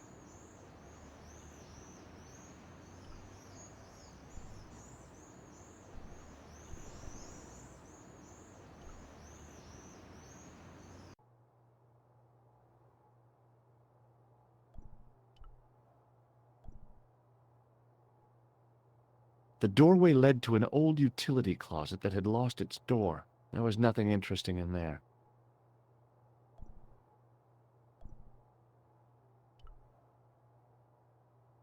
A thermostat was mounted over a radiator. I'd turned the thermostat all the way down. It was getting pretty chilly. That guard had been put here to guard something. My guess was that the excavation was behind that door.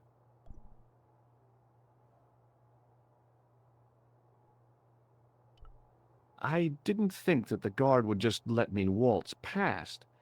Besides, I had a hunch that door was locked.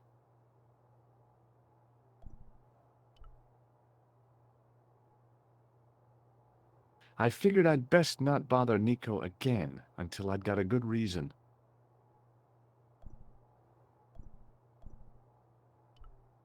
A guard stood by a door I guessed led to the excavation. He looked pretty pompous. Well, not so much pretty, just pompous.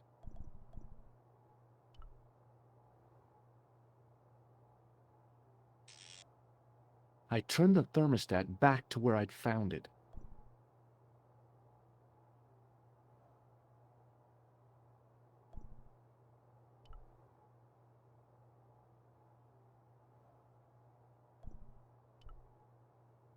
Hi again. What is it? It sure is hot in here. I have to have the door open to allow the workmen access, so why not? I turn the heat up. You could wrap up warm. I have my gloves if it gets cold, but why bother when it's warm anyway?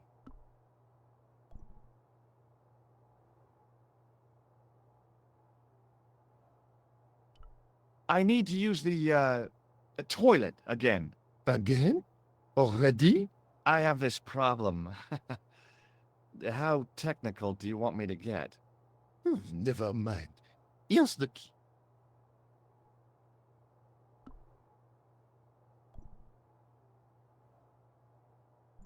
Talk to you later.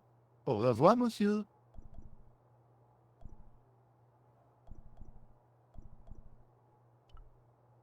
A dumpster with some debris in it. Yep, that was definitely debris. I couldn't see any use for a collection of dirt and half bricks.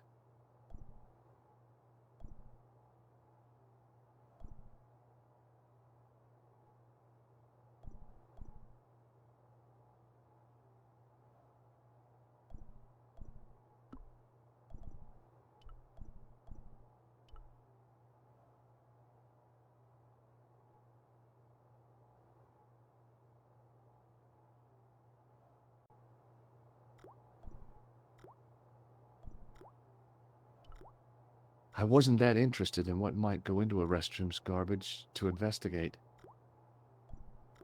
Being in a charming comfort station like this made me think fondly of the toilet in Syria. That place was kept in pretty good order. At least, it had been until I vandalized it. Still, it was all for a good cause.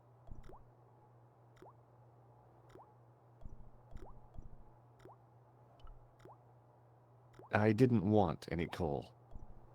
A huge pile of coal lay in the corner to fuel the boiler. Real high-tech stuff.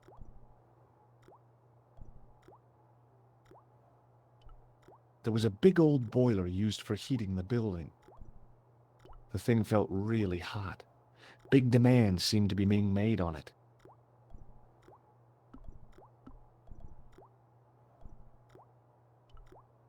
There was a ventilation grill up in the wall. I could have climbed onto the sink, prized the ventilator cover loose, wedged myself into the tiny hole, smashed the far cover out, and plunged headfirst into the next room. Or I could just go through the door like a sane person.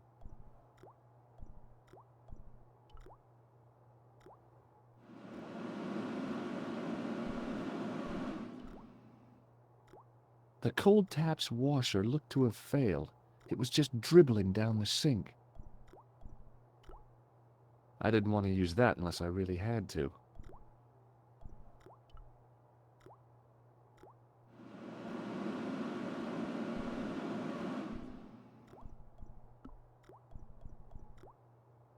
It was my plaster copy of the excavation key. Trouble was, it looked like plaster, and it felt like plaster. On the keyring was a big old key that looked like it might fit the excavation door. It was hard to believe it was the same chalice. Now the light gleamed off its perfect surface.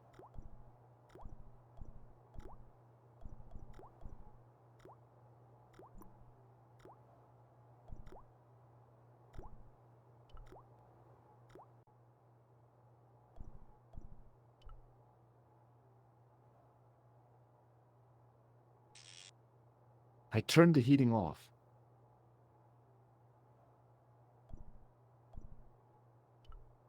There was a telephone on the far wall.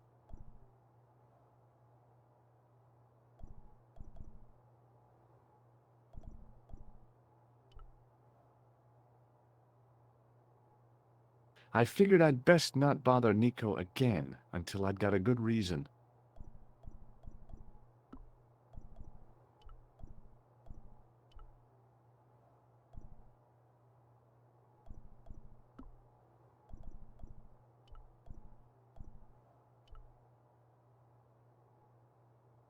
What is it? Here's the keys. Thanks.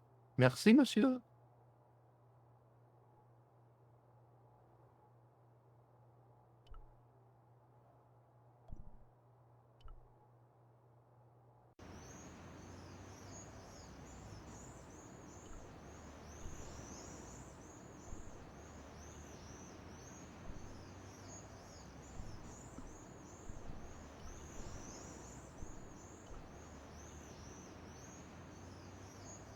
Hey, monsieur, get away from my paint pot.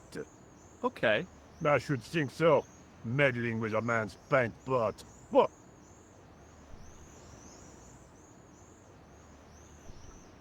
Gunmetal paint.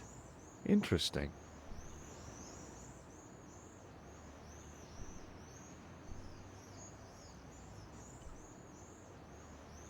There was a dumpster full of debris. From the excavation, I guessed. A well-used wheelbarrow was sitting by the rubble-filled dumpster.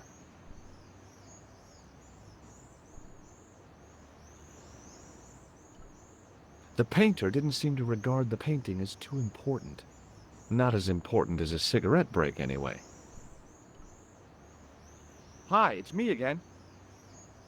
What now? I made this key out of plaster. How thrilling! How clever! How pointless.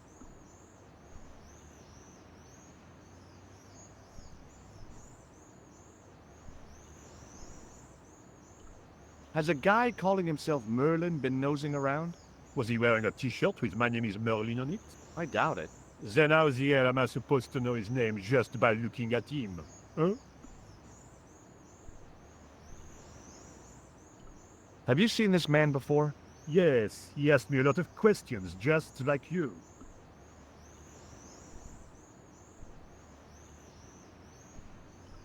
Have you ever seen anything like this? Yes, it's a communion chalice. I know, I used to be an altar boy. You? Yes, me. What's so funny about that? Nothing.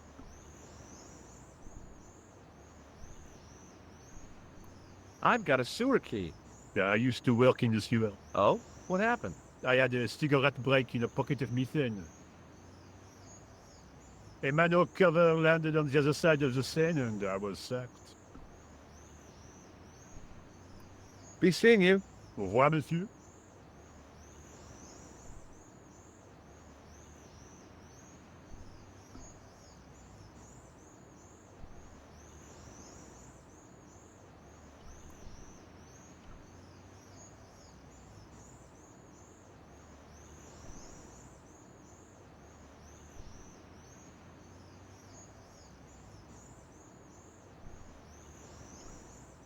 A well-used wheelbarrow was sitting by the rubble-filled dumpster. A well-used wheelbarrow was sitting by the rubble-filled dumpster.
There was a telephone on the far wall.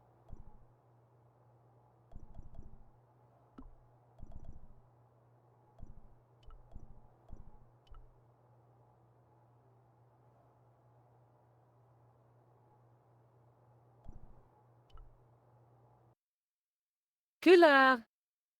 Hi, Nico. It's me. I'm at the excavation site. Hi, George. What's happening? I'm at the excavation, but they won't let me in. Damn!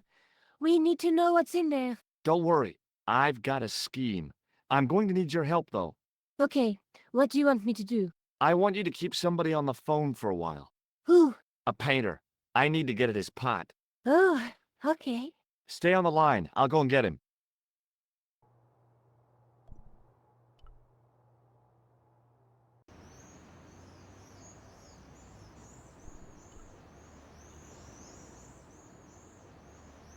Hi, it's me again. What now? You've got a phone call. For me? Are you certain? It's a woman. She sounded hot. What woman? She must be mistaken, monsieur. Well, she asked for that hunk of a man with the nicotine fingers and his ass hanging out of his pants.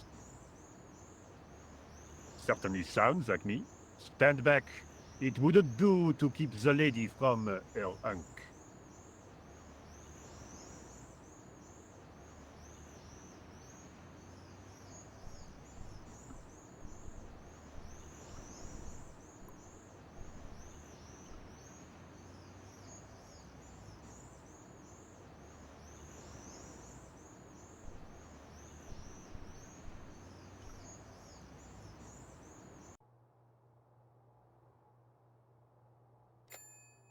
Well, monsieur, what a strange woman.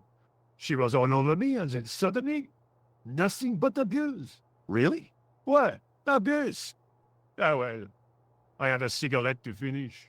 And monsieur, if she calls again, I am not available.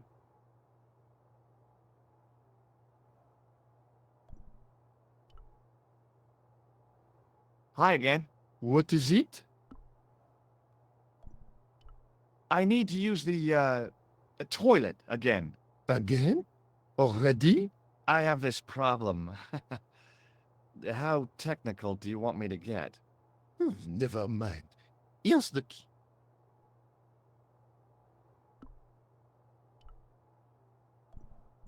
Talk to you later. Au revoir, monsieur.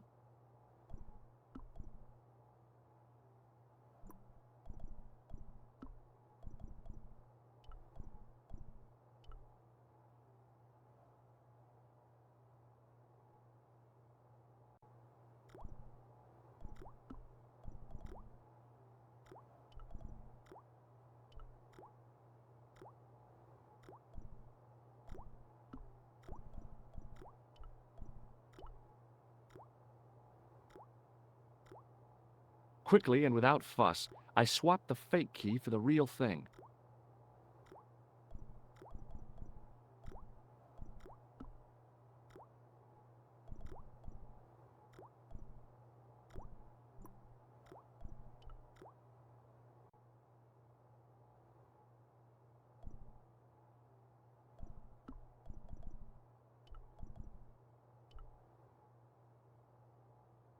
What is it?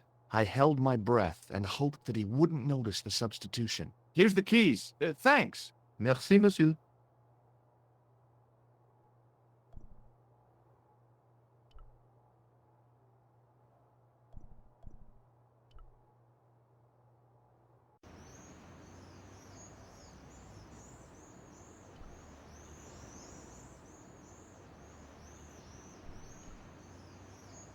Hi, it's me again. What now? Be seeing you. Au revoir, monsieur.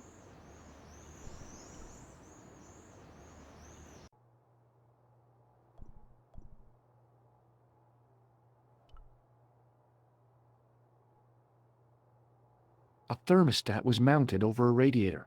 I'd turned the thermostat all the way down. It was getting pretty chilly.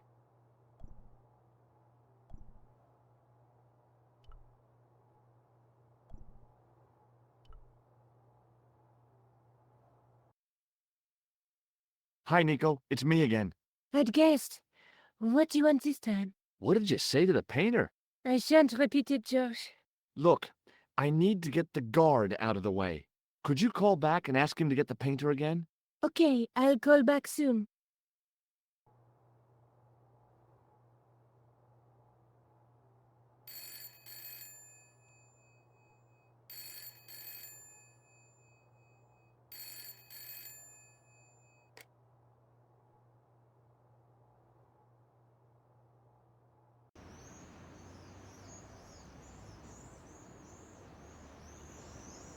This looked like a good place to watch things develop. Hey, you! It's the phone. Yeah? Who is it? How should I know? What am I, your social secretary? It's not a chick, is it? Yes, it's a woman. Are you going to answer it? Does she have a warm, sensual voice like molten chocolate? Yes, yes, she has a really sexy voice. Now get a move on. I'm not talking to her. I can see that. You're wasting time talking to me. No, you don't understand. I refuse to talk to her. You refuse. You refuse. I'm wasting valuable time. But don't make me laugh. Your time valuable? You just stand around all day. I have a highly responsible job. Ha! Don't! Me, you elephantine oaf? My job is important.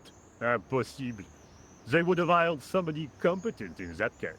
Meaning what? Instead of which they hired a dismal rent-a-cop like you. All epaulettes and no brains.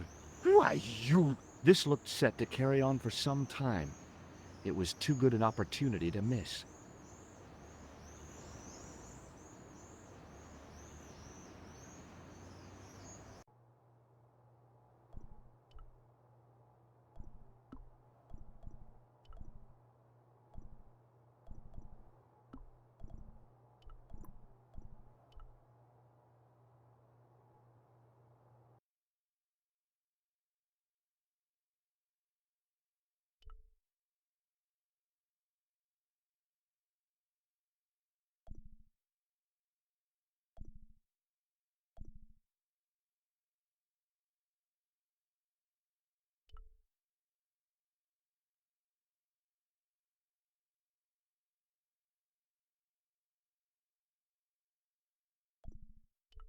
No, thanks. I think I'm carrying enough junk.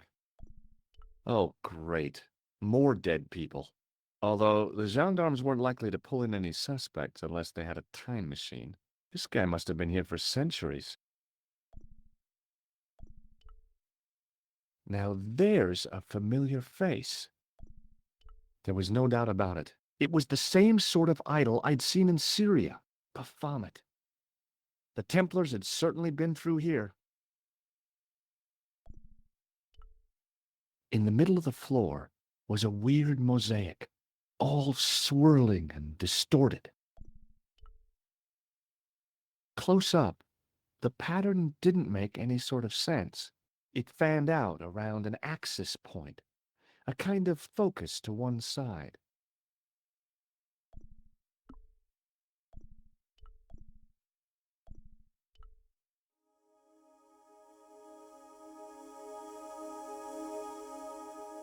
And there it was, decoded by the curves of the chalice, the image of a church.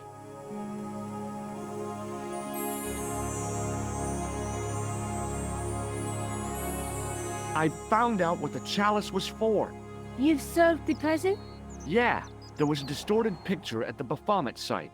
When I viewed it in the polished surface of the chalice, it changed. What did it show? A picture of a church with a square tower.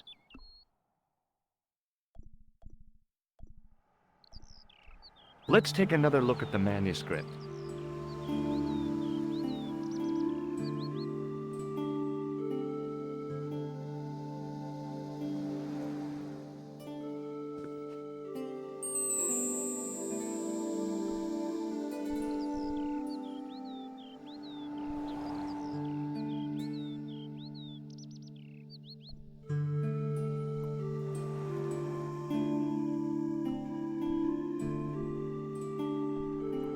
I guess I'd better return the chalice to the Countess.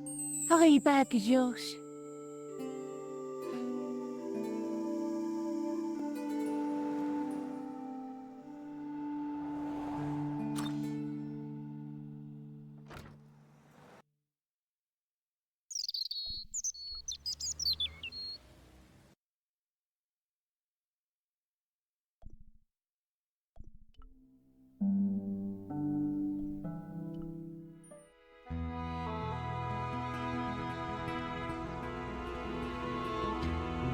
I'd been planning to return the chalice anyway, but I hadn't expected the trail to bring me here. The Villa de Vasconcelos was as picturesque as ever. The weather was still clear, and Lopez was still watering the damn lawn. I was beginning to suspect that he was surgically attached to that hose.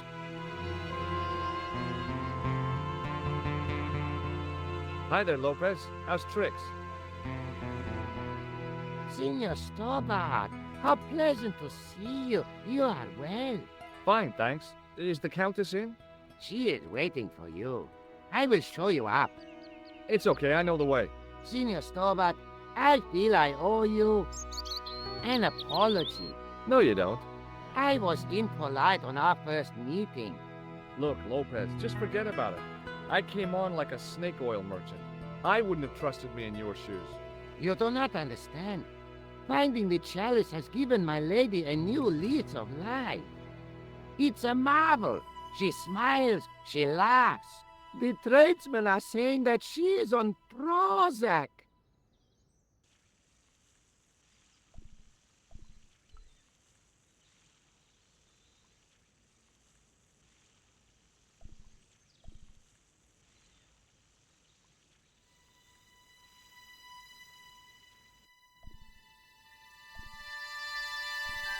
There was a big aspidistra sitting on a table in the hall.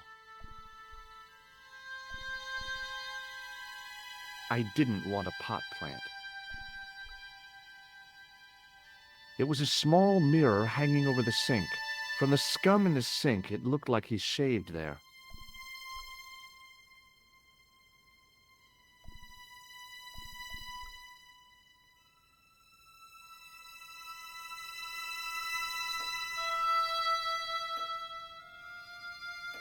Senor Stobart, oh, what a pleasure. Please, sit down. Hi, Countess. The pleasure's all mine. I brought back your chalice.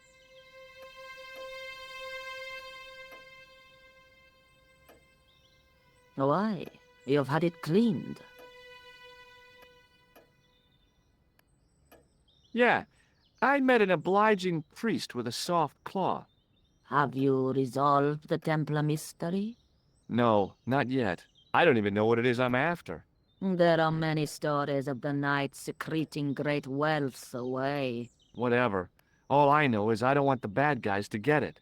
Ah, to be young and live in a world of moral absolutes. There's something else that I discovered carved on Don Carlos's tomb. Biblical references. What are the references, Senor Stobart? Psalms 32:7, Corinthians. I am not a good enough scholar to know the Bible chapter and verse.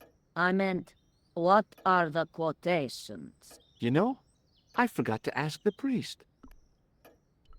I discovered something amazing with that chalice. In Paris, I found a church where they recognized the coat of arms. I found the tomb of Don Carlos de Vasconcelos. You are sure?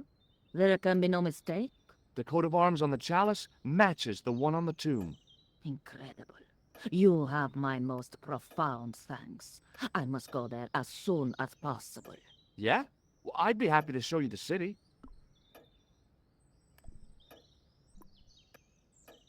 I'll have a look around if that's okay. My home is your home. I shall remain here.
Hello again. Mind if I sit?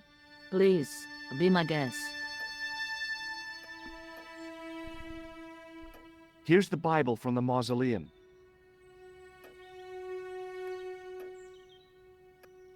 Very well. Let us begin. The first reference. Psalms 32:7.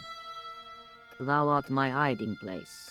Thou shalt preserve me from trouble. Thou shalt compass me about with songs of deliverance. My hiding place. Don't get your hopes up too high. This might just be leading us to where we found the chalice.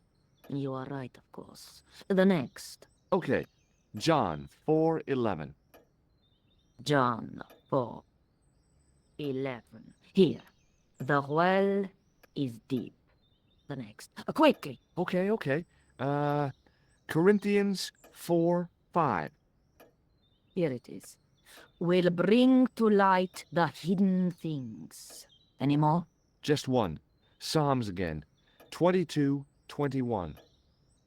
Save me from the lion's mouth, for thou hast heard me from the horns of the unicorns. The last is confusing. Lions, unicorns, what does it mean? I can't guess. Salient points seem to be a hiding place and a deep well. In no sense is the mausoleum a well, Senor Stobart. Is there a well in the grounds? I do not know. I suppose that there must have been once upon a time. Lopez is the man to ask about anything pertaining to the estate. I'll just have another look around. Very well.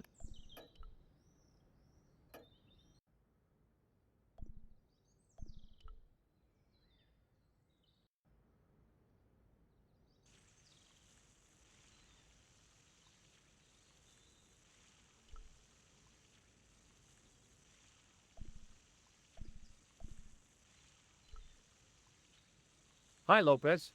Got a minute? Certainly, senor. How can I help you? What's the story behind the chalice vanishing? When the Inquisition raided, in the absence of Don Carlos, it was believed that they had taken it. Naturally, they denied the charge, as they denied taking the children. And naturally, nobody believed them. But they were telling the truth. The chalice was hidden from them. You don't suppose they were telling the truth about the children as well, do you? Madre de Dios! I had not thought of that. But then what happened to them? I don't know. If the Inquisition didn't take them, then who did? You must speak to my lady of these. Count on it. So the Countess feels that the curse is lifted. I would not put it so strongly. Your discovery of the chalice was proof that the Templars never abandoned the de Vasconcelos. It counts for a great deal with my lady. You must know just about everything that there is to know about this place. See, I have lived my whole life here in the service of the de Vasconcelos. Do you know of a well anywhere around here? A well? Si, senor. This used to be a fortified villa. How can you last a siege without water? Great. So where is it? How should I know? The well was covered over in the last century. It was dangerous, you see. And you have no idea where it was? None. It was hidden even before my grandfather's time. Well, you must have a vague idea of where the well is. It must have been in the old house's courtyard, so that would put it around here. Here? Okay. Now, how do we find it? There might be a way. Let me think about it.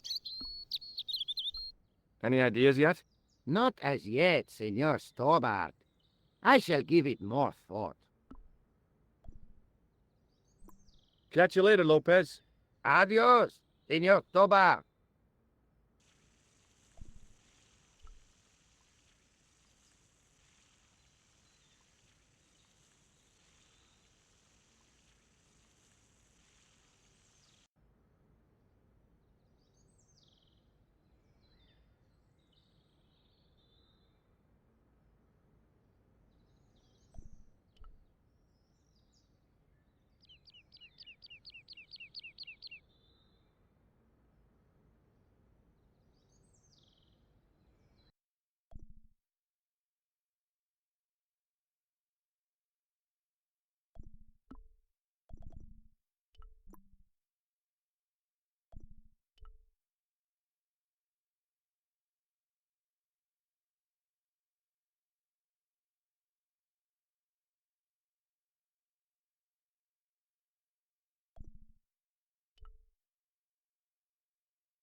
The candle had burnt brilliantly, but only for a couple of minutes.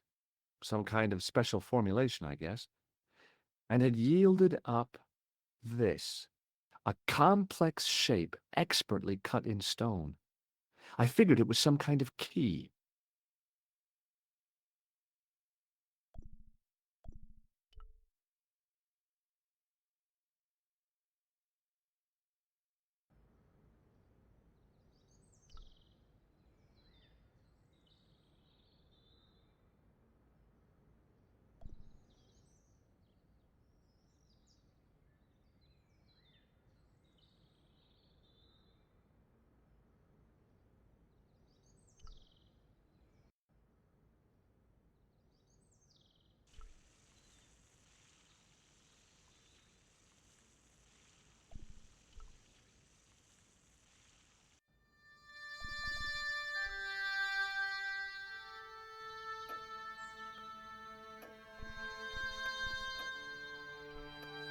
An old grandfather clock stood against the wall.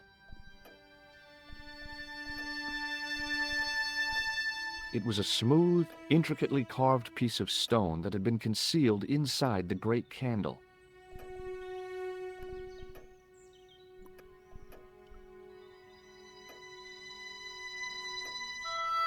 Hello again. Mind if I sit? Please, be my guest.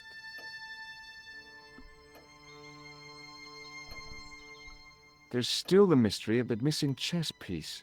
I do not think that it will ever be discovered, unless the fate of the children is revealed.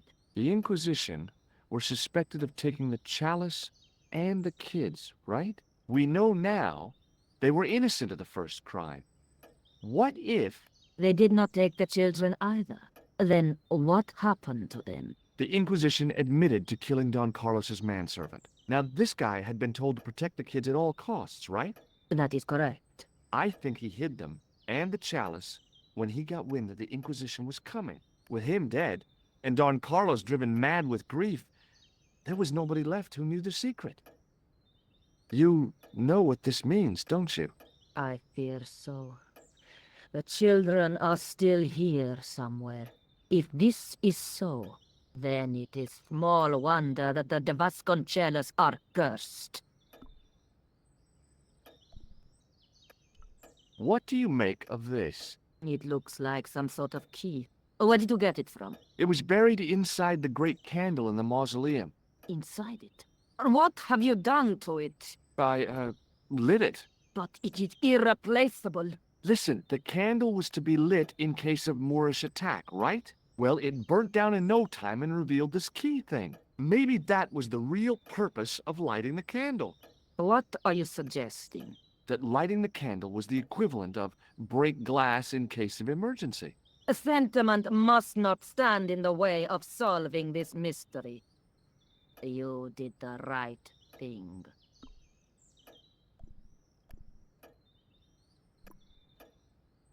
I'll have a look around if that's okay. My home is your home. I shall remain here.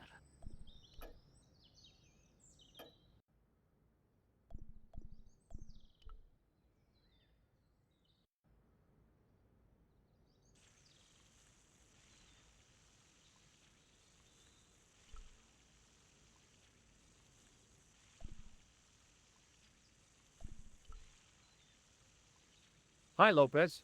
Got a minute? Certainly, senor. How can I help you? Do you know what this is? No, senor. Is it some kind of key? Yeah, I think it probably is. Where did you get it? It was hidden inside the big candle in the mausoleum. And you burnt it? I wondered what the light was I saw through the window. My lady will be furious. The candle was centuries old. No, it's cool. She realizes how important finding this key is. Any ideas yet? We are looking for a source of water, see? Yes? For generations, the Spanish country folk have had a secret way of locating water, even if it is meters beneath the ground. Ah, you're not talking about water dowsing, are you? Eh? You know, you get a stick and walk around until the stick twitches and dig there. Oh, you've heard of it. Yeah, I think most of the planet has. Okay, let's get a stick. Uno momento. It must be a special stick. A Y of hazel. Right. Do you have any hazel trees? See, here. That is hazel. Catch you later, Lopez. Adios, Senor Tobar. So that was what a hazel tree looks like. I went over to find a suitable stick. I don't believe it. There wasn't a single usable Y-shaped branch on the whole damn thing.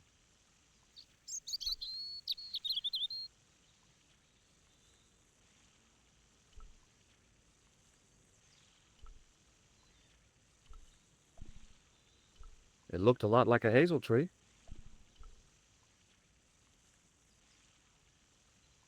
I went over to find a suitable stick. Aha!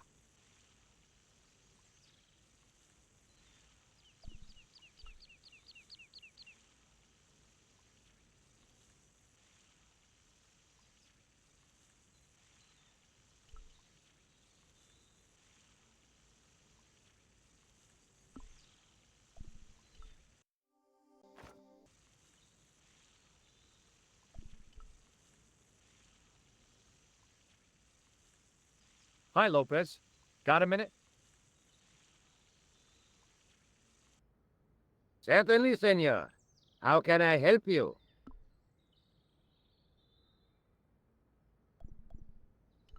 Well, I got my divining rod. Now what? Simplicity itself, senor. Hold the wand at the upper ends of the Y.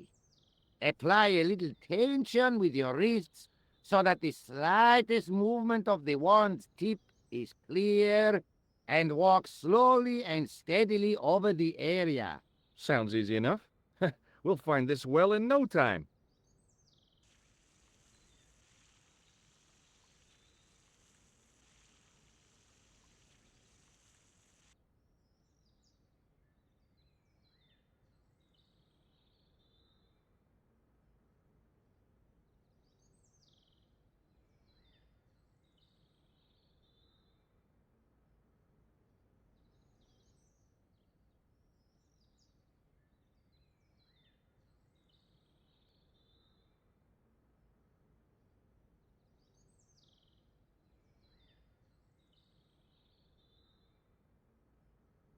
Senor Stobart, you've found something.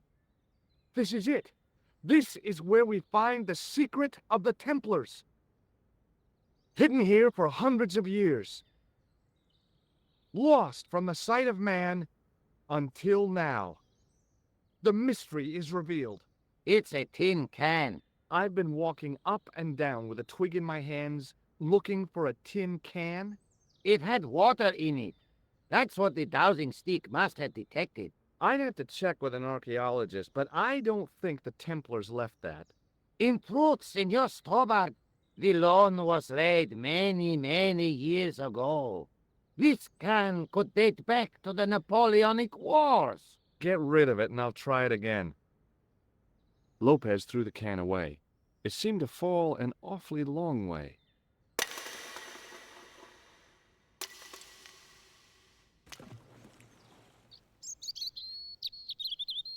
The splash at the end confirmed what we both suspected.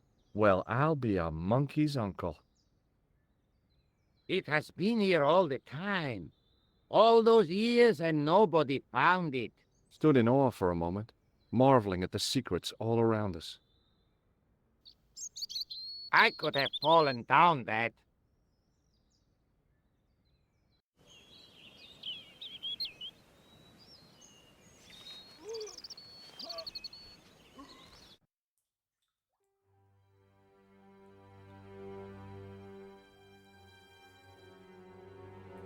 The well had been lost for decades at least.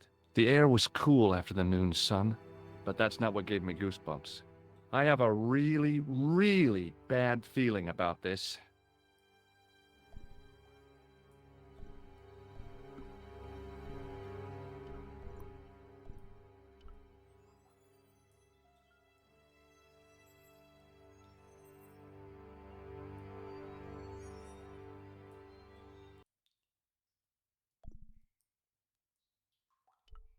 From a distance, the lion's head had been impressive. Close up, it was frightening. Hey, one of the fangs is a separate piece.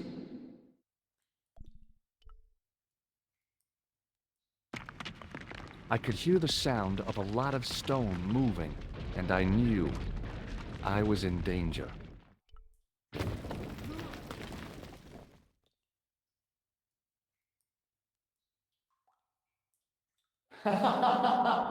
Oh, very funny, you psychos! Signor Dora! Signor Dora! Are you all right? It's okay, Lopez, I'm fine! Hey, tutto via data! You gave me a scare! Nice try, Templars.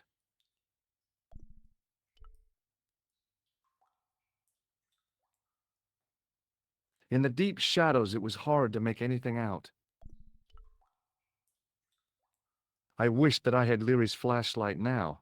It just felt like a pitted stone wall. I'd almost been killed for the sake of a red herring.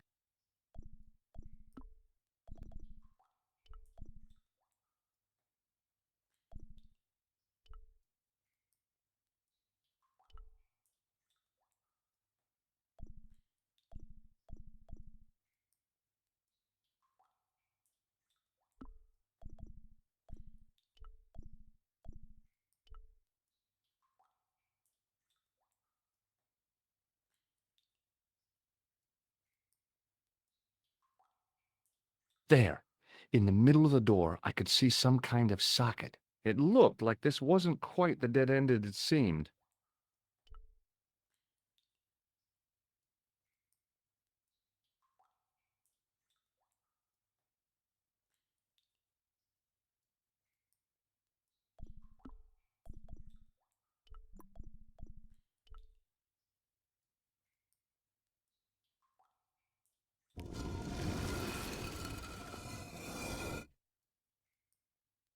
Open sesame! Another secret door!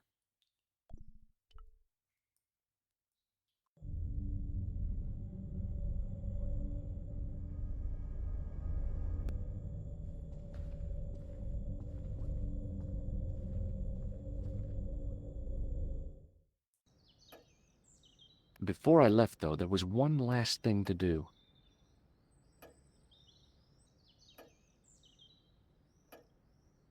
You won't be needing that replacement piece anymore, Countess. I found it with the children. You'll probably want to be alone for a while. I'll be out in the garden with Lopez.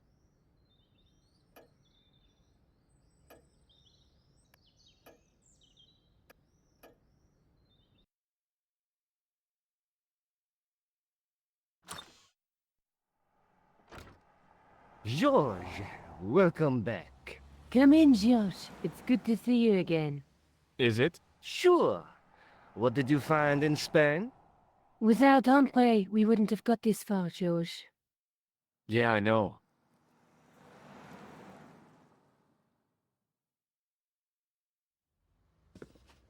The clues led to an underground chamber at the bottom of a well. The Templars had left a tapestry showing a chessboard. The white pieces were vastly outnumbered. There was a stream running across the board, and a Templar knight on a horse. Does it mean anything to you, Andre? No, nothing. Maybe we should tell Andre what else you found, George. There's a map and a Latin inscription to the west at the edge of the world.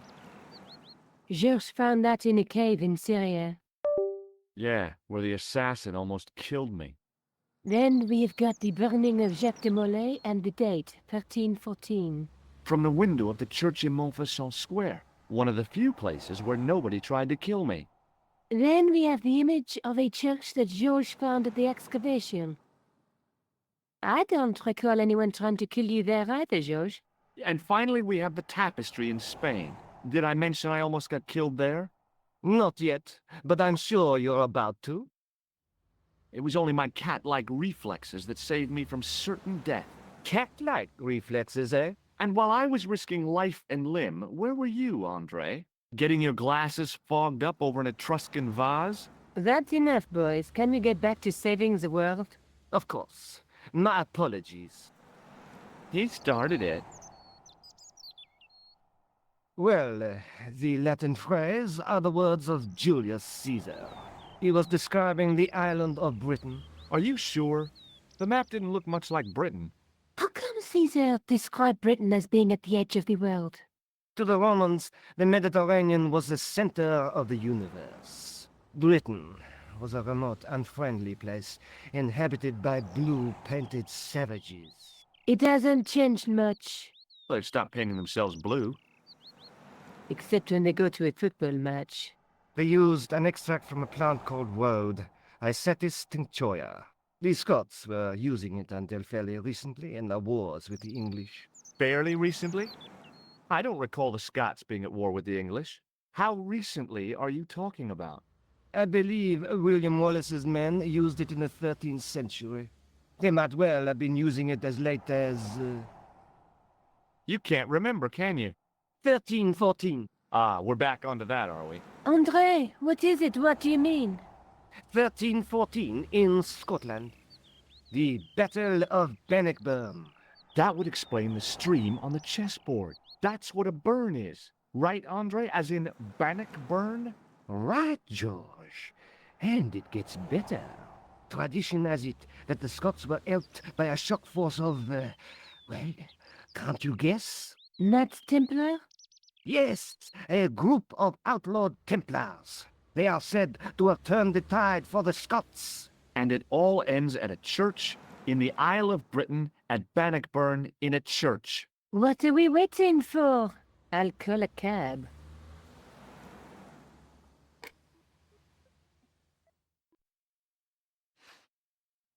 I can't go.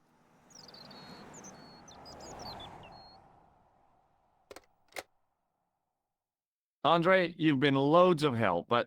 What George is trying to say is that you shouldn't feel guilty. I was? We understand you've got commitments. Oh, listen, we have to hurry. Let's go, George. We'll see it through. Oh, and, don't worry about us.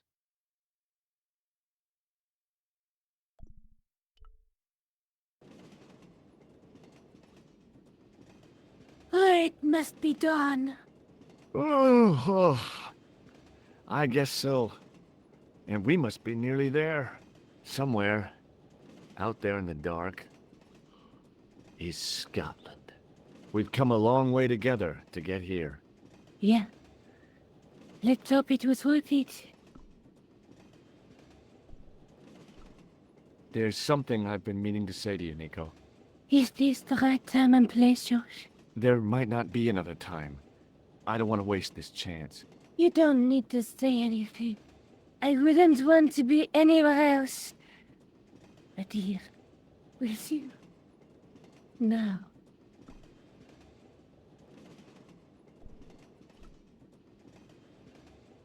You're exhausted. Why don't you get some sleep? Sleep? At a time like this? Excited, huh? Would you like something to help you sleep, dearie? I've got some tablets in my bag. Oh, no. Thank you. Thanks all the same, man.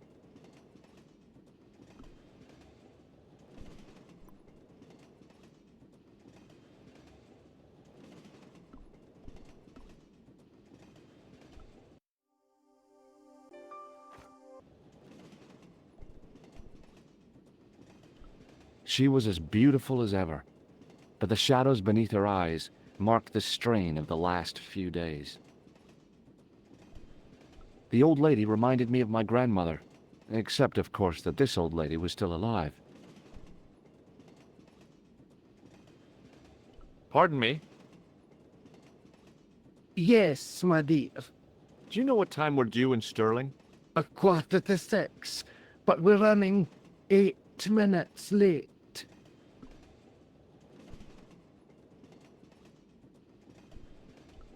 Do you know Stirling well? Yes, I do. Is that where you two lovebirds about? Yeah, we... It's one of the places we thought we'd stay on our holiday. Be sure to visit the castle, won't you? Oh, I'm sure it's a neat place, But we are not really interested in history, are we, George? No. I suppose espresso bars and boogie-woogie are more your cup of tea. That's right. There's nothing George enjoys more than a good boogie. Is there a church called St. Ninian's at Stirling? Yes, there is, and I know why you're going there. You do? Of course I do. It's obvious you're in love. You're eloping, and they say romance is dead.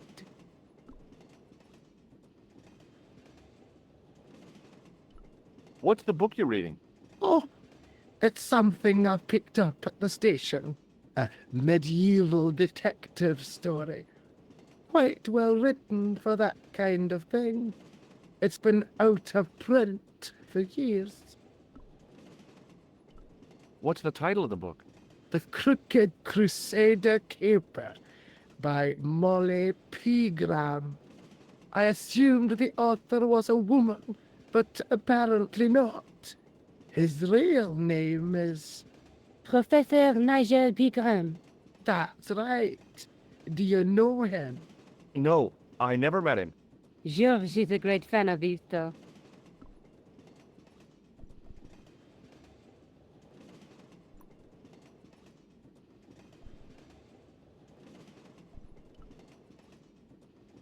Where are you going, George? Do I need to spell it out? Don't snap at me. If you're going to take a leak, why don't you say so? Okay, I'm going to take a leak. L-E-A-K. Tickets, please. Oh, hi.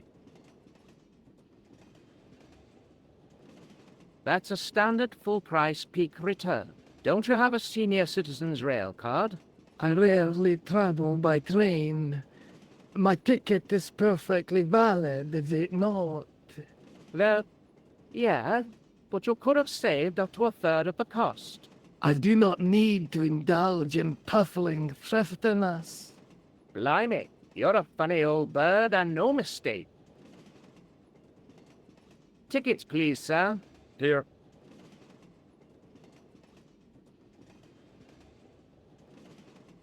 Off to Stirling, eh? Yes, we are. Well, I hope you won't be disappointed. It's a miserable place this time of year. Still, there's plenty of pubs and a lovely view from the castle. Thank you. I don't want to worry you, but there was something familiar about that guy. Are you sure? You're tired. Perhaps you're mistaken. Maybe. But I didn't like the look in his eyes when he spoke to you.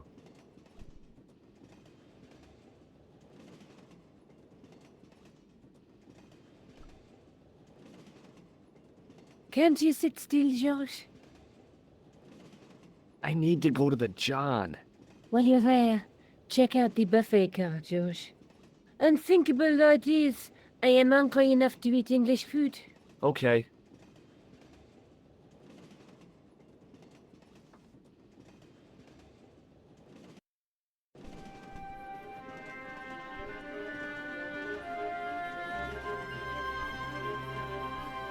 It was the door to the baggage car.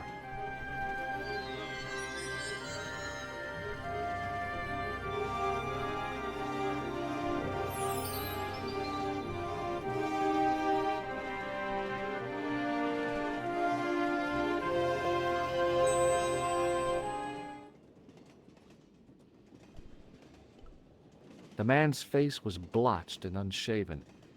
I guess he'd been traveling all night.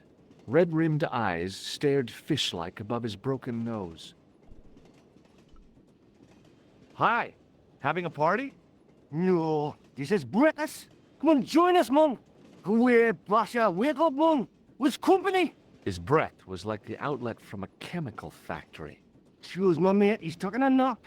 Sleeping like a bobby.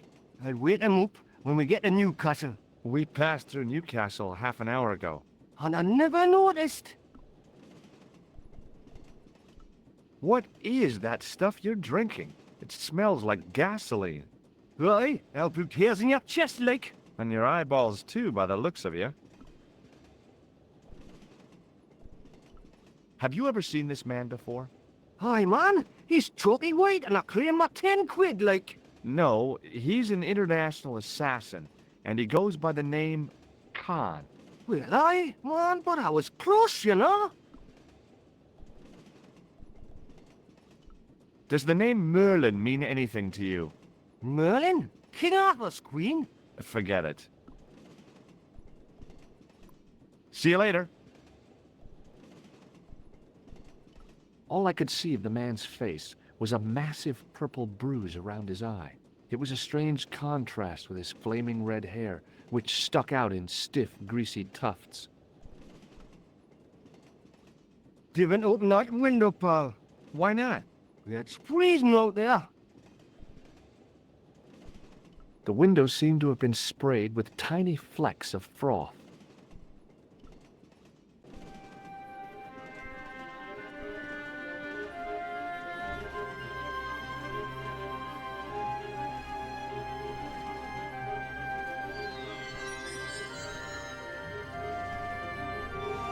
It was the door to a sleeping compartment.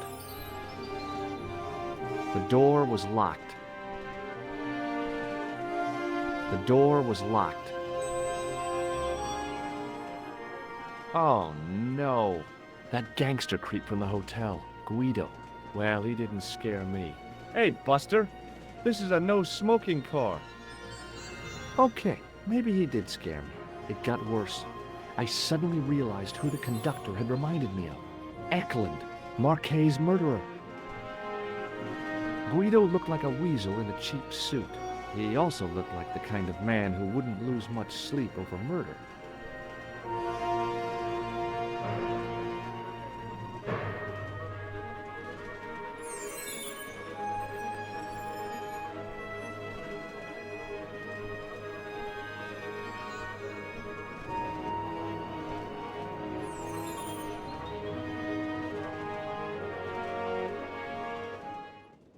I should have known better than to leave Nico and the old lady alone. Suddenly, the sword of Baphomet took second place to finding the girl I loved.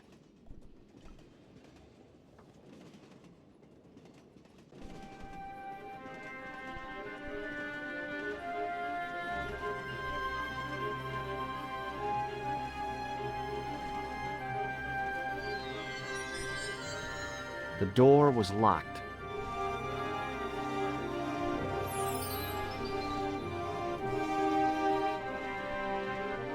I had a feeling that was where Nico might have been taken. Where else could she be?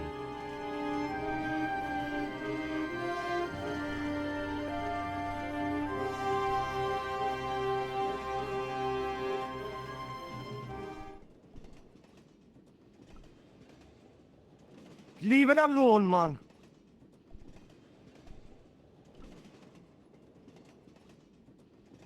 Hey, buddy.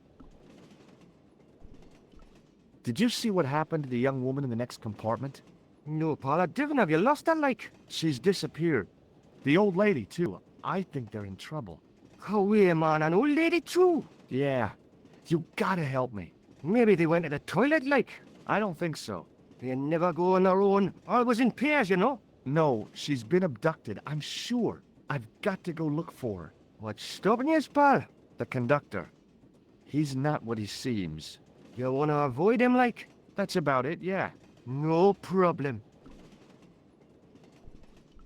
Listen, I need your help.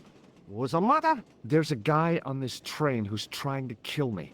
Relax, man. You wouldn't try nothing with us in Basseria. We are veterans, like, so action at Brightlingsea.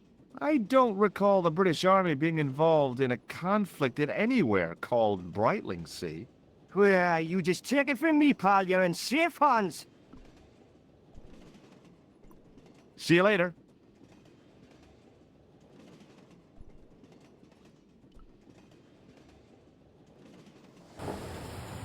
Don't do it, pal. Don't jump. I don't intend to jump. I'm going to climb on top of the train. You're kidding, aren't you? Just watch me.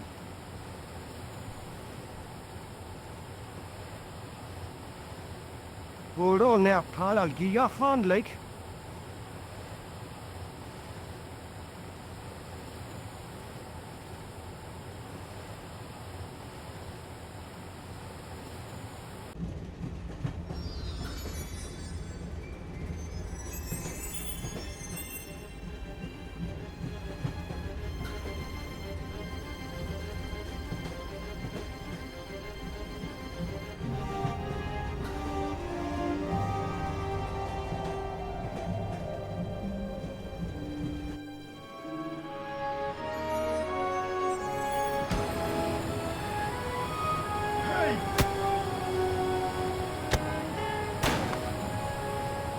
always wanted to stop a train, and now was my chance.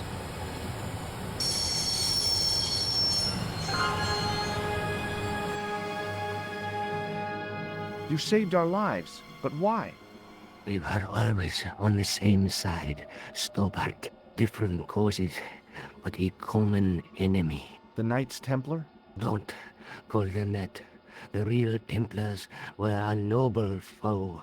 These barbarians have no right to that name. These men are no better than dogs. What are the Neo-Templars after? What is the Sword of Baphomet? Not what you think, my friend. It is a weapon, yes, but one which our enemies will find difficult to wield. A double-edged sword. A power older than Dimolay, older than Solomon. We'll stop them. You and me together. And Nico. No, George. My journey ends soon at the Garden of Paradise. You're talking in riddles. Can't you tell me straight what they're after? The sword symbolizes a colossal energy caused by the alignment of the Earth's natural power fields, which are focused at St. Ninian's. The energy endowed the Templars with the power which made them great, a power which made them charismatic to such an extent they could control the will of all around them. How did you escape from the Bull's Head? It is a long walk from the cliff of the Bull to the village, Stobart. Fortunately, I know the ways of the wilderness. Also, I have a sister who keeps a garage just around the corner. Maybe not. May Allah guide you to our enemies. Thanks. One last thing. What? What is it? He's dead.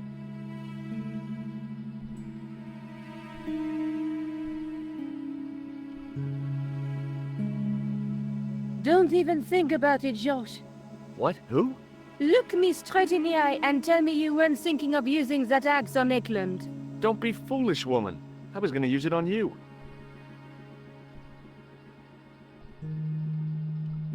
I couldn't think of a single way the extinguisher would be of use in the absence of a fire.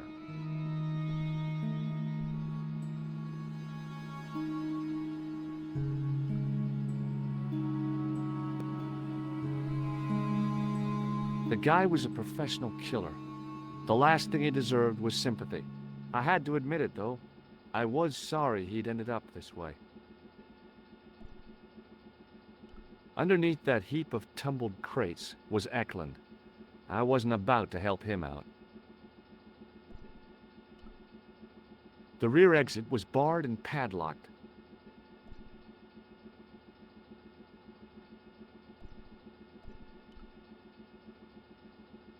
Don't even think about it, Josh. What? Who? Look me straight in the eye and tell me you weren't thinking of using that axe on Eklund. Don't be foolish, woman. I was gonna use it on you. The rear exit was barred and padlocked.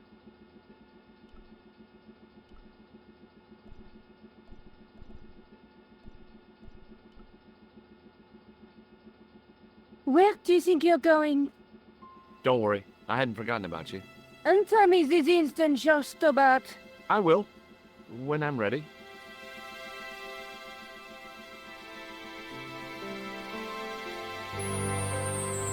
There's not there, Josh. No. You took advantage while my hands were tied. When Eklund pointed that gun at me, I thought I was gonna die. I thought of all the things I'd never get to do, and kissing you was at the top of my list. Josh, Uh-huh. Josh, we've got to get off the train. Eklund could recover at any time. So what are we waiting for?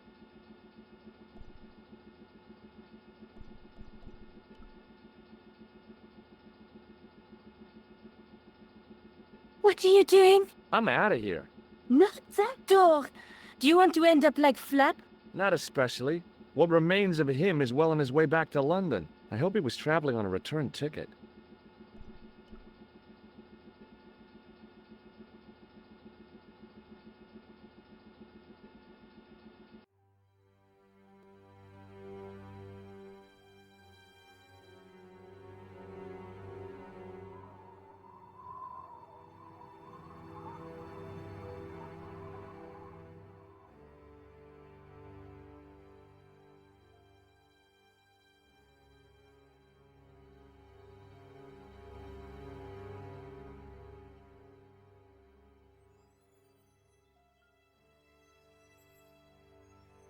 I'd feel happier if we had a gun or something.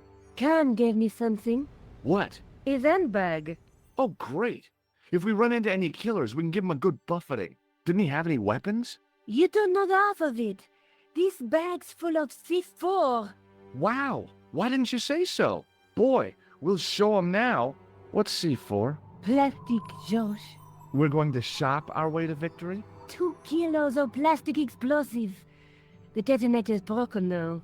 No problem. We'll buy a box of matches somewhere. It doesn't work that way. It takes a small explosion to start the big explosion. Well, that's not much use then. What does that sign say? Apparently during the English Civil War in the mid-17th century, this place was used as an arms dump. Yeah? What happened? Look at the state of this place, George. You work it out. Oh, stray spark? You got it. The tower was the only thing to survive the blast. I hope the explosion didn't destroy the Sword of Baphomet. Do you? I rather hope it did.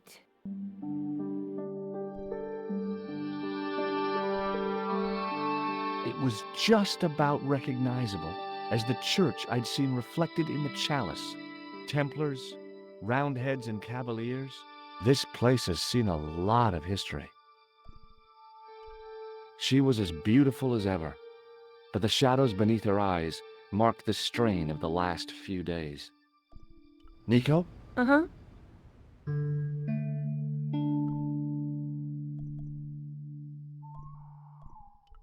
What should I do with this ticket? Throw it away next time we pass a waste bin. I thought I'd keep it as a souvenir.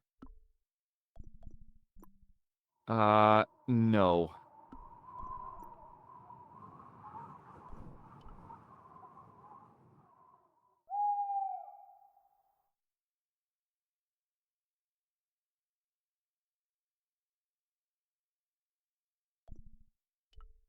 It was a heap of stones and stuff which had tumbled down from the rafters.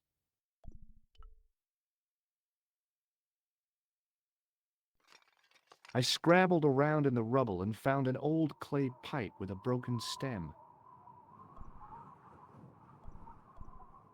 The wheel had a serrated edge which meshed with the turning cog. Marks on the spindle behind the wheel suggested it once had a rope attached to it. It was a simple cog arrangement with a handle to turn the larger wheel.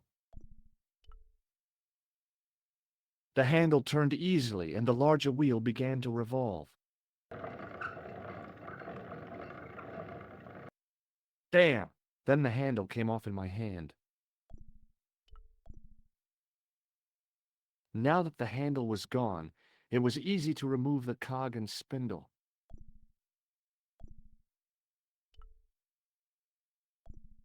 It was a support for the dismantled winding cog.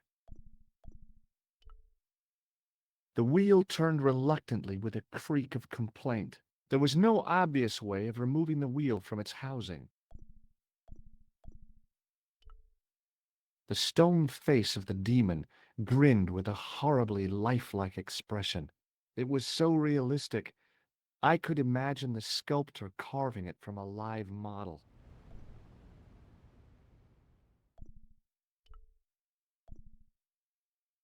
Examining the demon more closely, I realized something about its face. It was a clever illusion. No matter where I stood, the eyes weren't looking at me. There was a simple reason.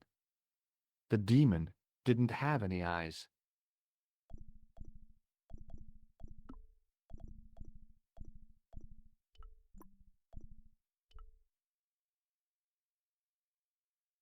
The cog slipped neatly into the eye socket.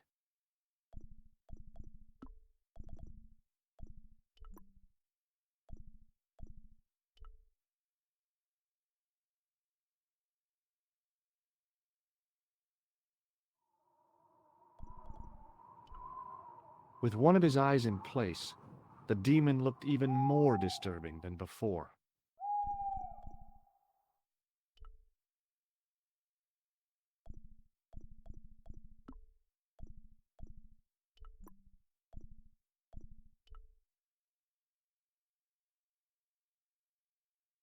With the clay pipe in his mouth, he looked happy, homely, like somebody's granddaddy. What do you think you're doing, Josh? I wondered if there was a secret mechanism in the demon's mouth. Maybe you should show a little more respect. For a mythical medieval demon? Give me a break. Okay, go right ahead. Meddle with forces you don't understand. Incur the demon's wrath and burn in hell. Just see if I care.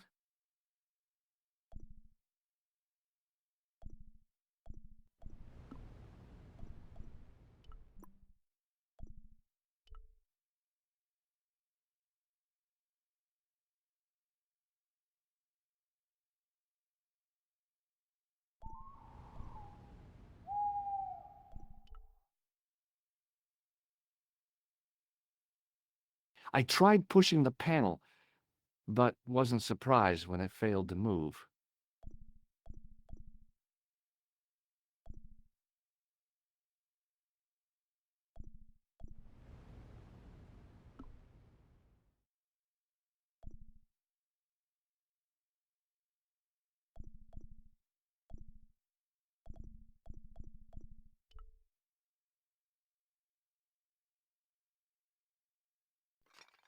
Under one of the stones, I found a metal coin which was green with age.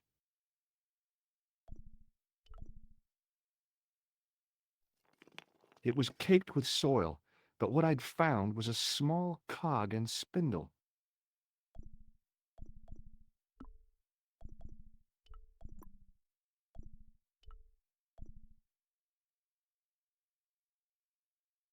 With a rasp of metal on stone, I eased the second eye into place.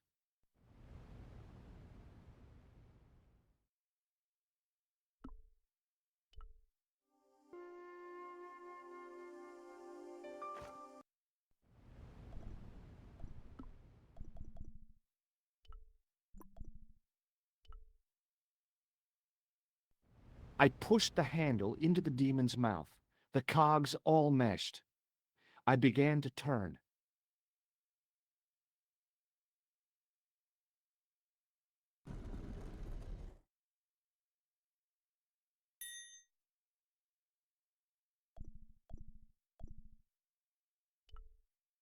She was as beautiful as ever, but the shadows beneath her eyes marked the strain of the last few days. Nico? Uh-huh.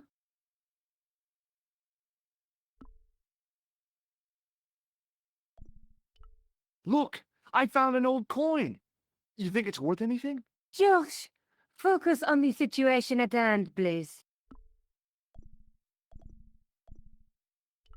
Nico, I found an old clay pipe. Josh, I don't care. Maybe not.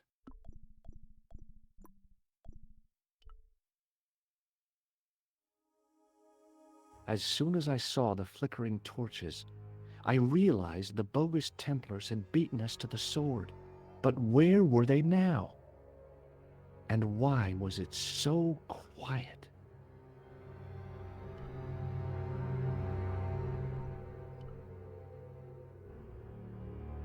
Listen, I can definitely hear chanting. You're right. I hear it too. What do you suppose they're doing? It wouldn't surprise me if they were holding some kind of satanic sex ritual. So, what are we waiting for? Shh!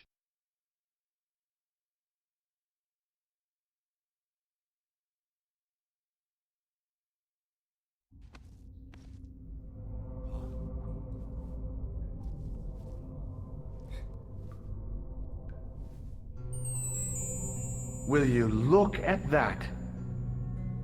Baphomet. Labino was right. This place was ancient even to the Templars. This whole place? This is Baphomet? Finally, the truth. The Templars had never worshipped this graven image, no more than they'd worship a rainbow. But, like a rainbow, they regarded it as a symbol of a covenant with God, who'd revealed this place to them.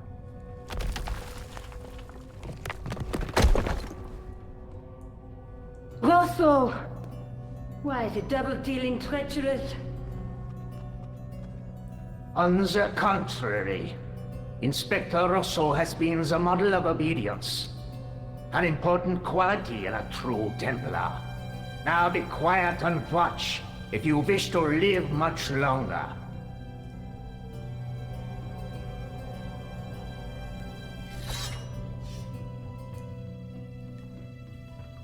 Brothers and sisters, we are gathered here to witness the reforging of the sword that was broken. Here before God's sentinel, Baphomet.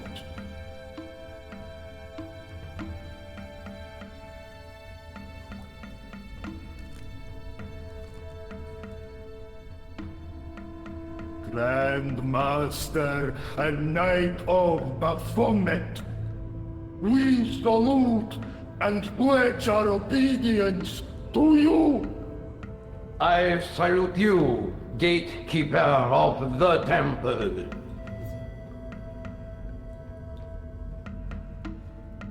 Seven centuries ago, our greatest weapon, the sword of Baphomet, was lost to us. Now we prepare to reforge it, to wield against new enemies. As the tired millennium dies, and this world looks for new leaders, we shall not fail.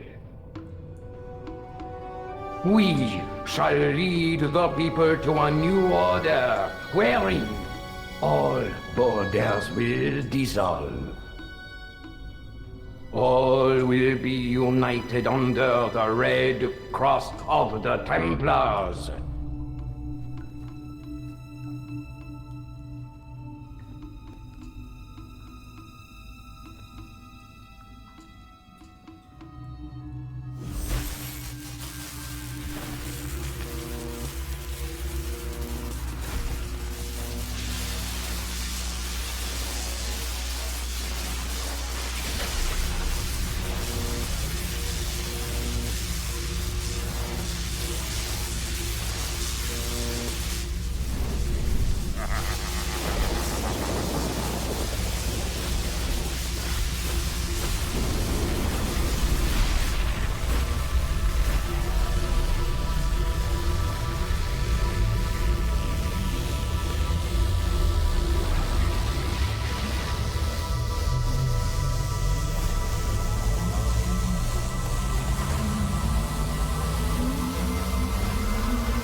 George, we have watched your efforts to stop us with respect.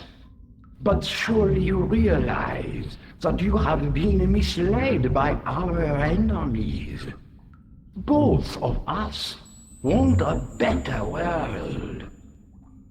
Fortunately, no harm has been done. We need determined, resourceful men like you. Join us, George. Join us in true brotherhood. Yeah. True. Wait. Brothers? What about Marquet? What about Pegram and Klausner? You didn't look on them as brothers, only as failures. 3 men dead, and you don't give a damn! George, you know that sacrifices are necessary. Every great undertaking. Join you? I'll see you in hell first. Oh, George. I had great hopes for you. C'est la guerre. Et don't kill him.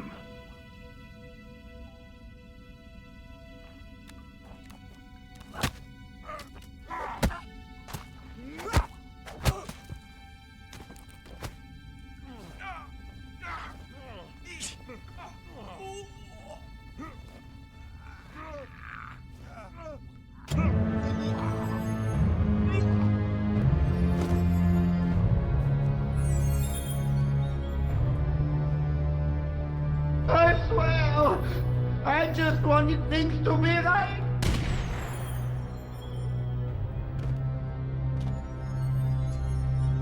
Take them. Kill them. They will not escape.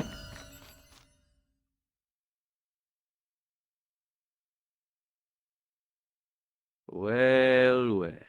If it isn't the great detective and his beautiful assistant, it's going to be a pleasure killing the pair of you. George, what are we going to do?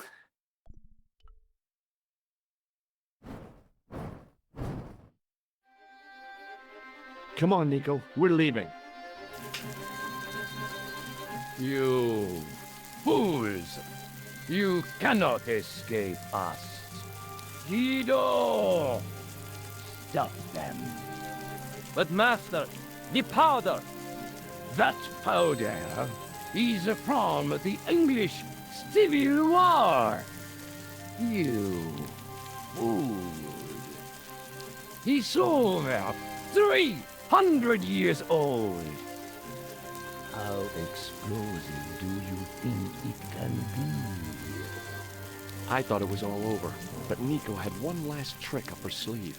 Or in her handbag, to be exact. A handbag full of plastic explosives. Maybe, but this stuff is brand new. Oh, dear.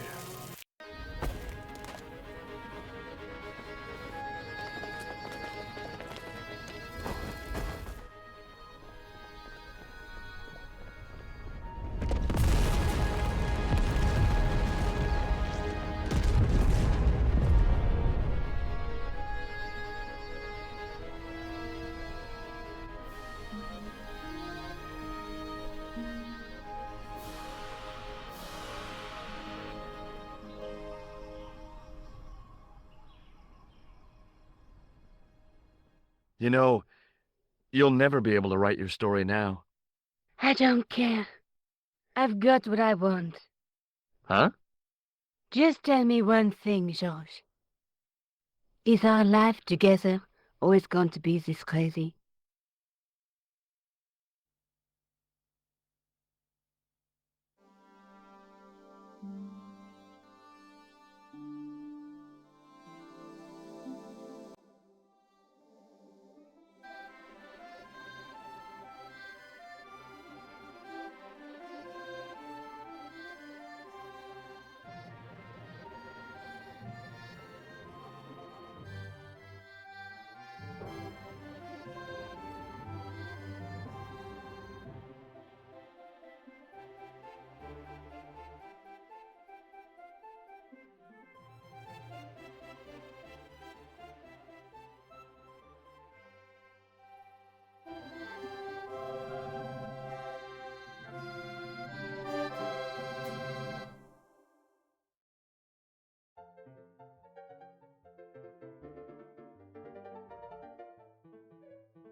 Hello again. What now?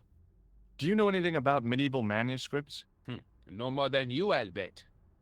Does this gem mean anything to you? Aha! Is it real? It must be worth a small fortune. You stole it, I suppose. I'm not a crook.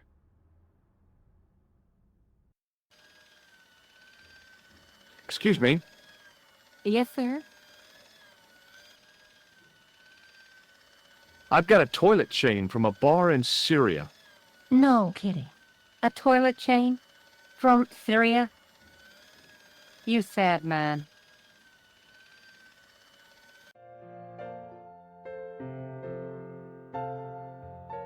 What now, monsieur? Check out my ID card. Your ID card, monsieur? I don't think so. No, it's Rosso's card. Attempting to impersonate a policeman is a criminal offense, monsieur. Ah, forget it. Thanks for your help, buddy.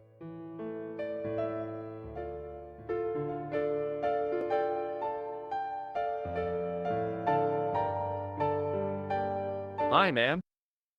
Hello, George. What can I do for you now? Does the name on this card mean anything to you? Augustin Rosso? No, dear, nothing. It conjures up the image of a Gaulois-smoking, absinthe-drinking French policeman.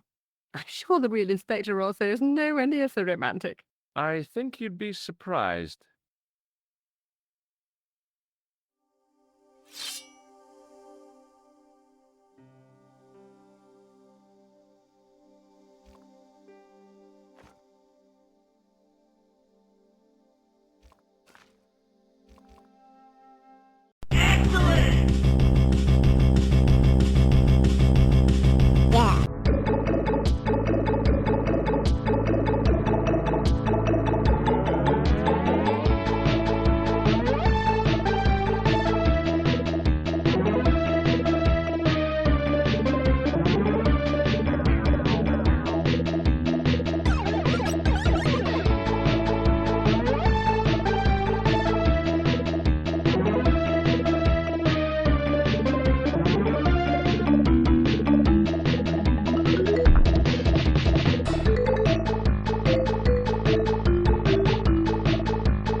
OzChomp